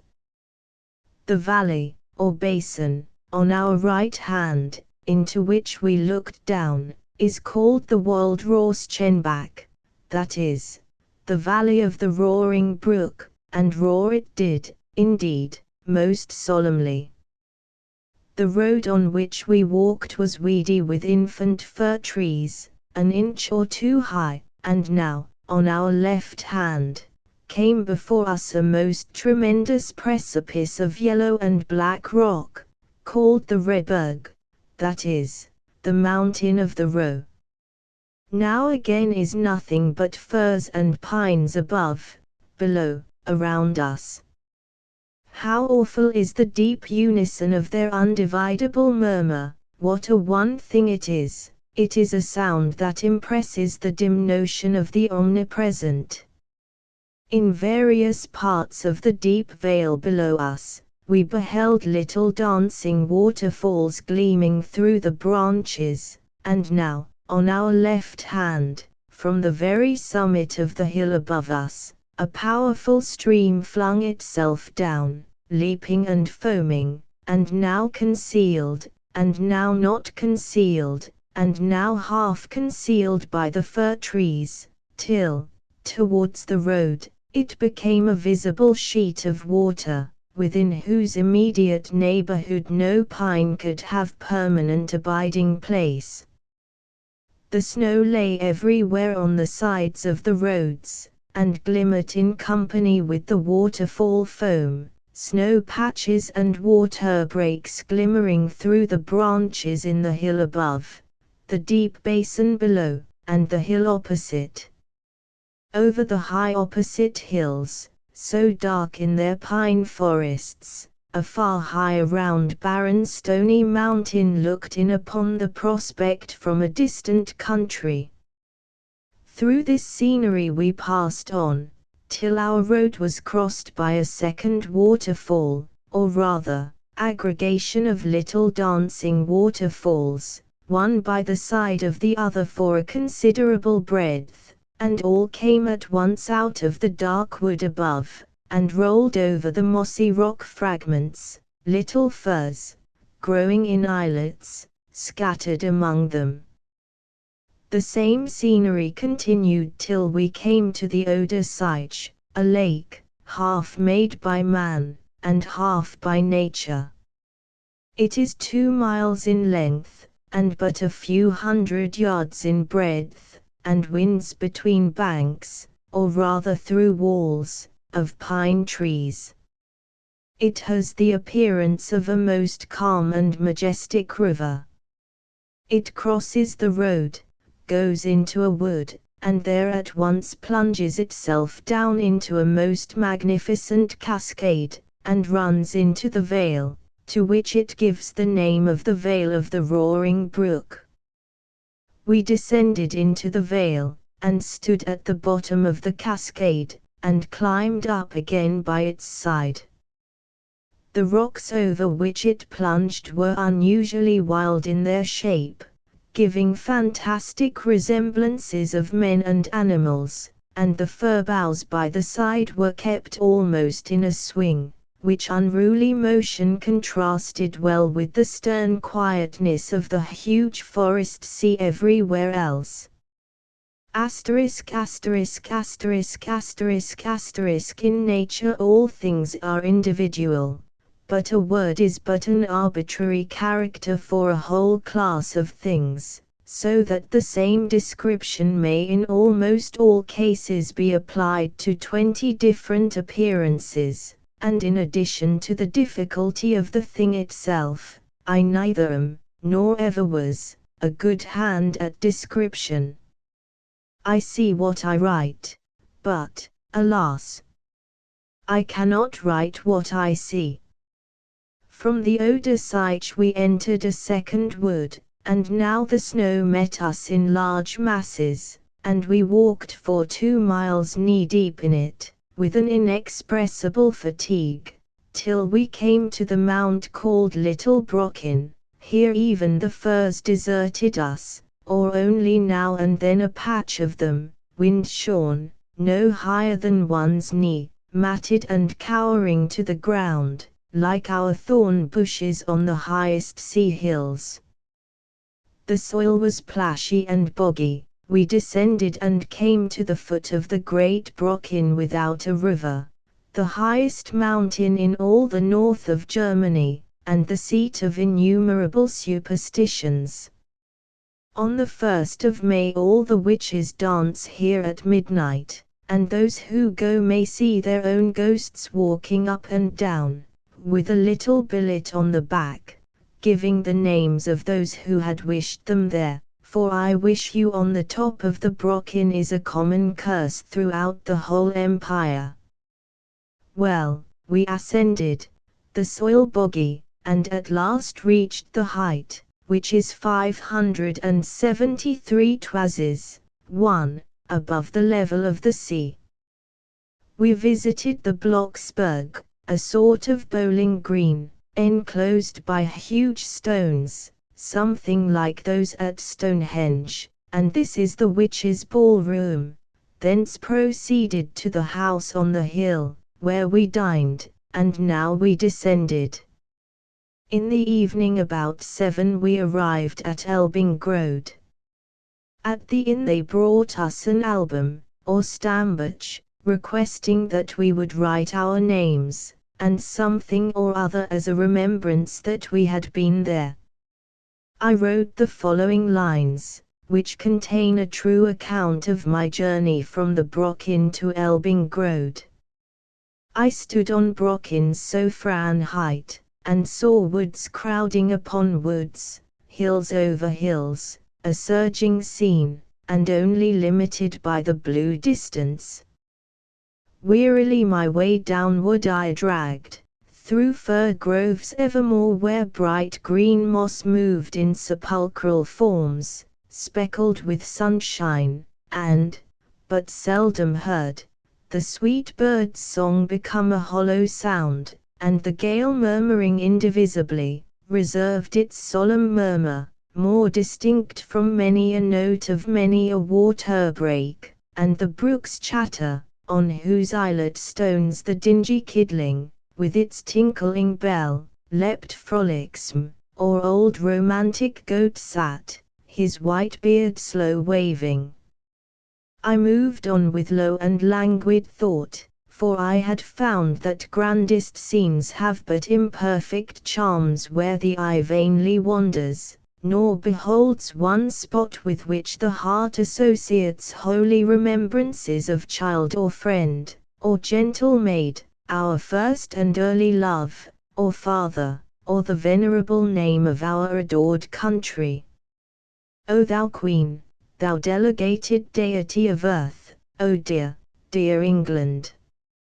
How my longing eyes turned westward, shaping in the steady clouds thy sands and high white cliffs.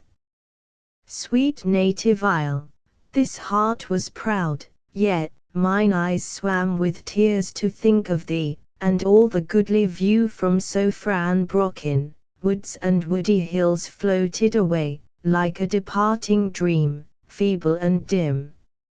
Stranger, these impulses blame thou not lightly, nor will I profane, with hasty judgment or injurious doubt, that man's sublimer spirit, who can feel that God is everywhere, the God who framed mankind to be one mighty brotherhood, himself our Father, and the world our home. We left Elbingrode, the 14th of May, and travelled for half a mile through a wild country, of bleak stony hills by our side, with several caverns, or rather mouths of caverns, visible in their breasts, and now we came to Rubiland. Oh, it was a lovely scene. Our road was at the foot of low hills, and here were a few neat cottages. Behind us were high hills, with a few scattered firs, and flocks of goats visible on the topmost crags. On our right hand a fine shallow river about 30 yards broad, and beyond the river a crescent hill clothed with firs, that rise one above another, like spectators in an amphitheatre. We advanced a little farther, the crags behind us ceased to be visible, and now the whole was one and complete. All that could be seen was the cottages at the foot of the low green hill, cottages embosomed in fruit trees in blossom, the stream, and the little crescent of firs. I lingered here, and unwillingly lost sight of it for a little while. The firs were so beautiful, and the masses of rocks, walls, and obelisks started up among them in the very places where, if they had not been, a painter with a poet's feeling would have imagined them. Crossed the river, its name Bodie, entered the sweet wood, and came to the mouth of the cavern, with the man who shows it. It was a huge place, 800 feet in length, and more in depth, of many different apartments, and the only thing that distinguished it from other caverns was, that the guide, who was really a character, had the talent of finding out and seeing uncommon likenesses in the different forms of the stalactite. Here was a nun, this was Solomon's temple, that was a Roman Catholic chapel, here was a lion's claw, nothing but flesh and blood wanting to make it completely a claw.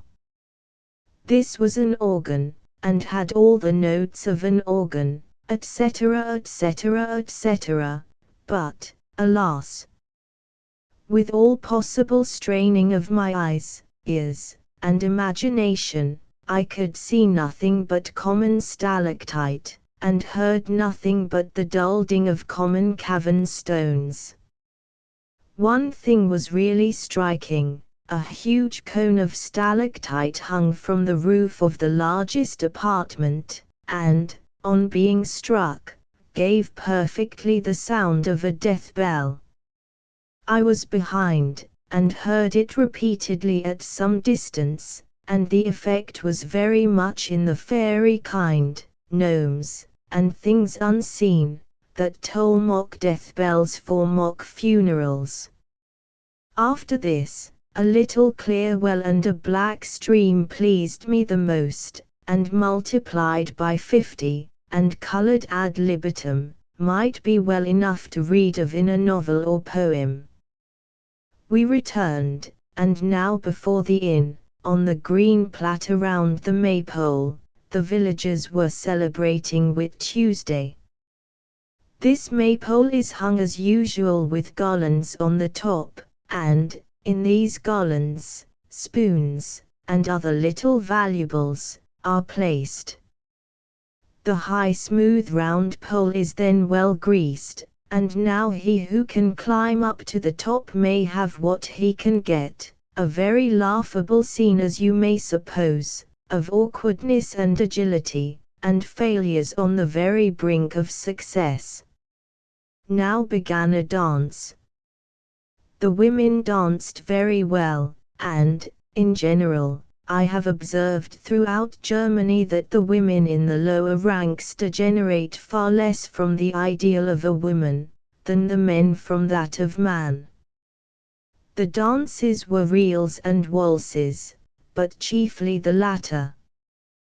This dance is, in the higher circles, sufficiently voluptuous, but here the emotions of it were far more faithful interpreters of the passion, which, doubtless, the dance was intended to shadow, yet, ever after the giddy round and round is over, they walked to music, the woman laying her arm, with confident affection, on the man's shoulders, or around his neck. The first couple at the waltzing was a very fine tall girl, of 22 or 23, in the full bloom and growth of limb and feature, and a fellow with huge whiskers, a long tail, and woolen nightcap. He was a soldier, and from the more than usual glances of the girl, I presumed was her lover. He was, beyond compare, the gallant and the dancer of the party. Next came two boors, one of whom, in the whole contour of his face and person, and, above all, in the laughably would-be frolicsome kick out of his heel, irresistibly reminded me of Shakespeare's Slender, and the other of his Dogberry. Oh! 2 such faces, and 2 such postures. Oh, that I were an Hogarth! What an enviable gift it is to have a genius in painting! Their partners were pretty lasses, not so tall as the former, and danced uncommonly light and airy. The 4th couple was a sweet girl of about 17, delicately slender, and very prettily dressed, with a full-blown rose in the white ribbon that went round her head, and confined her reddish-brown hair, and her partner waltzed with a pipe in his mouth, smoking all the while, and during the whole of this voluptuous dance, his countenance was a fair personification of true German phlegm. After these, but, I suppose, not actually belonging to the party, a little ragged girl and ragged boy, with his stockings about his heels, waltzed and danced, waltzing and dancing in the rear most entertainingly. But what most pleased me, was a little girl of about 3 or 4 years old, certainly not more than 4, who had been put to watch a little babe, of not more than a year old, for one of our party had asked, and who was just beginning to run away, the girl teaching him to walk, and who was so animated by the music, that she began to waltz with him, and the 2 babes whirled round and round, hugging and kissing each other, as if the music had made them mad. There were 2 fiddles and a bass viol. The fiddlers, above all, the bass viola, most Hogarthian phizzes. God love them.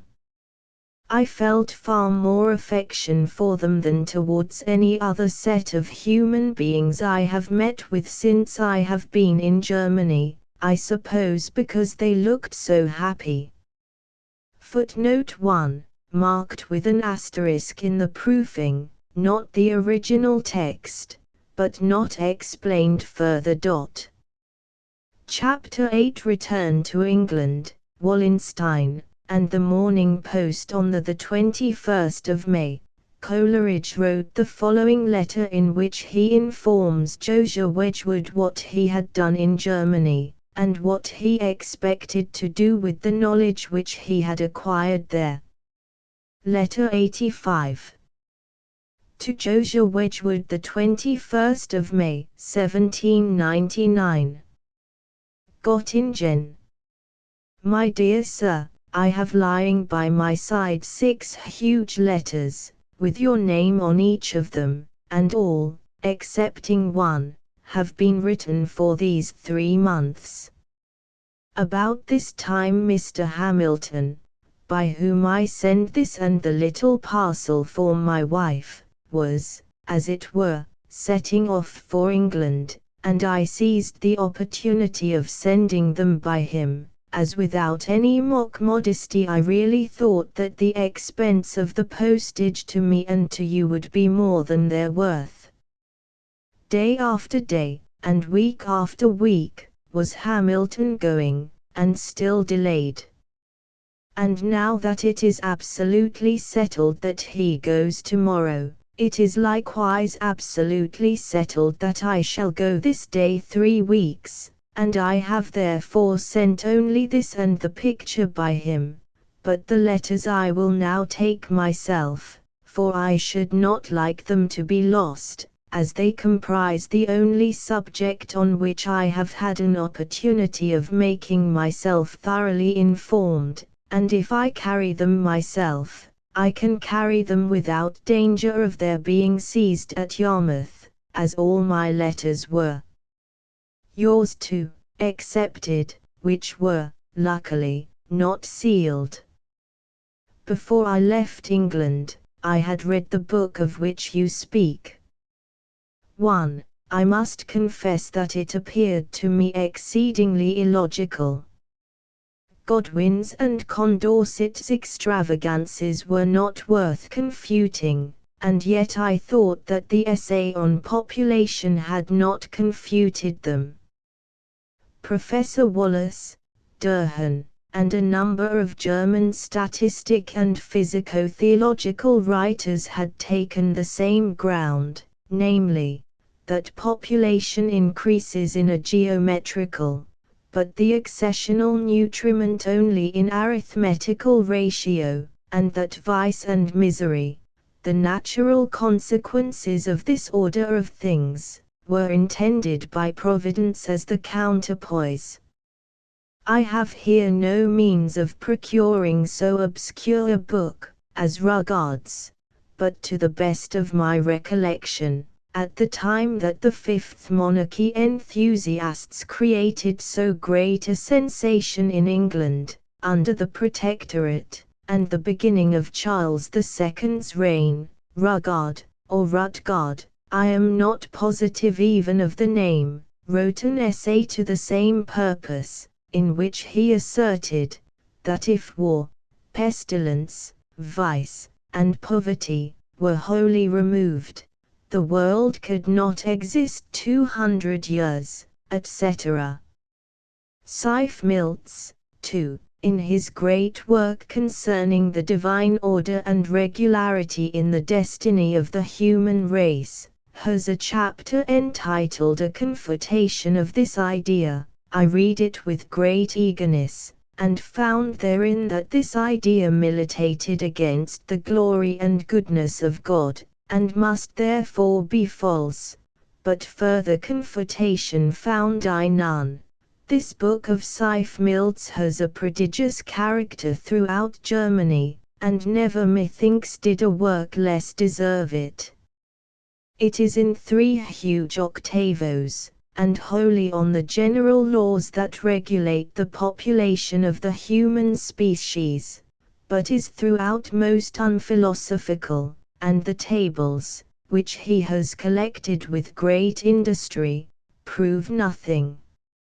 My objections to the essay on population you will find in my 6th letter at large, but do not, my dear sir, suppose that because unconvinced by this essay, I am therefore convinced of the contrary. No, God knows, I am sufficiently skeptical, and in truth more than skeptical, concerning the possibility of universal plenty and wisdom, but my doubts rest on other grounds. I had some conversation with you before I left England, on this subject, and from that time I had purposed to myself to examine as thoroughly as it was possible for me, the important question: is the march of the human race progressive, or in cycles? But more of this when we meet. What have I done in Germany? I have learned the language, both High and Low German. I can read both, and speak the former so fluently, that it must be a fortune for a German to be in my company. That is, I have words enough and phrases enough, and I arrange them tolerably, but my pronunciation is hideous. 2 ndly, I can read the oldest German, the Frankish, and the Swabian. 3 rdly, I have attended the lectures on physiology, anatomy, and natural history, with regularity, and have endeavored to understand these subjects. 4 thly, I have read and made collections for a history of the Belles Lettres in Germany, before the time of Lessing, and 5 thly, very large collections for a life of Lessing, to which I was led by the miserably bad and unsatisfactory biographies that have been hitherto given, and by my personal acquaintance with 2 of Lessing's friends. Soon after I came into Germany, I made up my mind fully not to publish anything concerning my travels, as people call them, yet I soon perceived that with all possible economy, my expenses would be greater than I could justify, unless I did something that would to a moral certainty repay them. I chose the life of Lessing for the reasons above assigned, and because it would give me an opportunity of conveying under a better name than my own ever will be, opinions which I deem of the highest importance. Accordingly, my main business at Göttingen has been to read all the numerous controversies in which Lessing was engaged, and the works of all those German poets before the time of Lessing, which I could not afford to buy. For these last 4 months, with the exception of last week, in which I visited the Harz, I have worked harder than I trust in God Almighty I shall ever have occasion to work again. This endless transcription is such a body and soul wearying purgatory. I shall have bought £30 worth of books, chiefly metaphysics, and with a view to the one work, to which I hope to dedicate in silence, the prime of my life. But I believe and indeed doubt not, that before Christmas I shall have repaid myself. 3. I never, to the best of my recollection, felt the fear of death but once, that was yesterday when I delivered the picture to Hamilton. I felt, and shivered as I felt it, that I should not like to die by land or water before I see my wife and the little one, that I hope yet remains to me. But it was an idle sort of feeling, and I should not like to have it again. Poole half mentioned, in a hasty way, a circumstance that depressed my spirits for many days, that you and Thomas were on the point of settling near Stowe, but had abandoned it. God Almighty! What a dream of happiness it held out to me, writes Poole. I felt disappointment without having had hope. In about a month I hope to see you. Till then may Heaven bless and preserve us. Believe me, my dear sir, with every feeling of love, esteem, and gratitude, your affectionate friend, S.T. Coleridge. Josiah Wedgwood, Esquire, 4, footnote L, Malthus on Population, 1798. Footnote 2, should be Cis-Milch. Footnote 3. Cottle here omits a part of this letter about pecuniary matters. Footnote 4. Letters 6 follow letter 85. It is interesting to compare this letter with that to Poole of the 6th of May, 1796. It will be seen that Coleridge thus carried out his project of 3 years before. He had been able to convince the Wedgwoods of the desirability of introducing a knowledge of the German philosophy into England to refute the philosophy of Hume and expose the shallowness of the metaphysics of Locke and the Paley school of theology. Tom Wedgwood was himself a philosopher, and saw in Coleridge the champion of a new basis of faith, and hence the friendship between them, and the support of the Wedgwoods to Coleridge in carrying out his self-education. Coleridge returned to England about a month after the Wordsworths, in July, 1799, and he reached Stowe before the 29th, when he wrote to Southey, and the two worked in concert for the publication of an annual started as the Annual Anthology, of which 2 volumes appeared, one in 1799 and one in 1800, Coleridge contributing some of his poems to the latter. The Devil's Thoughts, a conjoint squib which caused some sensation was sent to the Morning Post on the 6th of September. Coleridge spent a part of the autumn of 1799 at Ottery St. Mary visiting his mother and brothers. Coleridge then went to Southey at Exeter, and they visited the Ashdales round about Dartmoor together. Letters 305. Coleridge also saw Josiah Wedgwood at his seat of Upcott on his way home, and on the 15th of October we find him back at Stowey. Letters 307. Still later he went north to see Wordsworth, who was staying at Sockburn on the Tees with the Hutchinsons. Cottle accompanied them as far as Greta Bridge, where John Wordsworth joined their company. Coleridge and William and John Wordsworth then went on tour to the Lake District, visiting Grasmere, when Wordsworth made arrangements to take a house at Townend, now known as Dove Cottage, and came back to Sockburn. Knight's Life of Wordsworth, Chap 12. It was at Sockburn that Coleridge first met Sarah Hutchinson, and here it is conjectured he wrote his beautiful poem Love, which appeared in its first form in the Morning Post, on the 21st of December, 1799, prefaced with the following letter. Letter 86. To the editor of the Morning Post with the poem Love, first published as introduction to the tale of the Dark Lady. The 21st of December, 1799.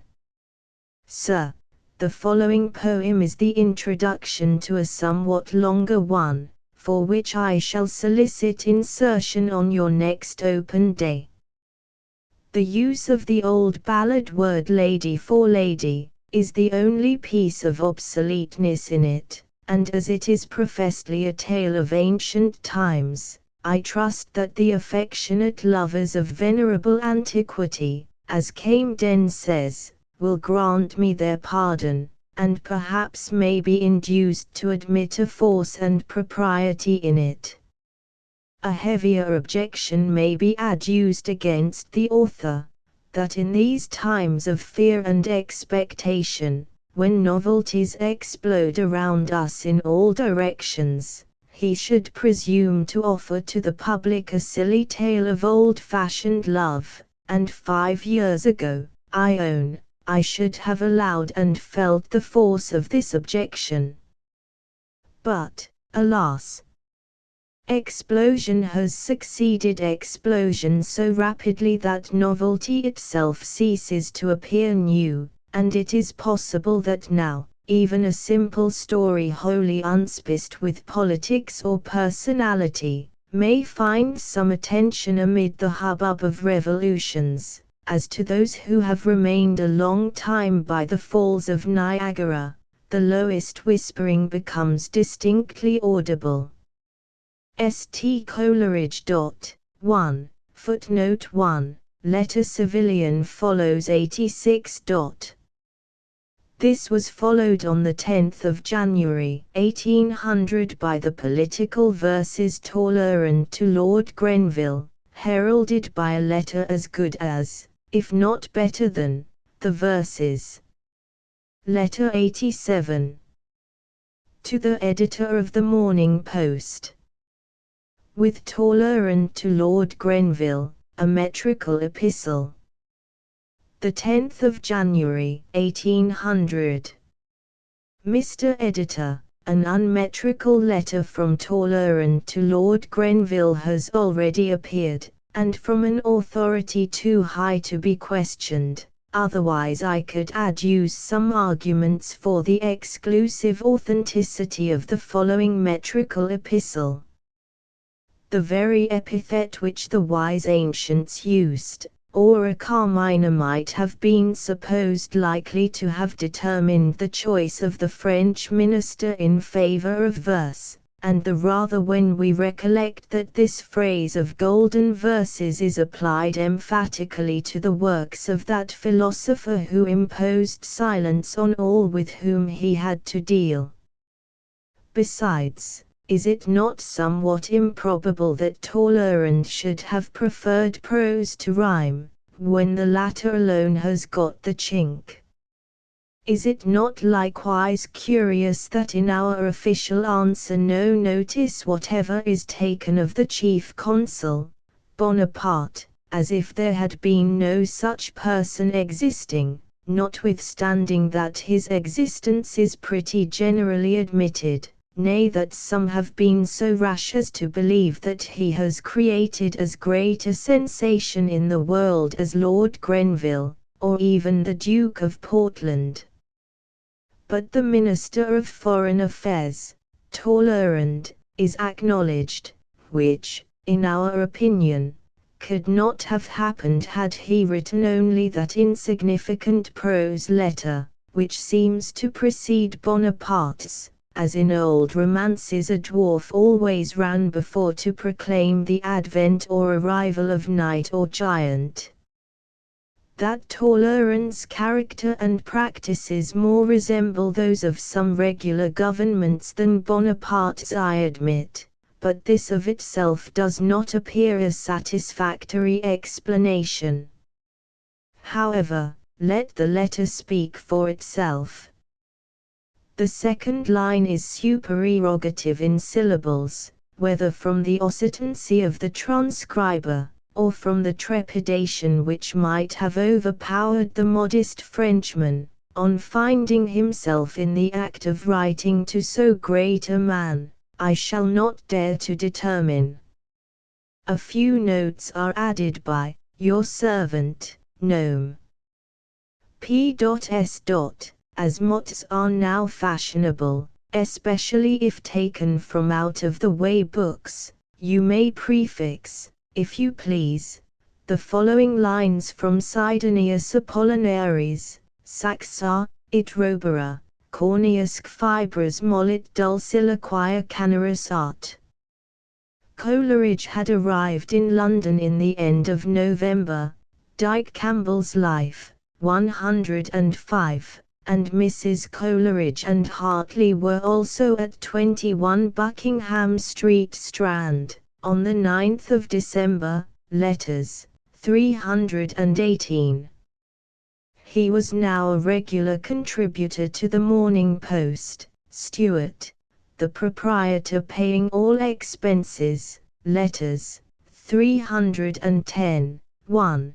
Coleridge, 2. Had made the acquaintance of Godwin, letters, p. 316, whom he had castigated in the Watchman, and who, he says, is no great things in intellects, but in heart and manner he is all the better for having been the husband of Mary Wollstonecraft, letters, 316. He began a correspondence with Godwin, and of the 18 letters by Coleridge to him we are enabled to give 9. Lamb was the means of drawing Coleridge and Godwin together, and in Lamb's letters of this period, Ainger, I, 111, 113, 115, we find glimpses of Coleridge while engaged on his translation of Wallenstein. While in London Coleridge did not neglect his friends elsewhere. We have interesting letters to the Wedgwoods, Poole, and Southey. The next 3 letters are from London. Footnote 1. For an account of Coleridge as a journalist see Mr. H. D. Traill's Life of Coleridge, p. 79. Letter 88. To Thomas Wedgwood, 21 Buckingham Street, Strand, January, 1800. My dear Sir, I am sitting by a fire in a rug greatcoat.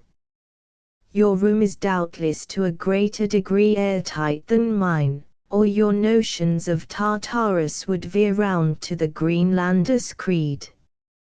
It is most barbarously cold, and you, I fear, can shield yourself from it only by perpetual imprisonment. If any place in the southern climates were in a state of real quiet, and likely to continue so, should you feel no inclination to migrate.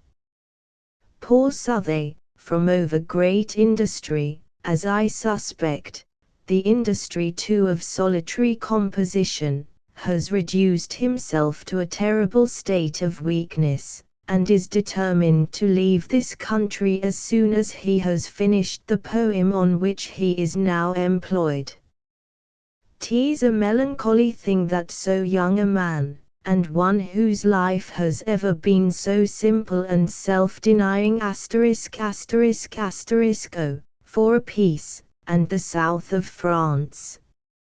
I could almost wish for a Bourbon king, if it were only that Sieyes and Bonaparte might finish their career in the old orthodox way of hanging.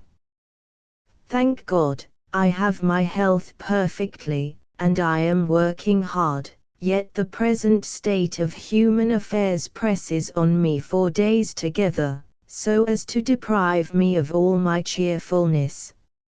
It is probable that a man's private and personal connections and interests ought to be uppermost in his daily and hourly thoughts, and that the dedication of much hope and fear to subjects which are perhaps disproportionate to our faculties and powers, is a disease. But I have had this disease so long, and my early education was so undomestic, that I know not how to get rid of it, or even to wish to get rid of it. Life were so flat a thing without enthusiasm, that if for a moment it leaves me, I have a sort of stomach sensation attached to all my thoughts, like those which succeed to the pleasurable operations of a dose of opium. Now I make up my mind to a sort of heroism in believing the progressiveness of all nature, during the present melancholy state of humanity, and on this subject I am now writing, and no work on which I ever employed myself makes me so happy while I am writing. I shall remain in London till April. The expenses of my last year made it necessary for me to exert my industry, and many other good ends are answered at the same time. Where I next settle I shall continue, and that must be in a state of retirement and rustication. It is therefore good for me to have a run of society, and that various and consisting of marked characters. Likewise, by being obliged to write without much elaboration, I shall greatly improve myself in naturalness and facility of style, and the particular subjects on which I write for money are nearly connected with my future schemes. My mornings I give to compilations which I am sure cannot be wholly useless, and for which, by the beginning of April I shall have earned nearly £150. My evenings to the theatres, as I am to conduct a sort of dramaturgy or series of essays on the drama, both its general principles, and likewise in reference to the present state of the English theatres. This I shall publish in the Morning Post.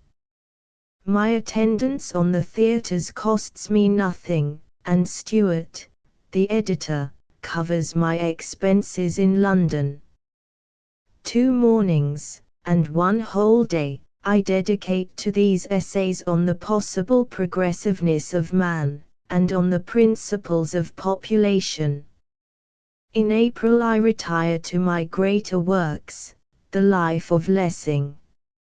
My German chests are arrived, but I have them not yet, but expect them from Stowe daily. When they come I shall send a letter. I have seen a good deal of Godwin, who has just published a novel. I like him for thinking so well of Davy. He talks of him everywhere as the most extraordinary of human beings he had ever met with. I cannot say that, for I know one whom I feel to be the superior, but I never met with so extraordinary a young man. I have likewise dined with Horne-Tooke. He is a clear-headed old man, as every man must needs be who attends to the real import of words, but there is a sort of charlatanry in his manner that did not please me. He makes such a mystery out of plain and palpable things, and never tells you anything without first exciting and detaining your curiosity. But it were a bad heart that could not pardon worse faults than these in the author of the Diversions of Purley. Believe me, my dear sir, with much affection yours, St. Coleridge. 1. Thomas Wedgwood, Esquire, footnote 1, letter CV follows our number 88. Letter 89. To Josiah Wedgwood, 21 Buckingham Street, February 1800. My dear sir, your brother's health, Mr. Thomas Wedgwood, outweighs all other considerations. Beyond a doubt he has made himself acquainted with the degree of heat which he is to experience there, the West Indies. The only objections that I see are so obvious, that it is idle in me to mention them. The total want of men with whose pursuits your brother can have a fellow feeling, the length and difficulty of the return, in case of a disappointment, and the necessity of sea voyages to almost every change of scenery. I will not think of the yellow fever, that I hope is quite out of all probability. Believe me, my dear friend, I have some difficulty in suppressing all that is within me of affection and grief. God knows my heart, wherever your brother is, I shall follow him in spirit, follow him with my thoughts and most affectionate wishes. I read your letter, and did as you desired me. 1. Is very cool to me.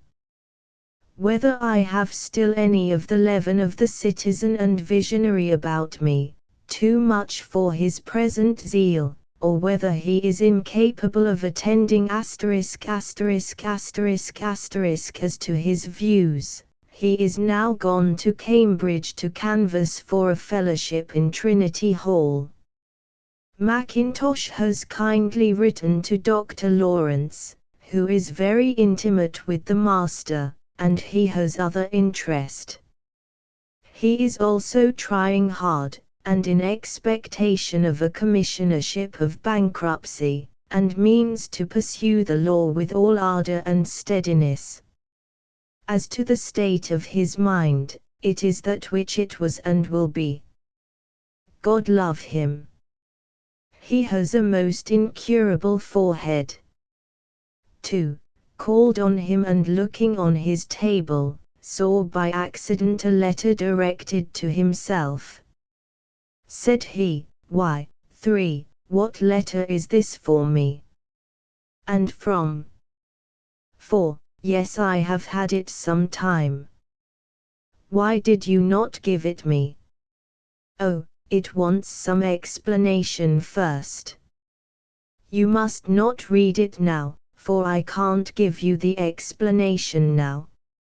And, 5, who you know is a right easy-natured man, has not been able to get his own letter from him to this hour. Of his success at Cambridge, Caldwell is doubtful, or more than doubtful. So much of. 6. All that I know, and all I suspect that is to be known. A kind, gentlemanly, affectionate-hearted man, possessed of an absolute talent for industry. Would to God, he had never heard of philosophy.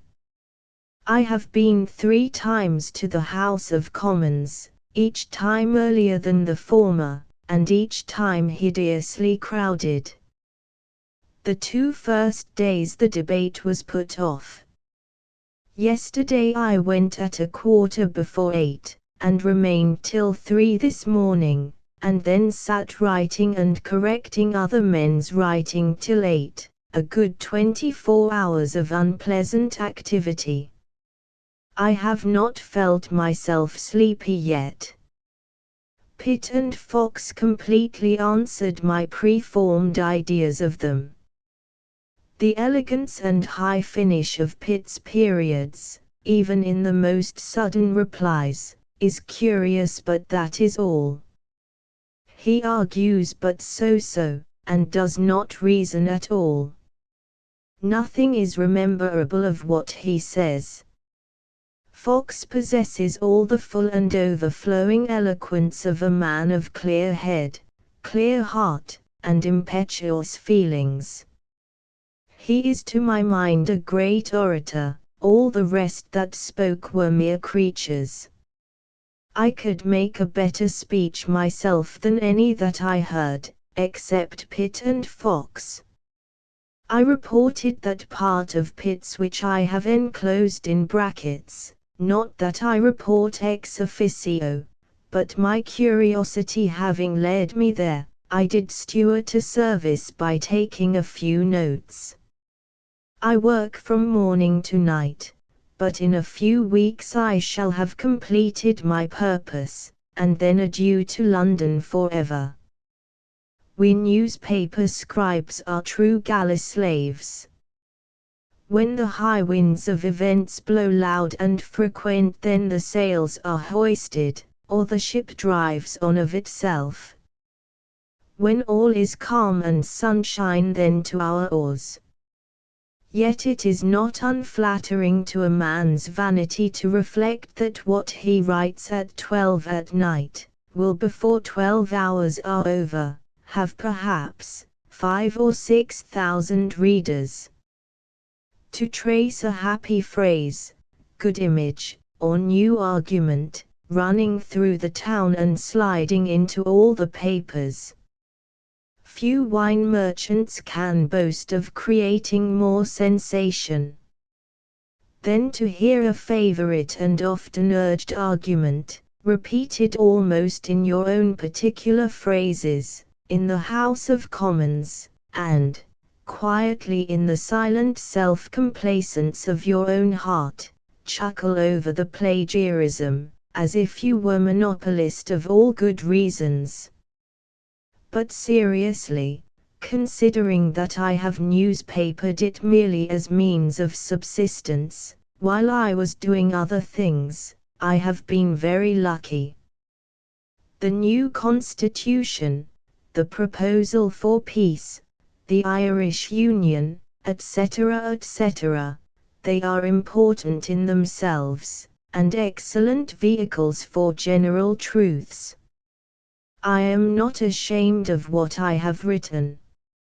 I desired Poole to send you all the papers antecedent to your own. I think you will like the different analyses of the French Constitution. I have attended Mackintosh's lectures regularly. He was so kind as to send me a ticket, and I have not failed to profit by it. I remain, with grateful and most affectionate esteem, your faithful friend St. Coleridge. Josiah Wedgwood, Esquire, 7, footnote 1, Basil Montague. Footnote 2, John Pinney. Footnote 3, Montague. Footnote 4, Wordsworth. Footnote 5, Pinney. Footnote 6, Montague. Footnote 7, letters CVICIX follow 89. Letter 90. To Poole, March, 1800.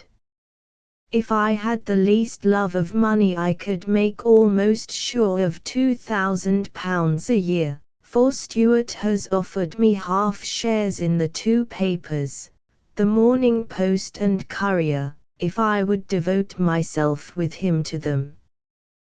But I told him that I would not give up the country, and the lazy reading of old folios for 2,000 times £2,000, in short that beyond £250 a year I considered money as a real evil.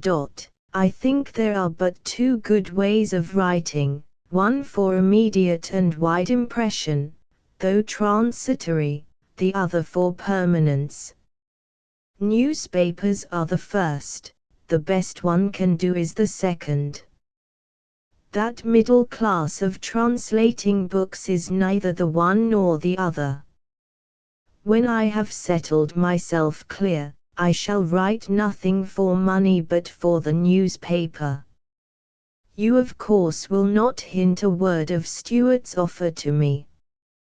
He has behaved with abundant honor and generosity. Chapter 9. Keswick. Coleridge had determined not to live in London. His engagement with Stuart he regarded as only a temporary shift to clear off some debt which he had incurred in his visit to Germany. After a short stay with Lamb, Ainger, I. 113, and a tour to the north to see Wordsworth, J. Dykes Campbell's Life, 113, he returned to Stowe, writing to Godwin on the 21st of May. Letter 91. To Godwin, Wednesday, the 21st of May, 1800. Dear Godwin, I received your letter this morning, and had I not, still I am almost confident that I should have written to you before the end of the week. Hitherto the translation of the Wallenstein has prevented me, not that it engrossed my time, but that it wasted and depressed my spirits, and left a sense of wearisomeness and disgust which unfitted me for anything but sleeping or immediate society. I say this because I ought to have written to you first, yet, as I am not behind you in affectionate esteem, so I would not be thought to lag in those outward and visible signs that both show and verify the inward spiritual grace. Believe me, you recur to my thoughts frequently, and never without pleasure, never without my making out of the past a little daydream for the future. I left Wordsworth on the 4th of this month. If I cannot procure a suitable house at Stowe I return to Cumberland and settle at Keswick, in a house of such prospect that if, according to you and Hume, impressions constitute our being, I shall have a tendency to become a god, so sublime and beautiful will be the series of my visual existence. But, whether I continue here or migrate thither, I shall be in a beautiful country, and have house room and heart room for you, and you must come and write your next work at my house. My dear Godwin, I remember you with so much pleasure, and our conversations so distinctly, that, I doubt not, we have been mutually benefited, but as to your poetic and physiopathic feelings, I more than suspect that dear little Fanny and Mary have had more to do in that business than I heartily sense his love to Mary. 1. What, and not to Fanny? Yes, and to Fanny, but I'll have Mary. He often talks about them. My poor lamb, how cruelly afflictions crowd upon him. I am glad that you think of him as I think. He has an affectionate heart, a mind sui generis, his taste acts so as to appear like the unmechanic simplicity of an instinct. In brief, he is worth 100 men of mere talents. Conversation with the latter tribe is like the use of leaden bells, one wearies by exercise. Lamp every now and then irradiates, and the beam, though single and fine as a hair, yet is rich with colours, and I both see and feel it. In Bristol I was much with Davy, almost all day.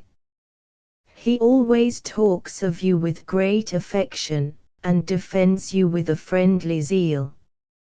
If I settle at Keswick he will be with me in the fall of the year, and so must you, and let me tell you, Godwin, that for such men as you, Davy, and Wordsworth, do not meet together in one house every day in the year, I mean 4 men so distinct with so many sympathies. I received yesterday a letter from Southey. He arrived at Lisbon after a prosperous voyage, on the last day of April. His letter to me is dated May Day.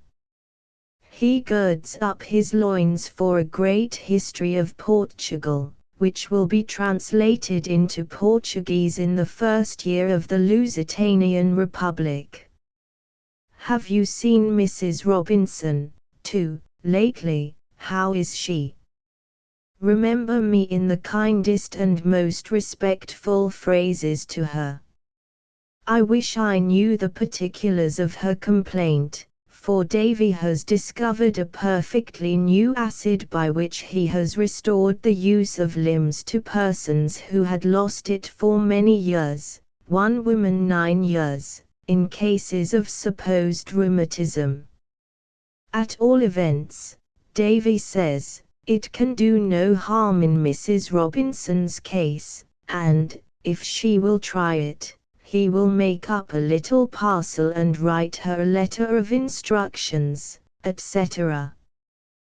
Tell her, and it is the truth, that Davy is exceedingly delighted with the 2 poems in the anthology. N.B. Did you get my attempt at a tragedy from Mrs. Robinson?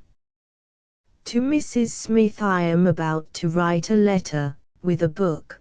Be so kind as to inform me of her direction.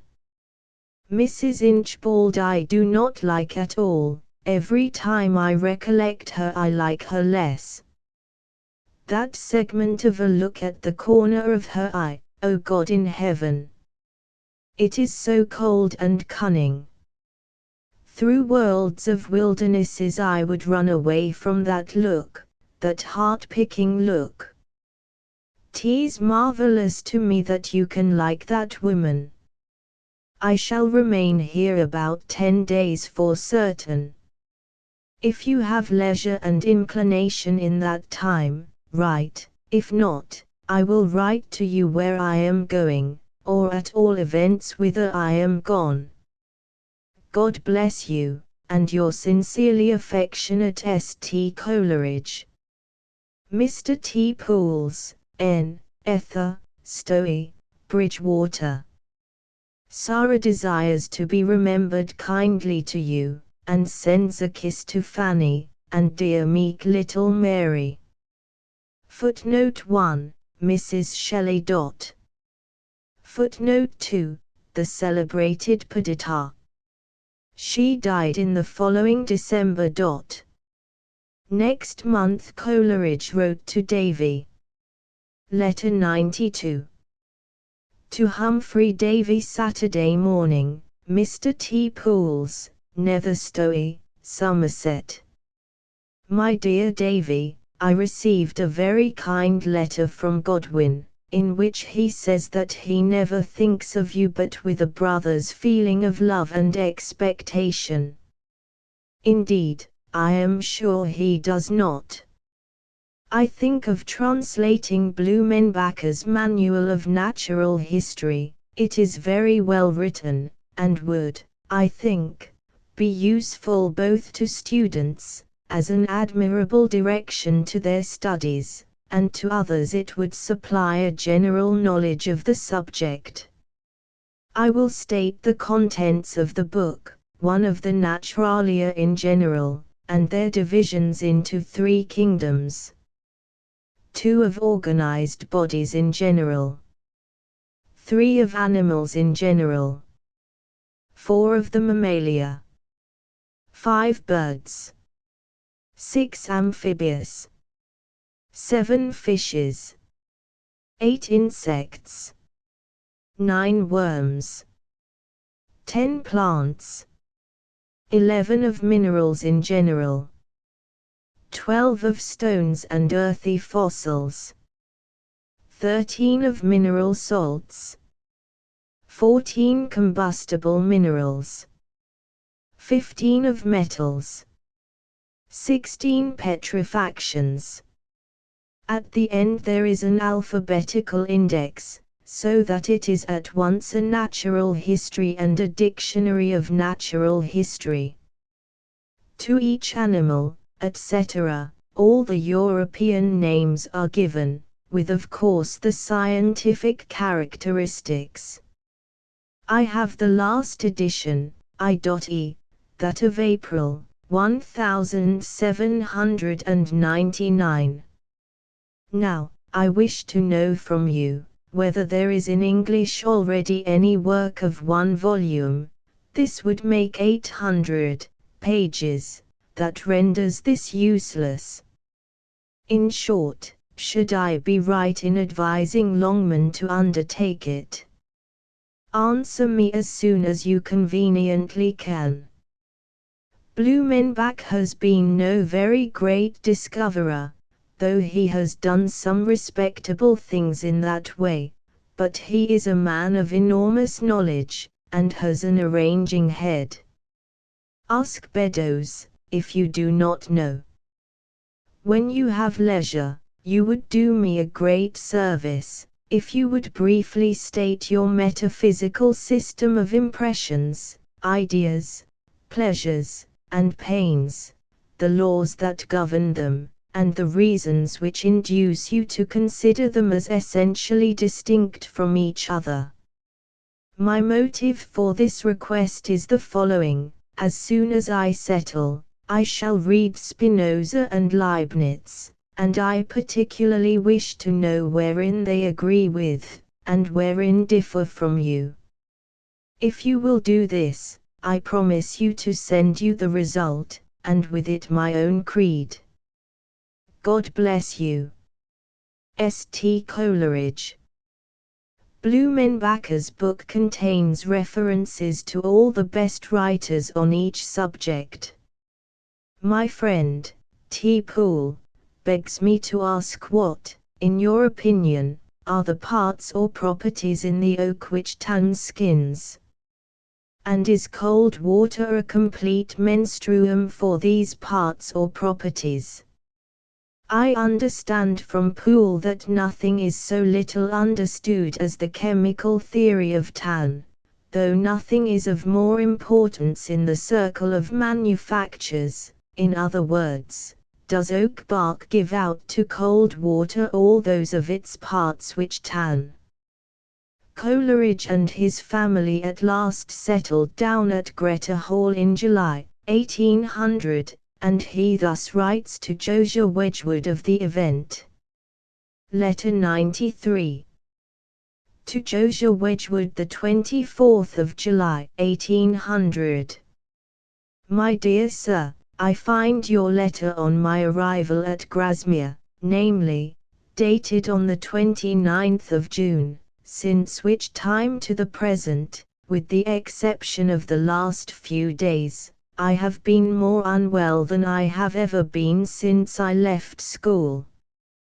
For many days I was forced to keep my bed, and when released from that incarceration, I suffered most grievously from a brace of swollen eyelids, and a head into which, on the least agitation, the blood was felt as rushing in and flowing back again, like the raking of the tide on a coast of loose stones. However, thank God, I am now coming about again.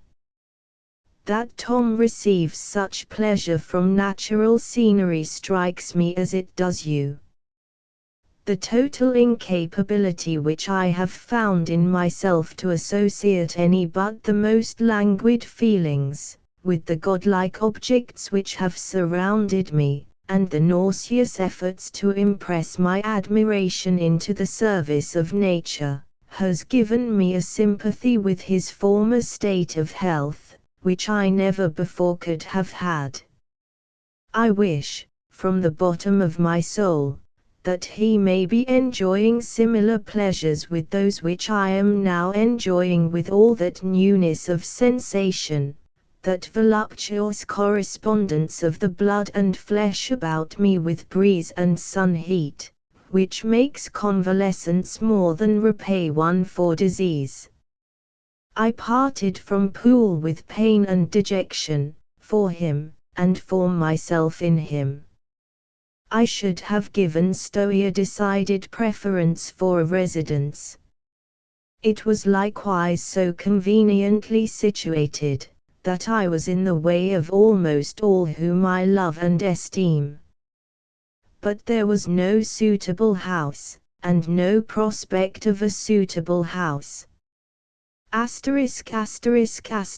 These things would have weighed as nothing, could I have remained at Stowe, but now they come upon me to diminish my regret. Add to this, Poole's determination to spend a year or two on the continent, in case of a peace, and his mother's death. God in heaven bless her. I am sure she will not live long.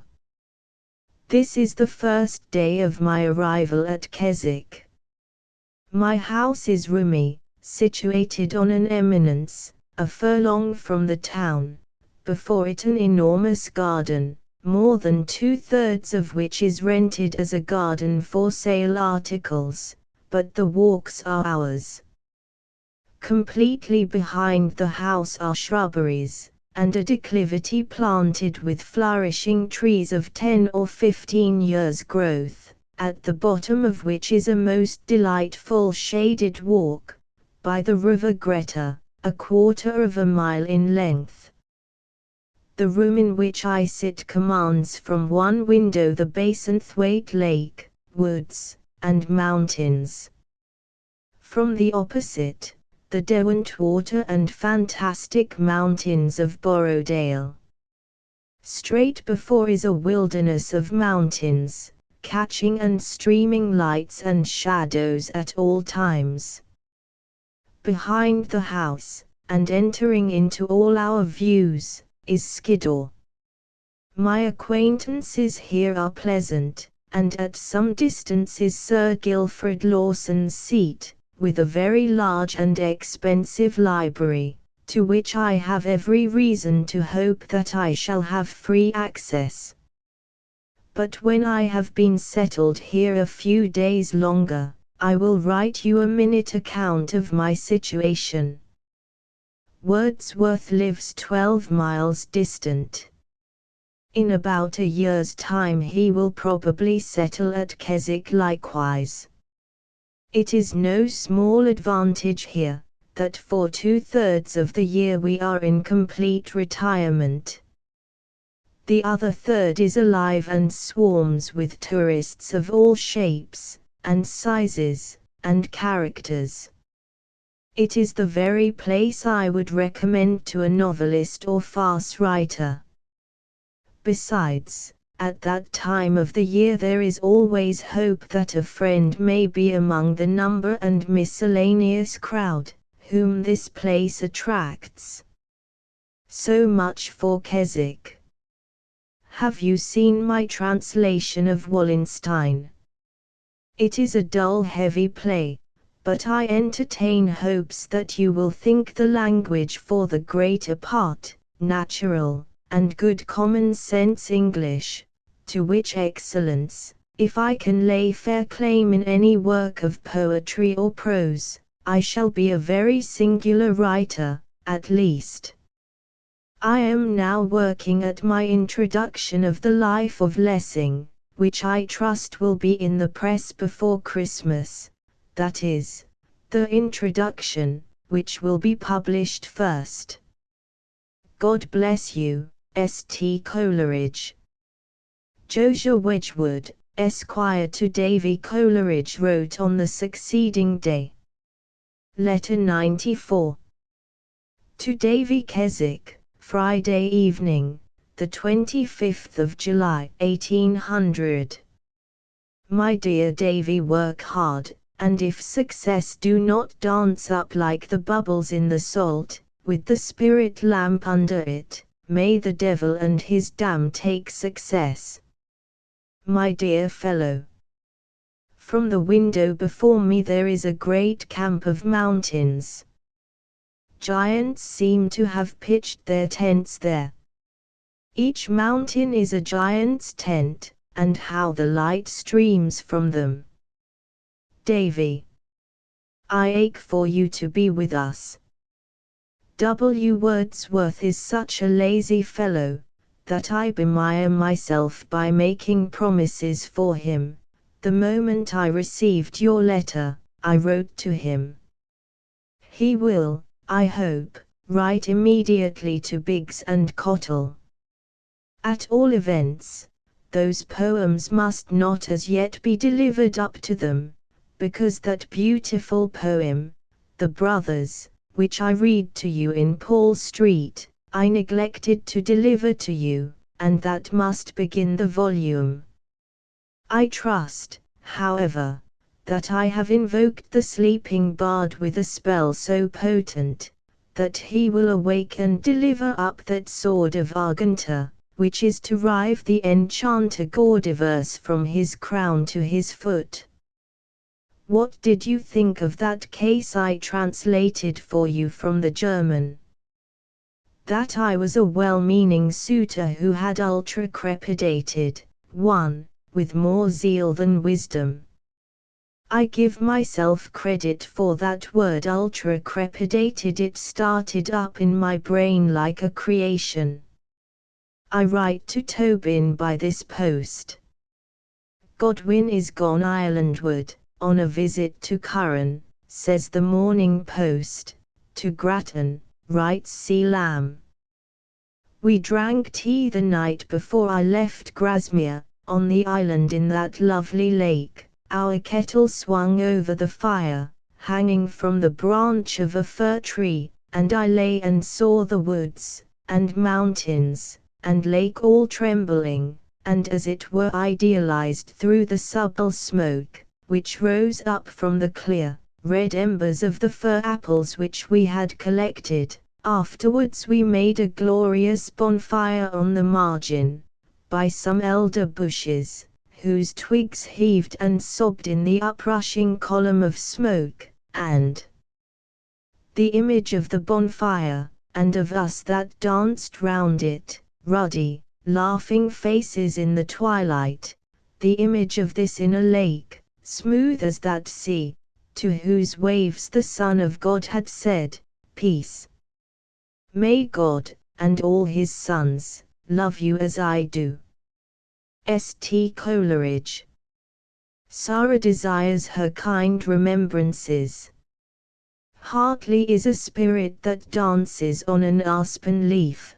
The air that yonder sallow-faced and yawning tourist is breathing, is to my babe a perpetual nitrous oxide. Never was more joyous creature born. Pain with him is so wholly transubstantiated by the joys that had rolled on before, and rushed on after, that oftentimes 5 minutes after his mother has whipped him, he has gone up and asked her to whip him again. 2. Footnote 1. Ne suitor ultra crepidam. Footnote 2. Letter CX follows number 94. Coleridge was now as enamored of the Lake District as he had been of Stowey. On the 22nd of September he wrote to Godwin. Letter 95. To Godwin, Monday, the 22nd of September, 1800. Dear Godwin, I received your letter, and with it the enclosed note. 1. which shall be punctually redelivered to you on the 1st of October. Your tragedy, too, to be exhibited at Christmas. I have, indeed, merely read through your letter, so it is not strange that my heart continues beating out of time. Indeed, Godwin, such a stream of hope and fear rushed in on me, as I read the sentence, as you would not permit yourself to feel. If there be anything yet undreamt of in our philosophy, if it be, or if it be possible, that thought can impel thought out of the usual limit of a man's own skull and heart, if the cluster of ideas which constitute an identity, do ever connect and unite into a greater whole, if feelings could ever propagate themselves without the servile ministrations of undulating air or reflected light, I seem to feel within myself a strength and a power of desire that might dart a modifying, commanding impulse on a whole theatre. What does all this mean? Alas!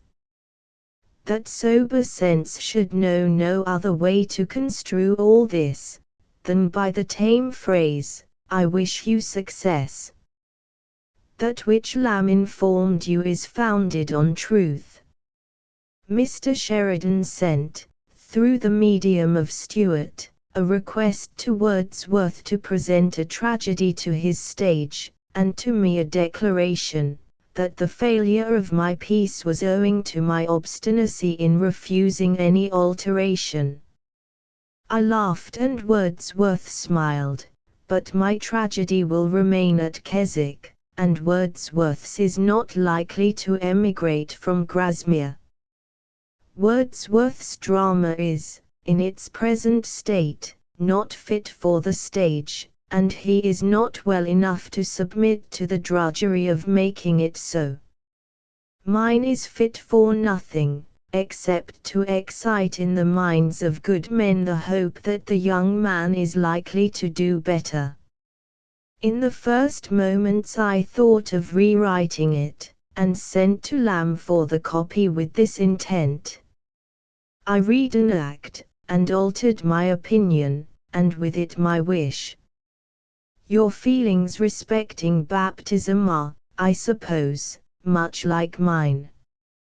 At times I dwell on man with such reverence, resolve all his follies into such grand primary laws of intellect, and in such wise so contemplate them as ever-varying incarnations of the eternal life, that the llama's dung pellet, or the cow-tail which the dying Brahmin clutches convulsively, become sanctified and sublime by the feelings which cluster round them. In that mood I exclaim, my boys shall be christened. But then another fit of moody philosophy attacks me. I look at my doted-on Hartley, he moves, he lives, he finds impulses from within and from without, he is the darling of the sun and of the breeze. Nature seems to bless him as a thing of her own.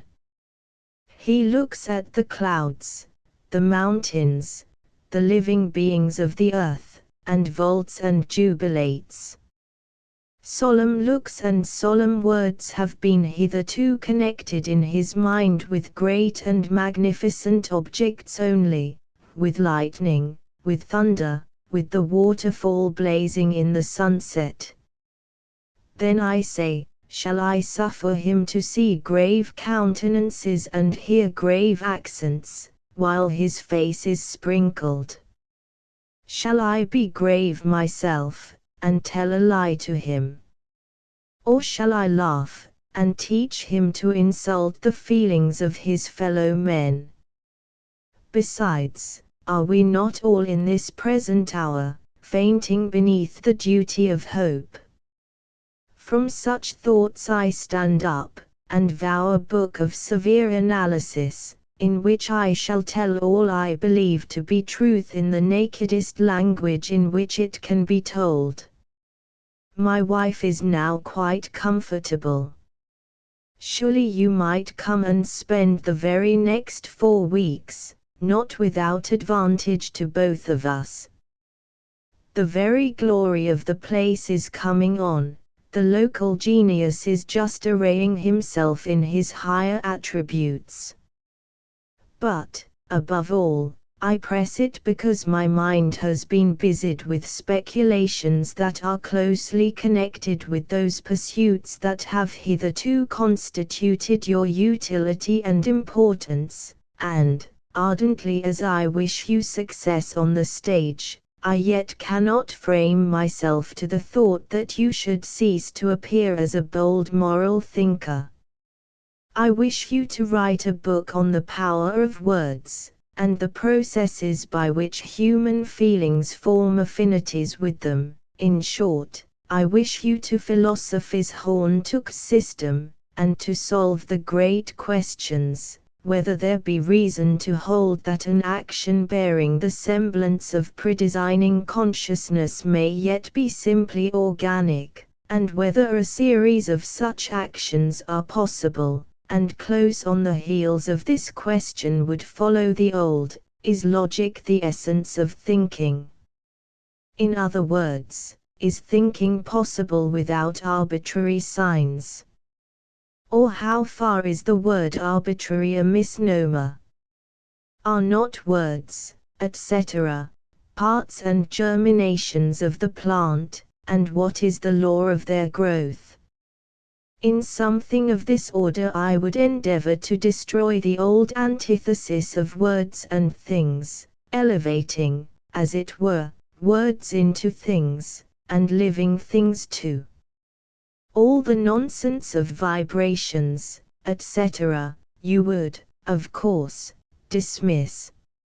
If what I have here written appear nonsense to you, or common sense in a harlequinade of outer expressions, suspend your judgment till we see each other. Yours sincerely, St. Coleridge. I was in the country when Wallenstein was published. Longman sent me down 6, the carriage back the book was not worth. Footnote 1, alone often pounds. Footnote 2, Antonio. Coleridge had asked Godwin to stand godfather to his child, which compliment Godwin declined. Hence the passage in the above letter on baptism. Davy now occupied a large part of Coleridge's attention. On the 9th of October he wrote, Letter 96. To Davy Thursday night, the 9th of October, 1800. My dear Davy, I was right glad with a stagger of the heart, to see your writing again. Many a moment have I had all my France and England curiosity suspended and lost, looking in the advertisement front column of the Morning Post Gazetteer, for Mr. Davies' galvanic habitudes of charcoal. Upon my soul, I believe there is not a letter in those words round which a world of imagery does not circumvolve, your room, the garden, the cold bath, the moonlight rocks, barristed, moor, and simple-looking frere, and dreams of wonderful things attached to your name, and Skiddaw, and Glaramara, and Eagle Crag, and you, and Wordsworth, and me, on the top of them. I pray you do write to me immediately, and tell me what you mean by the possibility of your assuming a new occupation.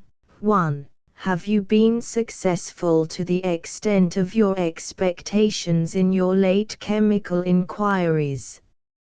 In your poem, 2. Impressive is used for impressible or passive, is it not? If so, it is not English. Life diffusive likewise is not English. The last stanza introduces confusion into my mind, and despondency, and has besides been so often said by the materialists, etc., that it is not worth repeating. If the poem had ended more originally, in short, but for the last stanza, I will venture to affirm that there were never so many lines which so uninterruptedly combined natural and beautiful words with strict philosophic truths, i.e., scientifically philosophic. Of the second, third, fourth, fifth, sixth, and seventh stanzas, I am doubtful which is the most beautiful. Do not imagine that I cling to a fond love of future identity, but the thought which you have expressed in the last stanzas might be more grandly, and therefore more consolingly exemplified. I had forgot to say that sameness and identity are words too etymologically the same to be placed so close to each other. As to myself, I am doing little worthy the relation. I write for Stuart in the Morning Post, and I am compelled by the god Pecunia, which was one name of the supreme Jupiter, to give a volume of letters from Germany, which will be a decent lounge book, and not an atom more.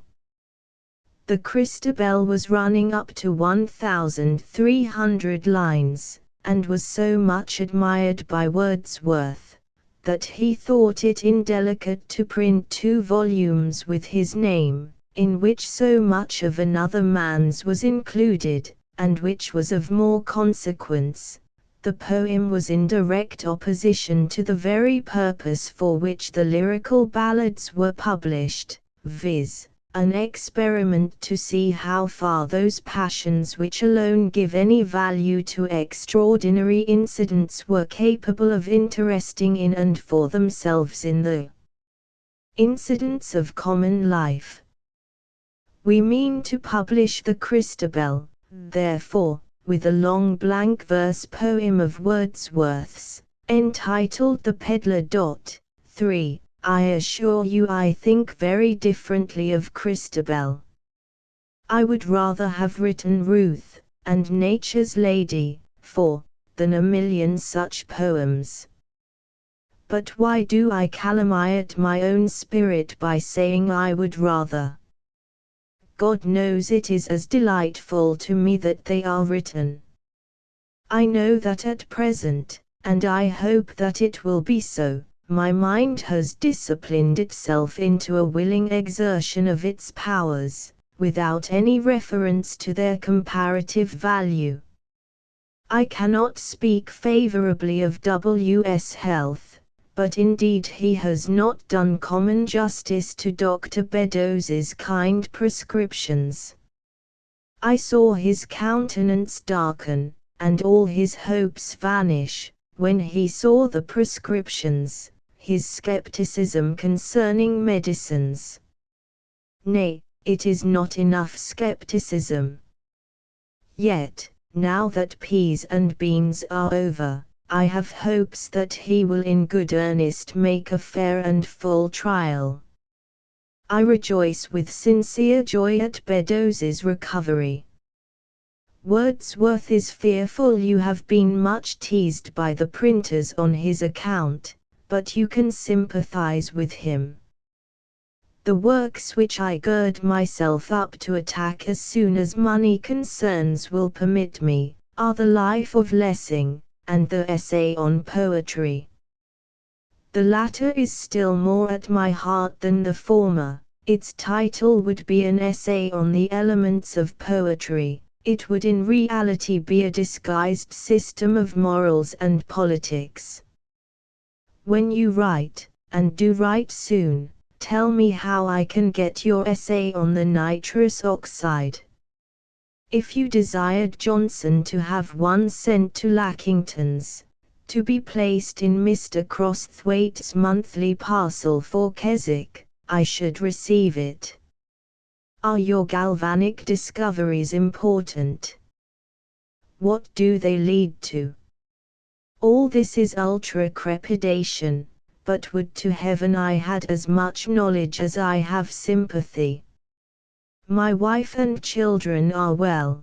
The baby was dying some weeks ago, so the good people would have it baptized. His name is Derwent Coleridge, so called from the river, for fronting our house the Greta runs into the Derwent.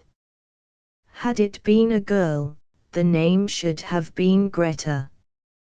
By the by, Greta, or rather Grieta, is exactly the Cocytus of the Greeks. The word, literally rendered in modern English, is the loud lamenter, to griet, in the Cambrian dialect, signifying to roar aloud for grief or pain, and it does roar with a vengeance. I will say nothing about spring. A thirsty man tries to think of anything but the stream when he knows it to be 10 miles off. God bless you. Your most affectionate St. Coleridge. 5. Another letter to Godwin at this time indicates that Coleridge was still expecting to be able to finish Christabel, which as a completed poem, Coleridge, as we have already seen, calculated would run up to 1,300 lines. Footnote 1. No doubt the leaving of the pneumatic for the Royal Institution. Footnote 2.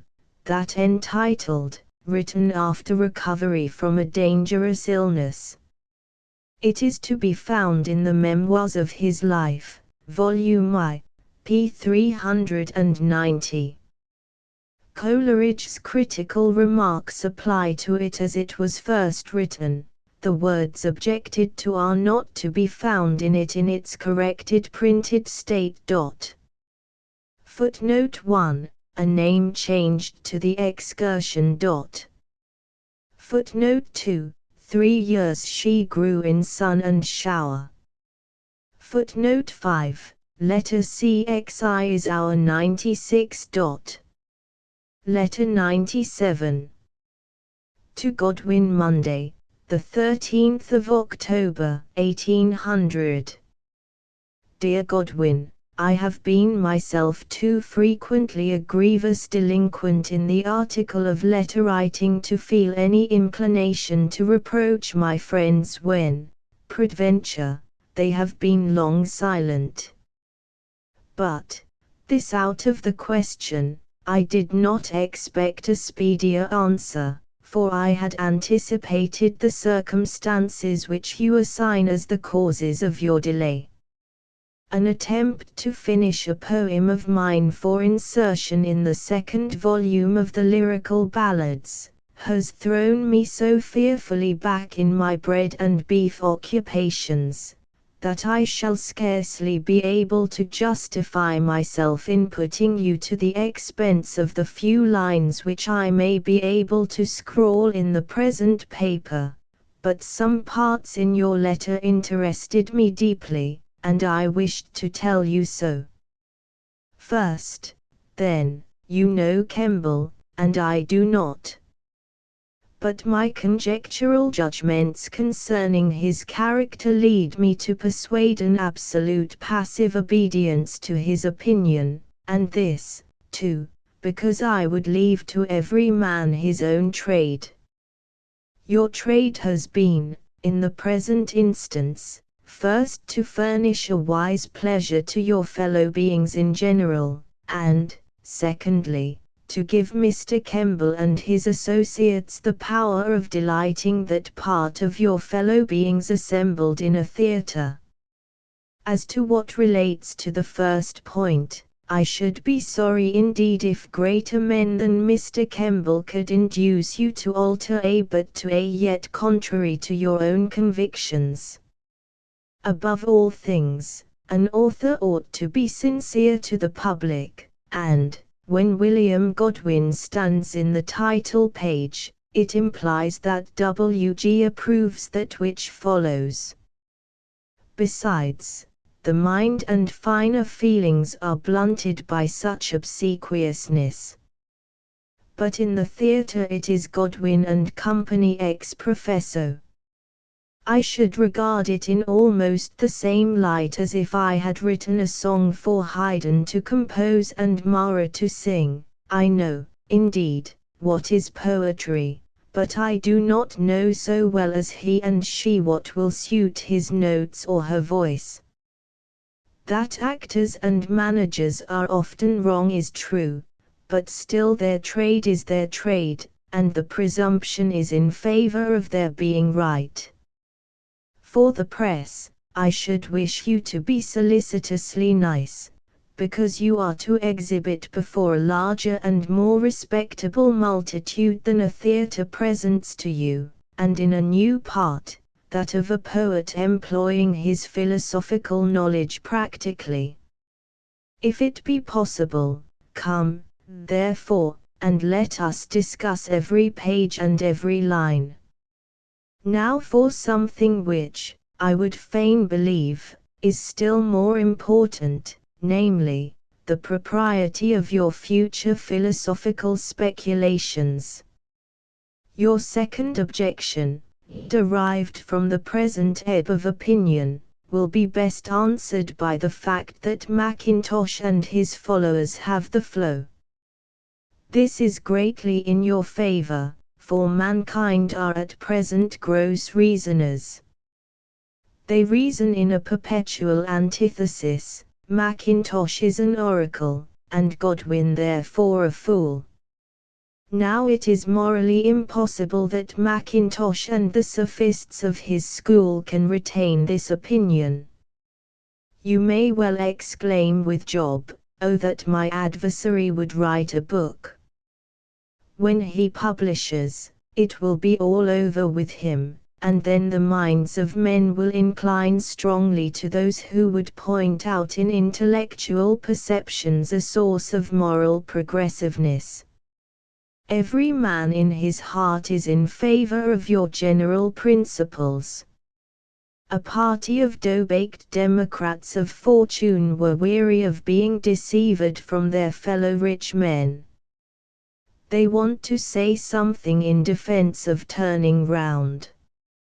Mackintosh puts that something into their mouths, and for a while they will admire and bepraise him.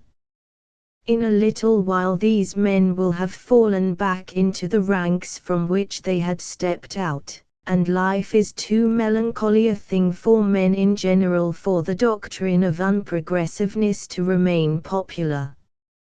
Men cannot long retain their faith in the heaven above the blue sky, but a heaven they will have, and he who reasons best on the side of the universal wish will be the most popular philosopher. As to your first objection, that you are a logician, let me say that your habits are analytic, but that you have not read enough of travels, voyages, and biography, especially men's lives of themselves, and you have too soon submitted your notions to other men's censures in conversation. A man should nurse his opinions in privacy and self-fondness for a long time, and seek for sympathy and love, not for detection or censure. Dismiss, my dear fellow, your theory of collision of ideas, and take up that of mutual propulsion. I wish to write more, and state to you a lucrative job, which would, I think, be eminently serviceable to your own mind, and which you would have every opportunity of doing here. I now express a serious wish that you would come and look out for a house. Did Stuart remit you £10? On my account. St. Coleridge. I would gladly write any verses, but to a prologue or epilogue I am absolutely incompetent. Coleridge was a tremendous walker and hill climber. The following letter narrates a curious adventure in a storm among the mountains. Letter 98. To Davy, the 18th of October, 1800. My dear Davy, our mountains northward end in the mountain Carrock, one huge, steep, enormous bulk of stones, desolately variegated with the heath plant. At its foot runs the river Calder, and a narrow vale between it and the mountain Boscale, so narrow, that in its greatest width it is not more than a furlong. But that narrow vale is so green, so beautiful, there are moods in which a man might weep to look at it. On this mountain Carrock, at the summit of which are the remains of a vast Druid circle of stones, I was wandering, when a thick cloud came on, and wrapped me in such darkness, that I could not see 10 yards before me, and with the cloud a storm of wind and hail, the like of which I had never before seen and felt. At the very summit is a cone of stones, built by the shepherds, and called the Carrock Man. Such cones are on the tops of almost all our mountains, and they are all called men. At the bottom of the Carrock Man I seated myself for shelter, but the wind became so fearful and tyrannous, that I was apprehensive some of the stones might topple down upon me, so I groped my way farther down and came to 3 rocks, placed on this wise 1/3/2***, each one supported by the other like a child's house of cards, and in the hollow and screen which they made, I sate for a long while sheltered, as if I had been in my own study in which I am now writing. There I sate with a total feeling worshipping the power and eternal link of energy.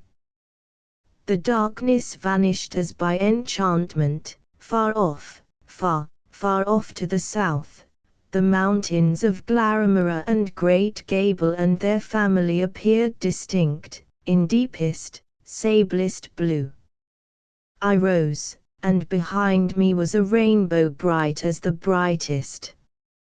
I descended by the side of a torrent, and passed, or rather crawled, for I was forced to descend on all fours, by many a naked waterfall, till fatigued and hungry, and with a finger almost broken, and which remains swelled to the size of 2 fingers, I reached the narrow vale, and the single house nestled in ash and sycamores. I entered to claim the universal hospitality of this country, but instead of the life and comfort usual in these lonely houses, I saw dirt, and every appearance of misery, a pale woman sitting by a peat fire. I asked her for bread and milk, and she sent a small child to fetch it, but did not rise herself. I ate very heartily of the black, sour bread, and drank a bowl of milk, and asked her to permit me to pay her. Nay, says she, we are not so scant as that. You are right welcome, but do you know any help for the rheumatics, for I have been so long ailing that I am almost fain to die. So I advised her to eat a great deal of mustard, having seen in an advertisement something about essence of mustard curing the most obstinate cases of rheumatism. But do write me, and tell me some cure for the rheumatism. It is in her shoulders, and the small of her back chiefly. I wish much to go off with some bottles of stuff to the poor creature. I should walk the 10 miles as 10 yards. With love and honor, my dear Davy, yours, St. Coleridge. 1. Footnote 1. Letter CXII is our 98. The next letter relates how Coleridge wrote the second part of Christabel, which had been composed before the 4th of October. Dorothy Wordsworth's Journals, I. 51. Letter 99. To Josiah Wedgwood Keswick, the 1st of November, 1800. My dear sir, I would fain believe that the experiment which your brother has made in the West Indies is not wholly a discouraging one. If a warm climate did nothing but only prevented him from getting worse, it surely evidenced some power, and perhaps a climate equally favorable in a country of more various interest, Italy, or the south of France, may tempt your brother to make a longer trial. If, disciplining myself into silent cheerfulness, I could be of any comfort to him by being his companion and attendant, for 2 or 3 months, on the supposition that he should wish to travel, and was at a loss for a companion more fit, I would go with him with a willing affection. You will easily see, my dear friend, that I say this only to increase the range of your brother's choice, for even in choosing there is some pleasure.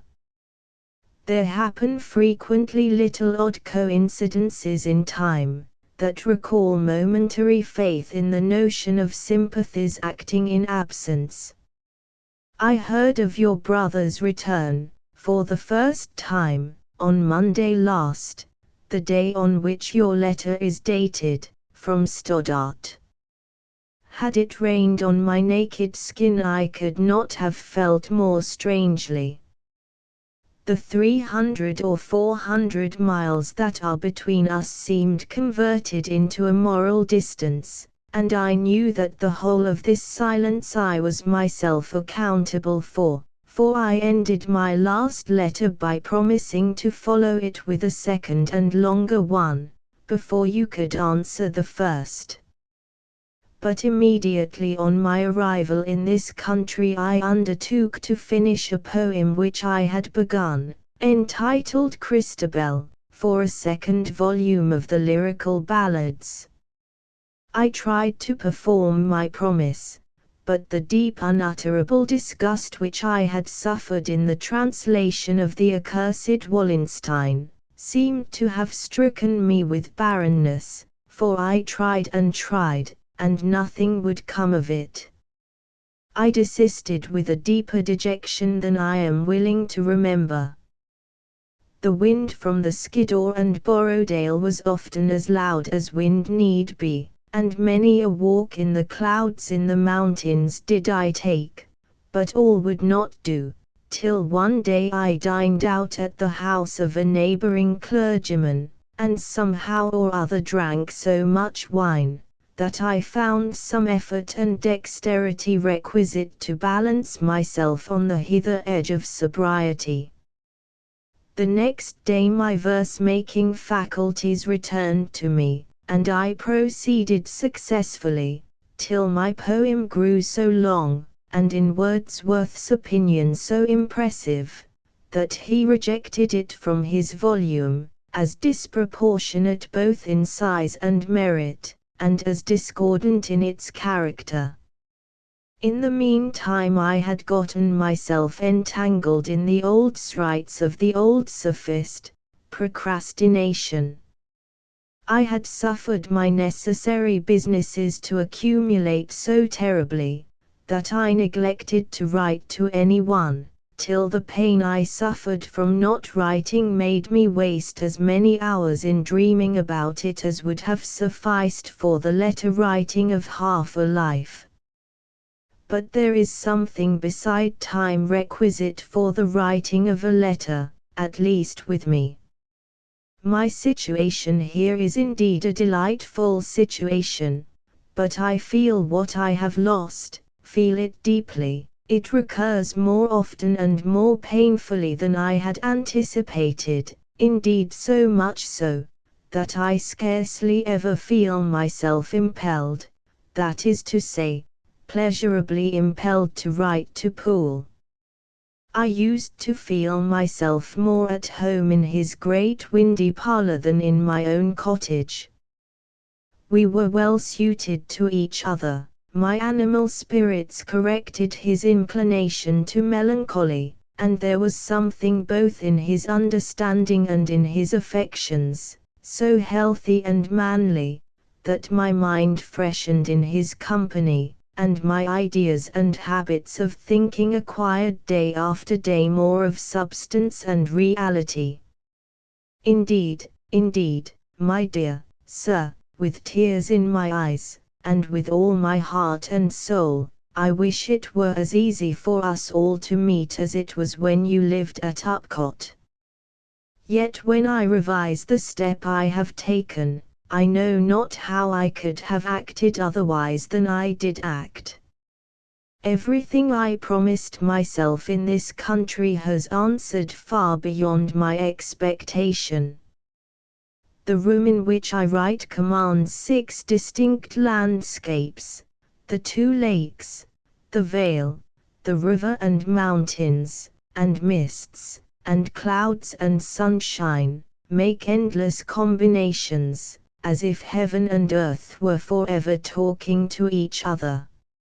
Often when in a deep study, I have walked to the window and remained there looking without seeing. All at once the Lake of Keswick and the fantastic mountains of Borrowdale, at the head of it, have entered into my mind, with a suddenness as if I had been snatched out of Cheapside and placed for the first time, in the spot where I stood, and that is a delightful feeling, these fits and trances of novelty received from a long-known object. The river Greta flows behind our house, roaring like an untamed son of the hills, then winds round and glides away in the front, so that we live in a peninsula. But besides this ethereal feeding we have very substantial conveniences. We are close to the town, where we have respectable and neighborly acquaintance, and a most sensible and truly excellent medical man. Our garden is part of a large nursery garden, which is the same to us and as private as if the whole had been our own, and thus too we have delightful walks without passing our garden gates. My landlord, who lives in the sister house, for the 2 houses are built so as to look like one great one, is a modest and kind man, of a singular character. By the severest economy he raised himself from a carrier into the possession of a comfortable independence.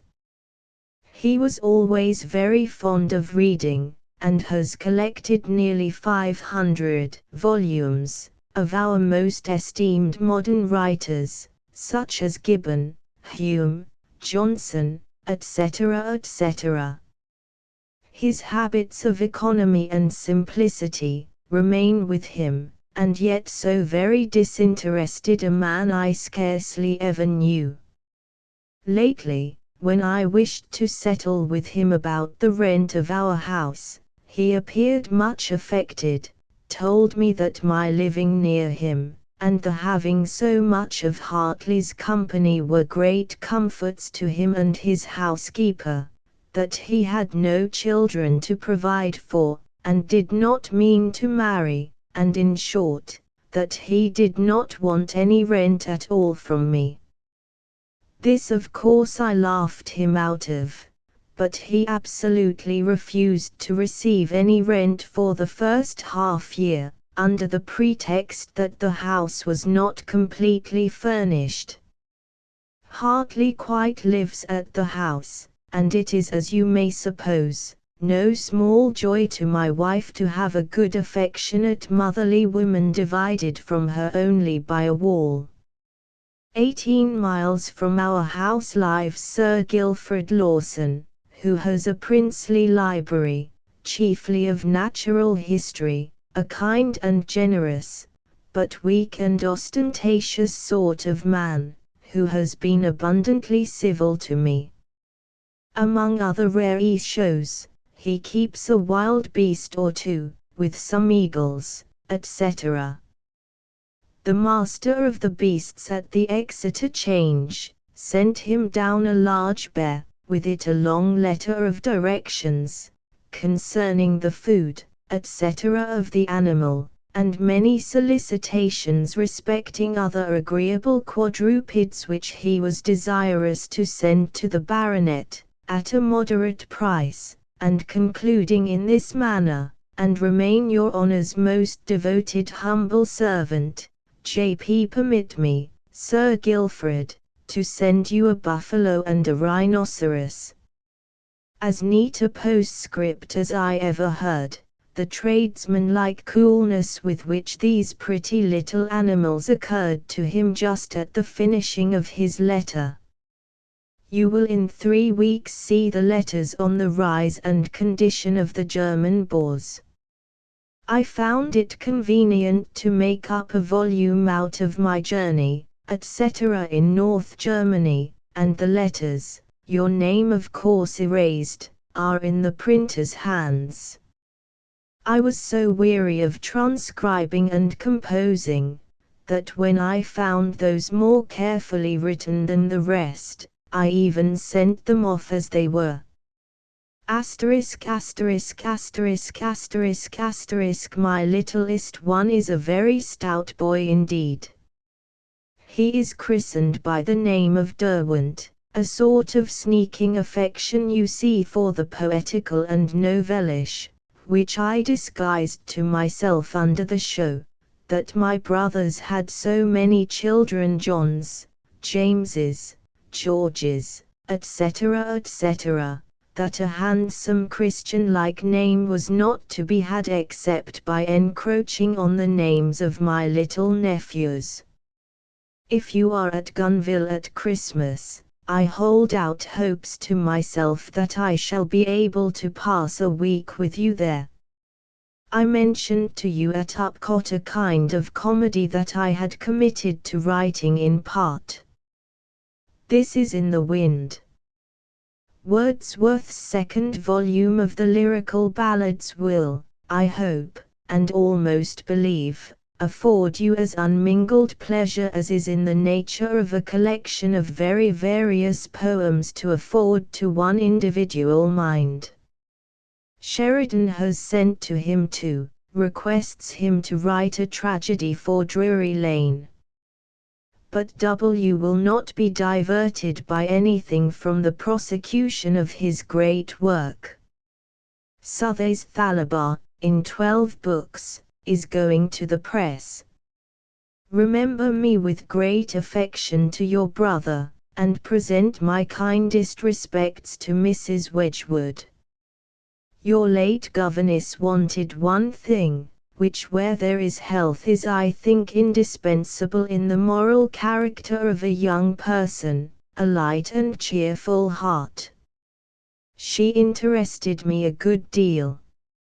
She appears to me to have been injured by going out of the common way without any of that imagination, which if it be a jack-o'-lantern to lead us out of our way, is however, at the same time a torch to light us whither we are going. A whole essay might be written on the danger of thinking without images. God bless you, my dear sir, and him who is with grateful and affectionate esteem, yours ever, St. Coleridge. Josiah Wedgwood. Coleridge was still in money difficulties, and the following letter is chiefly about his indebtedness to the Wedgwoods. Letter 100. To Josiah Wedgwood, the 12th of November, 1800. My dear sir, I received your kind letter, with the £20. My eyes are in such a state of inflammation that I might as well write blindfold, they are so blood red. I have had leeches twice, and have now a blister behind my right ear. How I caught the cold, in the first instance, I can scarcely guess, but I improved it to its present glorious state, by taking long walks all the mornings, spite of the wind, and writing late at night, while my eyes were weak.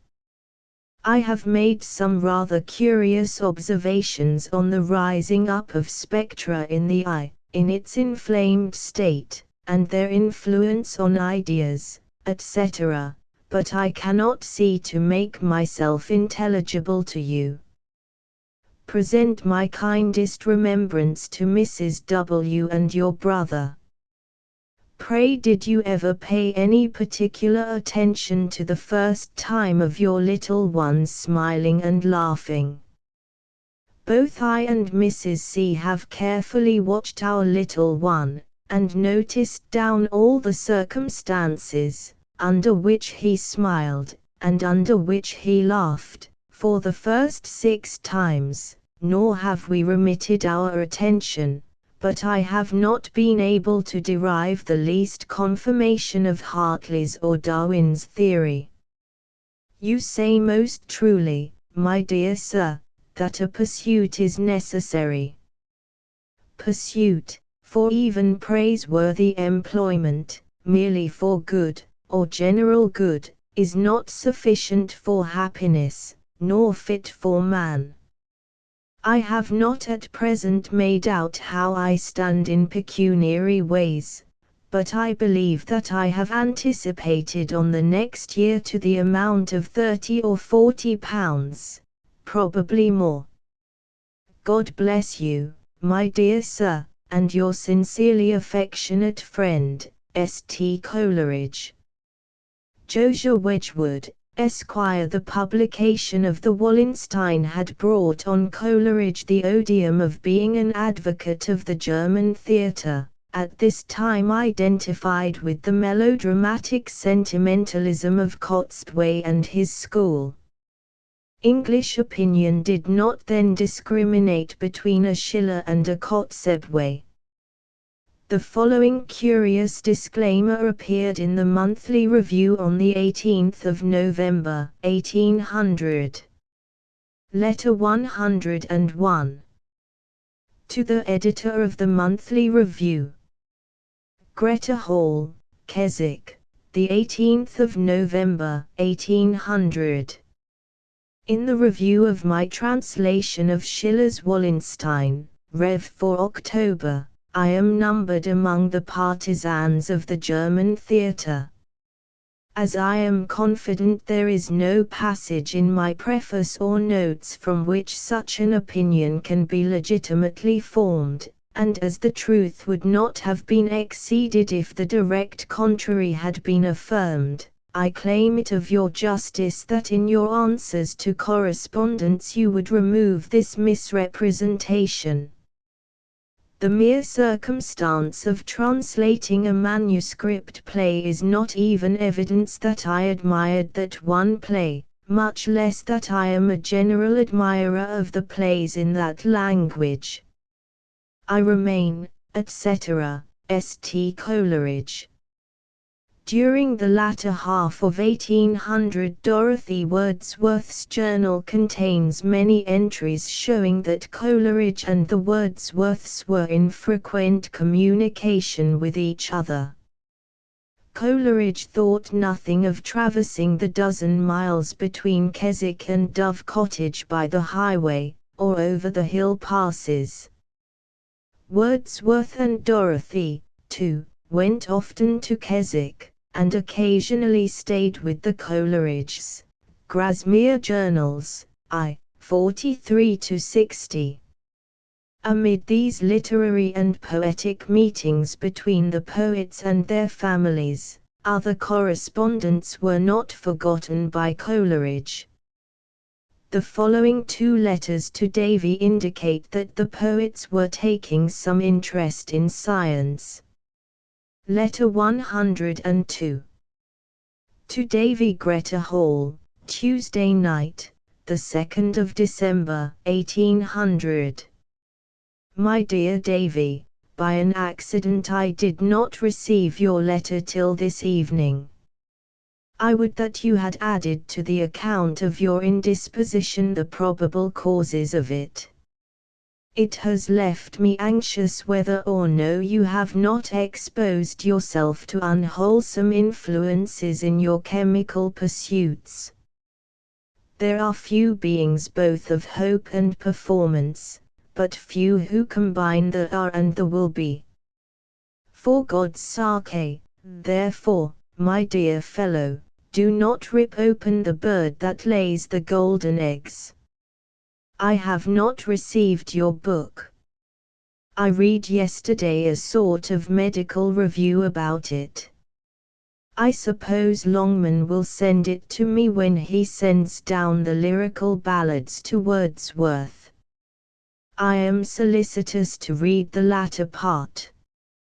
Did there appear to you any remote analogy between the case I translated from the German magazine and the effects produced by your gas? Did Carlyle, 1, ever communicate to you, or has he in any way published his facts concerning pain, which he mentioned when we were with him? It is a subject which exceedingly interests me.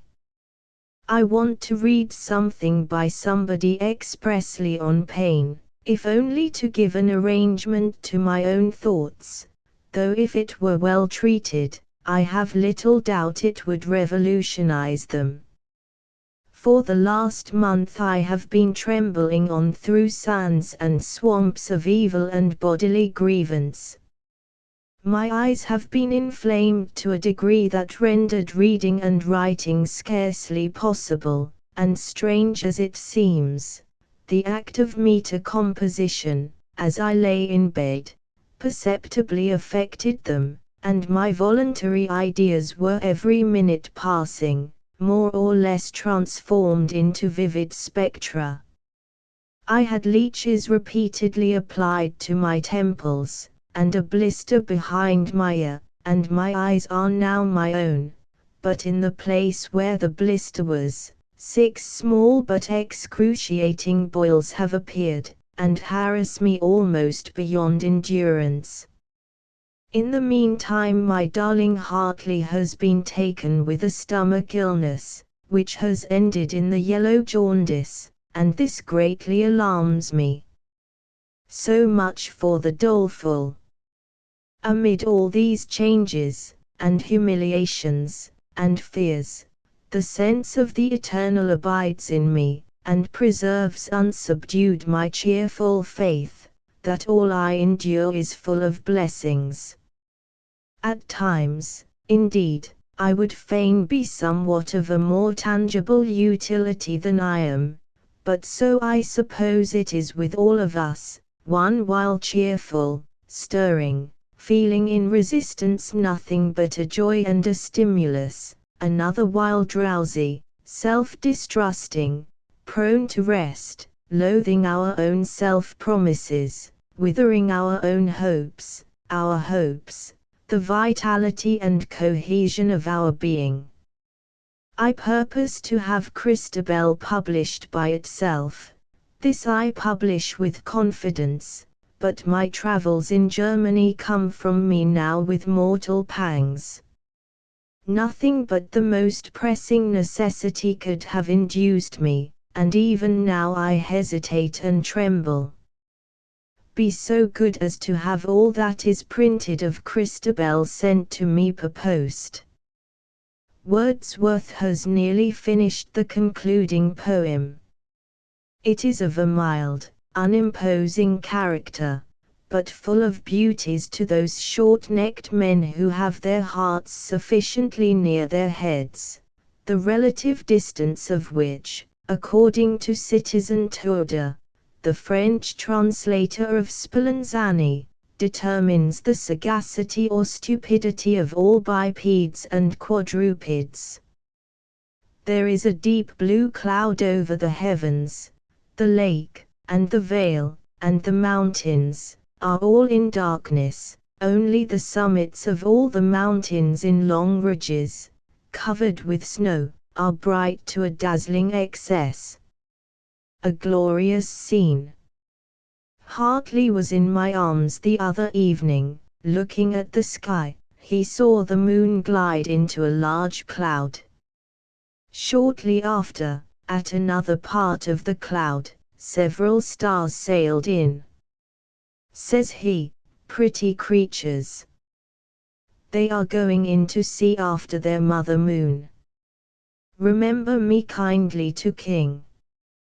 Write as often as you can, but above all things, my loved and honored dear fellow, do not give up the idea of letting me and Skiddaw see you. God love you. St. Coleridge. Tobin writes me that Thomson, too, has made some lucrative discovery. Do you know aught about it? Have you seen T. Wedgwood since his return? 3. Footnote 1. Afterwards Sir Anthony, a distinguished surgeon. Footnote 2. The late Mr. James Thomson, of Clitheroe. Footnote 3. Letter CXIII is our 102. Xiv follows 102. Letter 103. To Davy, the 3rd of February, 1801.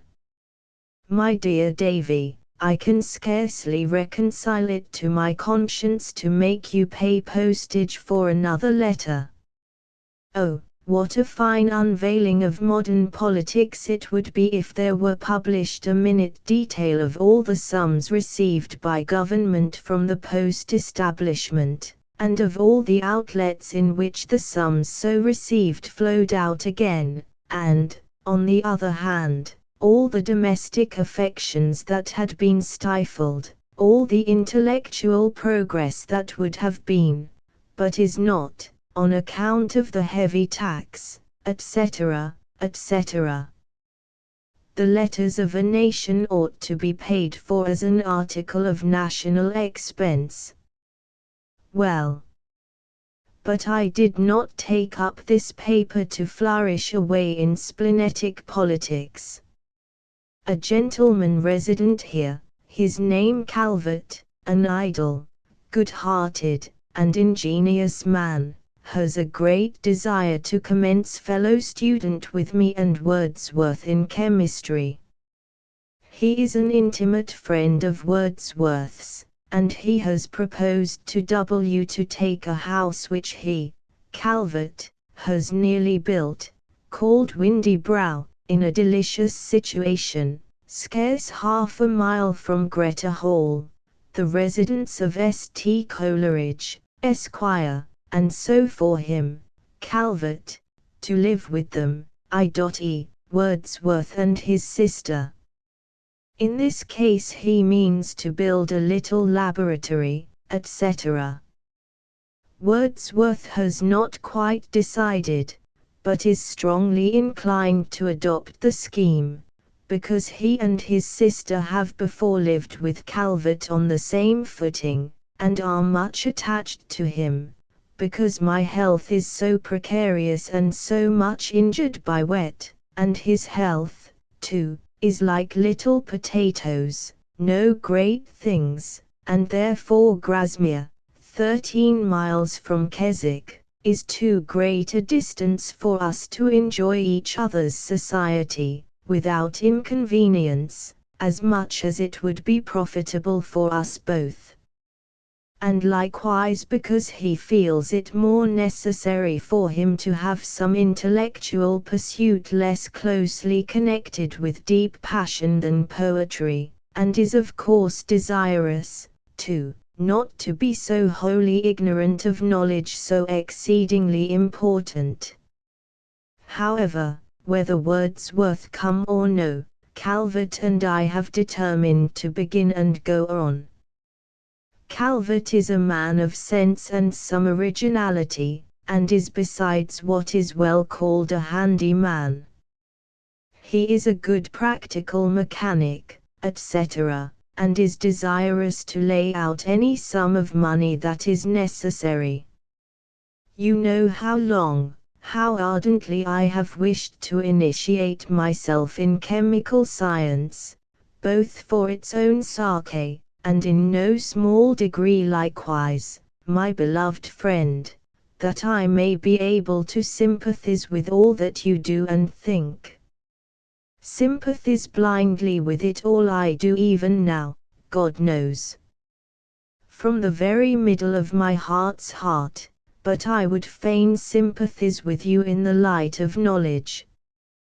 This opportunity is exceedingly precious to me, as on my own account I could not afford the least additional expense, having been already, by long and successive illnesses, thrown behindhand, so much, that for the next 4 or 5 months, I fear, let me work as hard as I can, I shall not be able to do what my heart within me burns to do, that is, to concentre my free mind to the affinities of the feelings with words and ideas under the title of concerning poetry, and the nature of the pleasures derived from it. I have faith that I do understand the subject, and I am sure that if I write what I ought to do on it, the work would supersede all the books of metaphysics, and all the books of morals too. To whom shall a young man utter his pride, if not to a young man whom he loves? I beg you, therefore, my dear Davy, to write to me a long letter when you are at leisure, informing me, firstly, what books it will be well for me and Calvert to purchase. Secondly, directions for a convenient little laboratory.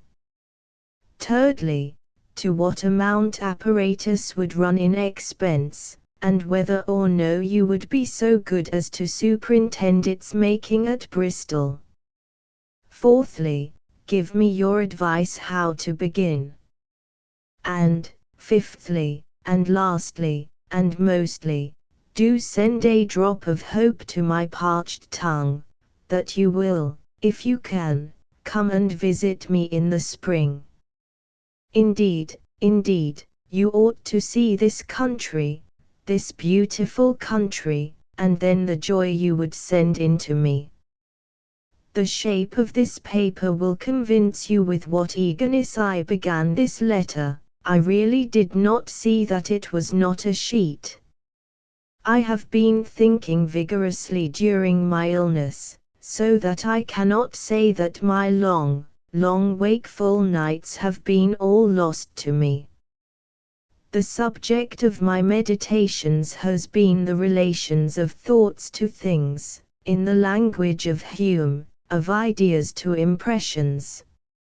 I may be truly described in the words of Descartes: I have been res cogitans, ideist, dubitans, affirmans, negans, pauca intelligens, multa ignorans, volens, nolens, imaginans etiam, id sentiens.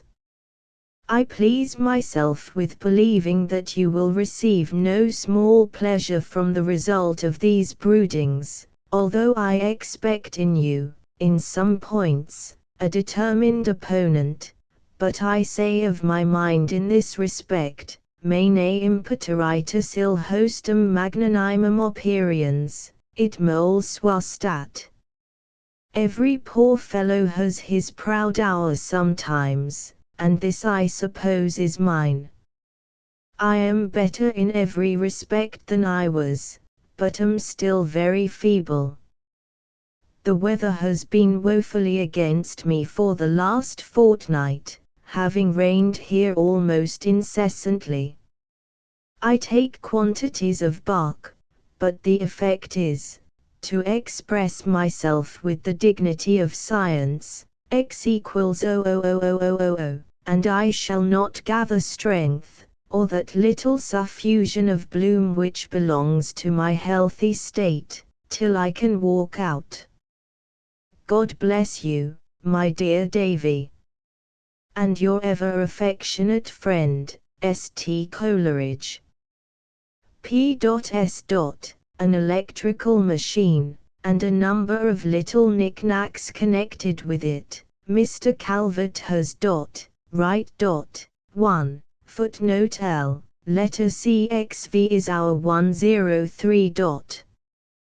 Josiah Wade, the early Bristol friend of Coleridge, who probably was one of the 3 friends who assisted him with funds to start the Watchman, was now intending to travel in Germany. He applied to Coleridge for advice regarding the mode of traveling, and Coleridge tendered his counsel in the following characteristic epistle. Letter 104. To Josiah Wade, the 6th of March, 1801. My very dear friend, I have even now received your letter. My habits of thinking and feeling have not hitherto inclined me to personify commerce in any such shape, so as to tempt me to turn pagan, and offer vows to the goddess of our isle. But when I read that sentence in your letter, the time will come, I trust, when I shall be able to pitch my tent in your neighborhood. I was most potently commanded, 1. To a breach of the second commandment, and on my knees, to entreat the said goddess to touch your bank notes and guineas with her magical multiplying wand. I could offer such a prayer for you, with a better conscience than for most men, because I know that you have never lost that healthy common sense, which regards money only as the means of independence, and that you would sooner than most men cry out, enough! Enough! To see one's children secured against want, is doubtless a delightful thing, but to wish to see them begin the world as rich men, is unwise to ourselves, for it permits no close of our labors, and is pernicious to them, for it leaves no motive to their exertions, none of those sympathies with the industrious and the poor, which form at once the true relish and proper antidote of wealth. Is not March rather a perilous month for the voyage from Yarmouth to Hamburg? Danger there is very little, in the packets, but I know what inconvenience rough weather brings with it, not from my own feelings, for I am never seasick, but always in exceeding high spirits on board ship, but from what I see in others. But you are an old sailor. At Hamburg I have not a shadow of acquaintance. My letters of introduction produced for me, with one exception, viz., Klopstock, the brother of the poet, no real service, but merely distant and ostentatious civility. And Klopstock will by this time have forgotten my name, which indeed he never properly knew, for I could speak only English and Latin, and he only French and German. At Ratzeburg, 35 English miles NE from Hamburg, on the road to Lübeck, I resided 4 months, and I should hope, was not unbeloved by more than one family, but this is out of your route. At Göttingen I stayed near 5 months, but here I knew only students, who will have left the place by this time, and the high-learned professors, only one of whom could speak English, and they are so wholly engaged in their academical occupations, that they would be of no service to you. Other acquaintance in Germany I have none, and connection I never had any. For though I was much entreated by some of the literati to correspond with them, yet my natural laziness, with the little value I attach to literary men, as literary men, and with my aversion from those letters which are to be made up of studied sense, and unfelt compliments, combined to prevent me from availing myself of the offer. Herein, and in similar instances, with English authors of repute, I have ill consulted the growth of my reputation and fame. But I have cheerful and confident hopes of myself. If I can hereafter do good to my fellow creatures as a poet, and as a metaphysician, they will know it, and any other fame than this, I consider as a serious evil, that would only take me from out the number and sympathy of ordinary men, to make a coxcomb of me. As to the inns or hotels at Hamburg, I should recommend you to some German inn. Wordsworth and I were at the Der Wild Man, and dirty as it was, I could not find any inn in Germany very much cleaner, except at Lübeck. But if you go to an English inn, for heaven's sake, avoid the Shakespeare at Altona, and the King of England at Hamburg. They are houses of plunder rather than entertainment. The Duke of York Hotel, kept by seamen, has a better reputation, and thither I would advise you to repair, and I advise you to pay your bill every morning at breakfast time. It is the only way to escape imposition. What the Hamburg merchants may be I know not, but the tradesmen are knaves. Scoundrels, with yellow-white phizzes, that bring disgrace on the complexion of a bad tallow candle. Now as to carriage, I know scarcely what to advise, only make up your mind to the very worst vehicles, with the very worst horses, drawn by the very worst postilions, over the very worst roads, and halting 2 hours at each time they change horses, at the very worst inns, and you have a fair, unexaggerated picture of traveling in North Germany. The cheapest way is the best, go by the common post wagons, or stage coaches. What are called extraordinaries, or post-chaises, are little wicker carts, uncovered, with movable benches or forms in them, execrable in every respect. And if you buy a vehicle at Hamburg, you can get none decent under 30 or 40 guineas, and very probably it will break to pieces on the infernal roads. The canal boats are delightful, but the porters everywhere in the United Provinces are an impudent, abominable, and dishonest race.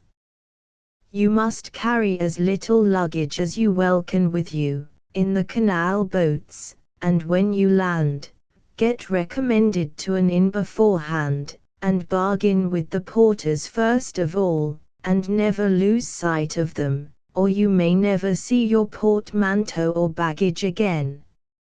My Sarah desires her love to you and yours. God bless your dear little ones. Make haste and get rich, dear friend.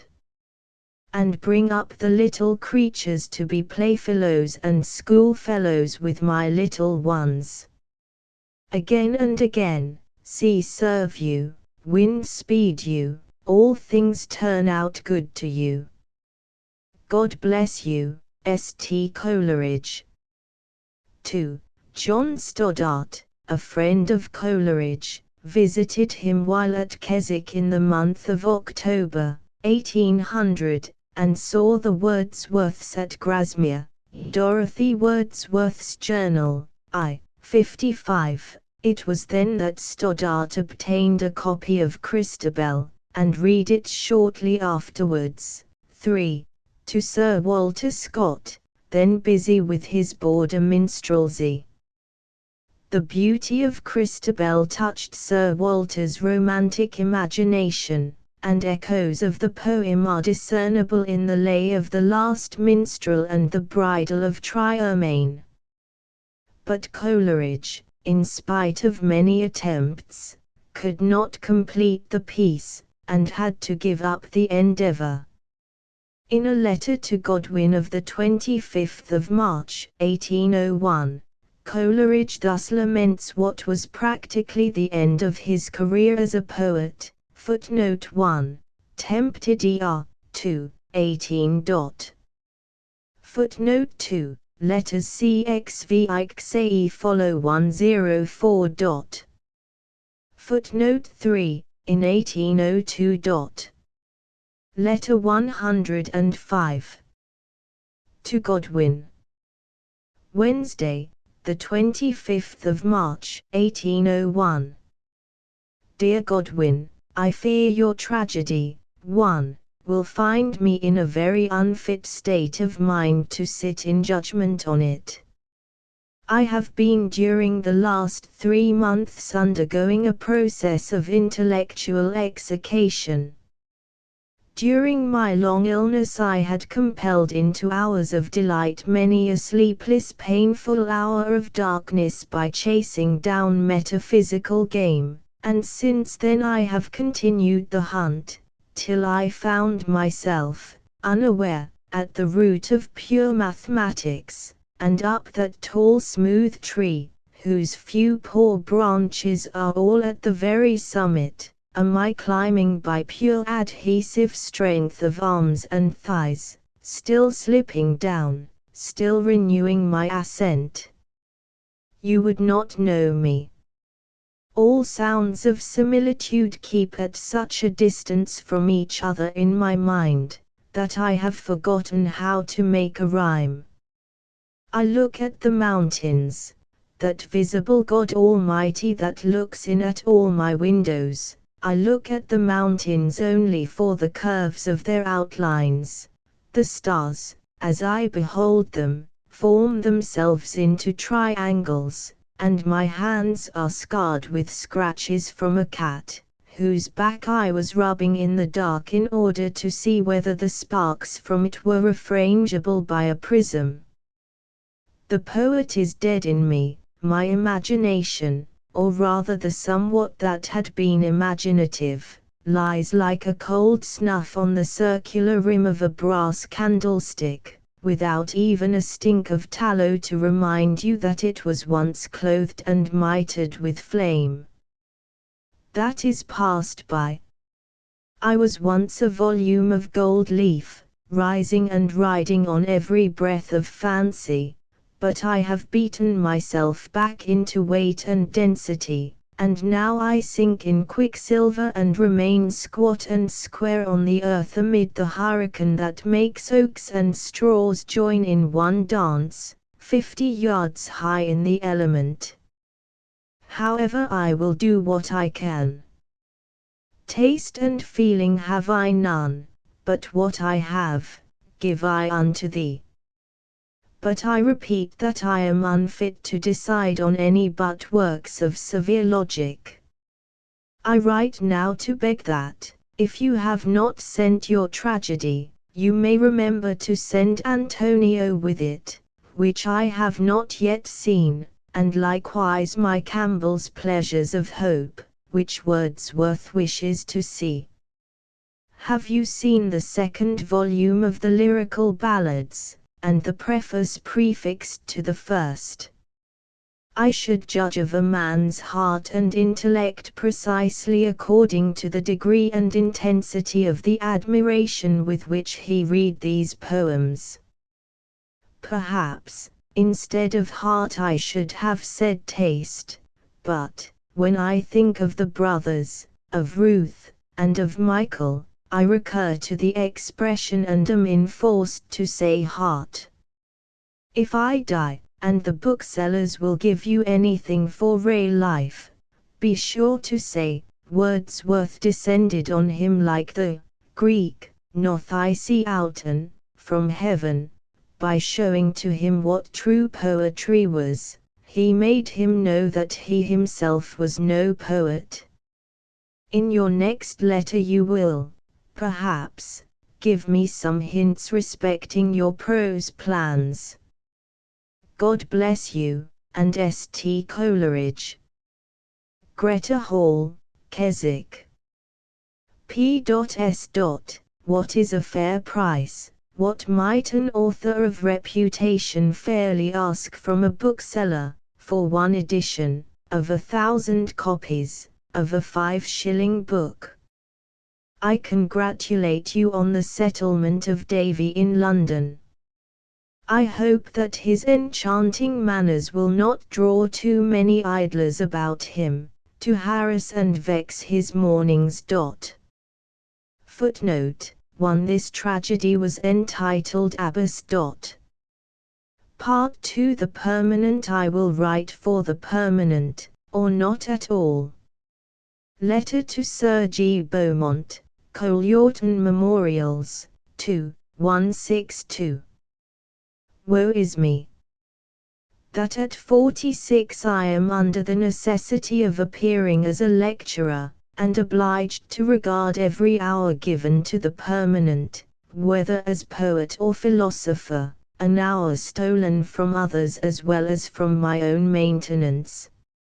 Letter to Mudford, Brandel's Life of Coleridge, p. 359. The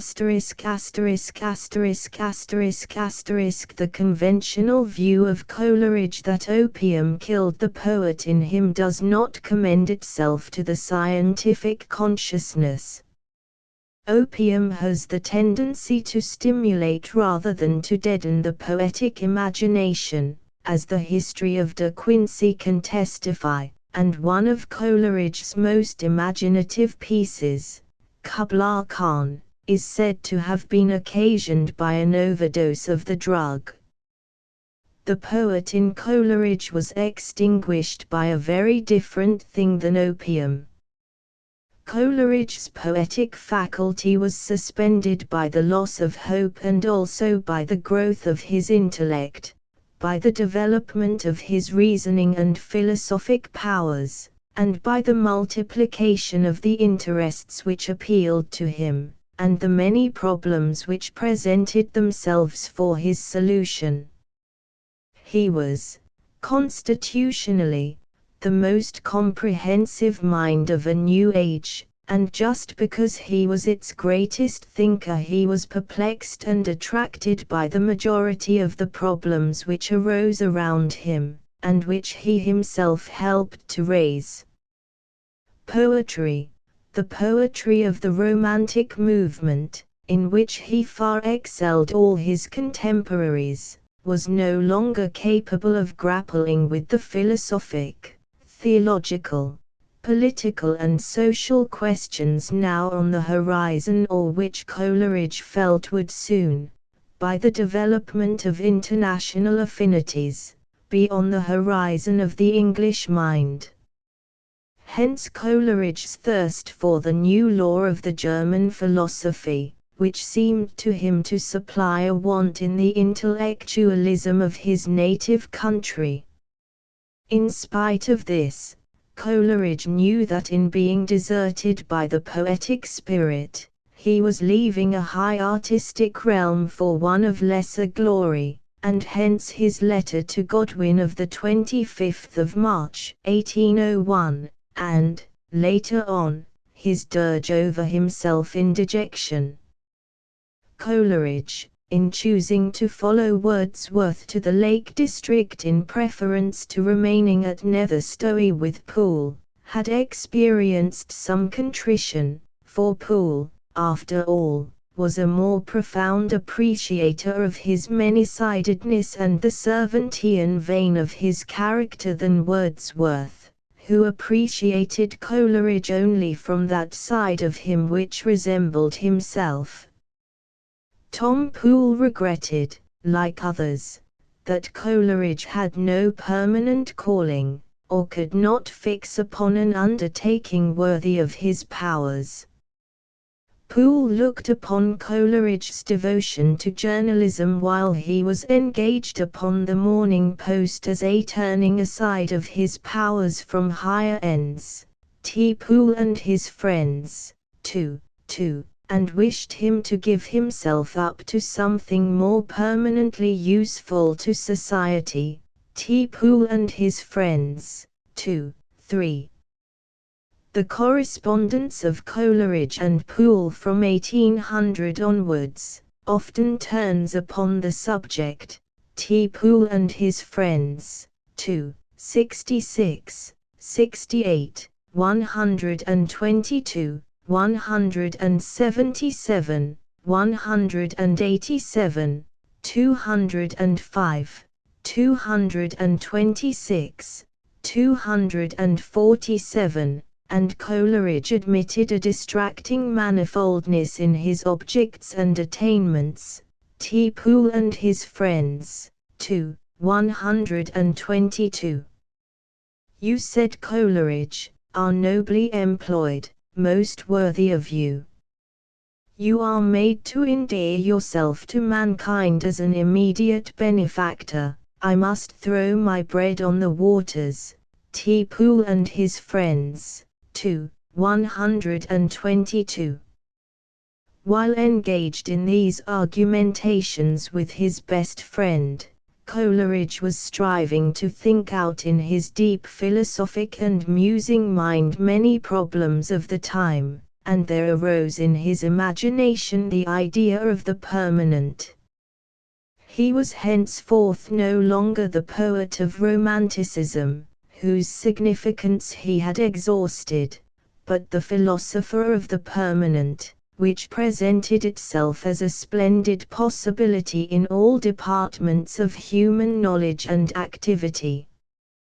In his prose works and letters we find a continual reference to what Coleridge now calls the permanent principles of morals, philosophy, and religion, and of the permanent principles of criticism as applied to poetry and the fine arts. Everything is now adjusted by Coleridge to this idea. Art, morals, religion, and politics are tried by its standard, to find if they are founded in the permanent principles of human nature. It is in the light of this idea, the ideal of Coleridge's later life, that we must judge Coleridge and weigh him.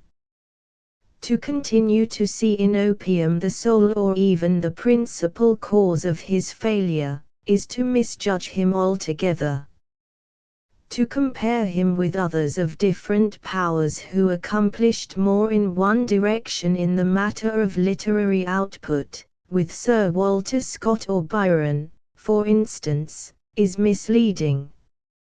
It is the man of profound genius, who in his own time, is feeling on all sides into the future, who is least likely to give forth finished productions as they are called, in which the subjects of which they treat are often exhausted, and please the ear of the present. Coleridge is such a man of genius. Nearly all his works are fragmentary, unfinished, suggestive rather than complete, just because they verge upon that transcendentalism which he was the first to make audible to English ears in his day. Ill health, and opium in conjunction with ill health, contributed no doubt to enfeeble his utterance, but to assert that opium was the cause or the main cause of Coleridge's inability to do what he wanted himself to do, or what his friends and contemporaries expected him to do, is a gross perversion of the facts of the case. Coleridge's inability arose from his multiplicity of motive, his visionary faculty of seeing in the light of a new principle a host of problems rise up on all sides, all claiming recognition and solution. That is the disease of my mind. It is comprehensive in its conceptions, and wastes itself in the contemplations of the many things which it might do. Letter to Poole, the 4th of January, 1799, Letters, p. 270. A greater than Coleridge had felt this tendency before him, and created as its embodiment Hamlet, and Coleridge has been called the Hamlet of literature. Chapter X. Ill health. Southey comes to Keswick on the 13th of April, 1801. Coleridge wrote to Southey the following letter, and Southey replied in cordial terms, from which it will be gathered a reconciliation had been made since the Lloyd and Lamb quarrel. 1. Footnote 1. See Letters, Volume I, 304. Letter 106. To Robert Southey, Esquires, Greta Hall, Keswick, the 13th of April, 1801. My dear Southey, I received your kind letter on the evening before last, and I trust that this will arrive at Bristol just in time to rejoice with them that rejoice. Alas! You will have found the dear old place sadly minus-ed by the removal of Davy. It is one of the evils of long silence, that when one recommences the correspondence, one has so much to say that one can say nothing. I have enough, with what I have seen, and with what I have done, and with what I have suffered, and with what I have heard, exclusive of all that I hope and all that I intend. I have enough to pass away a great deal of time with, were you on a desert isle, and I your Friday. But at present I purpose to speak only of myself relatively to Keswick and to you. Our house stands on a low hill, the whole front of which is one field and an enormous garden, 9/10 of which is a nursery garden. Behind the house is an orchard, and a small wood on a steep slope, at the foot of which flows the river Greta, which winds round and catches the evening lights in the front of the house. In front we have a giant's camp, an encamped army of tent-like mountains, which by an inverted arch gives a view of another vale. On our right the lovely vale and the wedge-shaped lake of Bassenthwaite, and on our left Derwentwater and Lodore full in view, and the fantastic mountains of Borrowdale. Behind us the massy Skiddaw, smooth, green, high, with two chasms and a tent-like ridge in the larger. A fairer scene you have not seen in all your wanderings. Without going from our own grounds we have all that can please a human being. As to books, my landlord, who dwells next door, has a very respectable library, which he has put with mine, histories, encyclopedias, and all the modern gentry. But then I can have, when I choose, free access to the princely library of Sir Guilfrid Lawson, which contains the noblest collection of travels and natural history of, perhaps, any private library in England. Besides this, there is the Cathedral Library of Carlisle, from whence I can have any books sent to me that I wish. In short, I may truly say that I command all the libraries in the county. Our neighbor is a truly good and affectionate man, a father to my children, and a friend to me.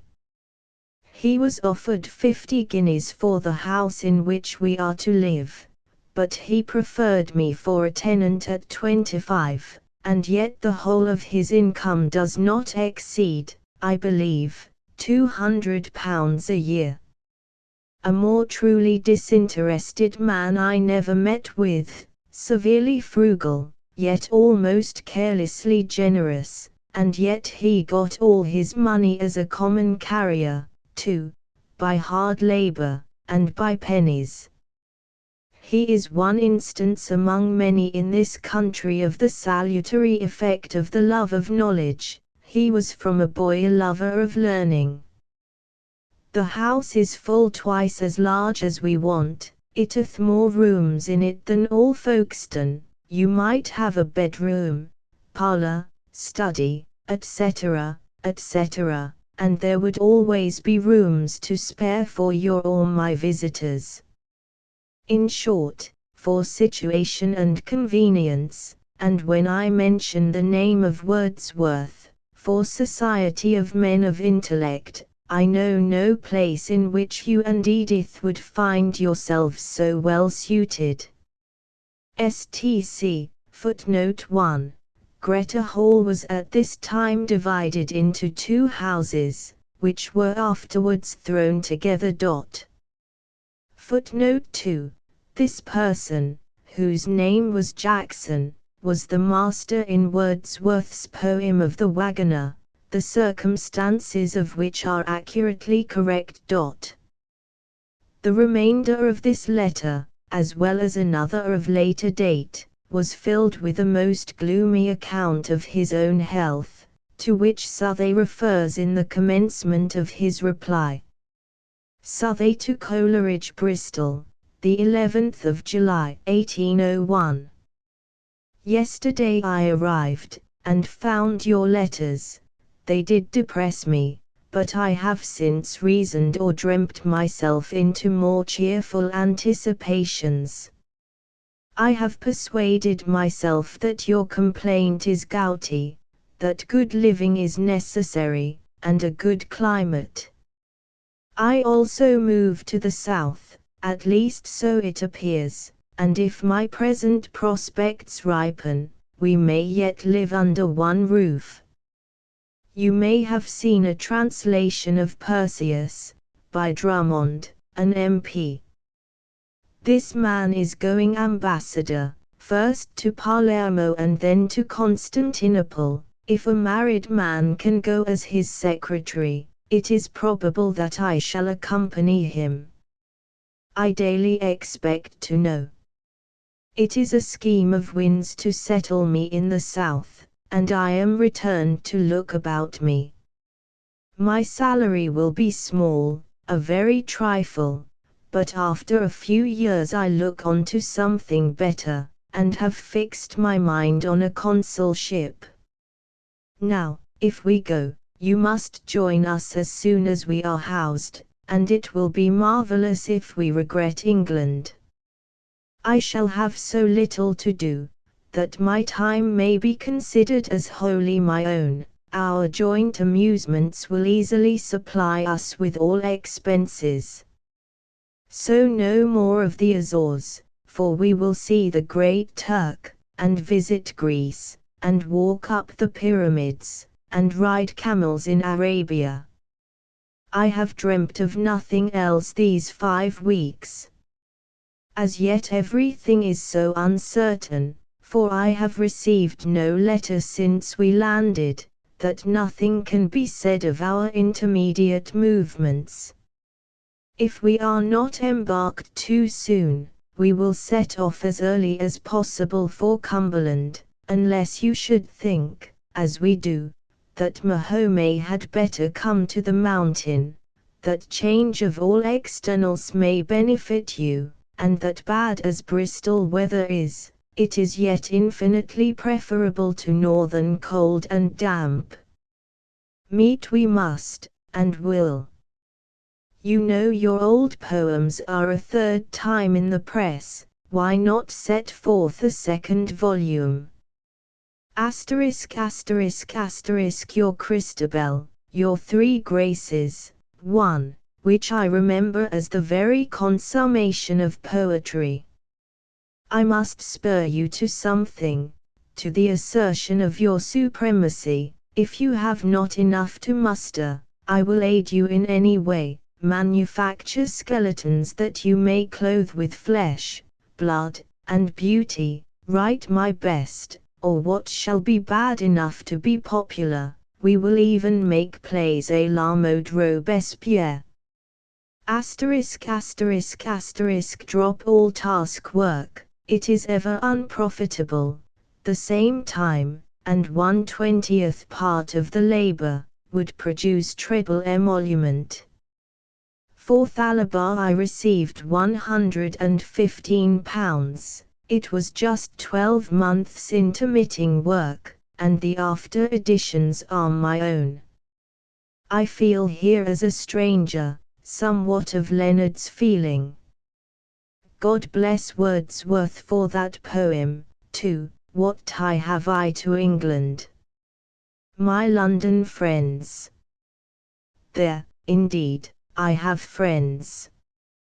But if you and yours were with me, eating dates in a garden at Constantinople, you might assert that we were in the best of all possible places, and I should answer, Amen, and if our wives rebelled, we would send for the chief of the black eunuchs, and sell them to the seraglio.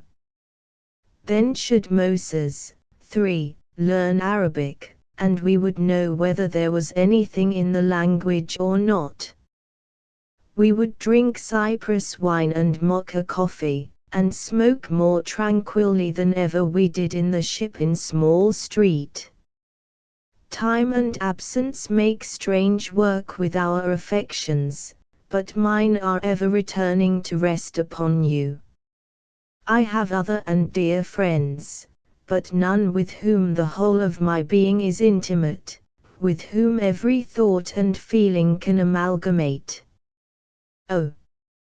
I have yet such dreams.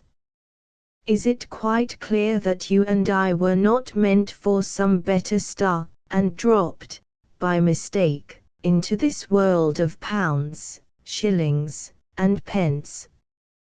God bless you. Robert Southey. Footnote 1. The Three Graves. Footnote 2. The Brothers is the title of this poem. Footnote 3. Hartley Coleridge. Southey to Coleridge, the 25th of July.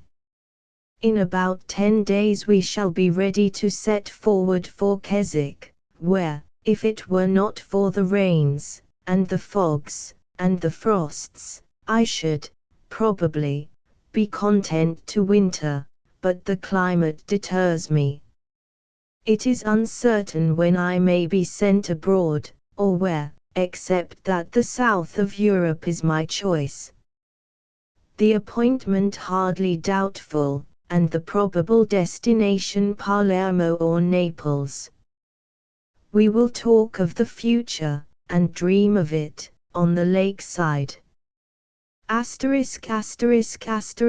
may calculate upon the next 6 months at my own disposal, so we will climb Skiddaw this year, and scale Etna the next, and Sicilian air will keep us alive till Davy has found out the immortalizing elixir, or till we are very well satisfied to do without it, and be immortalized after the manner of our fathers. My pocketbook contains more plans than will ever be filled up, but whatever becomes of those plans, this, at least, is feasible. Poor H, he has literally killed himself by the law, which, I believe, kills more than any disease that takes its place in the bills of mortality. Blackstone is a needful book, and my Coke is a borrowed one, but I have one law book whereof to make an auto the fe, and burnt he shall be, but whether to perform that ceremony, with fitting libations, at home, or fling him down the crater of Etna directly to the devil, is worth considering at leisure. I must work at Keswick, the more willingly, because with the hope, hereafter, the necessity will cease. My Portuguese materials must lie dead, and this embarrasses me. It is impossible to publish anything about that country now, because I must one day return there, to their libraries and archives, otherwise I have excellent stuff for a little volume, and could soon set forth a first volume of my history, either civil or literary. In these labors I have incurred a heavy and serious expense. I shall write to Hamilton, and review again, if he chooses to employ me. It was Cottle who told me that your poems were reprinting in a 3rd edition. This cannot allude to the lyrical ballads, because of the number and the participle present. I am bitterly angry to see one new poem, smuggled into the world in the lyrical ballads, where the 750 purchasers of the first can never get at it.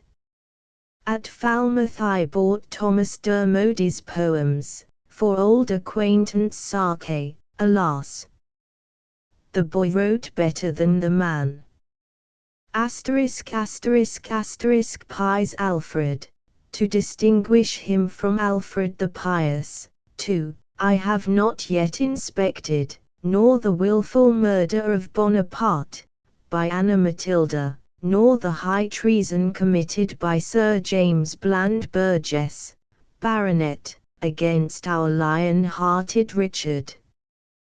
Davy is fallen stark mad with a play, called The Conspiracy of Gowrie, which is by rough, an imitation of Jabber, with some poetry, but miserably and hopelessly deficient in all else, every character reasoning, and metaphorizing, and metaphysicking the reader most nauseously.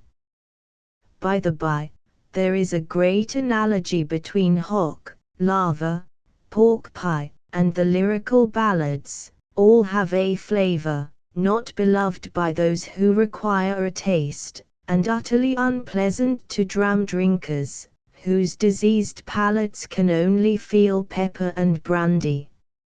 I know not whether Wordsworth will forgive the stimulant tale of Thalabar. Tea's a turtle soup, highly seasoned, but with a flavor of its own predominant. His asparagus, it ought to be spelled so, and artichokes, good with plain butter, and wholesome. I look on Murdoch with hopeful displeasure. Probably it must be corrected, and published now. This coming into the world at 7 months is a bad way, with a Dr. Slop of a printer's devil standing ready for the forced birth, and frightening one into an abortion. Asterisk asterisk asterisk is there an emigrant at Keswick, who may make me talk and write French? And I must sit at my almost forgotten Italian, and read German with you, and we must read Tasso together. God bless you. Yours, R.S. Footnote 1, Coleridge's poem of love. Footnote 2, this alludes to Mr. Cottle's Alfred. The next 2 letters to Davy indicate that Coleridge's health was now of the worst, and that he was thinking seriously of emigrating for some time. Letter 107. To Davy, Monday, the 4th of May, 1801. My dear Davy, I heard from Tobin the day before yesterday, nay, it was Friday. From him I learn that you are giving lectures on galvanism. Would to God I were one of your auditors. My motive muscles tingled and contracted at the news, as if you had bared them, and were zingifying their life-mocking fibers. When you have leisure and impulse, perfect leisure and a complete impulse, write to me, but only then. For though there does not exist a man on earth who yields me greater pleasure by writing to me, yet I have neither pain nor disquietude from your silence. I have a deep faith in the guardianship of nature over you, of the great being whom you are manifesting. Heaven bless you, my dear Davy. I have been rendered uneasy by an account of the Lisbon packet's non-arrival, lest Southey should have been on board it. Have you heard from him lately? It would seem affectation to write to you and say nothing of my health, but in truth I am weary of giving useless pain. Yesterday I should have been incapable of writing you this scrawl, and tomorrow I may be as bad. Sinking, sinking, sinking. I feel that I am sinking. My medical attendant says that it is irregular gout, with nephritic symptoms. Gout, in a young man of 29. Swollen knees, and knotty fingers, a loathing stomach, and a dizzy head. Trust me, friend, I am at times an object of moral disgust to my own mind. But that this long illness has impoverished me, I should immediately go to St. Miguel's, one of the Azores.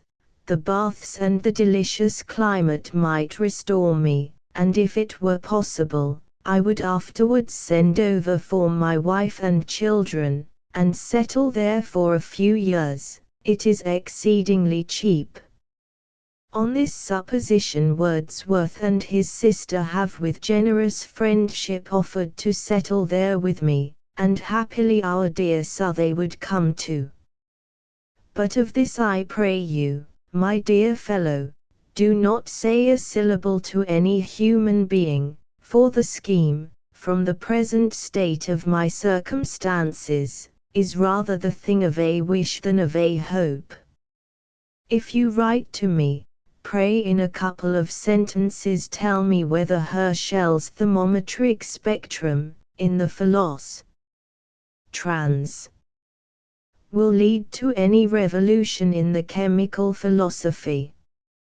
As far as words go, I have become a formidable chemist, having got by heart a prodigious quantity of terms, etc., to which I attach some ideas, very scanty in number, I assure you, and right meagre in their individual persons. That which must discourage me in it is, that I find all power of vital attributes to depend on modes of arrangement, and that chemistry throws not even a distant rushlight glimmer upon this subject. The reasoning, likewise, is always unsatisfactory to me. I am perpetually saying, probably there are many agents hitherto undiscovered. This cannot be reasoning. We must have a deep conviction that all the terms have been exhausted. This is saying no more than that, with Dr. Beddoes's leave, chemistry can never possess the same kind of certainty with the mathematics. In truth, it is saying nothing. I grow, however, exceedingly interested in the subject. God love you, my dear friend. From Tobin's account, I fear that I must give up a very sweet vision, that of seeing you this summer. The summer after, my ghost perhaps may be a gas. Yours affectionately, S.T. Coleridge. 1. Footnote 1. Letter X8 follows number 107. Letter 108. To Davy Greta Hall, Keswick, the 20th of May, 1801. My dear Davy, though we of the North must forego you, yet I shall rejoice when I receive a letter from you from Cornwall. I must believe that you have made some important discoveries in galvanism, and connected the facts with other more interesting ones, or I should be puzzled to conceive how that subject could furnish matter for more than one lecture. If I recollect aright, you have identified it with electricity, and that indeed is a wide field. I shall dismiss my British critic and take in Nicholson's journal, and then I shall know something about you. I am sometimes apprehensive that my passion for science is scarcely true and genuine, it is but Davyism.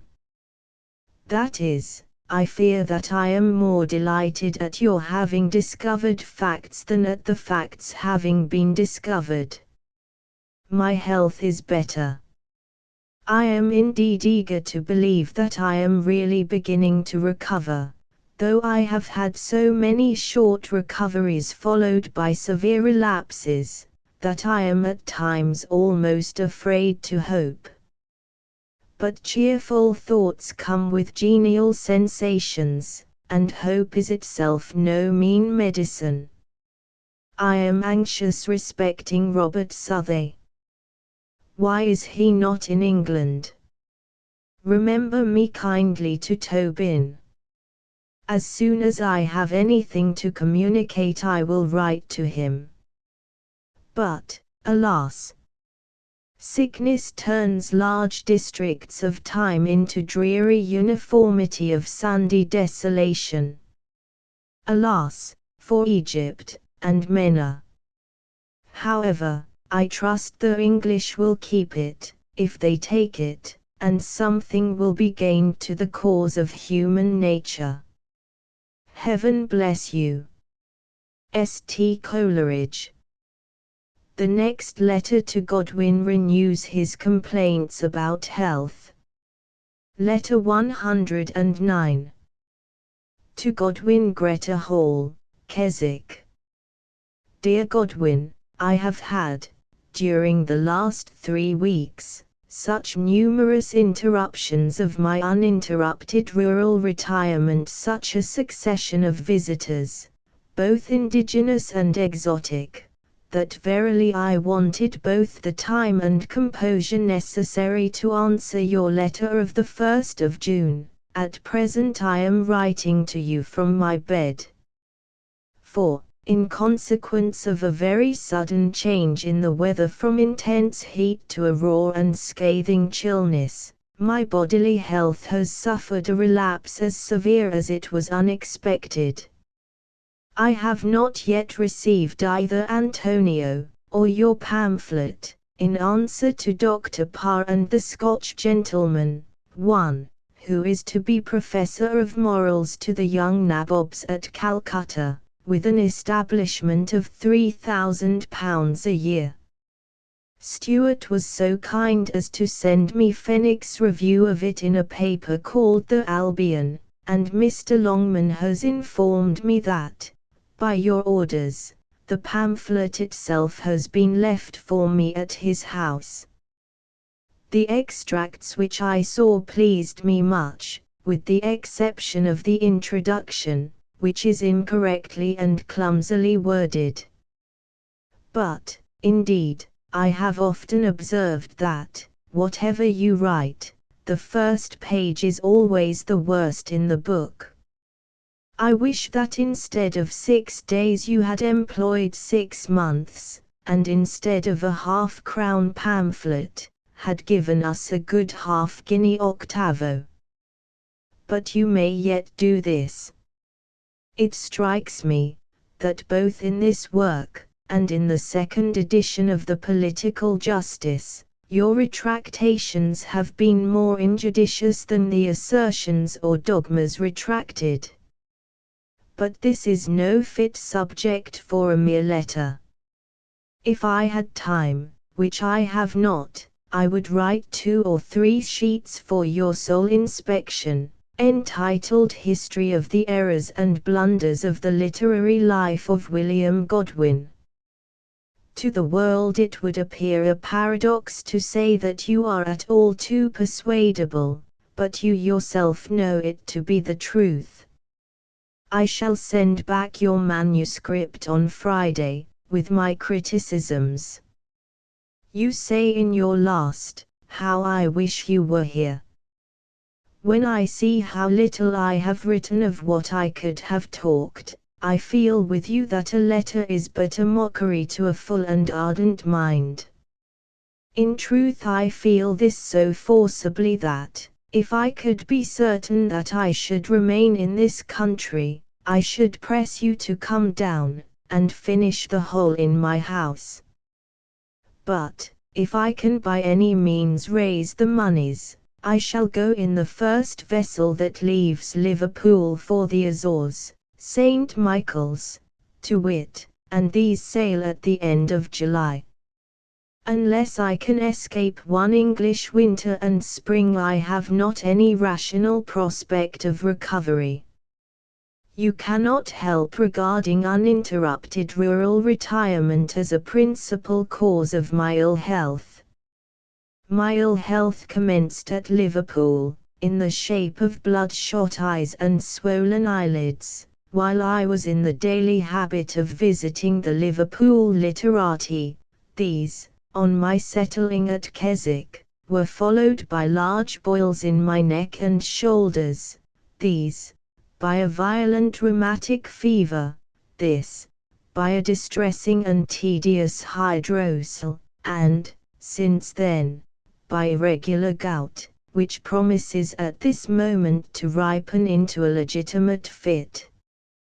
What uninterrupted rural retirement can have had to do in the production of these outward and visible evils, I cannot guess. What share it has had in consoling me under them, I know with a tranquil mind and feel with a grateful heart. Oh, that you had now before your eyes the delicious picture of lake, and river, and bridge, and cottage, and spacious field with its pathway, and woody hill with its spring verdure, and mountain with the snow yet lingering in fantastic patches upon it, even the same which I had from my sick bed, even without raising my head from the pillow. O God! All but dear and lovely things seemed to be known to my imagination only as words. Even the forms which struck terror into me in my fever dreams were still forms of beauty. Before my last seizure I bent down to pick something from the ground, and when I raised my head, I said to Miss Wordsworth, I am sure, Rotha, that I am going to be ill. For as I bent my head there came a distinct, vivid spectrum upon my eyes. It was one little picture, a rock, with birches and ferns on it, a cottage backed by it, and a small stream. Were I a painter I would give an outward existence to this, but it will always live in my memory. By the by, our rural retirement has been honoured by the company of Mr. Sharp, and the poet Rogers. The latter, though not a man of very vigorous intellect, won a good deal both on myself and Wordsworth, for what he said evidently came from his own